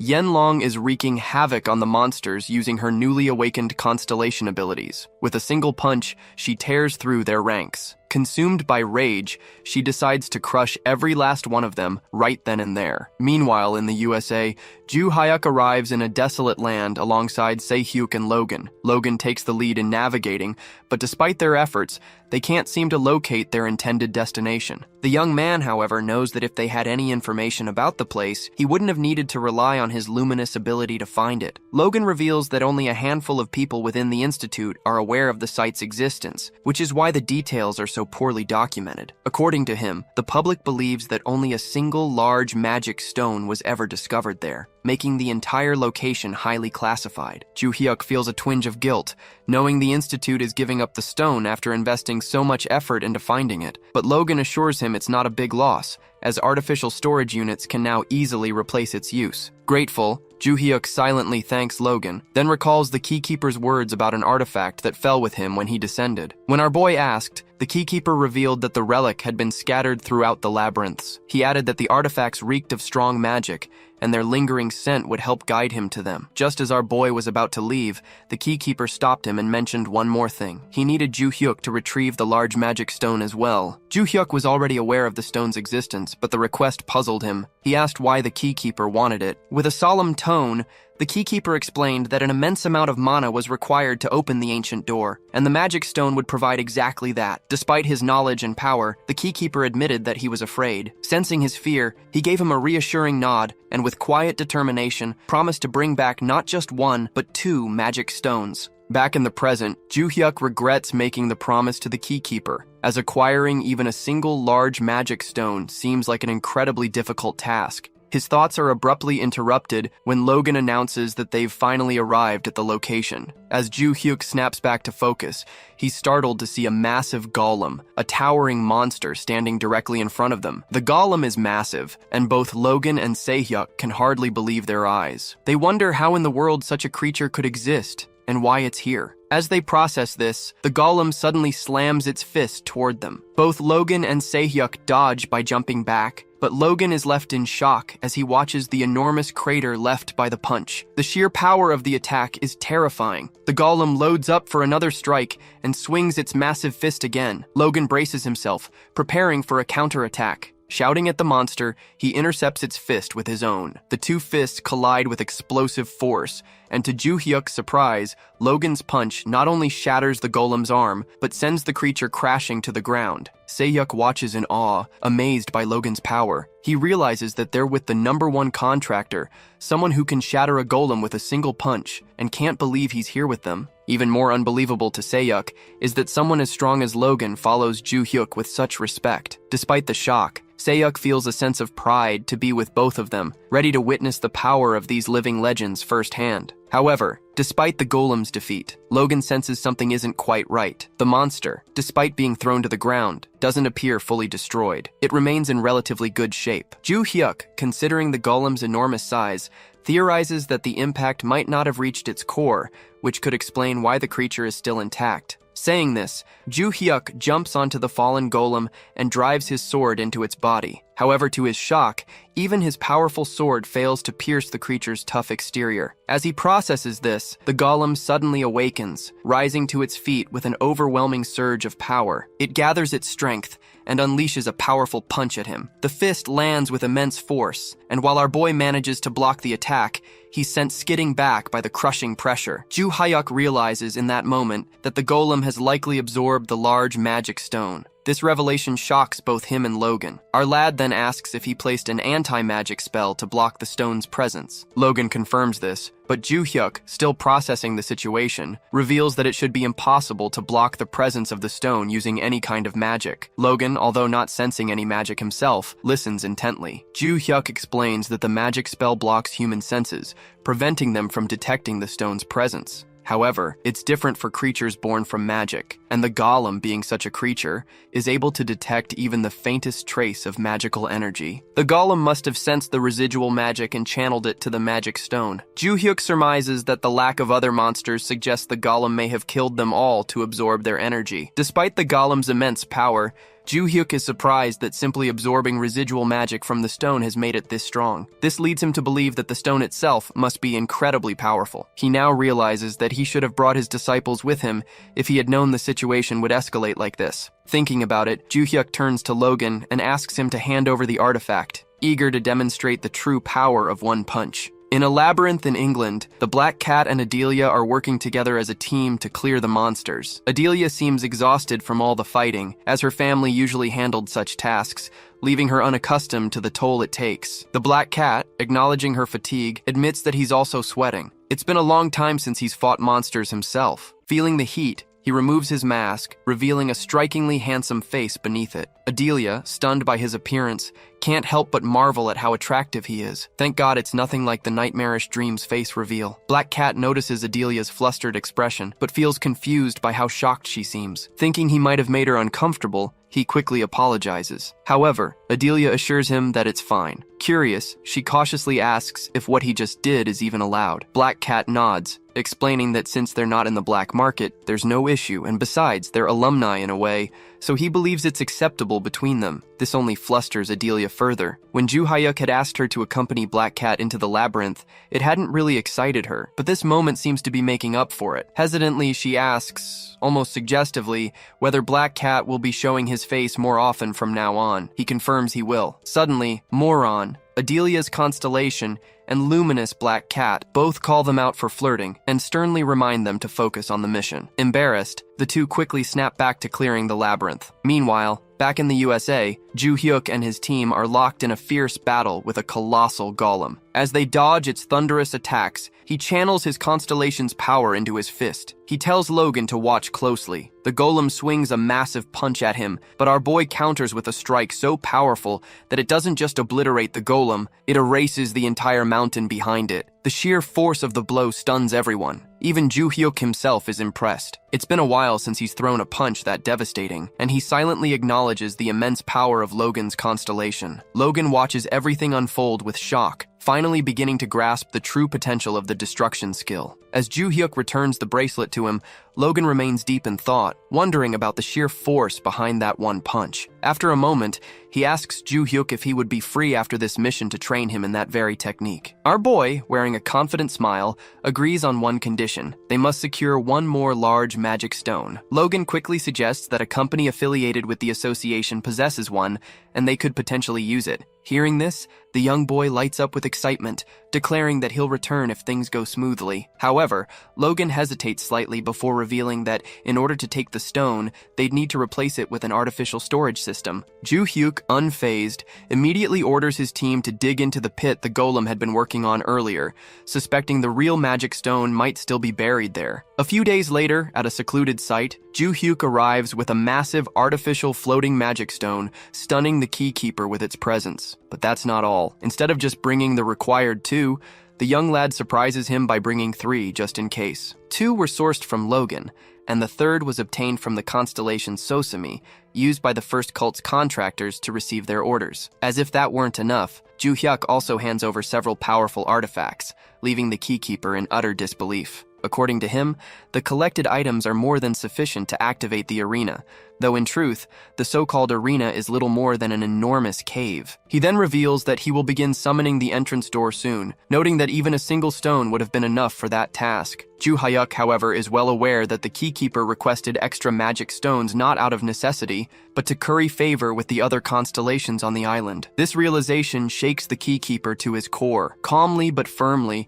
our lad reveals that he plans to use those very stones against the constellations they were meant to appease. With that declaration, he puts pressure on the keykeeper to begin the summoning without delay. Ju Hyuk then commands the former protector to guard the keykeeper closely and prepare everything necessary for his upcoming contract with Sosami. Additionally, he warns the former contractor to eliminate the keykeeper if he tries anything deceitful. Meanwhile, in the constellation assembly hall, chaos begins to brew. The fish constellation lashes out in frustration, furious that nothing is being accomplished. He warns that if they continue to remain idle, they will all meet their end here, meaningless and forgotten. The lack of communication from the Maze Lord only deepens the unease, leading many to fear that the deaths of the other constellations may have been in vain. The room erupts into shouting and protests. The gathered constellations begin demanding that they take action, that they storm out and kill everyone in their way. But just then, their voices are abruptly silenced. Ju Hyuk's voice cuts through the tension like a blade. He has been standing there for 10 minutes,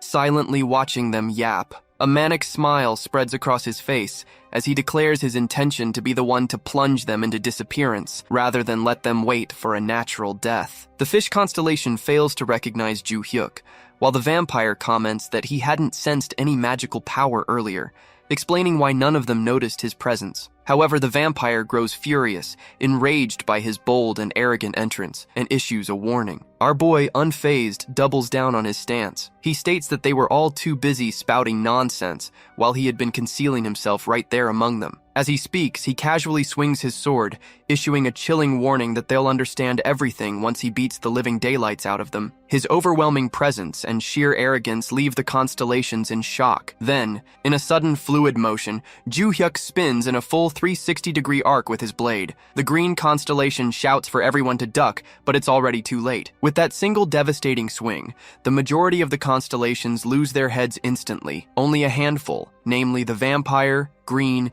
and the fish constellation, manage to evade the attack. It's in that horrifying moment that Green finally realizes the truth that Ju Hyuk is the martial arts god. But just as quickly as he struck, Ju Hyuk vanishes. He's nowhere to be seen. Confusion spreads among the survivors. They know he must be using some form of advanced concealment spell, and that he's still somewhere inside the building watching. Suddenly, a swift slash tears through the air, decapitating another group of constellations. The survivors finally grasp the horrifying truth that Ju Hyuk has been toying with them from the start. Panicking, the green constellation activates his abilities, summoning a barrier around the building to prevent Ju Hyuk from escaping. However, the vampire expresses concern, realizing that by sealing the area, they may have trapped themselves inside with the martial arts god. Green acknowledges the risk, but argues that their fallen comrades died far too easily. He admits they will likely die here too, but dismisses it with grim acceptance. They will eventually respawn. Still, he warns that if they fall now, they won't be able to carry out the Labyrinth Lord's plan. As Green speaks, our boy suddenly appears and swings his sword at him.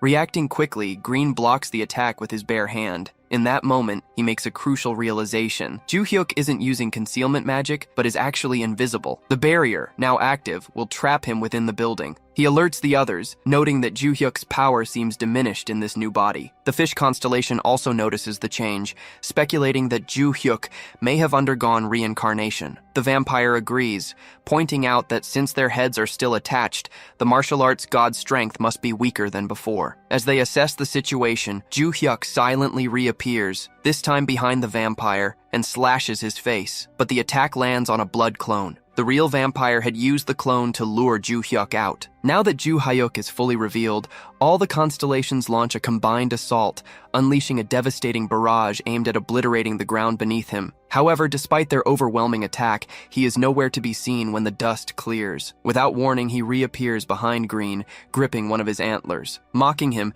Ju-hyuk remarks that even with all their intellect, they must now realize they're destined to fall. With cold assurance, he promises Green a painless death, then plunges his sword straight through him. The force of the stab releases a blinding, powerful beam, slicing through the air and shaking the building's foundations. The remaining constellations stare in disbelief. Moments ago, Ju-hyuk seemed weaker, yet now he effortlessly executed one of their strongest. Sensing their confusion, he responds, confirming their suspicions. However, if he were still in his original form, he claims, this would have been over in a single swing. Determined to end the battle once and for all, our boy takes out 2 floating magic stones that stun every constellation present. He explains that while these stones were once used long ago, their use has since been forgotten. But if fully charged, and the core inside takes a direct hit, they explode with catastrophic force. The fish constellation suddenly realizes Ju-hyuk's plan. He's preparing to wipe them all out at once. With a chilling farewell,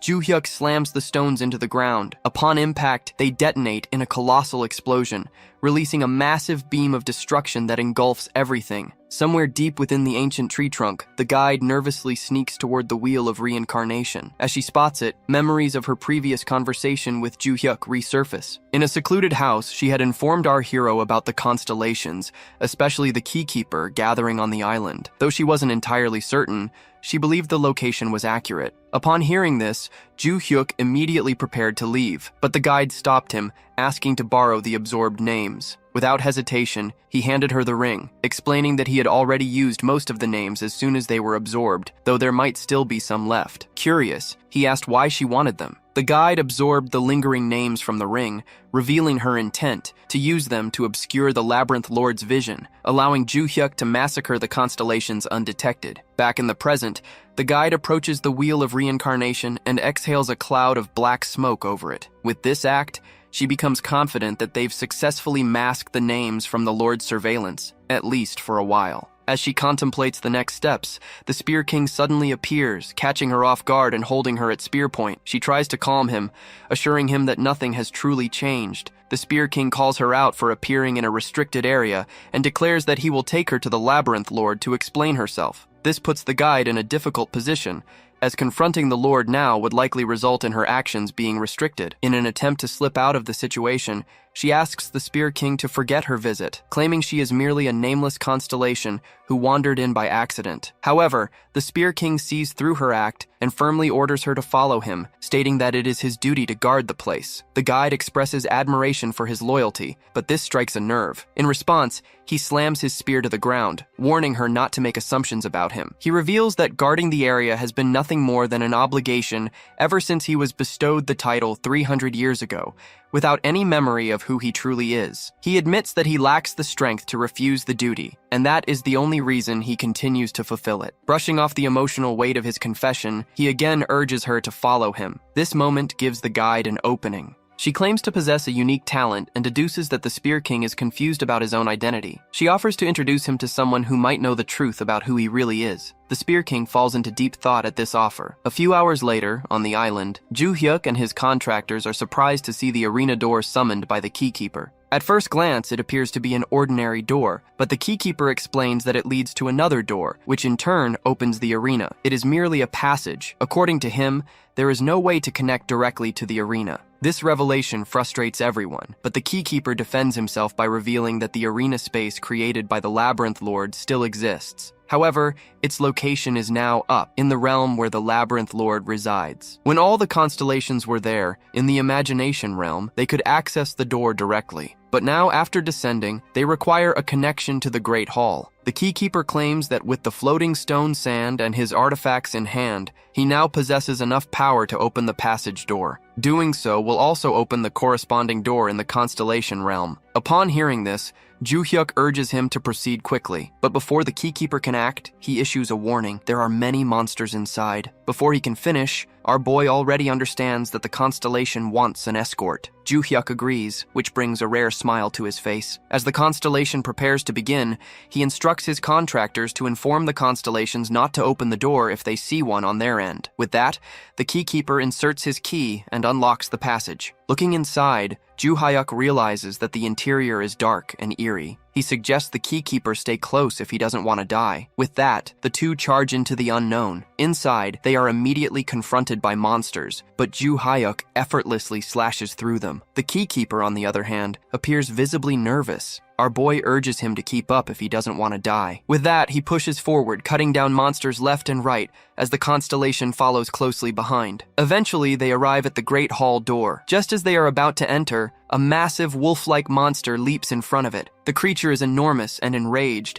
unlike anything Ju-hyuk has ever encountered before. According to the keykeeper, the beast might be mutated, a result of time and space twisting within the passage. Our boy, having not prepared any of his disciples' abilities for this journey, believing it would be too excessive, decides to rely solely on his sword. As the monster swings at him, he jumps back and counters with a swift strike. His blade slices through the monster's arm, but to his surprise, the limb regenerates almost instantly. Reacting quickly, the young boy charges dark energy into his sword and strikes again, this time slicing the monster's arm into multiple precise pieces. The creature roars in agony, seizing the moment he leaps into the air and delivers a powerful slash, cleaving the monster in half. The keykeeper is left stunned. Ju-hyuk has just defeated a powerful mutated beast with shocking ease. Our boy snaps the keykeeper out of his thoughts and orders him to open the door. Obeying, the constellation inserts his key and unlocks the passage. Meanwhile, Ju-hyuk's disciples also see it appear before them. After Ju-hyuk returned from the passage, the world plunged into chaos. While his disciples understood the door's purpose, the other constellations were stunned by the sudden appearance of the Great Hall. Martial God himself was unable to access the Radiant Sword's imagination realm. Even when he managed to step into it,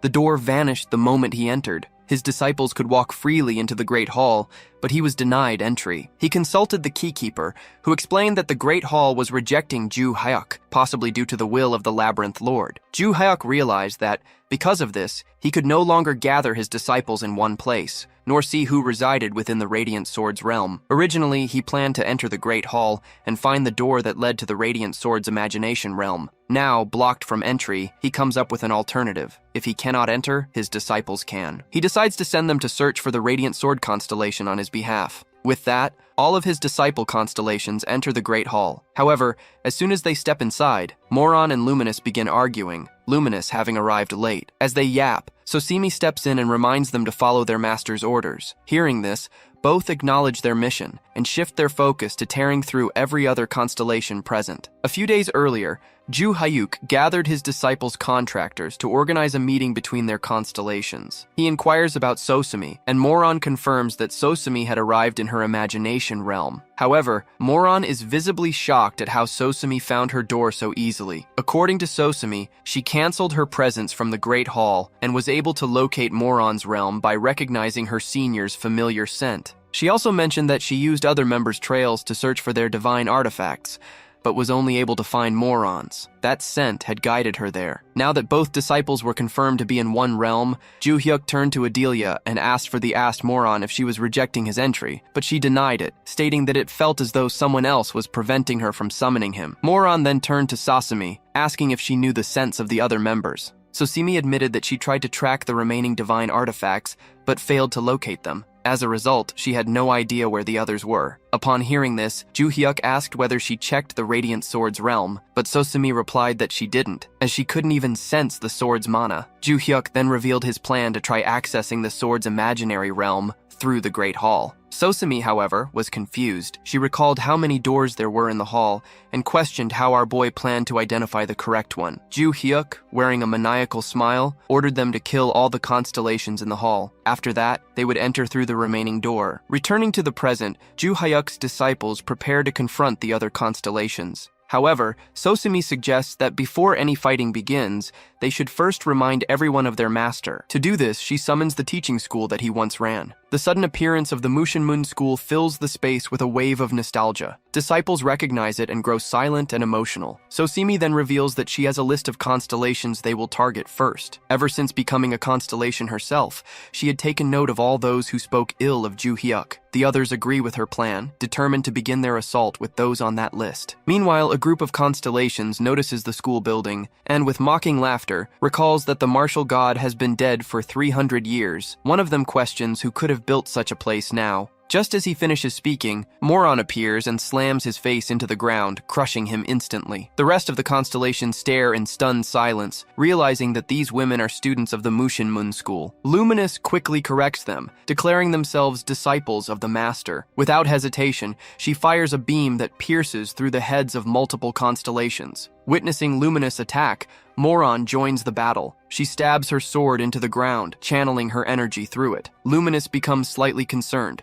suspecting that such an attack might harm even allies, but Moron assures her it won't. As the blade sinks into the ground, many constellations begin to melt away. Luminous is surprised by the precision of the poison. It targets individuals without affecting bystanders. However, to their shock, the constellations begin regenerating. Realizing that brute force won't be enough, the trio decides to break them down mentally instead. Among the constellations present is a member of the Choi family. Upon seeing the trio, he immediately recognizes them as Ju-hyuk's disciples. The Osun family constellation also approaches the Choi family constellation, acknowledging that it has been a long time since they last met. The Osun constellation, known as the Fist King, refers to the Choi constellation by his old nickname, Dao Wang. Though they greet each other with familiarity, Dao Wang still finds the name somewhat embarrassing. The Fist King then gestures toward the trio of Ju-hyuk's disciples fighting in the distance and asks about them. Dao Wang explains who they are. When asked about Mushinmun, the Fist King immediately recognizes it as the sect tied to the martial god. Dao Wang points out that the martial god he just remembered is the master of the three fighting now. This revelation stuns the Fist King. He recalls hearing stories of the martial god, how he faced countless disasters alone, carving his name into history. Though he had read of the martial god's disciples and their overwhelming strength, this is the first time he sees them in person. Dao Wang adds that the martial god once taught him sword techniques, which later became the foundation of his own style. Using that, he traveled across the world and eventually met the Fist King. Dao Wang also recalls being surprised when he found that the Fist King had already established his own martial hall, training warriors and teaching them bare-handed defense. However, the Fist King finds those memories bittersweet. He recalls how all of it failed when the Tower of Destruction appeared, unleashing a wave of monsters. In the end, their forces ran out of strength and died, which he still sees as a failure, one that betrayed the very essence of martial arts, to protect people. Dao Wang agrees with him, saying that is why he still dedicates himself to training, to learning, and perfecting the ultimate sword technique. The Fist King shares the same resolve, though right now his attention is completely drawn to the trio of disciples, cutting down constellations left and right with unshakable ferocity. The Fist King wants to fight them, but before Dao Wang can stop him, he has already leapt toward the trio. Landing beside them, he challenges them to a duel, leaving the disciples momentarily confused. Sosumi, however, quickly recognizes him as the Fist King, the guardian constellation of the Osun family, a title that earned them a place among the 5 great families. Luminous, still puzzled, questions why he would approach only to die. The Fist King confidently declares that, as disciples of the martial god, they are among the few strong opponents he's encountered since becoming a constellation. This statement doesn't sit well with Sosumi, who grows visibly angry. To her, the word strong belongs to their master alone. Her reaction only fuels the Fist King's excitement, as he assumes they are preparing to fight him. Luminous decides to slice him down instantly, but Moron steps forward, insisting on handling the fight herself. Since he knows about their master, she wants to demonstrate some of the martial god's techniques. so he remembers them well. As she prepares for battle, her body becomes engulfed in a powerful magical aura, and the Fist King mirrors her, activating his own energy in return. Luminous watches, knowing full well that Moron could easily eliminate him with long-range poison, but instead chooses to engage directly out of respect. Sosimi, however, feels a twinge of concern. The weight class between Moron and the Fist King is vastly different, and she quietly worries about the outcome. However, Luminous assures her that Moron can handle it. With that, Moron stomps the ground and throws a punch at the Fist King. He becomes excited, recognizing the move as the crushing fist. Still, he notes that due to Moron's small frame, the strike might lack impact, so he decides to take it head-on. As the punch lands, he initially feels nothing, but within a second, the force surges through him, sending him flying. Shocked, he realizes that Moron has transformed the crushing fist into an inch punch, amplifying the power using an unfamiliar footwork technique. The shift in form and sudden release of force leaves him stunned but exhilarated. Despite the hit, the Fist King rebounds quickly and counters with his own ranged fist technique, unleashing a massive shockwave. Sosimi watches the attack with awe, but Luminous observes calmly, knowing that the Fist King's style always leaves an opening for a counter-strike. Just as expected, Moron appears behind him mid-air and delivers a powerful kick to the back of his neck, slamming him into the ground. Luminous, having anticipated it, simply isn't impressed. With the duel finished, the trio resumes their task of sweeping through the constellations. Meanwhile, Barch secretly peeks from behind a door, silently watching them as they move forward. As the Tower Master stalks from the shadows, Ju Hyuk demands an update on his disciples. Barch nervously denies having checked on them yet. Our boy shouts at him to do it, but the Tower Master is paralyzed with fear. The disciples are already wreaking havoc in the Great Hall, and if they notice him, especially as the former head of the Tower of Destruction, they might tear him apart. Now powerless, the Tower Master is terrified of being beaten mercilessly. Lost in anxious thoughts, he hears our boy press him again to take a look. Hesitant and trembling, Barch slowly cracks open the door. All he sees are explosions. He reports to Ju Hyuk that it seems the disciples have already defeated most of the constellations. Barch can't help but feel that the master disciples have grown even more powerful than before. While he continues to sneak a peek, Luminous spots him. Sosimi also recognizes him as the Tower Master. Moron, however, recalls Ju Hyuk's words from the past,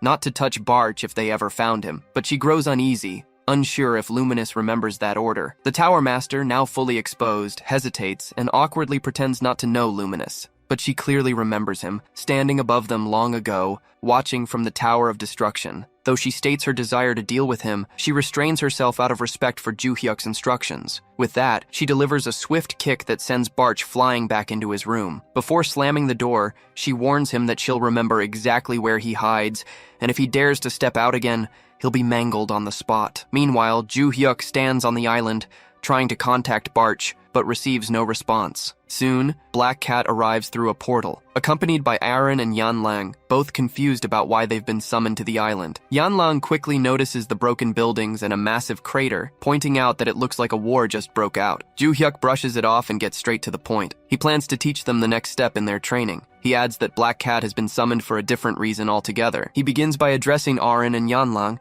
acknowledging that both have contracts with constellations and have been progressing well in their training. Now he wants them to set a standard for their power. To demonstrate what he means, he borrows Aaron's sword, channels lightning into it, and releases a powerful slash toward a distant mountain. The strike is so intense that it splits the mountain in half. Ju Hyuk says that this is the standard he wants Aaron to reach. He returns the sword to her and tells her to figure out on her own how much mana to use and how to control it. Then, he asks Yan Lang for her divine artifact and puts it on. He takes the girl to the crater, channels mana into his fist, and punches the ground with force. Instantly, massive walls of ice shards rise up, engulfing what remains of the structure. Yan Lang is left speechless, completely stunned by what she just witnessed. Ju Hyuk then explains that with enough training, she can reach that same level. After all, it's her constellation's power. With that, he shifts his attention to Black Cat. Meanwhile, back in the Great Hall, Sosimi discovers the priest's imaginary space. Luminous and Moron are both surprised by the environment around them. Everything in that realm appears in shades of red and black. Moron catches a familiar scent in the air,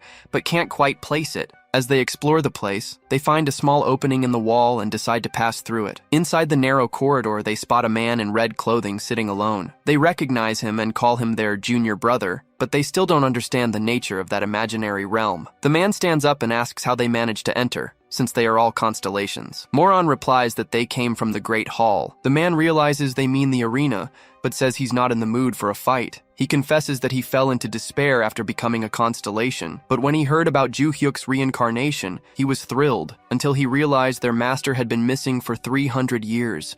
He tried to find their master with the help of those who took his divine artifact, but instead of helping, they became drunk with power. Upon hearing this, Moron comments that with all that power, he should have stayed put instead of handing out contracts. The man reveals that someone once appeared who could withstand his power, but that person left him trapped in a basement. He's talking about Logan, who abandoned him there, causing him to rot in silence and fall deeper into despair. Excited, Moron removes her mask and reveals that they're there because their very master ordered them to find him. She adds that the ancient relic is already in the master's possession. Shocked, the man drops to his knees and begins smashing his head on the ground in reverence. The trio watches, unsure of how to react, clearly disturbed by his behavior. Moron then explains that this is exactly why their master calls him Freak. After a few more smashes, Freak stands up and says he feels refreshed. He promises to prepare himself to meet the master. With that, the group says their goodbyes. At the Contractors Association, Logan is stunned to see a floating magic stone that Ju-hyuk brought back. The stone is twice the size of the one he had received before. Our boy assures him that the stone is his and starts explaining how he found it. Back on the island, while exploring the mana flow, Ju-hyuk realized there could be a massive magic stone buried underground and summoned Black Cat. The constellations living on that island radiated absurd amounts of mana, and the fact that they survived without any external mana source suggested that there was a powerful energy hidden there. Ju-hyuk suspected a mana stone was supplying energy to all of them. Eventually, they located the stone and ordered Black Cat to remove the mask covering it. That's how he found the stone and safely delivered it to Logan. Returning to the present, after handing over the stone, Black Cat reads a message from a constellation and informs the martial god that one of his disciples, the Radiant Sword constellation, has been found. Ju-hyuk gets excited, already knowing who it is, but tells Black Cat not to reveal the name just yet, as he wants to confirm it himself. Before they leave, our hero invites Logan to visit Valhalla anytime he wants to learn the one-punch technique. Then, they teleport to Valhalla, arriving straight into Black Cat's office through a portal, only to be stunned by the presence of a mysterious, powerful figure already waiting for them, sword in hand.